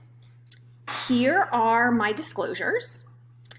And first, we're going to talk a little bit about plasma saturated fats. And there's quite a bit of evidence that plasma saturated fat elevation is a bad thing. It is associated with predicting diabetes and other metabolic disease. It's also associated with increased risk for cardiovascular disease. And you can see here a number of studies looking at it as being a predictor of diabetes. So many people for years have therefore said, well, okay, plasma saturated fat comes from what else? Increased consumption of saturated fat, because the old adage has been, you are what you eat. Well, I'm going to show you here a number of studies that say that is actually not the case. So first is this great study by Dr. Brittany Volk and colleagues from PLOS One. And what this study did is it looked at men and women who had metabolic syndrome, and this was a feeding study. So they were given all of the food over the 18-week study period. And this study was broken up into 3-week blocks. So each 3 weeks, what they were being fed, the macronutrient content of what they were being fed changed. Starting at C1 over on the left, where the carbohydrate content was quite low, but the saturated fat content, as you can see, was quite high. Now, every 3 weeks, what would happen is the saturated fat consumed amount would go down and the carbohydrate consumed would go up until we reach C6 here, which you can see has a much lower saturated fat content, but a much higher carbohydrate intake. So what happened? Well, let's take a look here. Again, C1, which is the lower carbohydrate, high saturated fat feeding period, and C6 on the right, once again, the very high carbohydrate, much lower saturated fat intake feeding period. What happened? And what we can see really more than anything is what didn't happen. What didn't happen is that the saturated fat levels were much higher with the high saturated fat feeding period. If anything, they were lower with the higher intakes of saturated fat. But certainly we can say that they did not increase during that feeding period. And it doesn't matter if we were looking at triglyceride fatty acids, cholesterol ester fatty acids, or phospholipid fatty acids. Same thing. They were no higher with the very high levels of saturated fat. So what was significantly different? And this is really important and something that is not discussed very frequently. And that is with the very high levels of consumed saturated fat, we saw a significant decrease in the palmitoleic acid. That's 16.1. Now, palmitoleic acid is a monounsaturated fatty acid, but it is also associated with a whole host of metabolic disease issues, including obesity. And we're going to learn more about that coming up. Let's take a look at another study. This was by Dr. Jeff Volek and colleagues, and this was a randomized controlled trial, and it had two arms. Arm number one was a low-fat diet. Arm number two was a low carbohydrate diet. Now, as you can see, the caloric intake of both arms were about the same. But as you can see from the pie charts at the bottom, the macronutrient split was very different. And so was the saturated fat content. In fact, in the low carbohydrate arm, they had 3 times the amount of saturated fat as the low fat arm. And so what happened after this study period? And what we can see is that the change in serum saturated fat levels was significantly decreased in the carb-restricted diet arm. So that was both in triglycerides and cholesterol esters. The fatty acids in those, the amount that were saturated fats, dropped with the carb-restricted, high-consumed saturated fat arm. And what we can also see is, taking a look here at what I'm going to discuss with you, is a very important marker in predicting metabolic disease and other issues, which is palmitoleic acid. And once again, what we see is with the high consumed saturated fat arm, we had a significant decrease in the palmitoleic acid levels. Next, we're going to take another look at a study by Dr. Jeff Volek. And this takes a look at 3 arms. It was a randomized crossover trial. It took a look at a habitual diet, a calorie-restricted high saturated fat diet, and a calorie-restricted high unsaturated fat diet. And as we can see here, taking a look at the saturated fat levels consumed, there was a significant difference. The high saturated fat diet arm had over twice as much as the habitual diet, and almost twice as much saturated fats as the carb-restricted high unsaturated fat diet. So what are the results here? Well, as you can see, this is taking a look at the plasma saturated fats as a percent of total fatty acids. And what we see is that the carb-restricted high unsaturated fat diet arm was significantly lower than the other 2. But if we take a look here at the total, what we see, very interestingly, is that both the carb-restricted diets were significantly lower than the habitual or baseline diet. So both decreased when we're looking at total amount. One more important point, once again, is taking a look at the palmitoleic acid levels. And once again, what we see is, compared to the habitual diet, both carb-restricted arms, regardless of the saturated fat content of them, dropped and saw a decrease again in the serum palmitoleic acid levels. In this case, I'm sorry, it was plasma. One more study, and this study takes a look at what happens when weight stays the same. So this was a really interesting study that compared 3 groups or 3 arms, a randomized crossover trial of patients who had metabolic syndrome, consuming either a low carb, a moderate carb, or a high carb intake. And once again, I want to point out how different the saturated fat levels were in the 3 arms. They were all the way up at 100 grams a day in the low carb arm, 70 grams in the moderate carb, and they were down to 40 grams of saturated fat in the high carb arm. Each of these feeding period was a month long with washout between. And these patients, again, were obese at baseline and all had a diagnosis of metabolic syndrome. Now, I'm not showing this, but just to mention briefly that there was a significant reversal of metabolic syndrome in the low carbohydrate arm. But in this, we're more interested in what happened with the levels of saturated fatty acid.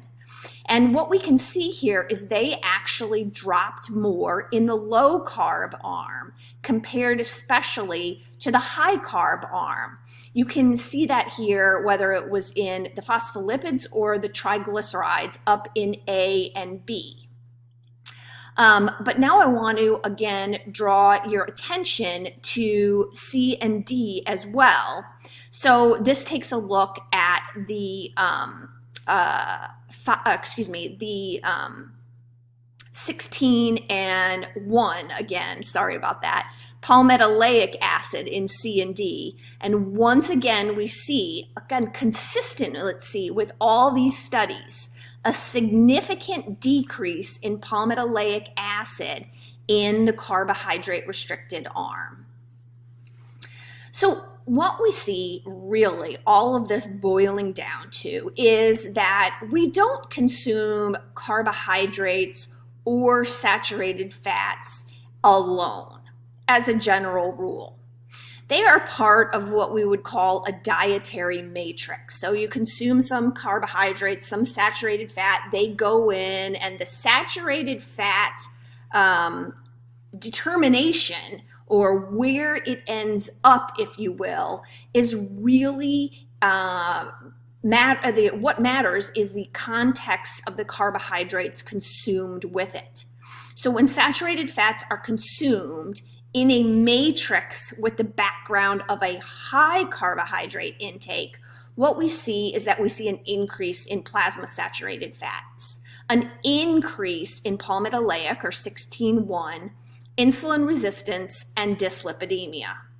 However, if we have even a very high level of saturated fat consumption, but it's in the background of a matrix with restricted carbohydrates, what we see actually increased saturated fat oxidation, decreased synthesis, and so we have a decrease in the plasma saturated fat levels and a decrease in palmitoleic acid levels as well.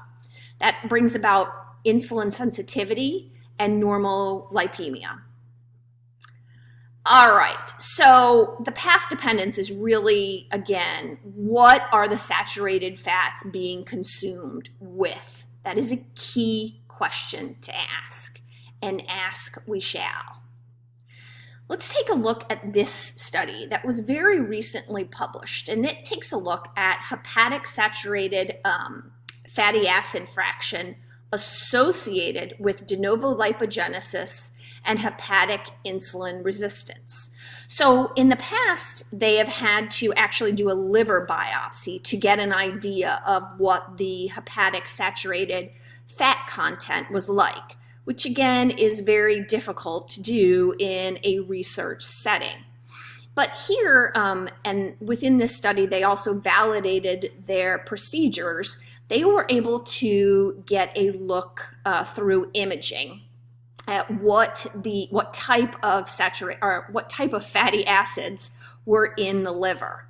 And what we can see here again is that saturated fat levels were very associated with de novo lipogenesis. So the higher the de novo lipogenesis occurring, the higher the hepatic saturated fat levels.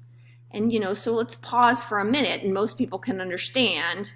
We'll point it out in more in just a minute here. De novo lipogenesis Of course, that doesn't come from high levels of fat consumption. That comes with high levels of carbohydrate consumption. But not only that, what we see is that the higher the hepatic saturated fat levels, the more insulin resistant the liver. Or as shown here, what we are really looking at is the lower the insulin sensitivity in the liver. So once again, high liver saturated fat levels led to a decrease in insulin sensitivity, an increase, therefore, in hepatic insulin resistance. So let's take a closer look at that de novo lipogenesis. This was a study from way back in the 90s, and it took a look at healthy men, 4 days of overfeeding of carbohydrates, pretty significantly, as you can see. And so let's take a look at both, again, the saturated fat levels and the palmitoleic acid levels. So what we see is that there was significant increase in the percentage of saturated fat in triglycerides at the end of the 4-day overfeeding period. But take a look at the one on the right. I mean, a massive increase in the level of palmitoleic acid as well. And this is, again, overfeeding for only 4 days. Once again, de novo lipogenesis, significant de novo lipogenesis, and that is causing increased levels, again, of serum saturated fat and serum palmitoleic acid levels. So now let's focus a little bit more on this palmitoleic acid, okay, or POA. It is a product of something called steryl-CoA desaturase. And that is, together, these are both markers, independent markers of triglyceridemia and abdominal adiposity. So again, what we see is the higher the 16-1 or palmitoleic acid levels, the higher the triglycerides. Makes sense, right? High triglycerides are coming, again, from that high carbohydrate consumption.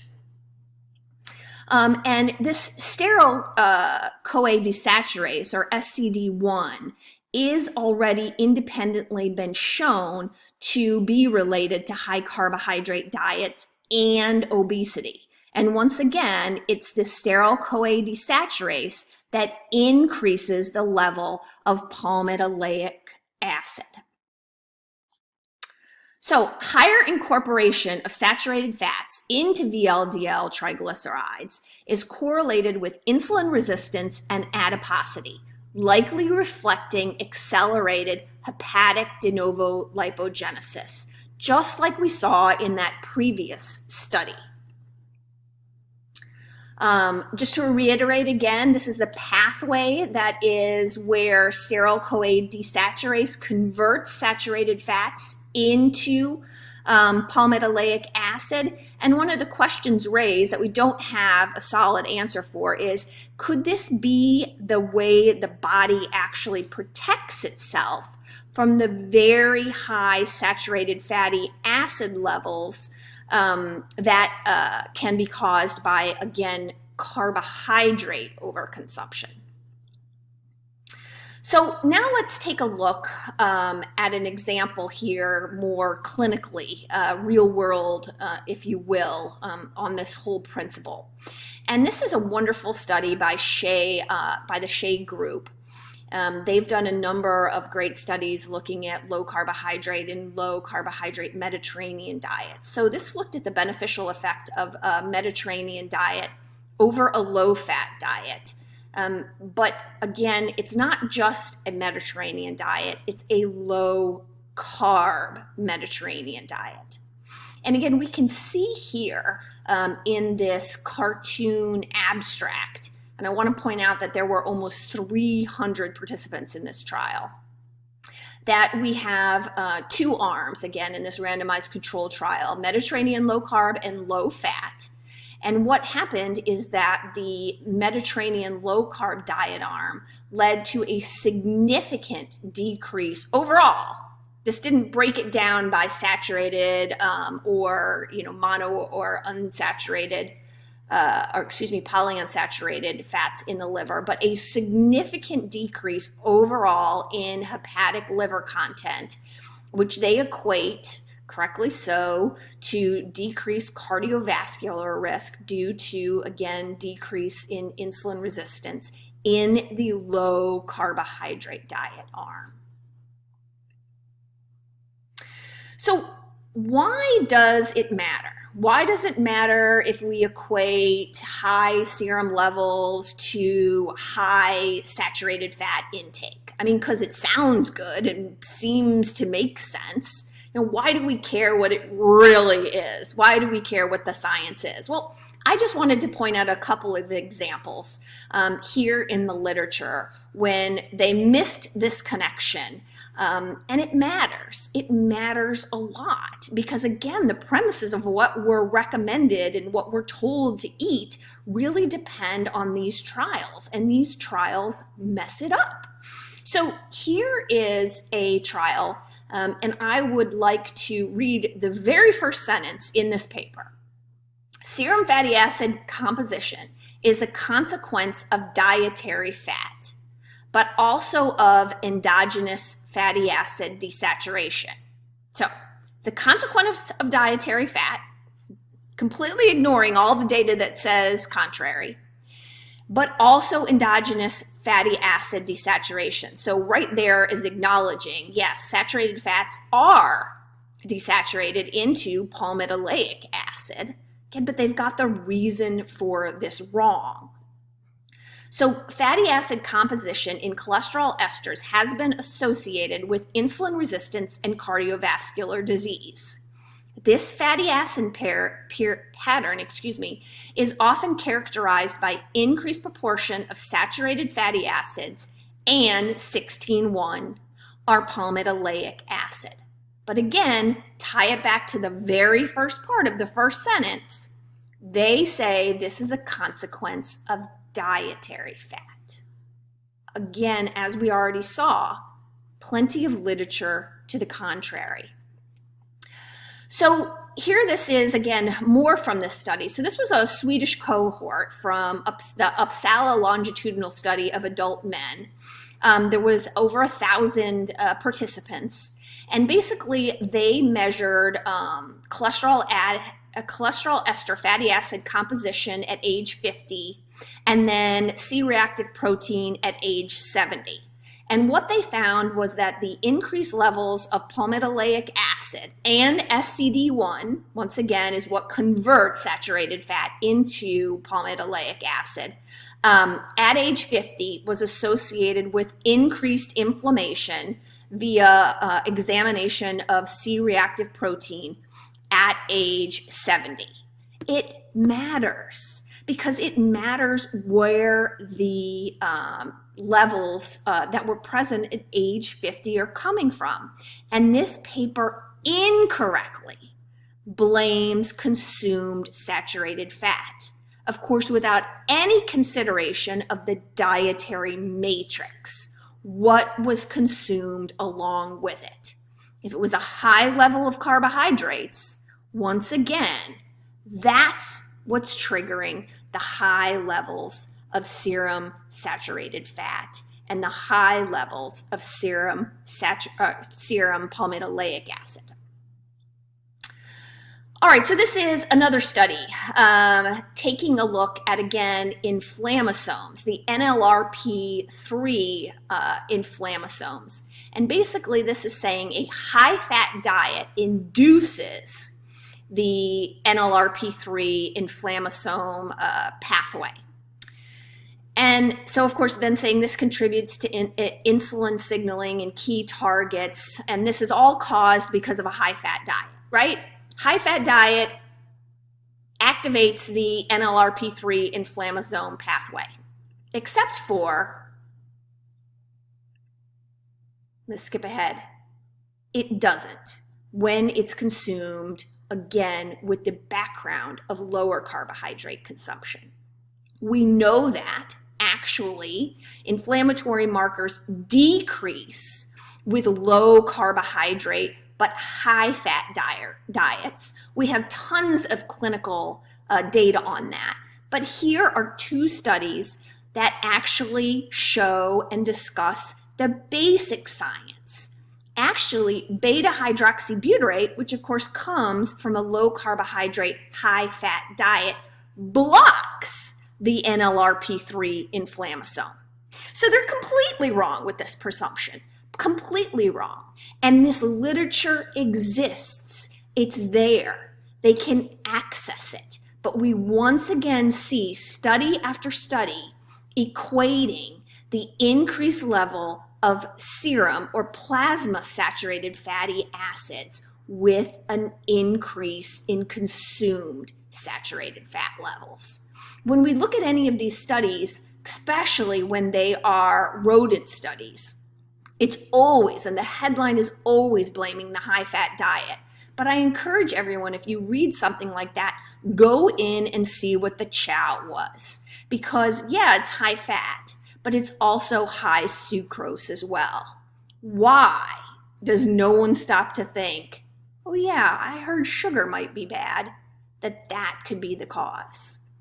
So in conclusion, we actually don't know what causes insulin resistance and metabolic disease. We need to find out. And the misinterpretation of what is the cause of some of the saturated fat levels in the serum or plasma come from, or the source of those, is one of, I see, the big blockers in us progressing on figuring out the answer to what exactly causes insulin resistance. There are many indications that serum or hepatic saturated fatty acids are causative to insulin resistance and and metabolic disease. But consumed saturated fat and serum or stored saturated fat are not the same thing in the context of carbohydrate restriction. Increased palmitoleic acid may actually be an early warning sign of diabetes risk. And once again, as we discuss, associated with a lot of problems: obesity, metabolic disease, and increased risk for cardiovascular disease and inflammation. So thank you all very much and have a great day. Sarah Hallberg is always inspiring. I never get tired of listening to her talks. Very smart lady. Really interesting stuff about plasma fatty acids, in particular saturated fats, in particular POA, palmitoleic acid, if I get that right. I mean, should we be measuring these specific fatty acids in the plasma routinely, or does it tell us? Does it help us with our management? Well, I mean, look, I always find these kind of things academically useful, but I don't know that it will. I'll learn something new from it. I mean, there's a lot of other easy blood tests that are routinely done that we can use for surrogate markers of poor metabolic health. I think it is incredibly valuable to understand the mechanisms by which it happens, but I don't know that we need to routinely test it. When I say that it's important to understand how it happens, obviously if we have an increase in the serum saturated fats in our blood, then somebody who may not understand the mechanisms could look at that and say, well, that's associated with poor metabolic health, therefore you shouldn't eat saturated fats. And I'm almost certain that that's the reason a lot of people have drawn the conclusion that saturated fats are bad for us, because an elevated level in the serum is bad for us. But as she very lucidly was able to demonstrate, it's not the saturated fats in our diet that drives the saturated fats in our blood higher. It's the carbohydrates in the diet. And I think this understanding, which is done a very nice job of communicating, will lead people to have a degree of comfort that, sure, you can eat saturated fats, just go easy on the carbs, the sugar, and the vegetable oils. It's a very hard task convincing people, isn't it? I mean, I think we've almost convinced people that their serum cholesterol is not related to intake of cholesterol in your food. Whether or not we can do the same with saturated fat, we've just got to keep producing the evidence. Well, I think it really comes down to the concept of what I call face validity. And it's something that if you look at it, it makes instinctive sense. And I mean, we have this all over. It's like if you eat fat, your body will get fat. That just makes logical sense until you understand that the body is incredibly inefficient at converting dietary fat into stored fat. You know, you think if I eat saturated fat, the saturated fat in my circulation will rise, until you understand that is not true. So unfortunately, a lot of people have a base understanding, and their understanding is probably insufficient, and it means that people draw conclusions that are absolutely not justified. And if we actually, more people had more of an in-depth understanding of the science, as does Sarah, then we wouldn't be in this mess that we're in today. Well, how's it going, everyone? I so wish that we could be together in person. This is just not going to do it justice, but I appreciate the organizers of this conference for allowing some of us to do presentations virtually. I hope that this presentation will be valuable for all of you, and I very much look forward to seeing all of you in real life very soon.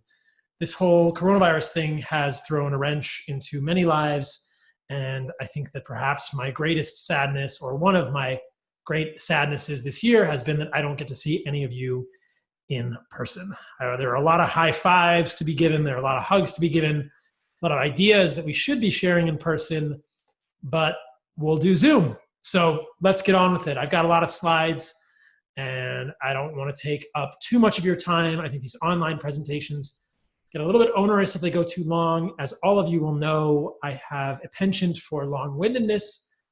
I will do my best to be succinct and to deliver all the goods as quickly as possible in this presentation. So thanks for joining me. Let's get started. Here we go. So my talk is debunking the carnivore diet. Perhaps some of you have heard about this crazy thing called the carnivore diet, and let me tell you, it's bonkers, and I'll tell you why in this talk. So here we go.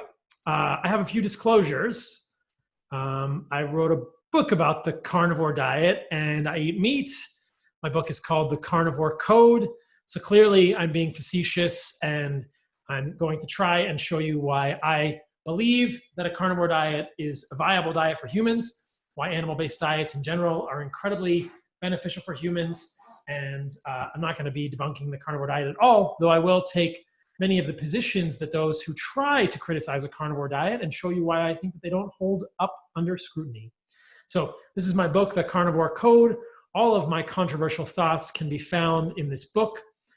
If you are listening to this talk in the middle of June or July, this book can be found on I'm trying to, no, we'll do that. Go back, other way, smaller, there we go. All right, sorry guys. This book can be found on Amazon, thecarnivorecodebook.com. The second edition of the book is now available for pre-order. The first edition, which is the cover you are seeing here, is no longer available. That is a collector's item, my friends. The second edition of my book will be released August the 4th in Audible, audiobook, ebook, and print. Go to Amazon to pre-order it for more of my controversial thoughts. What is a carnivore diet? Let me tell you. The technical definition of a carnivore diet might be all animal foods excluding plant foods. Well, I think we could also get a little bit more broad and think about a diet that emphasizes animal foods and pays attention to a spectrum of plant toxicity, and call that a carnivore-ish type diet. So I am interested in results over dogma, and I think that what we will find generally is that if we emphasize animal foods in our diet, we will thrive. And if we think about a spectrum of plant toxicity, we will also find great improvements in many of the things that sometimes Western medicine doesn't do such a great job of treating. So we will talk about a spectrum of plant toxicity today, and we will also talk about why the heck you should emphasize animal foods in your diet and make them the center of your diet? Isn't that completely contrary to what we're told in the Western world? We'll find out. So why would anyone do such a crazy thing?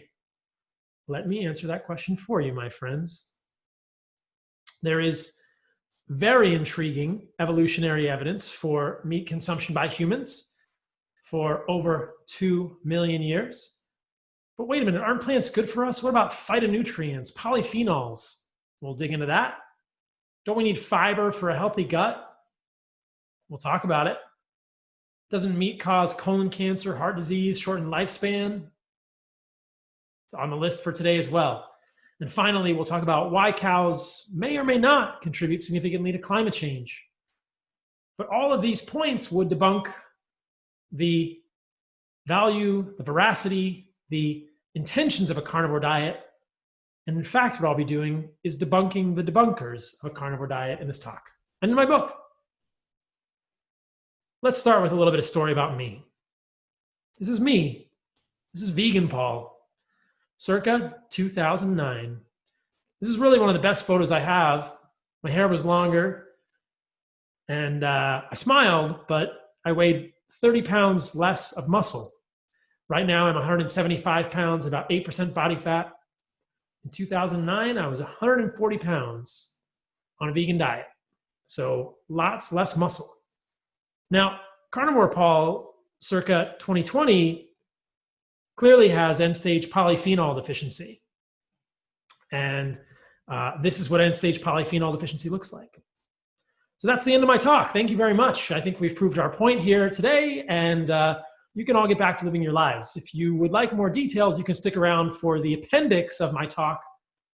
This is the epilogue. So that's my talk, and we can move on to the epilogue.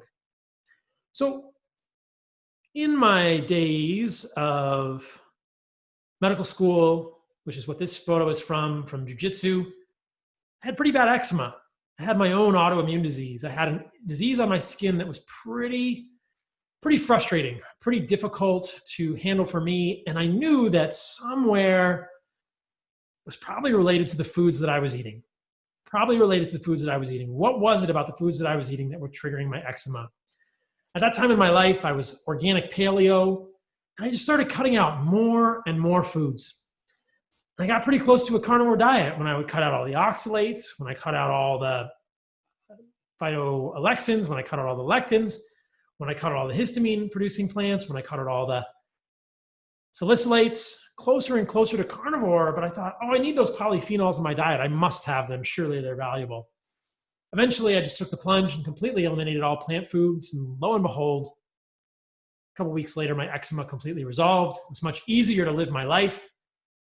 And I felt way better in general. Had an improvement in my psychological overall perspective on life, and haven't looked back. It's been about 2 years since then. And as you can see, in 2020, I have a pretty bad polyphenol deficiency. Just want to show you guys my jiu-jitsu face. Some comic relief at the beginning. And at the beginning of all these talks on a carnivore diet, let's just answer the most important question. I pooped today, and it was beautiful. We'll get to the fiber part. No, you don't need fiber to have beautiful, regular bowel movements, I promise you. And this is an actual picture of my poop from today. It was golden. I have a new business opportunity. So what are we about? We're about cracking the code. My friend Tommy Wood, I was lifting with him one time and he said, what about the carnivore code for your book title? And I thought, that's a good idea. So what's the code? Well, the code is clearly how the heck do humans eat to be as good as possible? How do we kick as much butt as possible? So we want to crack that code. Let's talk about a postulate for the ideal human diet. I think it would contain all the nutrients that humans need to thrive in the most bioavailable forms without any of the anti-nutrients or toxins found in plants. Or let's just say with the fewest amount of toxins and anti-nutrients. I won't even say in plants. And if you accept that as a reasonable explanation of an ideal human diet, we'll move forward and we'll see how we all answer that. But I believe that is an interesting code that we are all trying to crack. So where have we come from? Let's start at the beginning. Again, this is pretty similar to the stuff I talk about in my book. If you want more detail, the carnivore code is what you want. Read my book. I'm not an anthropologist, but I've gone to great lengths to understand this stuff, and I find it quite fascinating. Many conversations with anthropologists. As far as I can tell, we became humans somewhere around here, 2 million years ago, in terms of Homo genus. But, the species, we don't know. Before that was Australopithecus, which wasn't quite human. Australopithecus was about 4 million years ago. There's Homo habilis, Homo erectus from about 2.8 million years ago, and Homo sapiens for about 350 to 300,000 years, looking pretty similar to the way humans look. Maybe Homo heidelbergensis. If you saw Homo sapiens from 300,000 years ago on the street, you might just think they were an MMA fighter or something. They look pretty normal. And even back 2 million years ago, we were starting to look pretty hominid. So this is where we've come from, but way back before this is millions of years. 30, 40, 50, 60 million years of primate evolution. What was the change? Where did the change come from? What happened? This to me is a fascinating graphic from my book, Primate Ancestors back here millions of years ago. Australopithecus 4 million years ago, Homo habilis 2 million years ago. Look at this change in the human brain size. Boom, right there. And modern humans, 1500 cc, 1400 cc, up from, down from an apex of 1500 cc. But what happened here? What caused this massive turn in the size of the human brain? Many people theorize, but I really think it's pretty clear it was hunting.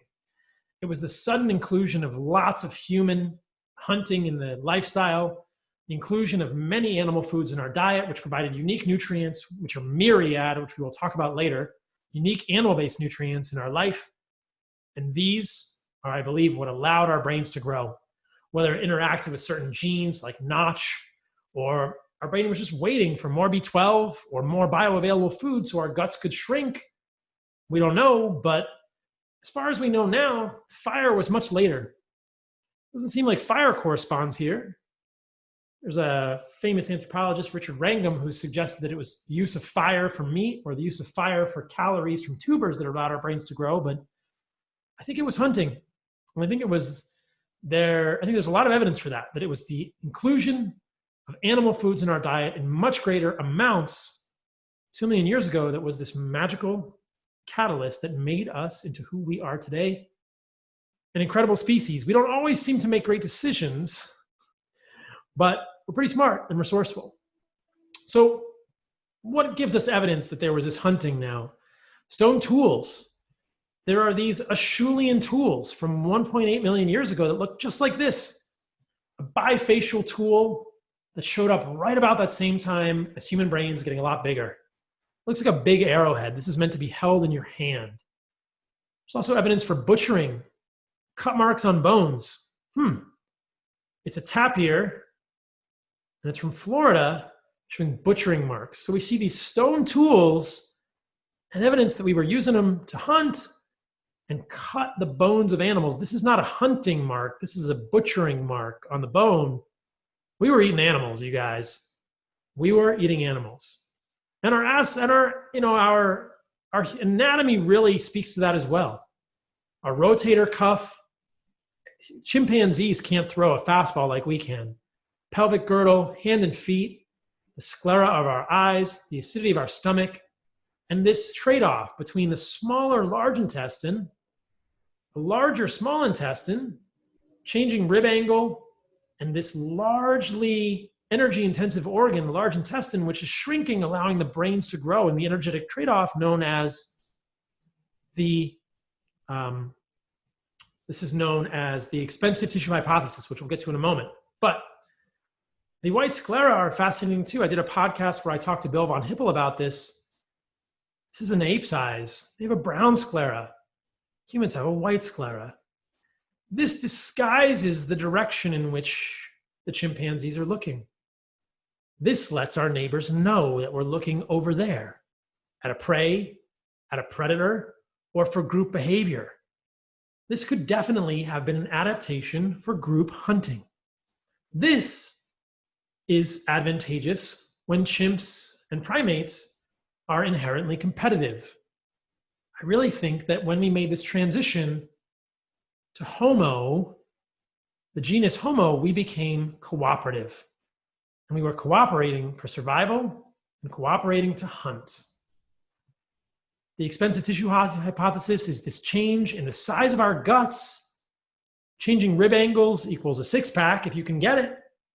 And that allows more energy for our brain to grow. This brain-gut trade-off is fascinating and seen in other species. This is the Peter's elephant nose fish, which happens to have the biggest brain for its body size of any fish known, and also the smallest gut. So this is quite fascinating, isn't it? That even among other species, we see a trade-off between gut size and brain size. A big gut means energetically it's kind of unfavorable to grow a big brain. But if your gut shrinks because you can eat more nutritious, nutrient-dense food like animal foods, then your brain can grow. Not surprisingly, the elephant nose fish is a carnivore. Algae for this guy. So here's my premise. Hunting made us human. Hunting made us human. And I think that we know that from all of these adaptations, that without hunting, we would not be the humans we are today. Hunting made us human. You can pick who you want in this picture. The last time I gave this talk, I joked that this was me. Here's Sean Baker. He's the one getting eaten. I guess he's the bravest one up here.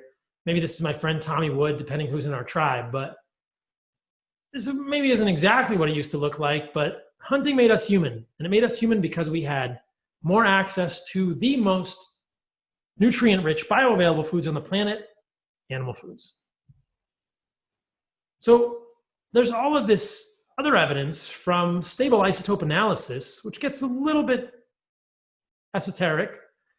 Here we're looking at strontium to calcium ratios of hominin and bovine enamel. And what this paper shows is that the South African early hominins preferred meat, that the ratios of ours look a whole lot like carnivores rather than grazers, that our ancestors were, according to stable isotopes in the teeth and stable isotopes in the bones of Neanderthals and first humans, our ancestors looked a lot more like known carnivores than herbivores, meaning that we were getting the majority of our protein from animals. And we can use this with fossilized remains. Last paper, exceptionally high delta 15 nitrogen values confirm Neanderthals as high trophic level carnivores. Remember that Neanderthals were coexistent with Homo sapiens about 50,000 years ago in Europe. You can see canids, so this would be like wolves, hyena, and we compare that to humans. We find that humans end up, the OASE1 human way up here, even sort of more high on the delta 15 nitrogen graph than a wolf or a hyena, other known carnivores. So we're having more nitrogen, suggesting that we're eating either bigger animals, which wouldn't be surprising if we're hunting those megafauna, or more of them. The thing to think about is that plants really look differently today. This is not what our ancestors saw. This is not what we see when we're in the wilderness. These are domesticated plants that are less toxic than their wild neighbors. This is what the wilderness looks like where I went to residency in Seattle. This is actually a picture I took on the North Fork of the Hoh River. There's not much edible in this picture. And this is one of the most fertile places in the world. What are our ancestors going to be eating? They're going to be hunting animals. Maybe in a pinch, they're going to be eating some of the most edible plants, but it doesn't look like this. You can't just go out and pick a carrot, some broccoli, a potato. There's nowhere near this amount of edible plant matter on a natural landscape. So where did we go wrong? What happened at the end of that graph where the brain size started to shrink? This is paraphrasing something that Jared Diamond said. What is the greatest mistake in human history? Jared Diamond says it was agriculture, the cult of the seed. There's a lot of fascinating analyses at this time in our history, about 12,000 years ago. People like Graham Hancock, Randall Carlson believe there was a meteor the Younger Dryas meteor impact that may have caused mass megafaunal extinction. Others believe we hunted the megafauna to extinction, and still others, like Robert Schoch, believe that there are coronal mass ejections. But Randall Carlson, Robert Schoch, Graham Hancock all believe there was a massive change in the availability of humans to get the big animals that we were probably hunting for 2 million years. Problem there is, what do we do in the absence of those? We're kind of stuck. Maybe somebody figured out, hey, we can grow these plants. This is great, except growing plants doesn't turn out to be so good for human nutrition. This is a skull, and we can see here parodic hyperostosis. I believe this is a skull from the Ohio River Valley, right around that time in our history when we see a mass increase, a major increase in the amount of fractures, the amount of tuberculous lesions, the bone quality degrades massively, and we see these parodic hyperostosis lesions, and there's spongiform changes in the skull of a human related to nutrient deficiency, specifically iron and other minerals, corresponding with a mass move to agriculture. Maybe not a good thing. Maybe not a good thing to forsake the most nutrient-rich, most bioavailable foods on the planet. We may have been forced to, we don't know, but inevitably we see that there was a pretty significant decline in human health during this Neolithic revolution 10 to 12,000 years ago. This graphic from my book illustrates that. Decline in height, parodic hyperostosis, increased evidence of cavities and tooth decay, tuberculous lesions throughout the body, including the spine, shorter femur lengths, poor wound healing. Bad news. Bad news. Probably the worst mistake in human history. And here we are. So let's just remember also, plants don't want to be eaten. Whenever I say this, people say, well, neither do animals. Well, yeah, but animals can run away or kick you or gore you or bite you. Plants are stuck in the ground, right? This little plant right here can't run away from Diplodocus. So what have plants been doing for 450 million years? Since the time of the dinosaurs, they've been co-evolving defense chemicals. There has been an ongoing chemical warfare happening between plants and animals for hundreds of millions of years. And the idea here is that unless a species is exclusively consuming plants or consume plants as the majority of their diet, they may not be well adapted to these toxins. So if you remember that perhaps it was the eating of animals that made us human, and the animals became the majority of our diet, did we lose or just not evolve ways to detoxify many of the compounds found in plants? I'm not saying plants are uniquely toxic across the board for everyone, only that plants exist on a spectrum of toxicity. And if we're not sensitive to that spectrum of toxicity, many of us will suffer negative consequences because of that. That is really one of the two premises of a carnivore diet. The first is that the first is actually that animal foods are wrongly vilified and have been made out to be villains when they're in fact the most nutrient-dense bioavailable foods on the planet. In this talk, a little later, we'll talk about why they've been vilified and how they've been incorrectly vilified.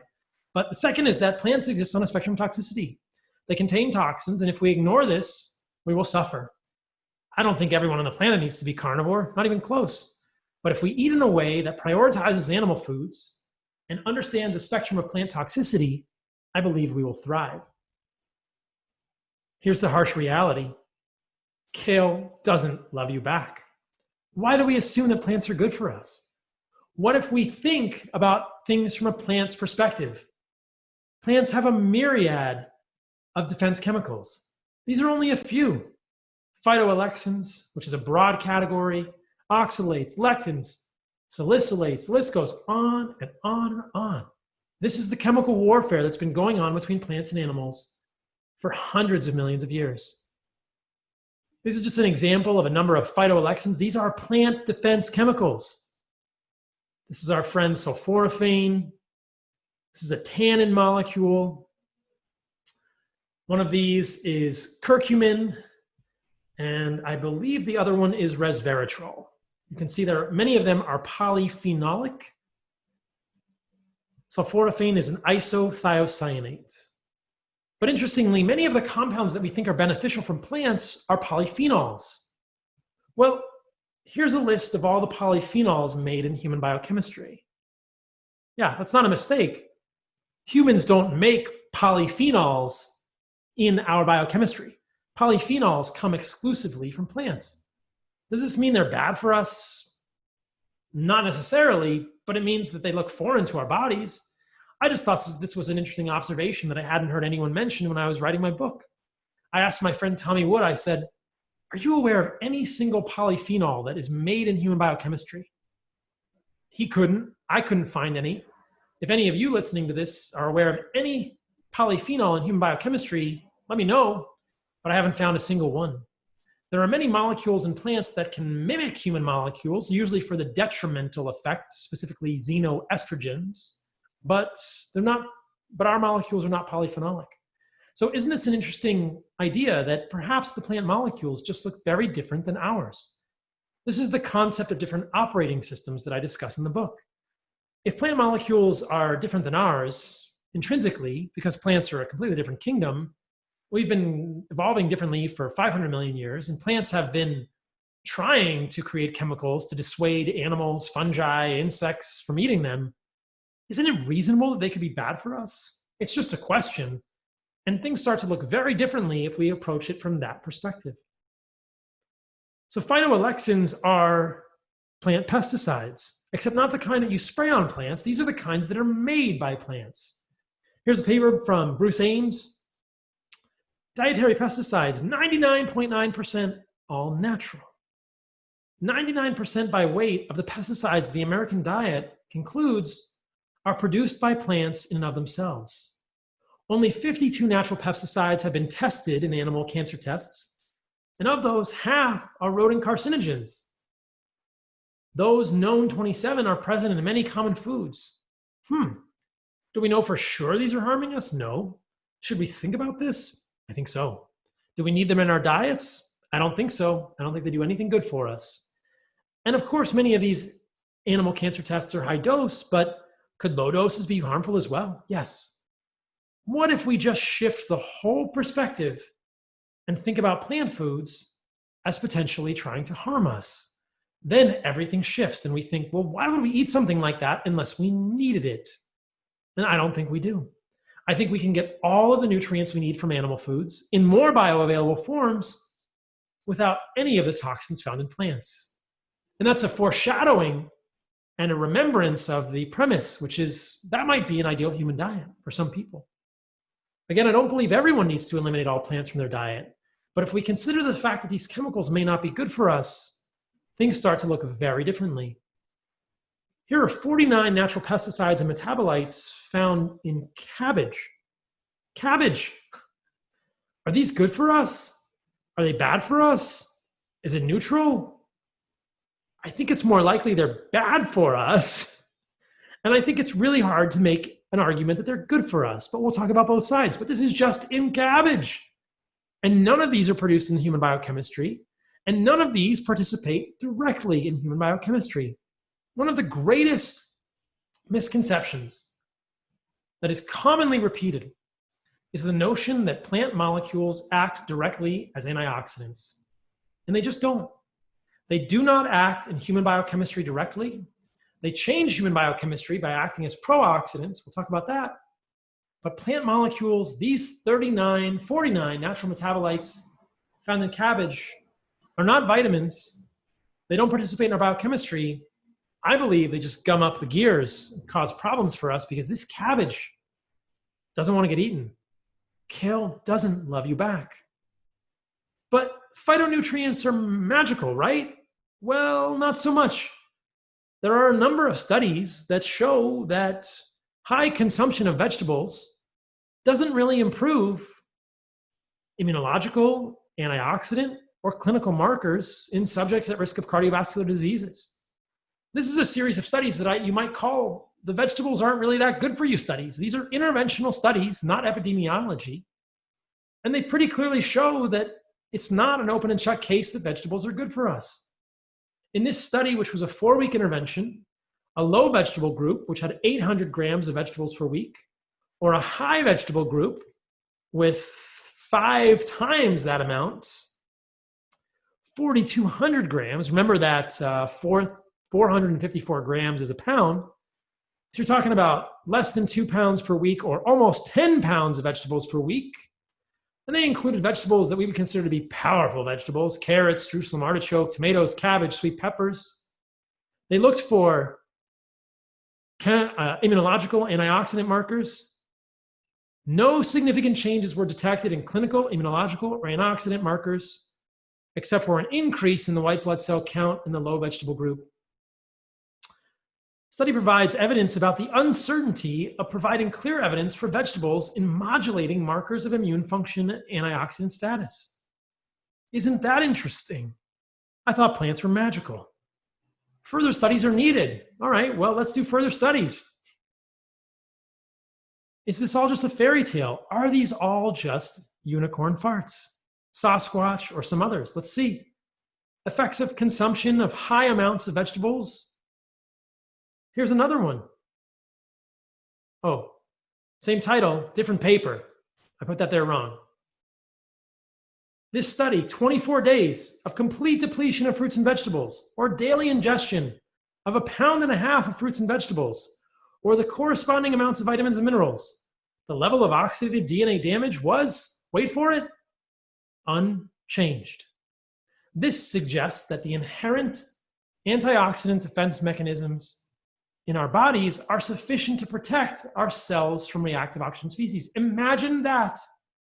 Imagine if we, with the proper nutrients, presumably from animal foods, or just living what I call a radical life, and I'll get into that in a moment, could make all of the antioxidants we need as glutathione. Wouldn't that just make the idea of plant foods beneficial, like a unicorn fart, like a fairy tale, like a tooth fairy or the Sasquatch? I think so. Let's do more studies. Increasing the vegetable intake dose is associated with a rise in plasma carotenoids without modifying oxidative stress or inflammation. In overweight or obese postmenopausal women. Where is the benefit of vegetables? Of course, you're going to see more carotenoids because they're found in the plants, but if it doesn't modify oxidative stress or inflammation markers, are they really beneficial? Let's ask the question. What about this one? In this study with green tea extract, what we find is that since no long-term effects of green tea extract were observed, this study essentially served as a fruit and vegetable depletion study. The overall effect of a 10-week period without dietary fruit and vegetables was a decrease in oxidative DNA damage, blood proteins, and plasma lipids, concomitantly with marked changes in antioxidant defense. My goodness, what a different narrative this is. So now we have 4 of many studies, I didn't even review all of them, that show us that, wait a minute, either increasing the amount of fruits and vegetables massively in your diet or completely eliminating the fruits and vegetables in your diet doesn't result in a negative effect in terms of oxidative status, meaning that vegetables, fruits and vegetables probably are not that protective from an oxidative status perspective. And in fact, this last study found there was a decrease in DNA damage. Well, if we think about plants from a totally different perspective, like they're not really our friends, they don't love us back, they're only survival foods in the first place, these things begin to make sense. Do we need them in our diet? Maybe not. Maybe they're not that good for us. Effective increasing fruit and vegetable intake by dietary intervention on nutritional markers. This is a fascinating study. And what you'll find here is intake increased significantly in intervention group compared to controls, achieving 8.4 portions per day after 12 weeks. The plasma vitamin C level increased, folate level increased, carotenoids increased, but there were no significant differences in the antioxidant capacity, DNA damage, and markers of vascular health. So what is going on there? What if, when given the proper nutrients from animal foods, you and I can make all the antioxidants we need from glutathione? Wouldn't that be radical? I think so. I think there's a lot of good evidence for it. Here's their conclusion. A 12-week intervention was not associated with effects on antioxidant status, lymphocyte, or DNA damage. Wow. Interestingly, in this study, vitamin C level in the blood increased, and their vitamin C increased from 70 milligrams per day to 270 milligrams per day, but there was no change in antioxidant capacity or DNA damage or markers of vascular health. So this one is one of my favorites because it asks us two important questions. Where is the benefit of fruits and vegetables? And how much vitamin C do we actually need to be optimal? We'll come back to that.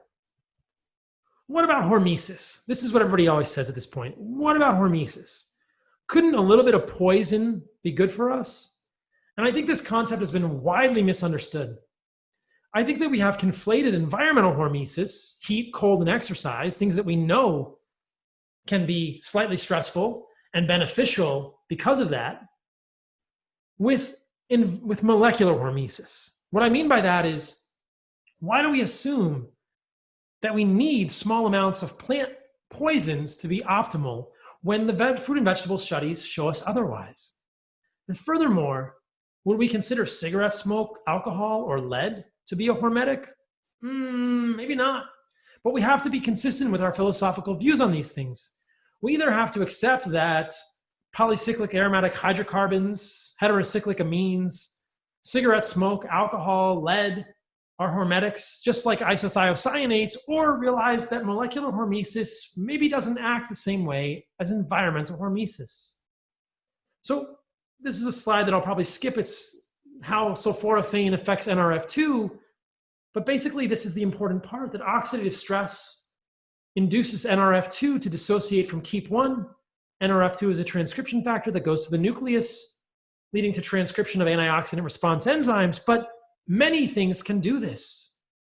Broccoli can do it with sulforaphane, but so can heat stress, so can cold, so can ketosis, so can cigarettes. Are these all the same? No, I don't think so, and I'll show you why. So would we consider these to be hormetics? No. I think there's a huge difference between molecular hormesis and environmental hormesis, because I think that when you use molecules for hormesis, they have what I would describe as a package insert. They have side effects. And when it's smoking or alcohol or lead, we're very aware of the side effects. But when it's a plant molecule doing a very similar thing and an analogous thing, we forget about the side effects, mostly because we're not told about the side effects, but there's good literature that those side effects exist, that there is a package insert here. This is just to show that smoking induces NRF2 and glutathione increase, as do polycyclic aromatic hydrocarbons from meat. Are those hormetics? Should we make a pill out of that? Someone call Rhonda Patrick. What if living a radical life is enough? This is environmental hormesis. What if swimming in cold water, getting in a sauna, are all we need to spur our NRF2 system from time to time? We could do this with things like exercise, with cold water swimming, being in a hot sun. This will create a small amount of oxidative stress without the same collaterally damaging side effects. So this is a study of the cold water swimmers in Berlin showing that glutathione goes down when you swim, but then comes back to a higher level at normal. This is a control group with reduced glutathione, and this is reduced and oxidized glutathione together. You'll see that in the cold water swimmers, their baseline glutathione is higher. After they go in the water, it's depleted. And you better believe the next day it's going to be back up here because environmental hormesis, right? So I don't really believe in xenohormesis like David Sinclair does. I don't believe that we need plant molecules to be ideal. I think all we need to do is live a radical life, which means doing the things our ancestors have always done, that you and I probably do without thinking about it, exercising, being in the sun, being in the cold. That is enough to have optimal antioxidant status. And then we don't get these side effects from plant molecules. There are a number of dark side effects to curcumin. I'll let you guys read this paper. Curcumin can induce DNA damage and chromosomal alterations in vivo and in vitro. What? Similar to concentrations reported to exert benefit. What? This is the side effect. This is the package insert for curcumin that you are never told about. It induces topoisomerase 2 mediated DNA damage. It activates tumor suppressor P53. Irreversibly modifies antioxidant enzyme thyroid oxygen reductase. Wait a minute. Why are you eating curcumin in the first place? Because you're treating inflammation, not at the root cause with something that you heard was good for it, but has all these bad side effects that you've never heard about. You don't need it. Treat the root cause at the root. Don't use a plant molecule to ameliorate symptoms, and realize that all these plant molecules, everything that's going to do molecular hormesis has a side effect. Oh, someone called David Sinclair. Resveratrol reduces the levels of circulating androgen precursors. That's not a good thing. Whether you're a man or a woman, you don't want your DHA to be lower because you're eating a xenoestrogen in resveratrol.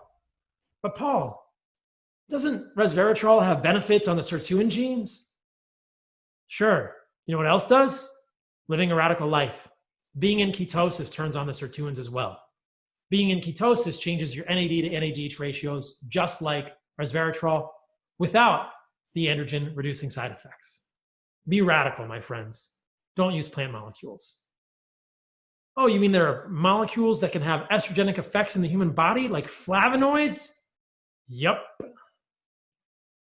Plants don't want to be eaten. How many polyphenols are there in human biochemistry? None. What about oxalates? Well, this group thinks they induce breast cancer. Here, calcium oxalate crystals induce renal inflammation through the NLRP3 inflammasome. Cinnamon and turmeric on urinary oxalate excretion? Turmeric massively increased urinary oxalate excretion to levels seen in people with genetic polymorphisms causing primary hyperoxaluria, a condition that results in systemic oxalosis, kidney stones so bad they often have kidney failure. Do we want to eat oxalates? I'm shifting gears here, but this is yet another thing that is produced in small amounts in the human body, massive amounts in plants, and doesn't really play well with our biochemistry. In this one, chronic exposure of breast epithelial cells to oxalate promoted the transformation of them from normal to tumor cells, inducing the expression of a proto-oncogene as CFOS, etc., etc. That doesn't sound good. In my book, there's a listing of high oxalate plant foods, and this is a microscopic view of what oxalate looks like under the microscope. Do you want those needles in your joints, your breasts, your vagina, any of these parts of your body? There's a whole group of women who believe that vulvar pain, that genital pain in women is related to oxalate deposition there. That sounds horrible. Could this be causing a lot of our problems? Potentially. We don't need them. They're a waste product in human, but look at how much is in turmeric powder. Now, of course, you're not going to eat that much turmeric powder. These are all per 100 grams, but 100 grams of spinach gets you a pretty big dose. And if you make a smoothie with spinach, almonds, and throw in some turmeric powder for good measure, you just got an oxalate bomb. What about lectins? Carbohydrate binding proteins? Well, my friend Paul Mason has talked a lot about this. There's a fascinating study in Denmark showing that those people who had the nerve that runs from their stomach to their brain, known as the vagus nerve, severed due to gastritis, had way less Parkinson's disease.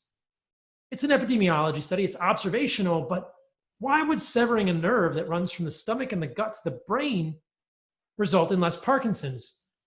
Well, could it be that there's something in our gut that could be transiting through the vagus nerve to the brain, causing problems? Well, in this study from C. elegans, that's exactly what they saw.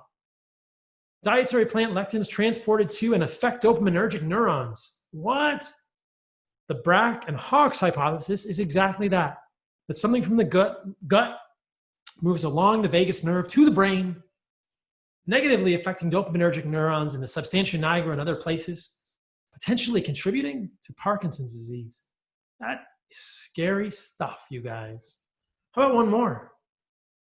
Oh, I didn't include it. There's another study also done in rats and mice that shows the same thing. So do we want to put lectins like this from plants in our body? Many other negative effects on lectins. Check this one out. Bacterial overgrowth in a phytohemagglutinin-fed rat. So what they're saying here is if you feed a rat phytohemagglutinin, which is the main lectin found in red kidney beans, you get proliferation and consistent adherent of microbial flora in the jejunum with E. coli. They're causing overgrowth. Lectins causing dysbiosis in rats. And in this study, they found that the bacteria-lectin interactions in the PHA-induced overgrowth had to do with perhaps a direct ligand to mediate bacterial adherence to or modify mucosal surface to increase bacterial adherence. What this means is that the lectin didn't interact directly with E. coli, but you saw E. coli overgrowing. It looked like this lectin, this phytohemagglutinin, interacted directly with the gut lining, probably the goblet cells producing mucus, impairing their mucus production, allowing bacteria to touch the epithelium of the gut, leading to inflammation, dysbiosis, holes in the mucus layer, bacterial overgrowth. That is a bad thing, my friends. We do not want the mucus layer to be compromised. No, not having enough fiber does not compromise the mucus layer. I'll get to that. But in this case, a phytohemagglutinin-fed rat model, it sure looks like those lectins in beans impaired that significantly. Tell me more about how beans are so healthy for you when I'm showing you evidence that they could be causing dysbiosis and leaky gut. That's not a good thing. Here's an interesting study done by our friend Stephen Gundry, who I would disagree strongly with on his views on animal foods, but I agree with him on lectins. This is a case series from his office, 95 of 102 patients on a low lectin diet that was also high in polyphenols and prebiotics. Admittedly, I'm not a fan of those. 95 of 102 patients achieved complete resolution of autoimmune markers and inflammatory markers in 9 months. That's striking. Now, we can't say whether it was low lectin, the polyphenols, or the supplements, but regardless, it's a low lectin diet. So can't say for sure here. Some might say, oh, they had polyphenols, they got better. Well, I'm going to say this might have been due to the lectins being removed, but we don't know. More generating hypotheses, more testing. So let's return to this. Why use plant molecules for benefits which appear to be redundant? Why do we use plant molecules for optimal antioxidant status when we don't need them for that, if they also have package inserts and contain lots of potentially damaging molecules with side effects? Can we really say that the benefits of these molecules outweigh the risks? I'll let you answer that. I think you know where I stand. Bioavailability of nutrients is much higher in animal foods as well. Let's shift a little bit. This is a study looking at zinc absorption, and it found some pretty striking things. These are subjects eating oysters. You can see oysters here. You give them oysters with some beans, and you get much lower absorption of zinc in the body. Oysters with tortillas, almost no absorption of zinc. Do you think that phytic acid and oxalates in foods could prevent absorption of minerals? Yes. Are minerals in animal foods more bioavailable? Without a doubt. Do we need zinc to be healthy? You betcha. Bioavailability of iron, graphic from my book. Pretty good in animal foods. Significant drop off here for plant foods. This is heme iron. This is not heme iron. Tell me more about how nutritious your lettuce, corn, spinach, or soybeans are. Not so good. Really hard to get enough iron that way. Furthermore, looking at the digestible, indispensable amino acid scores, rice, boom, less than half of, or right about half of red meat, beef, and egg, and pork, significantly less bioavailable in plant foods. Anyone who says that animal foods and plant foods have the same amount of protein, gram for gram, nitrogen for nitrogen, is lying to you. James Wilkes, you are not telling the truth. I will debate you any day of the week, my friend. I've called you out multiple times. You know what's up. DIAS is the best we have. It clearly shows that plant foods are abysmal when it comes to nitrogen availability. Animal foods are better than plant foods. That's the way it is. This is the Rotterdam study. Many of you will know about this. The relative risk of coronary heart disease was reduced in the mid and upper tertiles of dietary menaquinone. This is vitamin K2. This is the relative risk of coronary heart disease, the relative risk of aortic valve calcification. The more vitamin K2 you get, the less your risk. Where do you get vitamin K2? Animal foods. Now, the story here is nuanced. Let's go through it sequentially. Phyloquinone, K1 from plants, not related to any outcome, meaning we're pretty bad at converting K1 to K2 in our bodies. You better get real K2.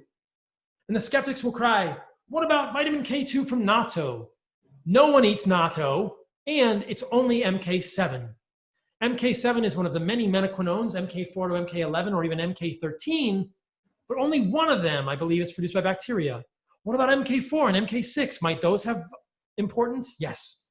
In animals, we get a full array of menaquinones. If we're eating plant-based vitamin K2, which is really only found in fermented foods like natto, we're only going to get some of the menaquinones. It hasn't been studied on its own, MK7 alone. Where is vitamin K2 in the diet of these people? It's in animal foods. Do you think anyone in Rotterdam is eating natto? No. No. Also, I'll note that 32 micrograms per day is a really small amount of vitamin K2. You can get that in an ounce of liver or less. What does it look like for more than 100 micrograms per day of vitamin K2, which is what most people eating an animal-based diet would get? How much lower would the relative risk hazard ratio of CHD or aortic valve calcification be? We'll see. Remember, vitamin K1 from plants, not associated with any outcome. Animal foods win. Animal foods are the real superfoods. Looking at the nutrients in liver, they just dwarf everything in blueberries and kale or other superfoods. This graphic is in my book. And what about all the nutrients only found in animal foods? There's all this talk about phytonutrients. What about zoonutrients? What about animal nutrients? These are really only found in significant quantities in animal foods. Creatine, carnitine, choline, carnosine, anserine, taurine, K2, B12, on and on and on. This is only a partial list. How are you going to get these nutrients if you don't eat animals? Could these nutrients be the reason that our ancestors suddenly grew massively bigger brains? I think so. Well, look at this. When you give creatine to vegetarians, they get smarter, meaning that vegetarians aren't getting enough creatine, and we know that creatine supplementation is necessary, or adequate creatine, I should say, is necessary for proper cognitive function. So this could be a reason that our brains got bigger. We had more creatine from animals, also more choline, et cetera, et cetera. This, I believe, is the reason our brains got bigger. Magical animal nutrients. These are not the stuff of fairy tales. These are not unicorn farts, my friends. This is real animal-based nutrition. In the interest of time, I will speed through these last slides. This talk is already too long. Like I said, I'm long-winded. I'm verbose. What can I say? But red meat will give you colon cancer. It'll cause your heart to explode. You're going to need it to poop and have a healthy gut microbiome. No, no, no. Red meat and cancer, as most of us know, is based on a WHO proclamation from the IARC in 2015, which was based on a extremely shoddily done analysis, which excluded the majority of the epidemiology and all of the interventional studies. I've done multiple podcasts on this. It's in my book. Trust me, my friends, links between red meat and cancer are baseless. And if that's the case, then why would a cohort study from Asia find that the more red meat you ate, the less cardiovascular disease mortality in men and the less cancer mortality in women? Is meat good for Asians but bad for Westerners? Sorry. What we're looking at here is misleading epidemiology. Fiber, no benefit in diverticulosis if you actually look at the literature, no benefit for constipation, no benefit for cancer, no benefit for obesity, and no benefit for alpha diversity. This is the all-hailed microbiome. Nope, nope, nope. Stopping or reducing dietary fiber reduces constipation, its associated symptoms. Well-known study, often quoted. In this study, idiopathic constipation. This is an interventional study. Associated symptoms can be effectively reduced by stopping or even lowering dietary fiber intake. They had 20 people in each arm of this group. The group that completely eliminated fiber, 100% resolved their constipation. Tell me again how fiber improves constipation when elimination resolved 100% of the idiopathic constipation in this group. This is a deep well of literature I've talked about in much more detail later in other spaces. It's also in my book. Diverticulosis, high fiber diet does not protect. Cancer, nope. New England Journal, little small journal, maybe you guys have heard of it. Do not support the existence of an important protective effect of dietary fiber against colorectal cancer adenoma. Multiple studies like this, a whole series of these from 99 and 2000. But what about the microbiome? You do not need fiber for a healthy microbiome, my friends. You heard it here first. Dietary fiber intervention involving fructans, beta-galacto-oligosaccharides led to higher bifido and lactose species, but does not affect alpha diversity. Does not affect alpha diversity. You could say, what about bifidobacterium and lactobacillus? Aren't those beneficial? We don't know. The Hadza, in fact, don't even have bifidobacteria. We cannot pretend that we know what a healthy microbiome is.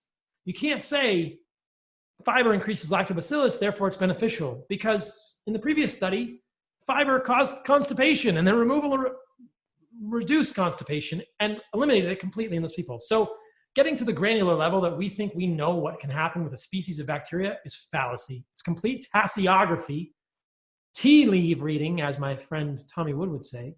And we know clearly that fiber does not increase alpha diversity. If you want a diverse gut, it's not about fiber.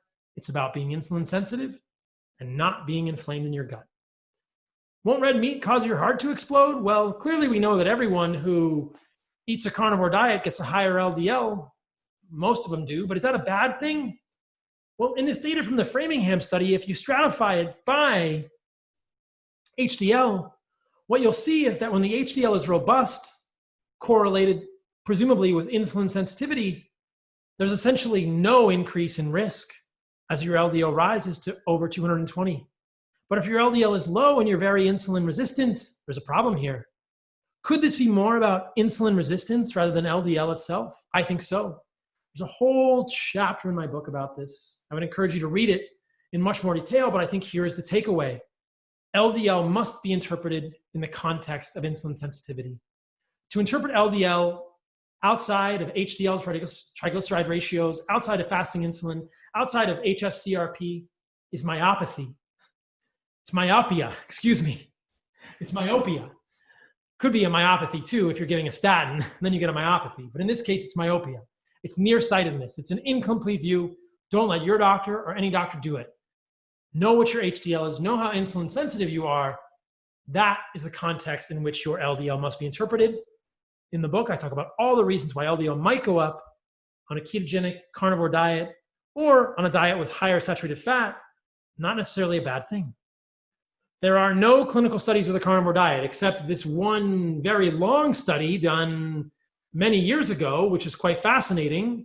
And I'm saying there are no clinical studies with a carnivore diet facetiously because there are clinical studies now with a carnivore diet. This is our friend Villemar Stephenson, who lived on an exclusive meat diet for 1 year and did great. None of the measures were problematic. There were no vitamin deficiencies. There was no evidence of kidney problems. And they thrived for a year. So they were observed very closely in Bellevue Hospital for a year. Very few experiments are done, my friends, on diets for a year in a controlled setting like this. It's pretty darn safe. Many of us in the community have been eating a carnivore diet, animal-based diet for 2 to 3, 4, 5 times this, 10 times this, and seen no problems. Carnivore diets are safe. But aren't we killing the planet? Well, don't believe the hype, my friends. This is EPA data, the Environmental Protection Agency data from 2016. Livestock accounts for 1.9% of US greenhouse gas emissions. Transportation, 26.4, industry, 21.3, electricity, 30.3. You tell me who the villain is. But Paul, how can all the vegans, how can everyone say that cattle are causing as much emissions as transportation? Because they are using faulty FAO data that does not compare actual life cycle analysis of cows to life cycle analysis of tailpipe, of life cycle analysis of fossil fuel emissions. They are using data that is faulty, it is flawed. This is apples to apples. This is the actual emissions from a cow to the actual emissions coming out of a tailpipe. No one has done a life cycle analysis on the carbon dioxide emissions from transportation. It's never been done. And everywhere across the world, people are parroting information that they don't understand. When you compare apples to apples, the emissions from cows, which are part of a carbon cycle, which has always been happening in the world, and are not new carbon emissions, are a fraction of the carbon emissions of transportation. Understand this data before you parrot it. If you believe cows are contributing to climate change, research this, look at the FAO data, understand what a life cycle analysis is, understand what tailpipe emissions are, and make sure you're comparing apples to apples and understand how you are being misled, my friends. And also understand that regenerative agriculture is carbon negative, meaning that when you raise animals on the soil, you increase the quality of the soil. That soil is rich with organic matter. It sequesters more carbon dioxide. They are carbon negative. Greenhouse gas emissions per pound of carbon produced, white oak pastures is negative, carbon negative based on life cycle analysis. Look at this, soybeans, Impossible and Beyond Burger are producing more carbon net emissions than regenerative cows. Tell me more about how cows are destroying the environment. This is White Oak Pastures. Hopefully we'll do a gathering there in October of this year. This is my friend Will Harris. Regenerative agriculture allows animals to exist on the land the way they have for millions of years. In 1850, there were 250 million ruminants in the United States. Were they contributing to climate change? No way. The burps go into the atmosphere, they become CO2, which gets fixed into plants, which the animals then re-eat. They poop and pee on the ground, and that creates fertile soil, which sequesters more rainwater and prevents runoff, and sequesters more carbon. That is an ecosystem, my friends. That is how animals are meant to be raised. At White Oak Pastures, they've been regeneratively farming for 20 years, and you can see that the amount of organic matter in the soil goes up substantially.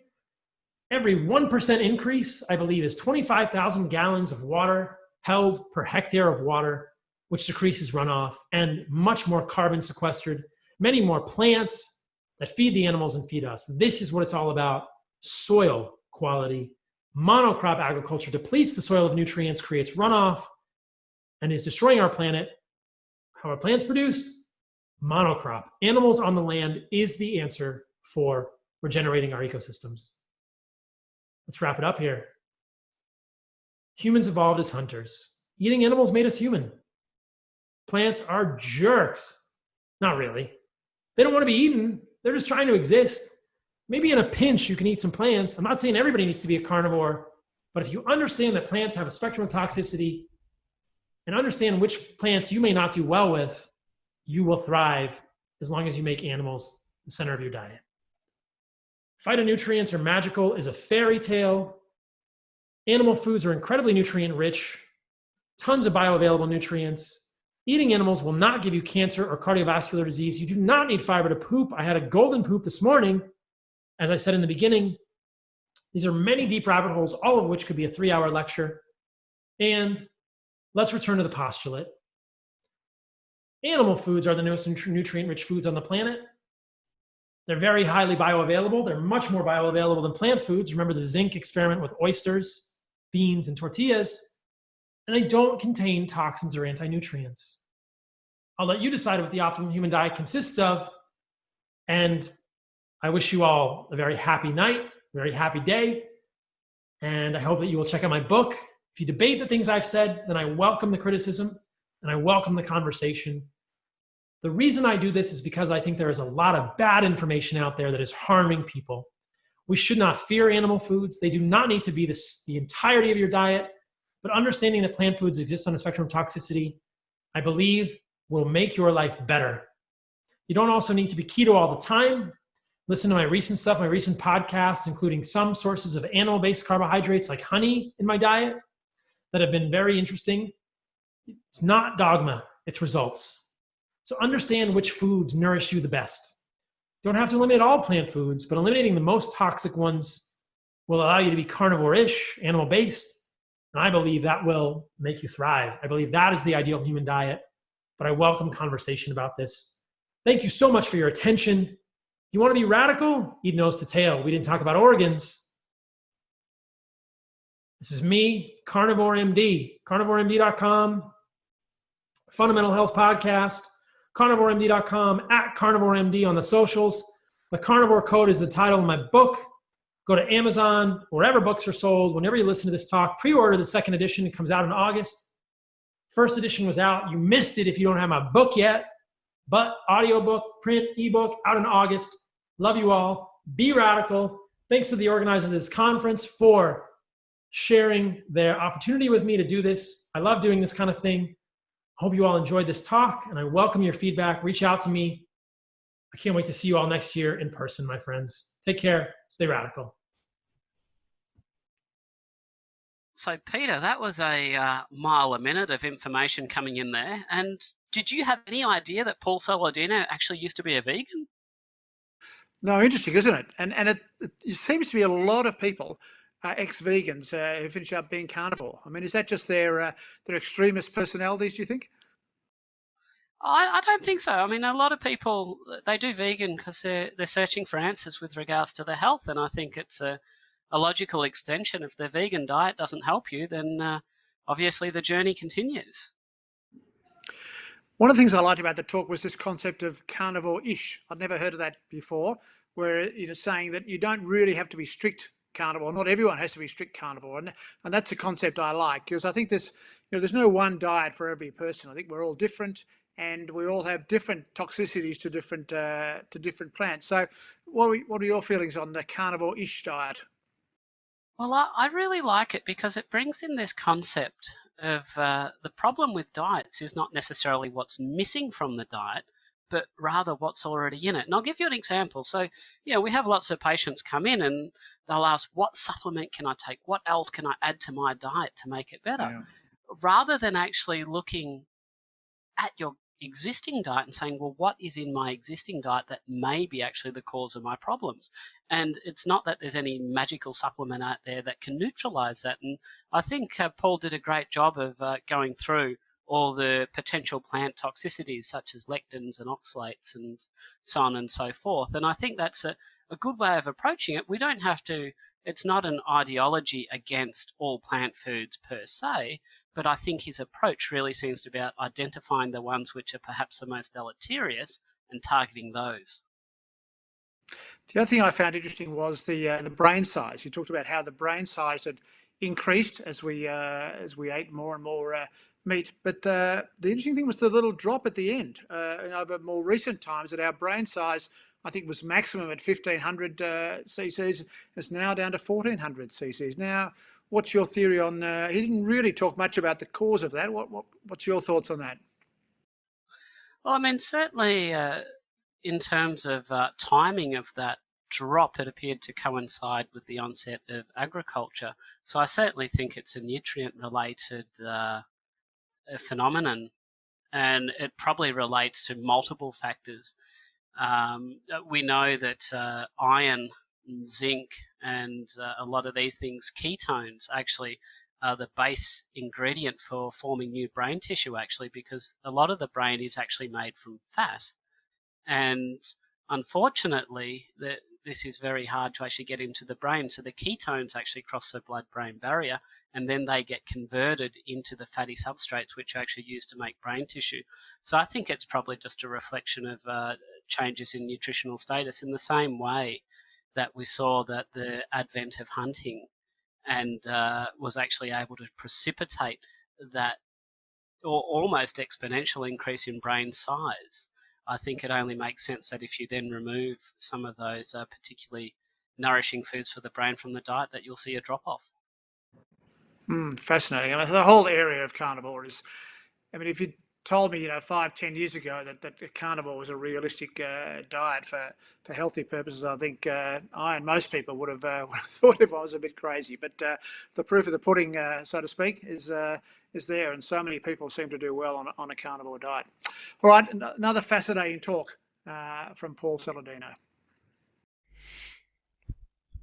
So in point 5, we move on to discuss some of the more critical studies which were launched to try to prove the Keyes hypothesis. So I think it's really important to make the point that many of these original studies were not really designed to disprove Keyes. They were driven by people whose goal was to prove the diet-heart hypothesis. And the reason simply was because there was so much money in the business that it was rather easier to support Keyes and his ideas than to conflict with him.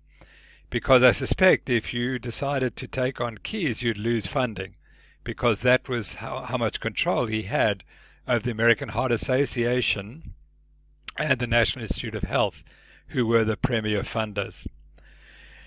So in the early 1960s, Keyes did his first randomized control trial, the Minnesota coronary experiment, which was a remarkably good experiment in which, as I'll show you, he changed the diets of certain institutionalized patients, and it was meticulously done.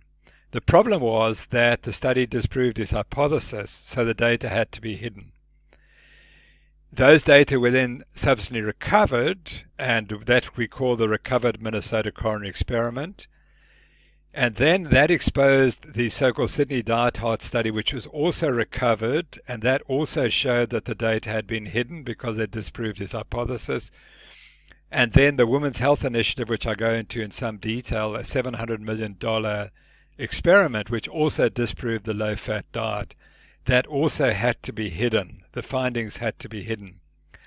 And so that's why most people do not know anything about these three trials. And I'm going to go through them to show you that these trials are terribly important. And in my opinion, they prove that it's unethical for anyone to remove saturated fat, to be told to remove saturated fat from their diets. So that if you're a clinician and you advise people to replace saturated fat with polyunsaturated fats, these three studies show that's unethical because it'll do harm. Now, the studies were hidden, and that's why people don't know about them, because they were meant to show the opposite. And as soon as they produced evidence that conflicted with Keyes' hypothesis, there was only one solution: they had to be hidden. So the first of these trials was the Minnesota coronary experiment, which was done by Ivan France Jr.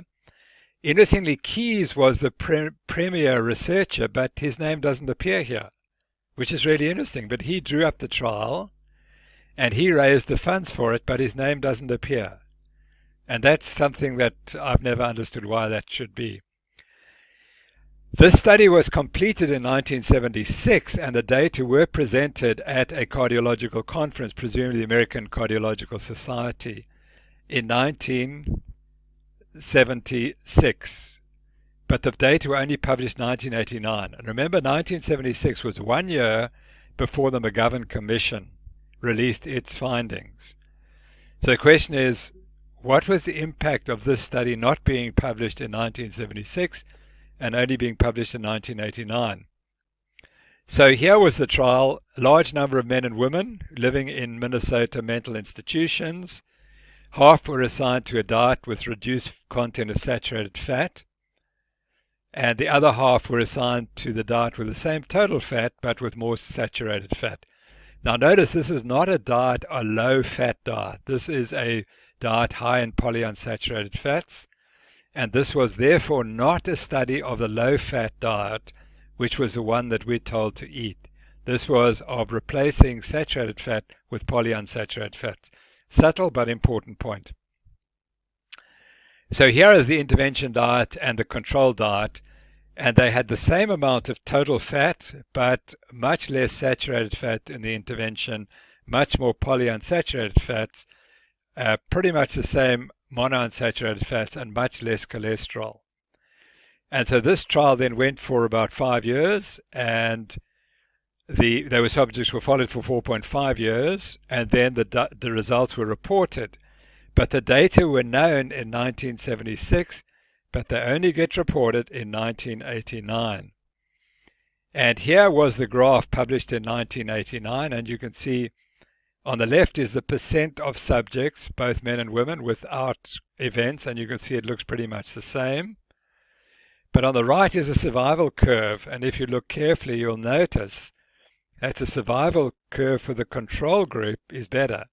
And so at the end of the experiment, there are more people alive on the control diet than in the treatment diet, and the change seems to occur after about a year and a half. That's where the two lines start to differentiate. And remarkably, there were more deaths in the treatment group than in the control group. So anyone looking at this graph, as I've shown it to you there, would have to say these are not equivalents. The treatment group are doing worse than the control group.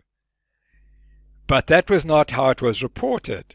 And it said, although the study did not show a statistically significant reduction in cardiovascular events or total deaths from the treatment diet, Now, why would you say that first?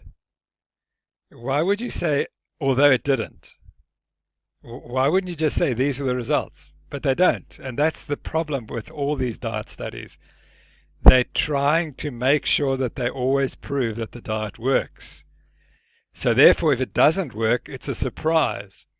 So then the authors suspect that it might have shown such a reduction if the period of treatment had been longer in persons in the age range likely to benefit. We included persons of all ages, both men and women, with an average cholesterol concentration of 207 milligrams per deciliter compared to much higher values in other clinical trials. So what you notice in all these trials is that the authors will always tell you why the study didn't find what it was expected to find, but that is not science. Science is you test an hypothesis. If the data don't fit the hypothesis is wrong, and you start all over again with a new hypothesis. But I'll show you this is something that these researchers could never do because their funding was so dependent on them finding for the diet and then continuing the funding sources. Because anyone who found opposite to that would lose their funding, so there's no way they were going to chance their careers and end their careers by finding in favor of a diet higher in saturated fat. Well, eventually Dr. France died, and his son, who's a medical doctor, was going through his house, his father's house, and discovered all the records from the Minnesota coronary experiment. And he decided to get in touch with Dr. Ramsden, who he knew could analyze the data, and he sent them to Dr. Ramsden. And then Dr. Ramsden went through them and produced the recovered Minnesota coronary experiment data. But this was what the interview Anahad O'Connor wrote at that time in 2016 when the data were first reported. So what was the result? Despite being one of the largest controlled clinical dietary trials of its kind ever conducted, the data were never fully analyzed, and that's absolutely true. It was a brilliant study. It was very well conducted. The younger Dr. France said his father was probably startled by what seemed to be no benefit in replacing saturated fat with vegetable oil. When it turned out that it didn't reduce risk, it was quite puzzling, he said, and since it was effective in lowering cholesterol, it was weird. Well, it was only weird according to the model that predicts that cholesterol causes heart disease by saturated fat causes heart disease by raising blood cholesterol concentrations. That's the only model in which it's weird. If you're a proper scientist, when you see something as weird, you say, well, the hypothesis is wrong, we have to change it. One would expect that the more you lowered the cholesterol, the better outcome, Dr. Ramsden said, but in this case, the opposite association was found. The greater degree of cholesterol lowering was associated with a higher rather than a lower risk of death. And he then published, Dr. Ramsden published the Minnesota coronary experiment, the recovered Minnesota coronary experiment, and here was the major finding of that study, that if you were over 65 years, you did much worse if you were on the diet. And so you can see the cumulative proportion of deaths was increased in the linoleic acid group compared to the control group. And so he concluded, or they concluded, the intervention group had a significant reduction in serum cholesterol concentrations. They dropped 14% versus only 1% in the controls. Then Kaplan-Mayo graph showed no mortality benefit for the intervention group in the full randomized cohort or for any prescribed subgroup. However, there was a 22% higher risk of death for each 0.78 millimole per liter reduction in serum cholesterol. In other words, the more the cholesterol fell, the worse the outcome. There was no evidence of benefit in the intervention group for coronary atherosclerosis or myocardial infarctions. So that was the Keys study, the Minnesota coronary experiment. The data, as I said, should have been published in 1976. They were only published in 1989, which was long after the dietary guidelines had changed the guidelines and said we should eat more polyunsaturated fats. And the point is, as in an interview Daisy Zamora said, if this study had been published in 1976 when it should have been, i.e. 1 year before the Dietary Guidelines Committee of Senator McGovern had come up with their new guidelines, they couldn't have produced those guidelines. Because people would have said, but hold on, you've done a clinical trial, it disproves your hypothesis, how can you now force the Americans to change their diets on the basis of a diet which we now causes harm? It couldn't have happened. So that's why this study was so important that it should be suppressed. So he further concluded, Dr. Ramsden then went and looked at all the studies of polyunsaturated fat substitution for saturated fats, and he said the available evidence from randomized controlled trials shows that replacement of saturated fat in the diet with linoleic acid effectively lowers serum cholesterol, but does not support the hypothesis that this translates to a lower risk of death from coronary heart disease or all causes. And then he warns that findings from the Minnesota coronary experiment add to growing evidence that incomplete publication has contributed to overestimation of the benefits of replacing saturated fat with vegetable oils rich in linoleic acid. I would say it's worse. It's not just an overestimation of the benefits, it's an exclusion of the evidence for harm caused by this substitution. So the next study to be recovered was the Sydney Diet Heart study, which was started in 1966, and the early publication came out in the 70s. And here's, of course, the Sydney Opera House, and it says here the Sydney Diet Heart study ended in 1973, the same year when the Opera House was opened. And then it took another 40 years before the real evidence from the study was published, and again it was the recovered Sydney Diet Heart study. So here's the original study. 458 Sydney men, middle-aged men with heart attacks, were randomized. Half were assigned to a reduced saturated fat diet and half were assigned to a self-selected dietary behavior. They basically could just continue to do what they like. And the intervention group replaced dietary saturated fat from animal fats, common margarines and shortenings with omega-6 linoleic acid from safflower oil and safflower oil margarine. So again, this is not a low-fat diet study. It's a study of replacing saturated fat with polyunsaturated fats. The control group were just told to keep eating, but they could replace butter with margarine if they so wished, which is interesting because that shows that there was already accumulating pressure for people to eat margarine instead of butter. And they were studied for 2 to 7 years. And here's the paper of the outcome, and it's published in 1978. There we have it, published 1978. And this is the conclusion. Survival was slightly better in the second group. Now that's really interesting, because which was the second group? It was the control group. He didn't say survival was slightly better in the control group, because that you'd have to read the article to know which was the second group. But if it said control group, then everyone would have known. Multivariate analysis showed that none of the dietary factors were significantly related to survival. Prognosis was determined largely by the extent of coronary and myocardial disease, as judged by the usual clinical parameters. Recreational physical activity had a strongly favorable influence on survival. And I'd argue that's probably associational. In other words, the healthy people are the ones who are more likely to survive and more likely to be exercising. It is concluded that because of multiple changes in lifestyle, men who have had myocardial infarction are not a good choice for testing the lipid hypothesis. And they explained because weight loss, reduction in cigarette smoking, increases in physical activity and other readjustments may well have more important beneficial effects than changes in dietary lipids. So again, it's another explanation why they didn't find what they wanted to find.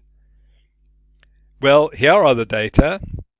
So this comes from the original article in 1978, and it shows that survival in the control group is somewhat better than in the intervention group. And here's the problem. There were 28 deaths in the control group, but 37 deaths in the experimental group. So that may or may not be significant, but it has to mean something. That there's clearly no benefit in this diet, and there may well be harm. Well, the harm was eventually identified by Christopher Ramsden and his team, who did the same on this study as they did on the Minnesota coronary experiment. And they produced then 3 graphs of comparing the intervention versus the control group survivals for all cause. That's all cause death rates, and you'll see the death rates are higher in the intervention group. Cardiovascular disease, cumulative death rates, again, they're higher in the intervention group. And coronary heart disease, cumulative death rates, again, higher in the intervention groups. So far from showing that there's no difference in the trials, this actually again showed that the polyunsaturated fats were harming the patients.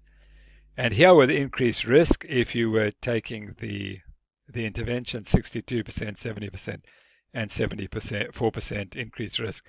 The risk is not great, again, because the risk is relatively small. So a large increase in risk doesn't actually reflect much change in risk to the individual. So Ramsden concluded, in this cohort, substituting dietary linoleic acid in place of saturated fat increased the rates of death from all causes, coronary heart disease and cardiovascular disease. And then he included an updated meta-analysis of linoleic acid intervention trials showed no evidence of cardiovascular benefit.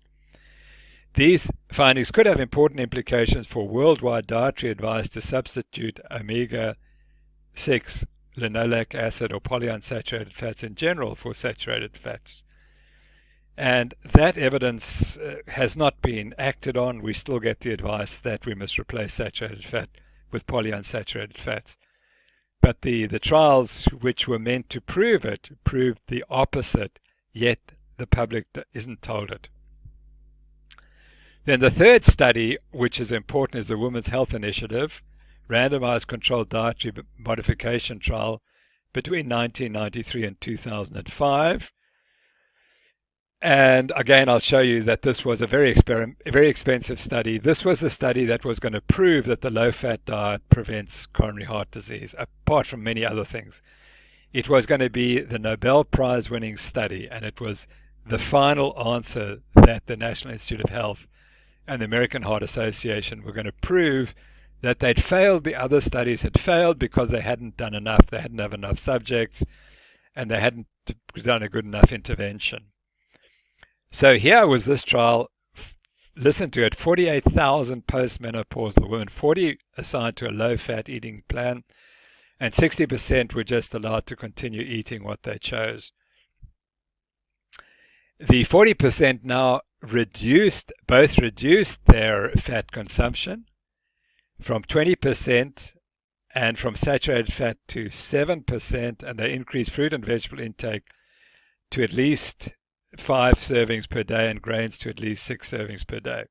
So this was a test of the American Heart Association Heart Healthy Prudent Diet. Very important to remember that. This is a test of the diet that heart disease patients are told to eat.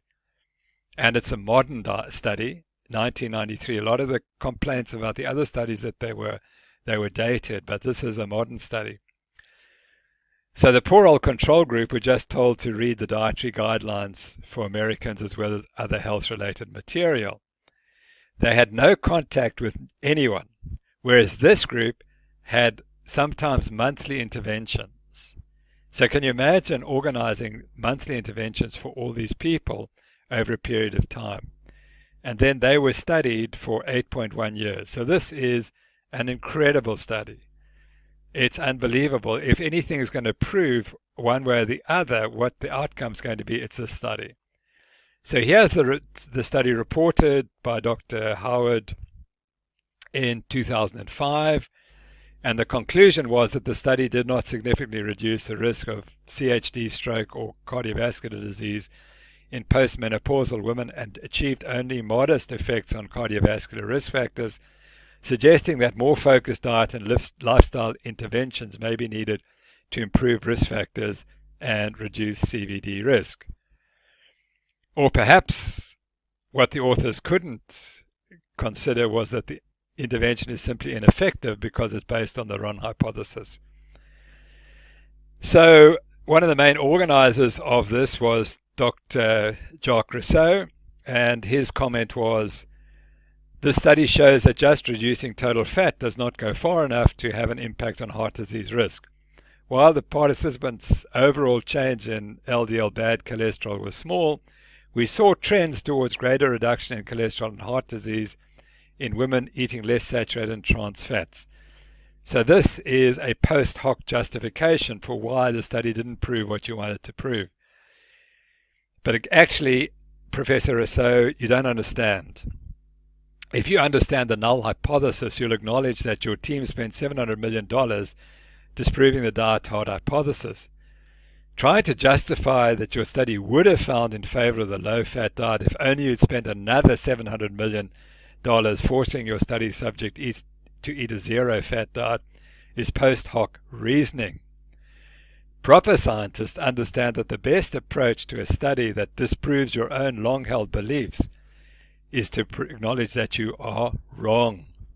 And that, unfortunately, is something that's not possible for most of the people involved in these studies.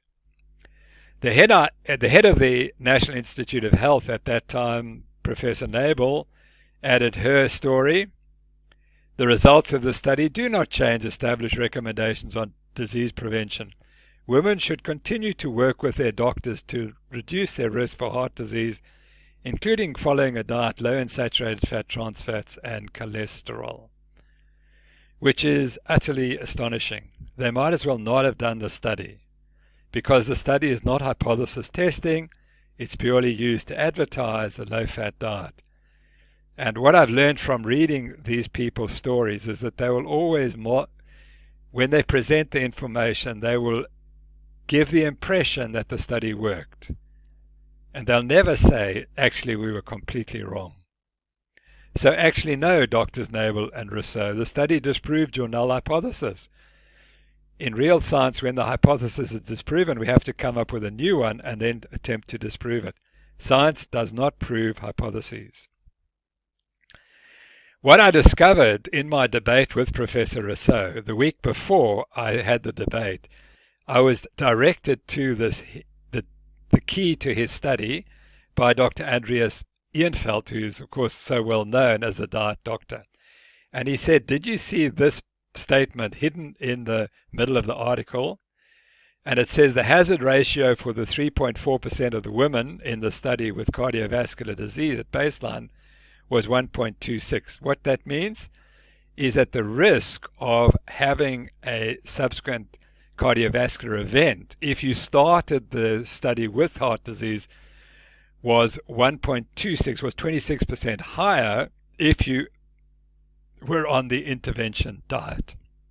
So the intervention diet caused harm to those people the women who started the trial with heart disease. And that's exactly what you would expect. If the diet is harmful, it's going to harm the people who are most at risk. And those who are most at risk are those who have already established heart disease.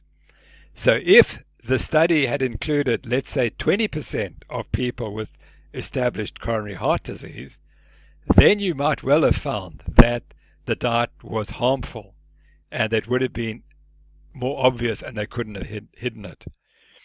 So it's entirely predictable, as the high carbohydrate diet produces all the things we know: hyperinsulinemia, hyperglycemia, and hypertriglyceridemia in those who are metabolically vulnerable, as they are insulin resistant. So this is the canary in the mine, that the canary dies from carbon monoxide poisoning before the humans die. And these were the people who were most likely at risk. So I went then to look at the data, and what I discovered was, if you looked at this particular table, there was an anomaly on it. So generally, if we look very carefully here, we'll see this is people taking statins, and it says statin use no or yes, and then it says there was no difference. It didn't favor the intervention or didn't favor the comparison whether or not you took statins. So let's look at this. This would be yes, I'm taking statins, and it didn't favor the intervention, which was taking statins. So there was no benefit for taking statins. But that's not the point, because when we look at the diet in those people who had heart disease, we notice an anomaly. And the anomaly is that when we look to the left of the slide, we see a no, but there's no yes. So in other words, there's no report of what happened to those people with cardiovascular disease who had a history of cardiovascular disease and were on the intervention. It's not included. And then we look to the right and we notice that this dot is sitting here when it should be lower down. So there's something wrong. There's a line of text that is missing. And this is what's missing. The missing is the yes. And what happens is then you'll see, if you were on the diet, that's this dot now comes down here, and it favors the comparison. In other words, those people who were with a heart disease and who were not taking the diet. They were the control group. So in other words, if you had a history of cardiovascular disease, yes, and you were on the control diet, you did better than if you were on the intervention diet. Now that was missing from the data, and I pointed that out to Professor Rousseau in this article and suggested that he should change that and update that article. But that's not happened, and this is now 15 years after that publication. But it didn't end there, because the low-fat diet was also prescribed for people with diabetes on the trial, and it found that women with diabetes at baseline did experience adverse glycemic effects of the low-fat diet, which indicated that caution should be exercised in recommending a reduction in overall dietary fat in women with diabetes unless accompanied by additional recommendations to guide carbohydrate intake. And that's nonsense, absolute nonsense. What they should have said was that women with diabetes at baseline need to be warned that if they replace dietary fat with carbohydrates, their diabetes will worsen. So why can we not tell them the truth without such circumlocution? How could your conventional advice possibly be wrong? And that was the reality. They wouldn't admit that the conventional advice was wrong. So the Women's Health Initiative proved that if you were sick because you had heart disease or diabetes, and therefore you were the canary in the coal mine, you were at much worse risk if you followed this diet. And no one ever reports that data. So let's move on to point 6. And this is another important point that people are never told. That two famous studies, the 7-country study and the Framingham Heart study, failed to find any relationship between diet and blood cholesterol concentrations. And that's pivotal to the whole argument. So by failing to find that relationship, these two major studies disprove the diet-hard hypothesis. So let's recall this was the original Keyes data in orange, and the other countries which weren't included are there as well. Now Keyes then decided to go and study 7 countries in more detail, and he chose those 5 countries, and he included 2 others, Greece and Yugoslavia, for a major study in which he looked at 12,000 people in those countries, measured their rates of heart disease, what they ate, and what their blood cholesterol concentrations were.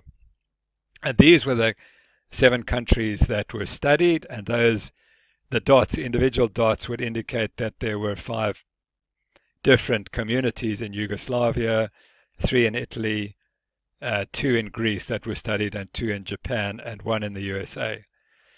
So these countries were then studied to try to prop up the Keyes, or prove the Keyes hypothesis.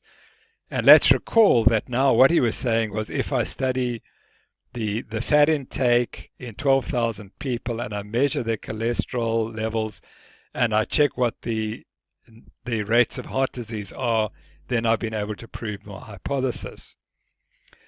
Now, what no one has ever told you, probably, is that this is the 3 pillars of the evidence on which Keyes' twin hypotheses are based. And they're a relationship between a diet rich in saturated fat and cholesterol, that is A, an elevated blood cholesterol concentration, that is B, and the presence of coronary heart disease. Now, whereas it's quite easy to do ward studies to show that diets rich in saturated fat and cholesterol cause elevated blood cholesterol concentrations, that's a nice experiment, and it can be easily shown, and we'd have to accept those findings. These associational studies are hypothetical because we don't know that that is actually what's causing that the elevated blood cholesterol concentration is definitely causing coronary heart disease, because as others have argued, there could be many other factors. Similarly, this is an associational relationship, a diet rich in saturated fat and cholesterol and heart disease. For example, if we go back to Keyes' original study, his argument would be that the Americans, I should say, have a diet high in saturated fat, and that's why they have heart disease, whereas the Japanese have a diet low in saturated fat, and that's what they have low heart disease rates.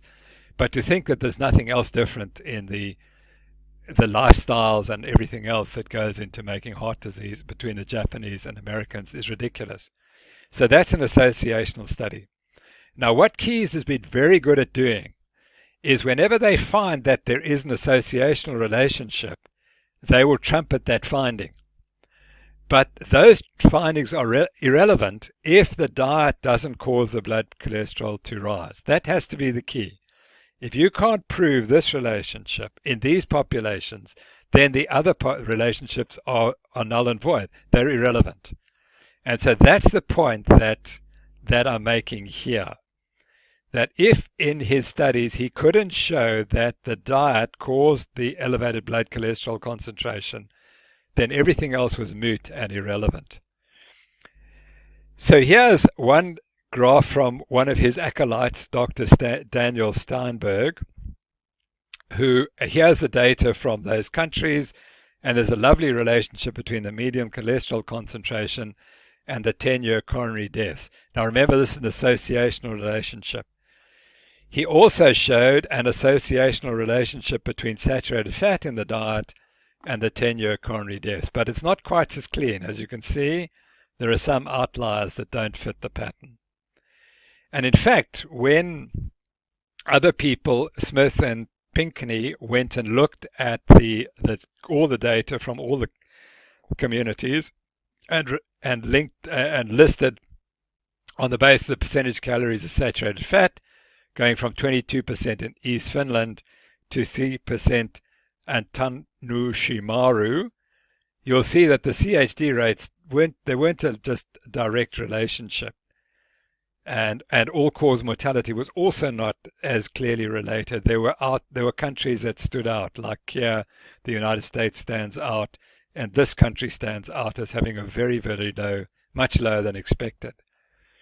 And so when it was analyzed further, they noticed that there were these differences. So all these communities were eating the same amount of saturated fat by percentage. Their CHD death rates differ dramatically. So here, look at this one, but between Monte Giorgio and Crete, very big differences there. And then this was the same, that there was a small difference in saturated fat consumption of 1%, but large differences in coronary death rates. So very, very dubious. The relationship might, in the overall group, the relationship might be there, but when you took individual communities, you could see that it all broke down completely. And so therefore you can't have an hypothesis which is disproved by this sort of analysis.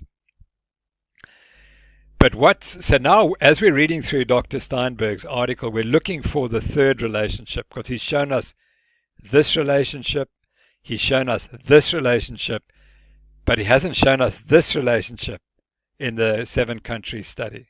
Where is this relationship? So I provided it for you. So here are the data from the 7-country study showing the relationship between the percentage dietary calories from saturated fat and the 10-year mean blood cholesterol concentrations. And oops, sorry folks, you can't see these data because the data showed that there was no relationship. There was no relationship. So the basis for the triangulation of effects is not there. Therefore, the other effects are mute, they're irrelevant. So the study showed, the hidden finding of the 7-country study was that individual serum cholesterol concentrations were unrelated to the composition of the diet. And that you can download from the internet from this article if you want to check it. And when you read the article, you'll see how they tried to circumlocute that and say what the reasons why they couldn't find this relationship. But if the relationship is not there, then it is not there, and it's time that people understood that. Now, the other very important study, which shows exactly the same finding, is the Framingham Heart Study. And I've got at great length in my CrossFit columns gone into the Framingham study to show you what it did and what it didn't show.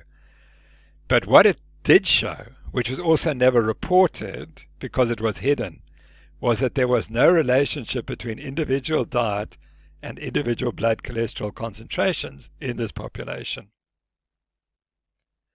And this was eventually acknowledged. And here's an article on October 30th, 1970 in the news, the Framingham Natick News, 1970.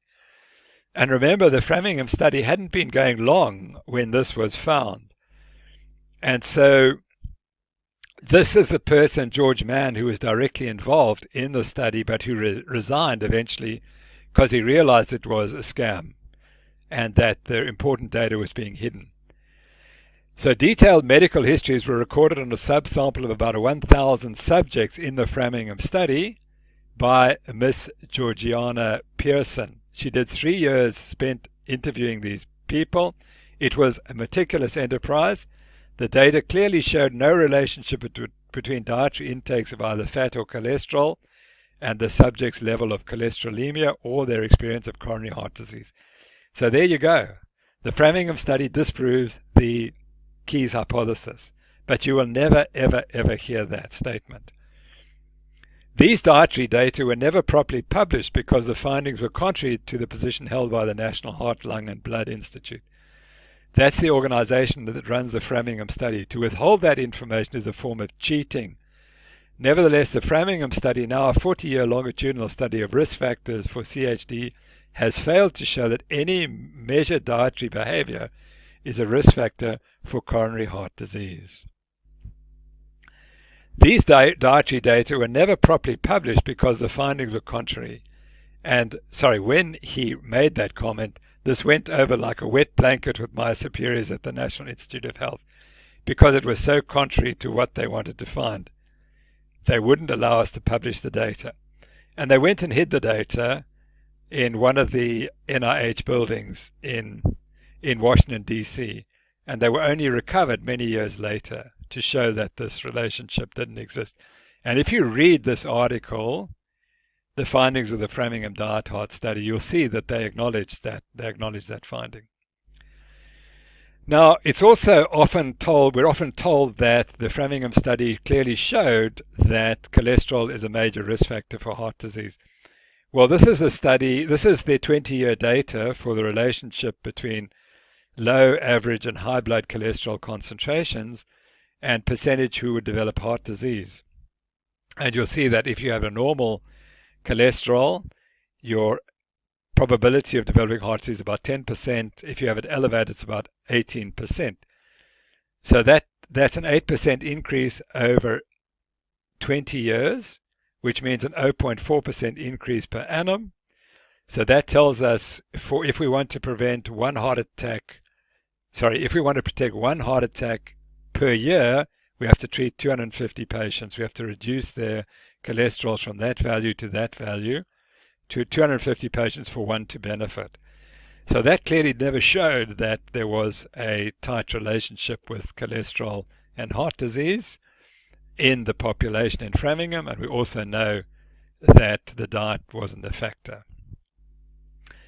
Interestingly, the Framingham study eventually began to question LDL cholesterol as a significant risk factor when they started to measure HDL cholesterol. And already by the mid-1970s, the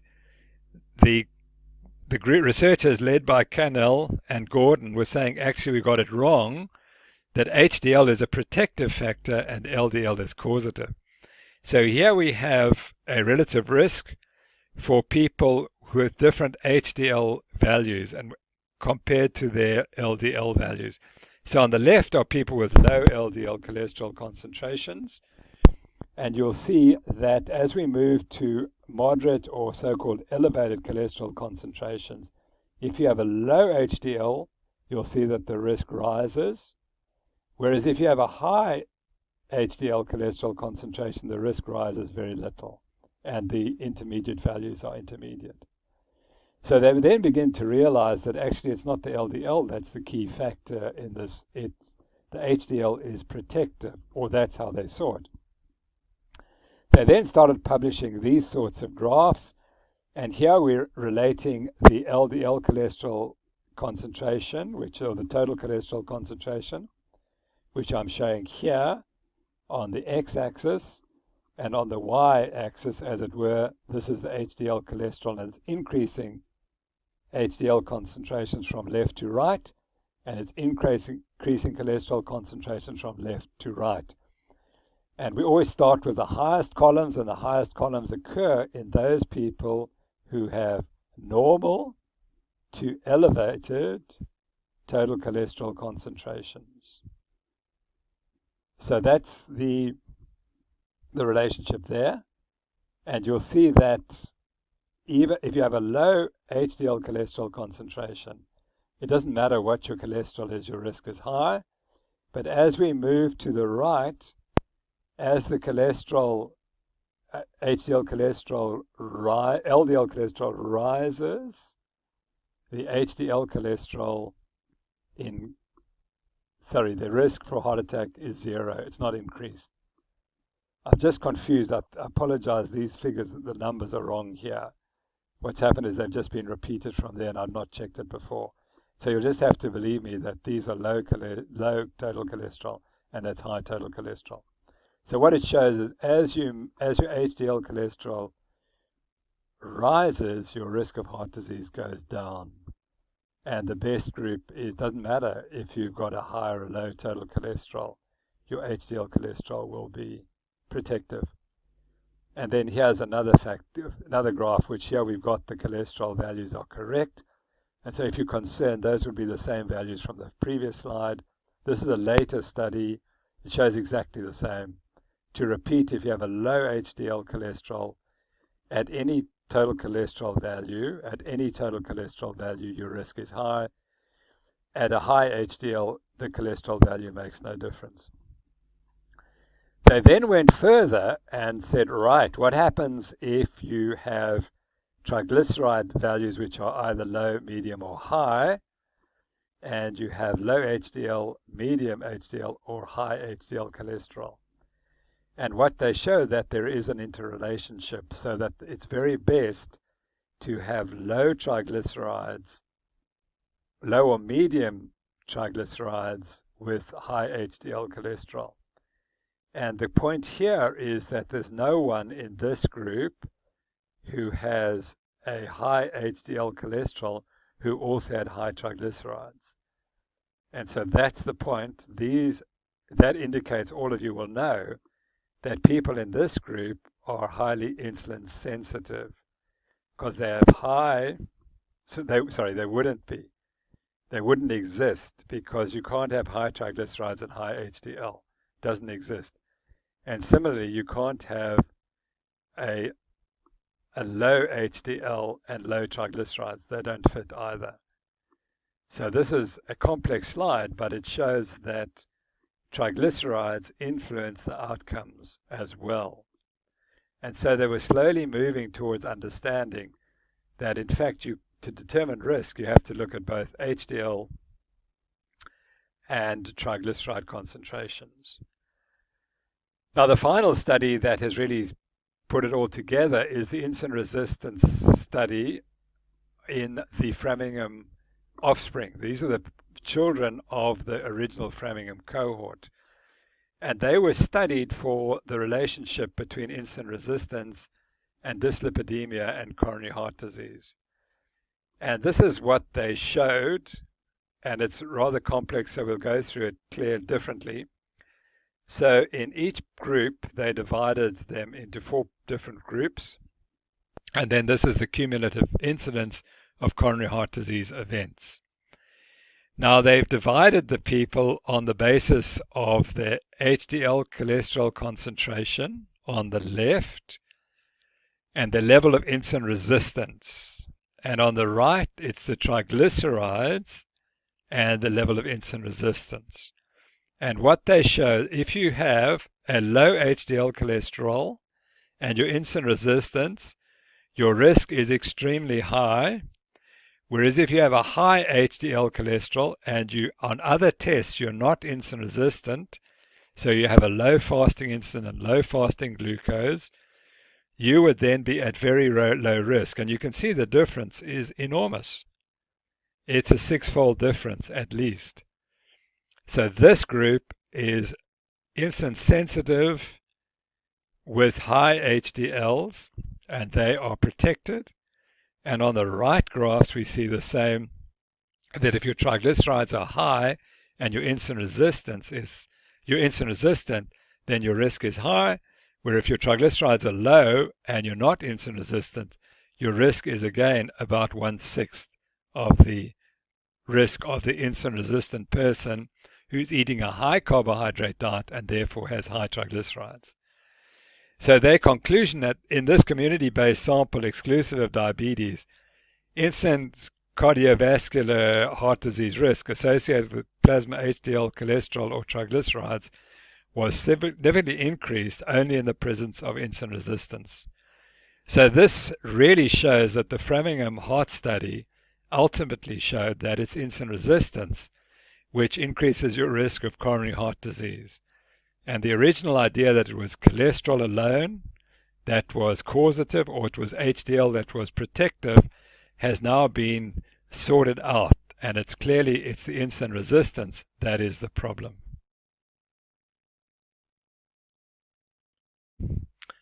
So we move on to point 7.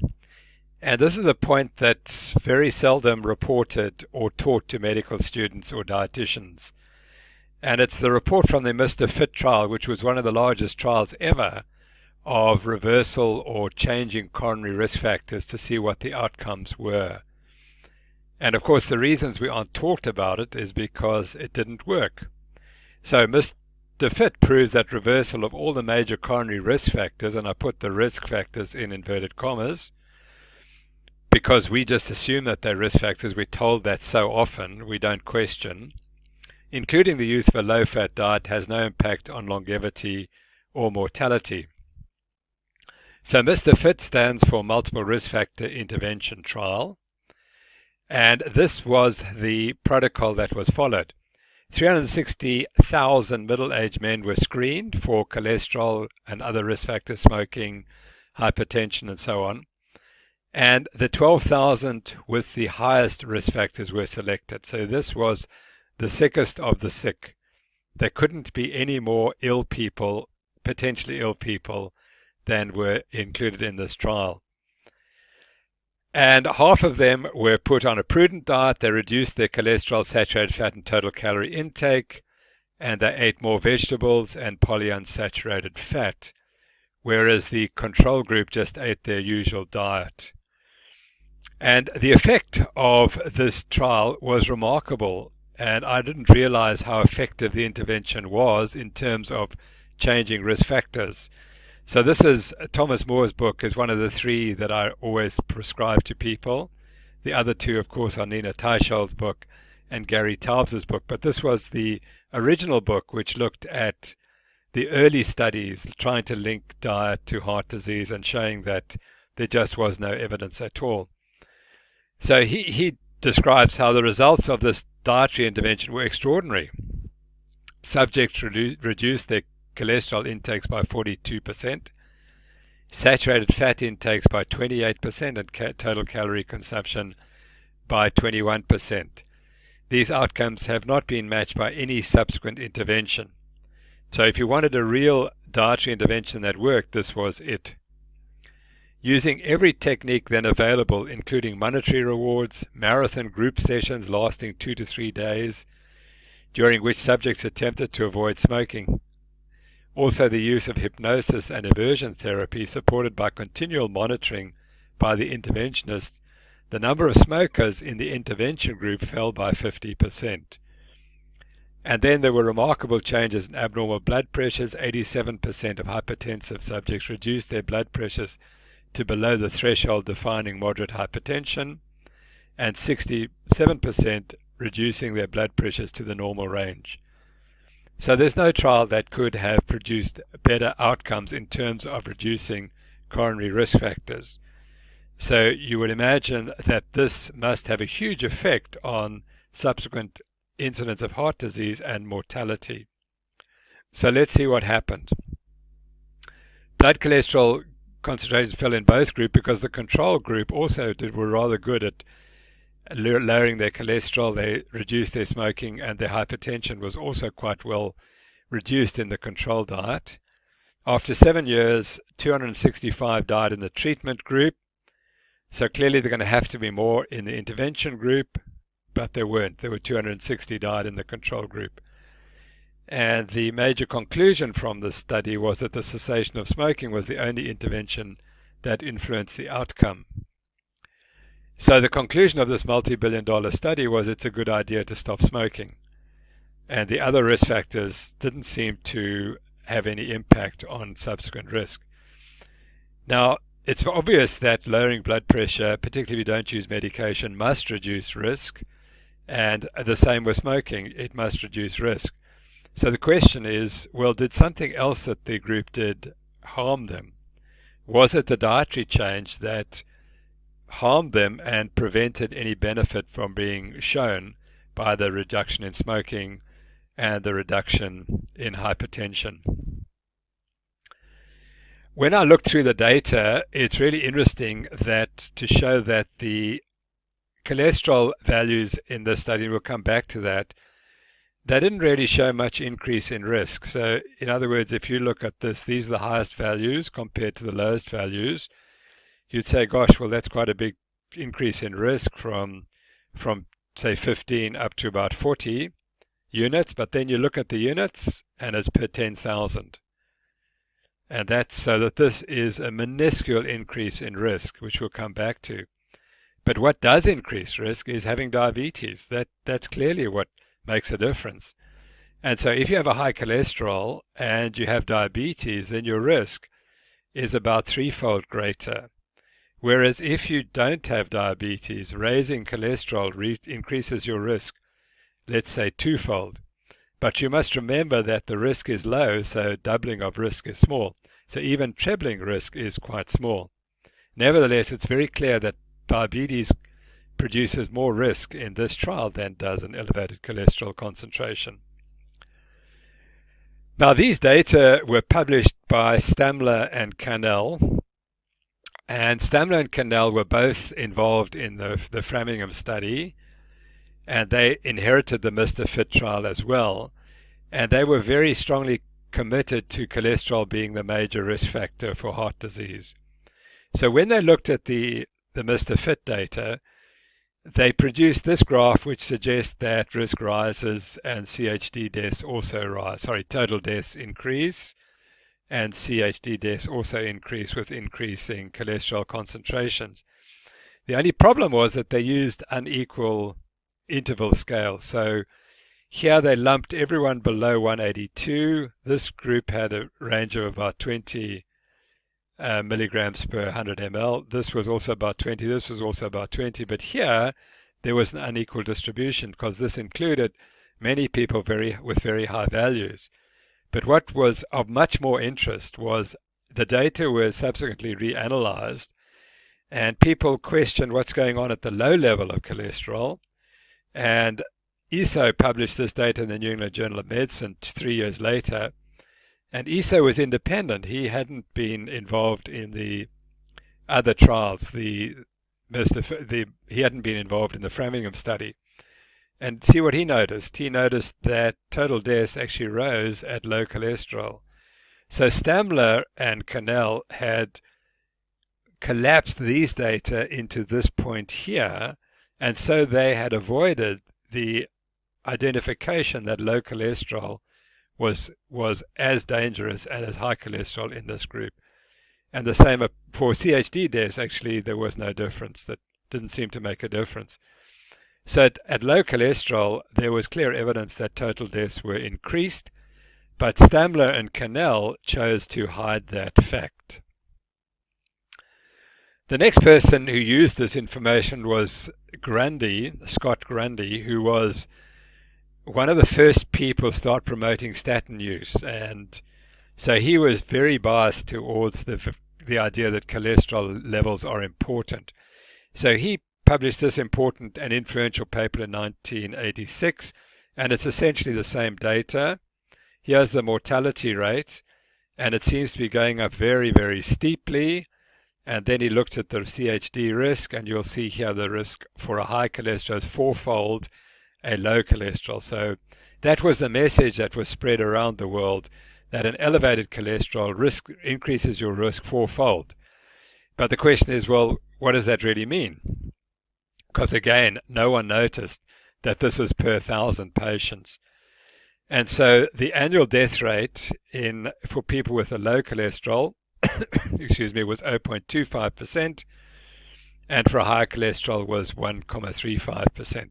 So this fourfold increase really was of no particular consequence to anyone with the high or low cholesterol.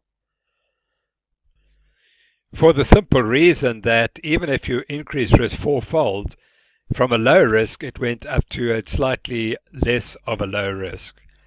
But Grundy used this information to startle the world, and which was very convenient because in 1986 was just before the statin drugs were about to be released. And so this paper caused the population to begin to believe that it was very important that you should lower blood cholesterol concentrations.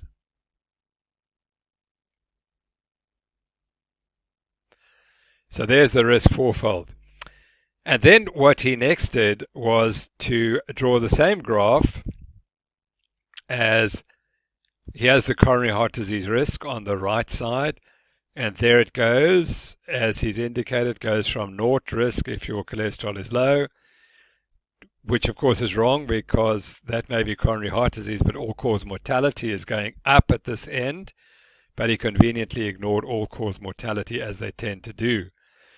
And so he said here, when you are with a cholesterol of 7.76 millimoles per liter or 300 milligrams per deciliter, guess what?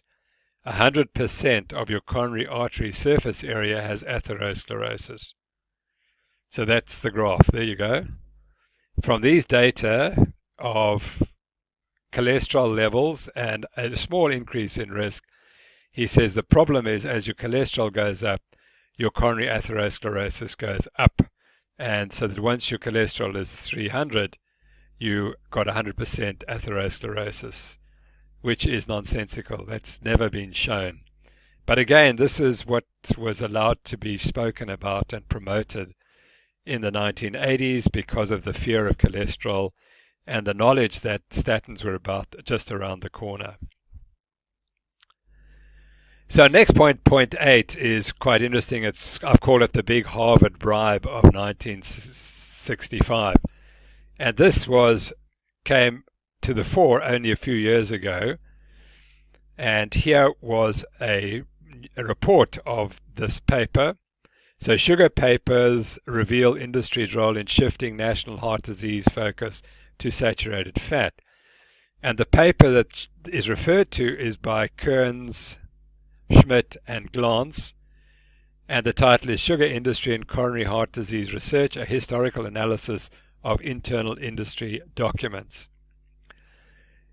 And the story is that on the 1st of July 1965, the vice president of the Sugar Research Foundation in the United States, paid a courtesy call to the Harvard Medical School, particularly the nutrition division, where he met with one or two of the professors there, and he, in his baggage that he carried with him, were 4 articles that had just been published in the Annals of Internal Medicine in the June 1965 issue of the Annals of Internal Medicine. And his concern was that these 4 articles seemed to suggest that carbohydrates and sugar were detrimental to cardiovascular health.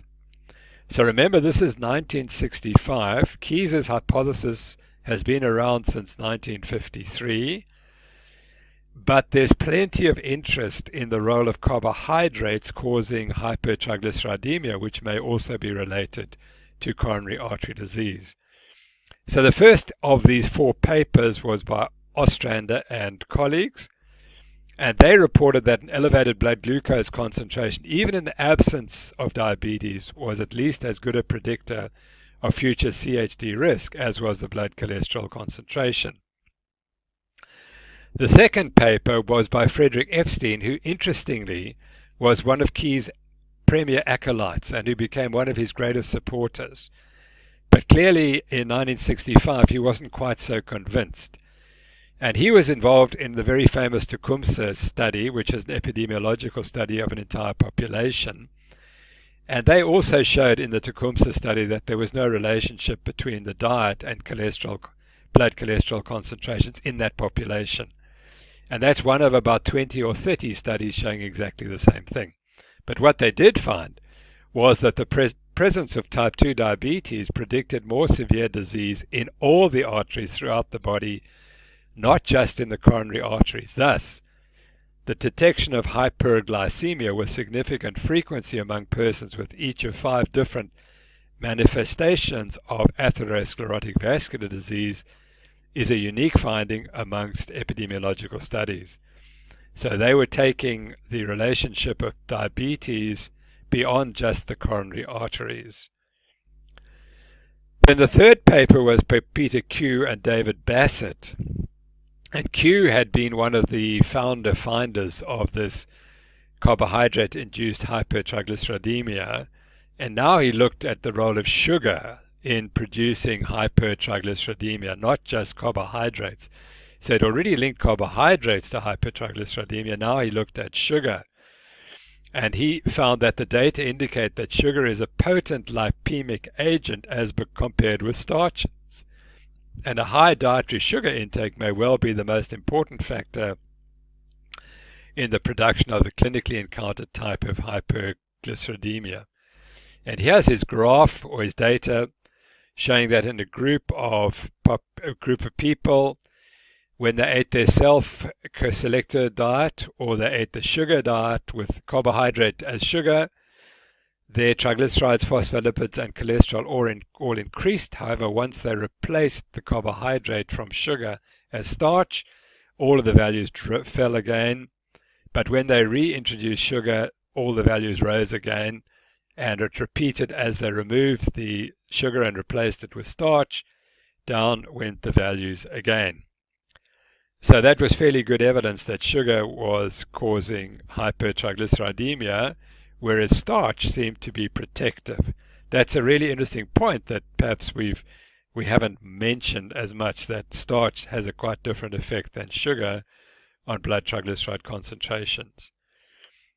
And the final article was an editorial by Margaret Olbrink, who was one of the first persons to say that triglycerides are an important cause of coronary heart disease. And she said that she then looked at the biological evidence that humans had humans had evolved eating a high-fat diets. And she said the data are consistent with the hypothesis that the common modern diseases of diabetes, atherosclerosis, and obesity and associated hypertriglyceridemia may be the present-day manifestations of the effect of affluence on a once useful genetic trait, the ability to conserve carbohydrate. And the trait that she's talking about, if you look at it carefully, was insulin resistance.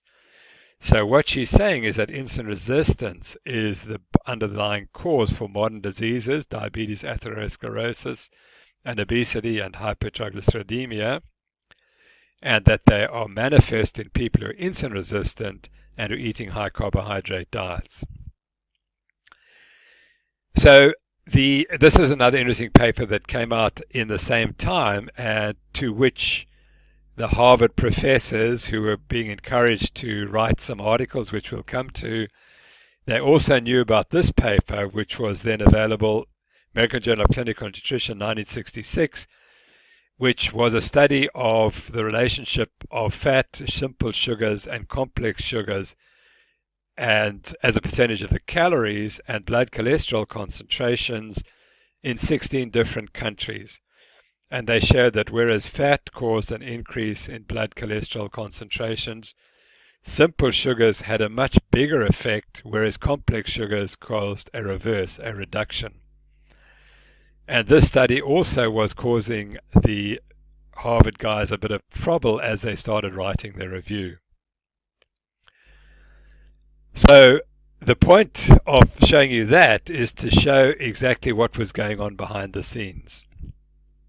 9 months into the project, in April 1966, Hegsted, who was one of the professors at Harvard, told the Sugar Research Foundation that the review had been delayed because of new evidence linking sugar to coronary heart disease. Every time the Iowa group published a paper, we had to rework a section in rebuttal. The Iowa group was this group who reported a positive association between sugar consumption and elevated serum cholesterol levels in this epidemiological associational type study. So what this shows was that Hegsted from Harvard was biased, significantly biased, because he was writing in April 1966 he was trying to downplay the sugar link to blood cholesterol concentrations and heart disease. And he was doing that because he'd been given money by the Sugar Research Foundation to write an editorial in the New England Journal of Medicine. And one of the other people who was involved was Fred Stair, who was also one of the professors at Harvard. And he was known to be an easy catch for industry. As someone wrote an article about him, Harvard sugar-pushing nutritionist, that is Fred Stair. In all these disputes, Dr. Stair had played a Panglossian role by maintaining that DDT is harmless, sugar is good for you, and saccharin is pure pleasure and won't hurt you. And I had to look up what a definition of Panglossian is. It's someone who's marked by the view that all is the best in this best of possible worlds, someone who's excessively optimistic. So Dr. Stair was not someone who was particularly critical. He was only too happy to promote any idea that was optimistic. So Fred Stair combined with Robert McGandy and Donald Hegsted from Harvard to write this review in the New England Journal of Medicine, Dietary Fat, Carbohydrates, and Atherosclerotic Vascular Disease, with a concluding second part. And this is what they concluded in 1967. And this was a pivotal study because in my impression or interpretation, this was the end of the debate that carbohydrates might be causing heart disease.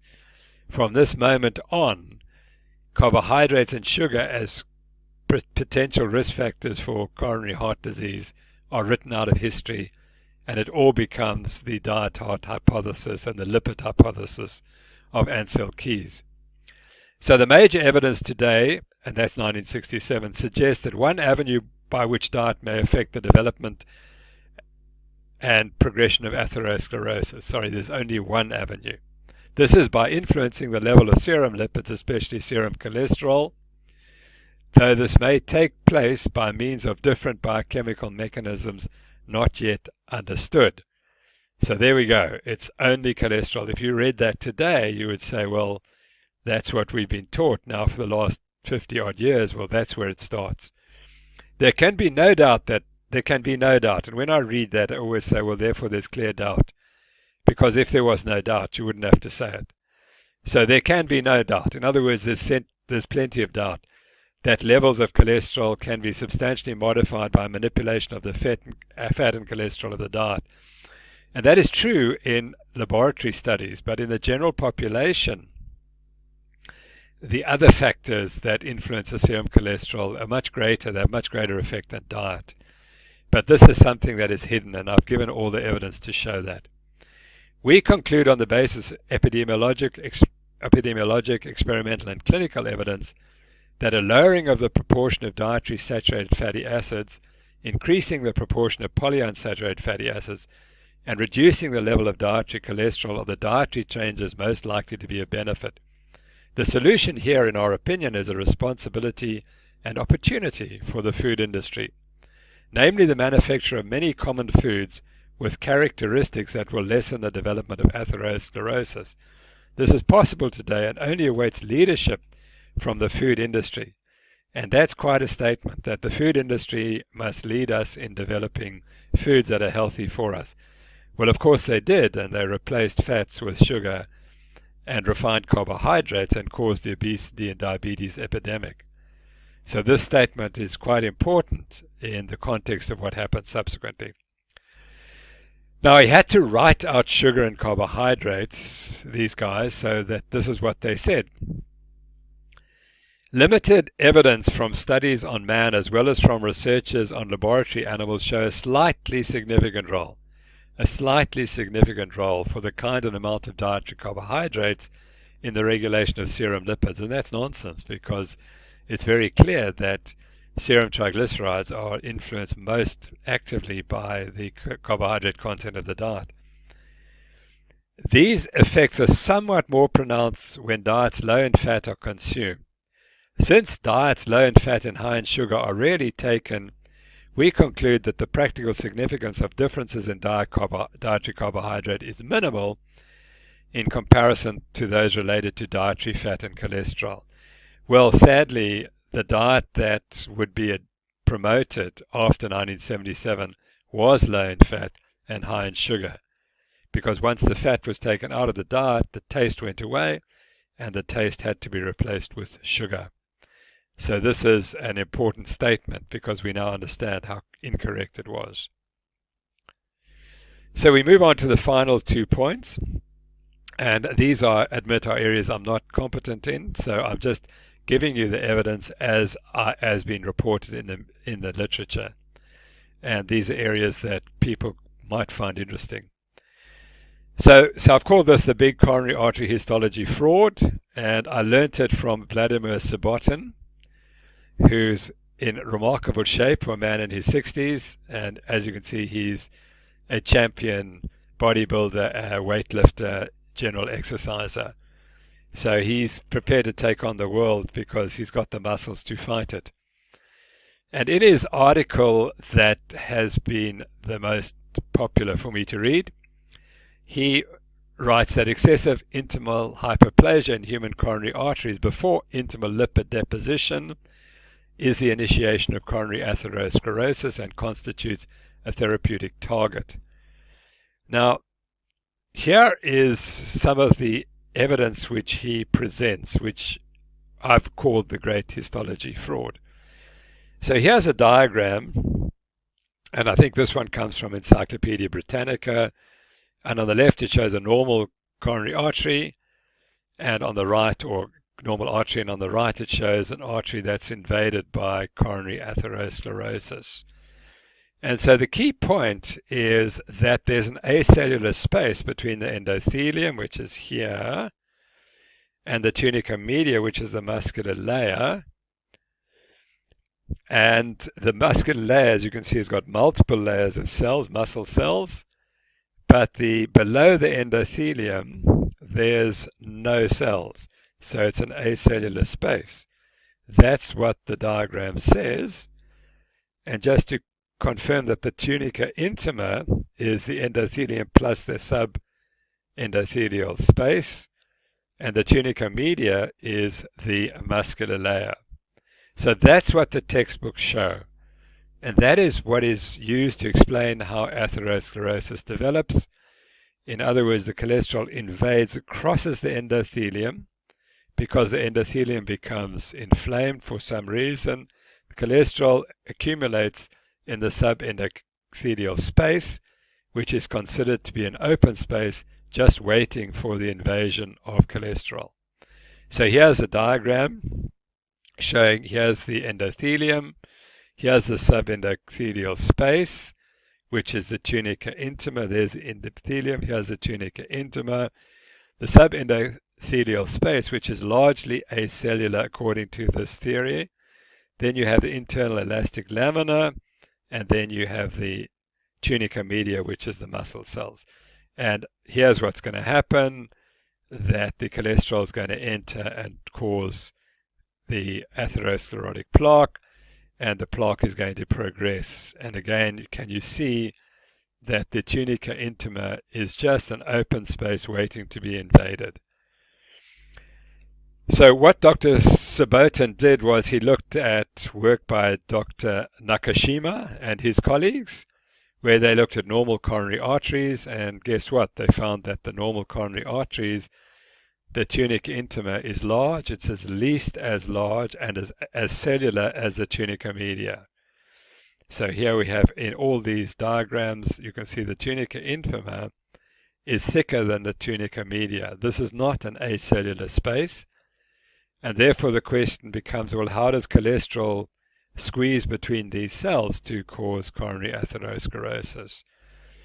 So in human coronary arteries prone to coronary atherosclerosis, the tunica intima is at least as cellular as the tunica media. So how does blood cholesterol squeeze in between, its way between these cells to initiate coronary atherosclerosis?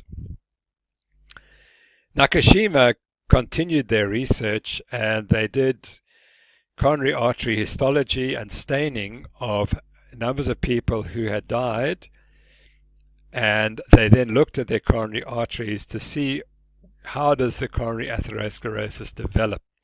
So the top figure, the top column, or sorry, the top row is of a healthy normal coronary artery. The second is one that has developed fatty streaks, and the third is grade 2 fatty streaks. And so what you see again is that the intima is thicker than the media, and the first event that occurs is that lipid starts to accumulate deep in the intima. And that progresses, as you can see here in the fatty grade 2 fatty streak.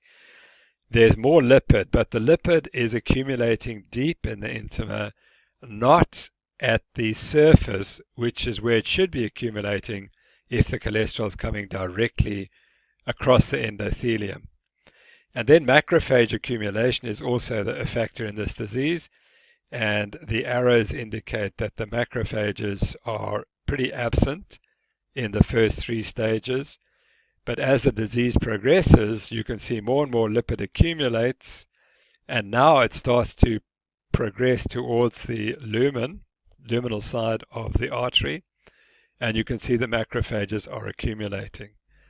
So the conclusion is that atherosclerosis develops deep in the intima, not at the surface air level.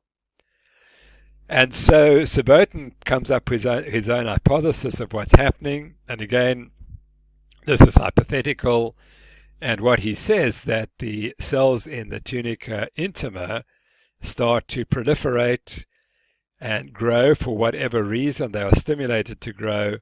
Ultimately, they outgrow their blood supply and they become hypoxic, and that causes the ingrowth of arteries from the vasa vasorum, and that then causes the atherosclerotic plaque.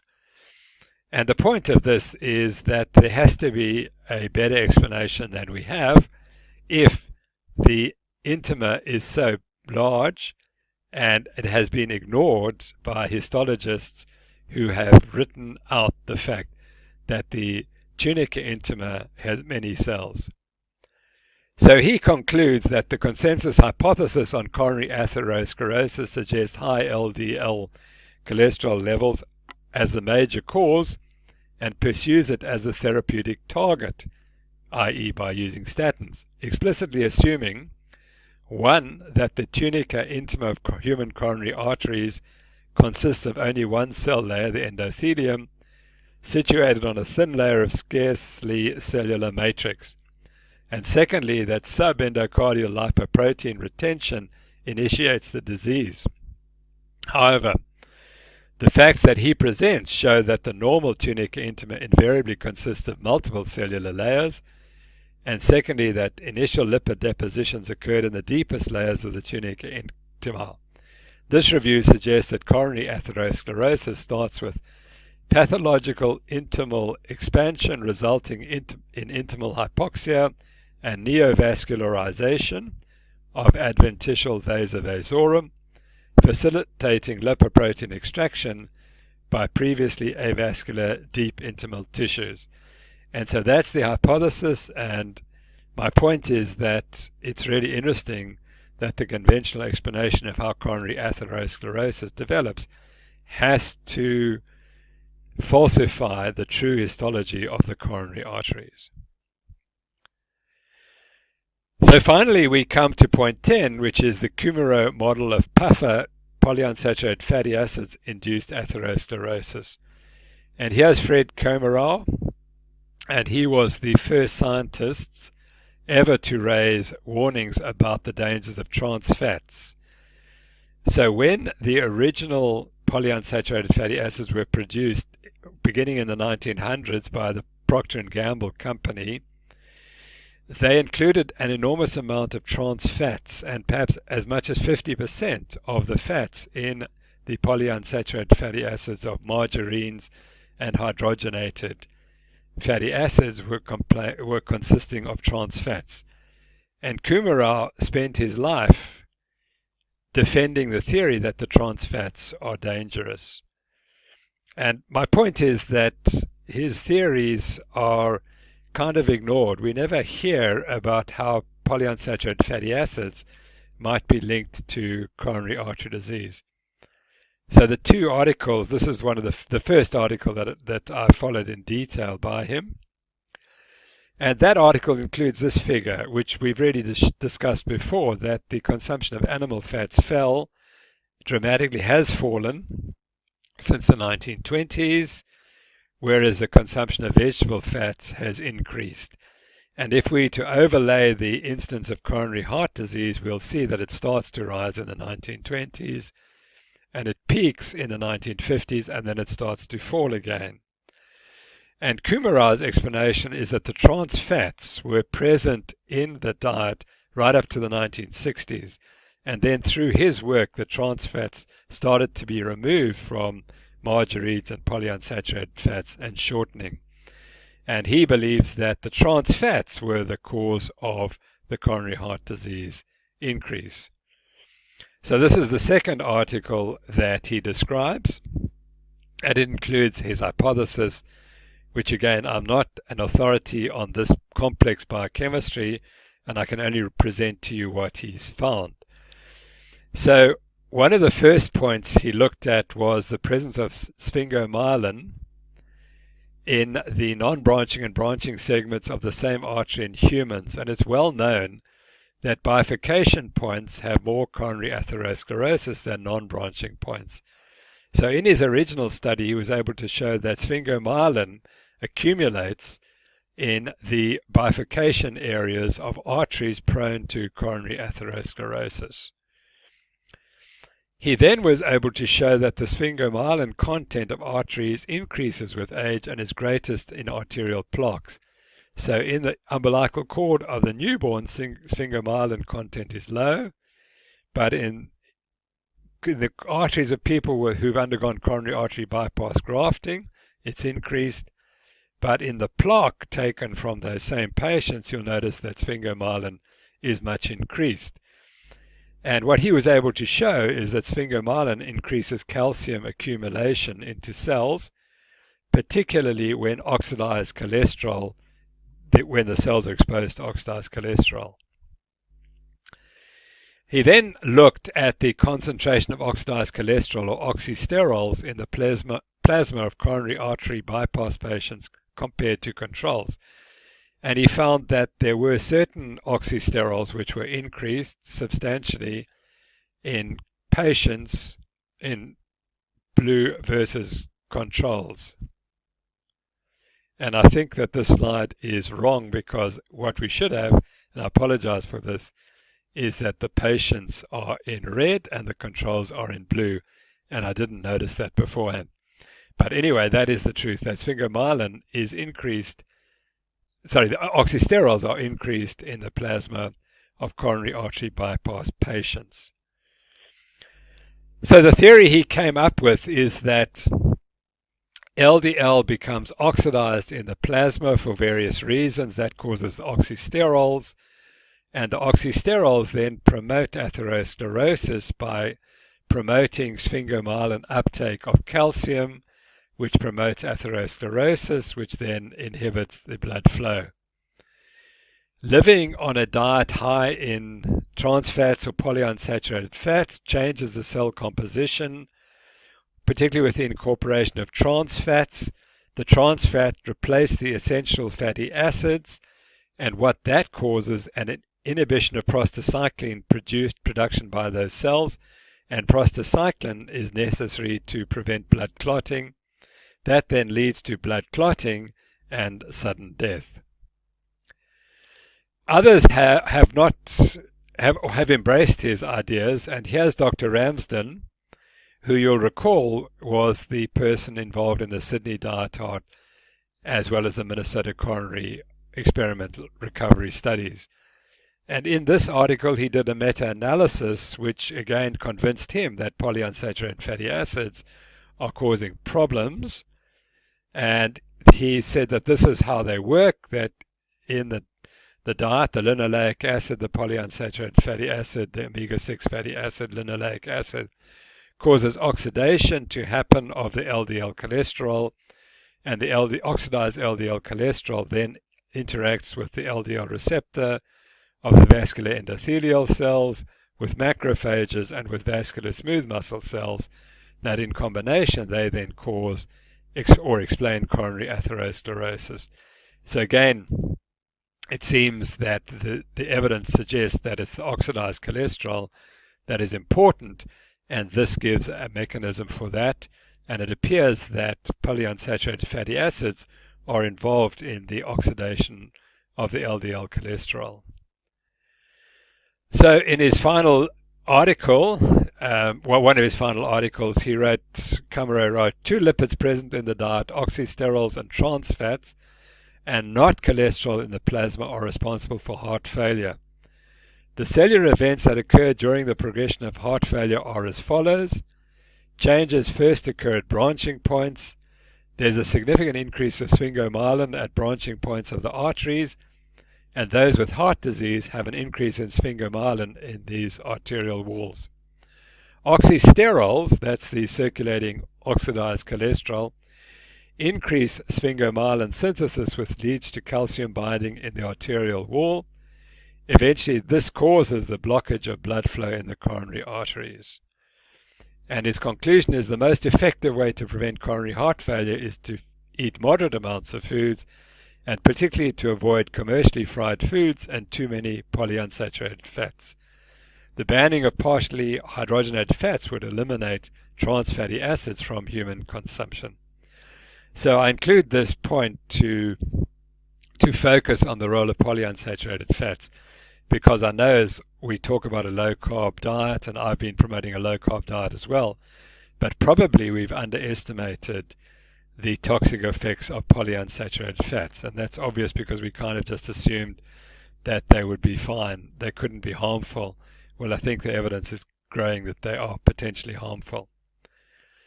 So we come to the final slide, the summary and conclusions of all these 10 points. And these are the points which I've learned from this set of slides. There are more, but I hope I've made the point, and that you will appreciate and agree with these conclusions, because I think they're terribly important as we advance our argument for the benefits of a low carbohydrate diet. Firstly, it's important to distinguish true cause from reasons for a condition. And we've got blindsided by epidemiology which offers all these reasons for a disease but can't tell us what the true cause is. I would say that the failure of cholesterol-lowering drugs to abolish all manifestations of coronary heart disease indicates that cholesterol is not the causa vera, the true cause of coronary heart disease. And what the cholesterol-lowering studies show is that the lipid hypothesis is false. But you see, they pad it up to say, well, you see that the statins do prevent a few heart attacks, although they don't affect mortality. So therefore, the theory is still true that the lipid hypothesis is correct, that blood cholesterol concentrations cause heart disease. That's not true. The fact is, the statins are meant to remove all evidence of coronary heart disease. And in fact, if you look at the statements of some of the people who promoted these drugs early in the 1990s, they said, well, heart disease will disappear in the early 20th century, and it hasn't. It's got worse, if anything. So that's my interpretation. We've been fooled by our epidemiology friends telling us that these are the reasons. We've got to focus on cause. And if you can't reverse a disease, you don't know what the cause is. And we do not know what the cause of coronary atherosclerosis. All we know is that the lipid hypothesis is false. In population studies, diet is a minor determinant of the blood cholesterol concentration, and I gave you that evidence in the 7-country study and the Framingham Heart Study, and there are others as well. So if that is true, even if the lipid hypothesis is true, which is not C2 above, differences in heart disease rates between different populations cannot be due to differences in diet, because the cholesterol values are not determined by the diet. So the diet heart hypothesis is false. And that point is not made enough. So by finding that diet does not determine blood cholesterol concentrations in populations, and populations which may differ in the rates of heart disease, for example, the Japanese versus the Americans, then the diet can't be the factor that explains that phenomenon. And I gave you the Nihon San data showing that Japanese living in different countries have the same mortality despite differences in risk factors.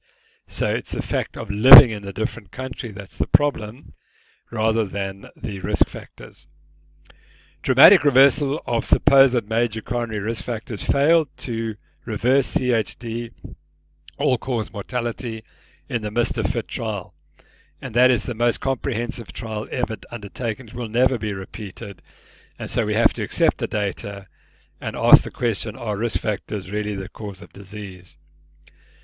The most important dietary change in the US and elsewhere over the past 100 years has been the increased consumption of omega-6 polyunsaturated fatty acids, PUFAs, and not an increased animal fat consumption.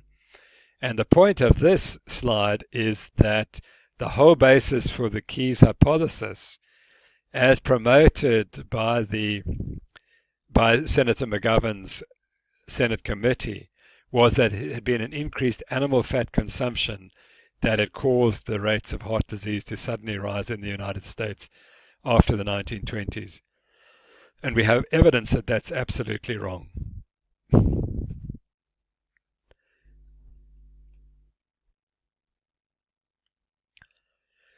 So the next point is that replacing dietary saturated fats with PUFA is known to cause harm. And that's from the Recover Minnesota Coronary Experiment, from the Recovered Sydney Diet Heart Study, and from the Women's Health Initiative. And my argument is that it's unethical for any medical practitioner to prescribe a diet that is known to cause harm. Anything that is known to cause harm is unethical. And I think that's a point we need to keep stressing. And then finally, the popular explanation of how coronary atherosclerosis develops requires that the coronary arteries have an histological design that they do not have. And that's quite telling that that point has never been made. So thank you very much for your attention over these lectures. I apologize that they went over a bit, but I think that the information I've tried to provide does indicate to you that the idea that fats in the diet cause coronary heart disease is completely fallacious. and there's never been any evidence for that. So we need to look to other explanations. And some of those explanations I've been also covered in these talks. So thanks very much and best wishes to you all. Bye for now.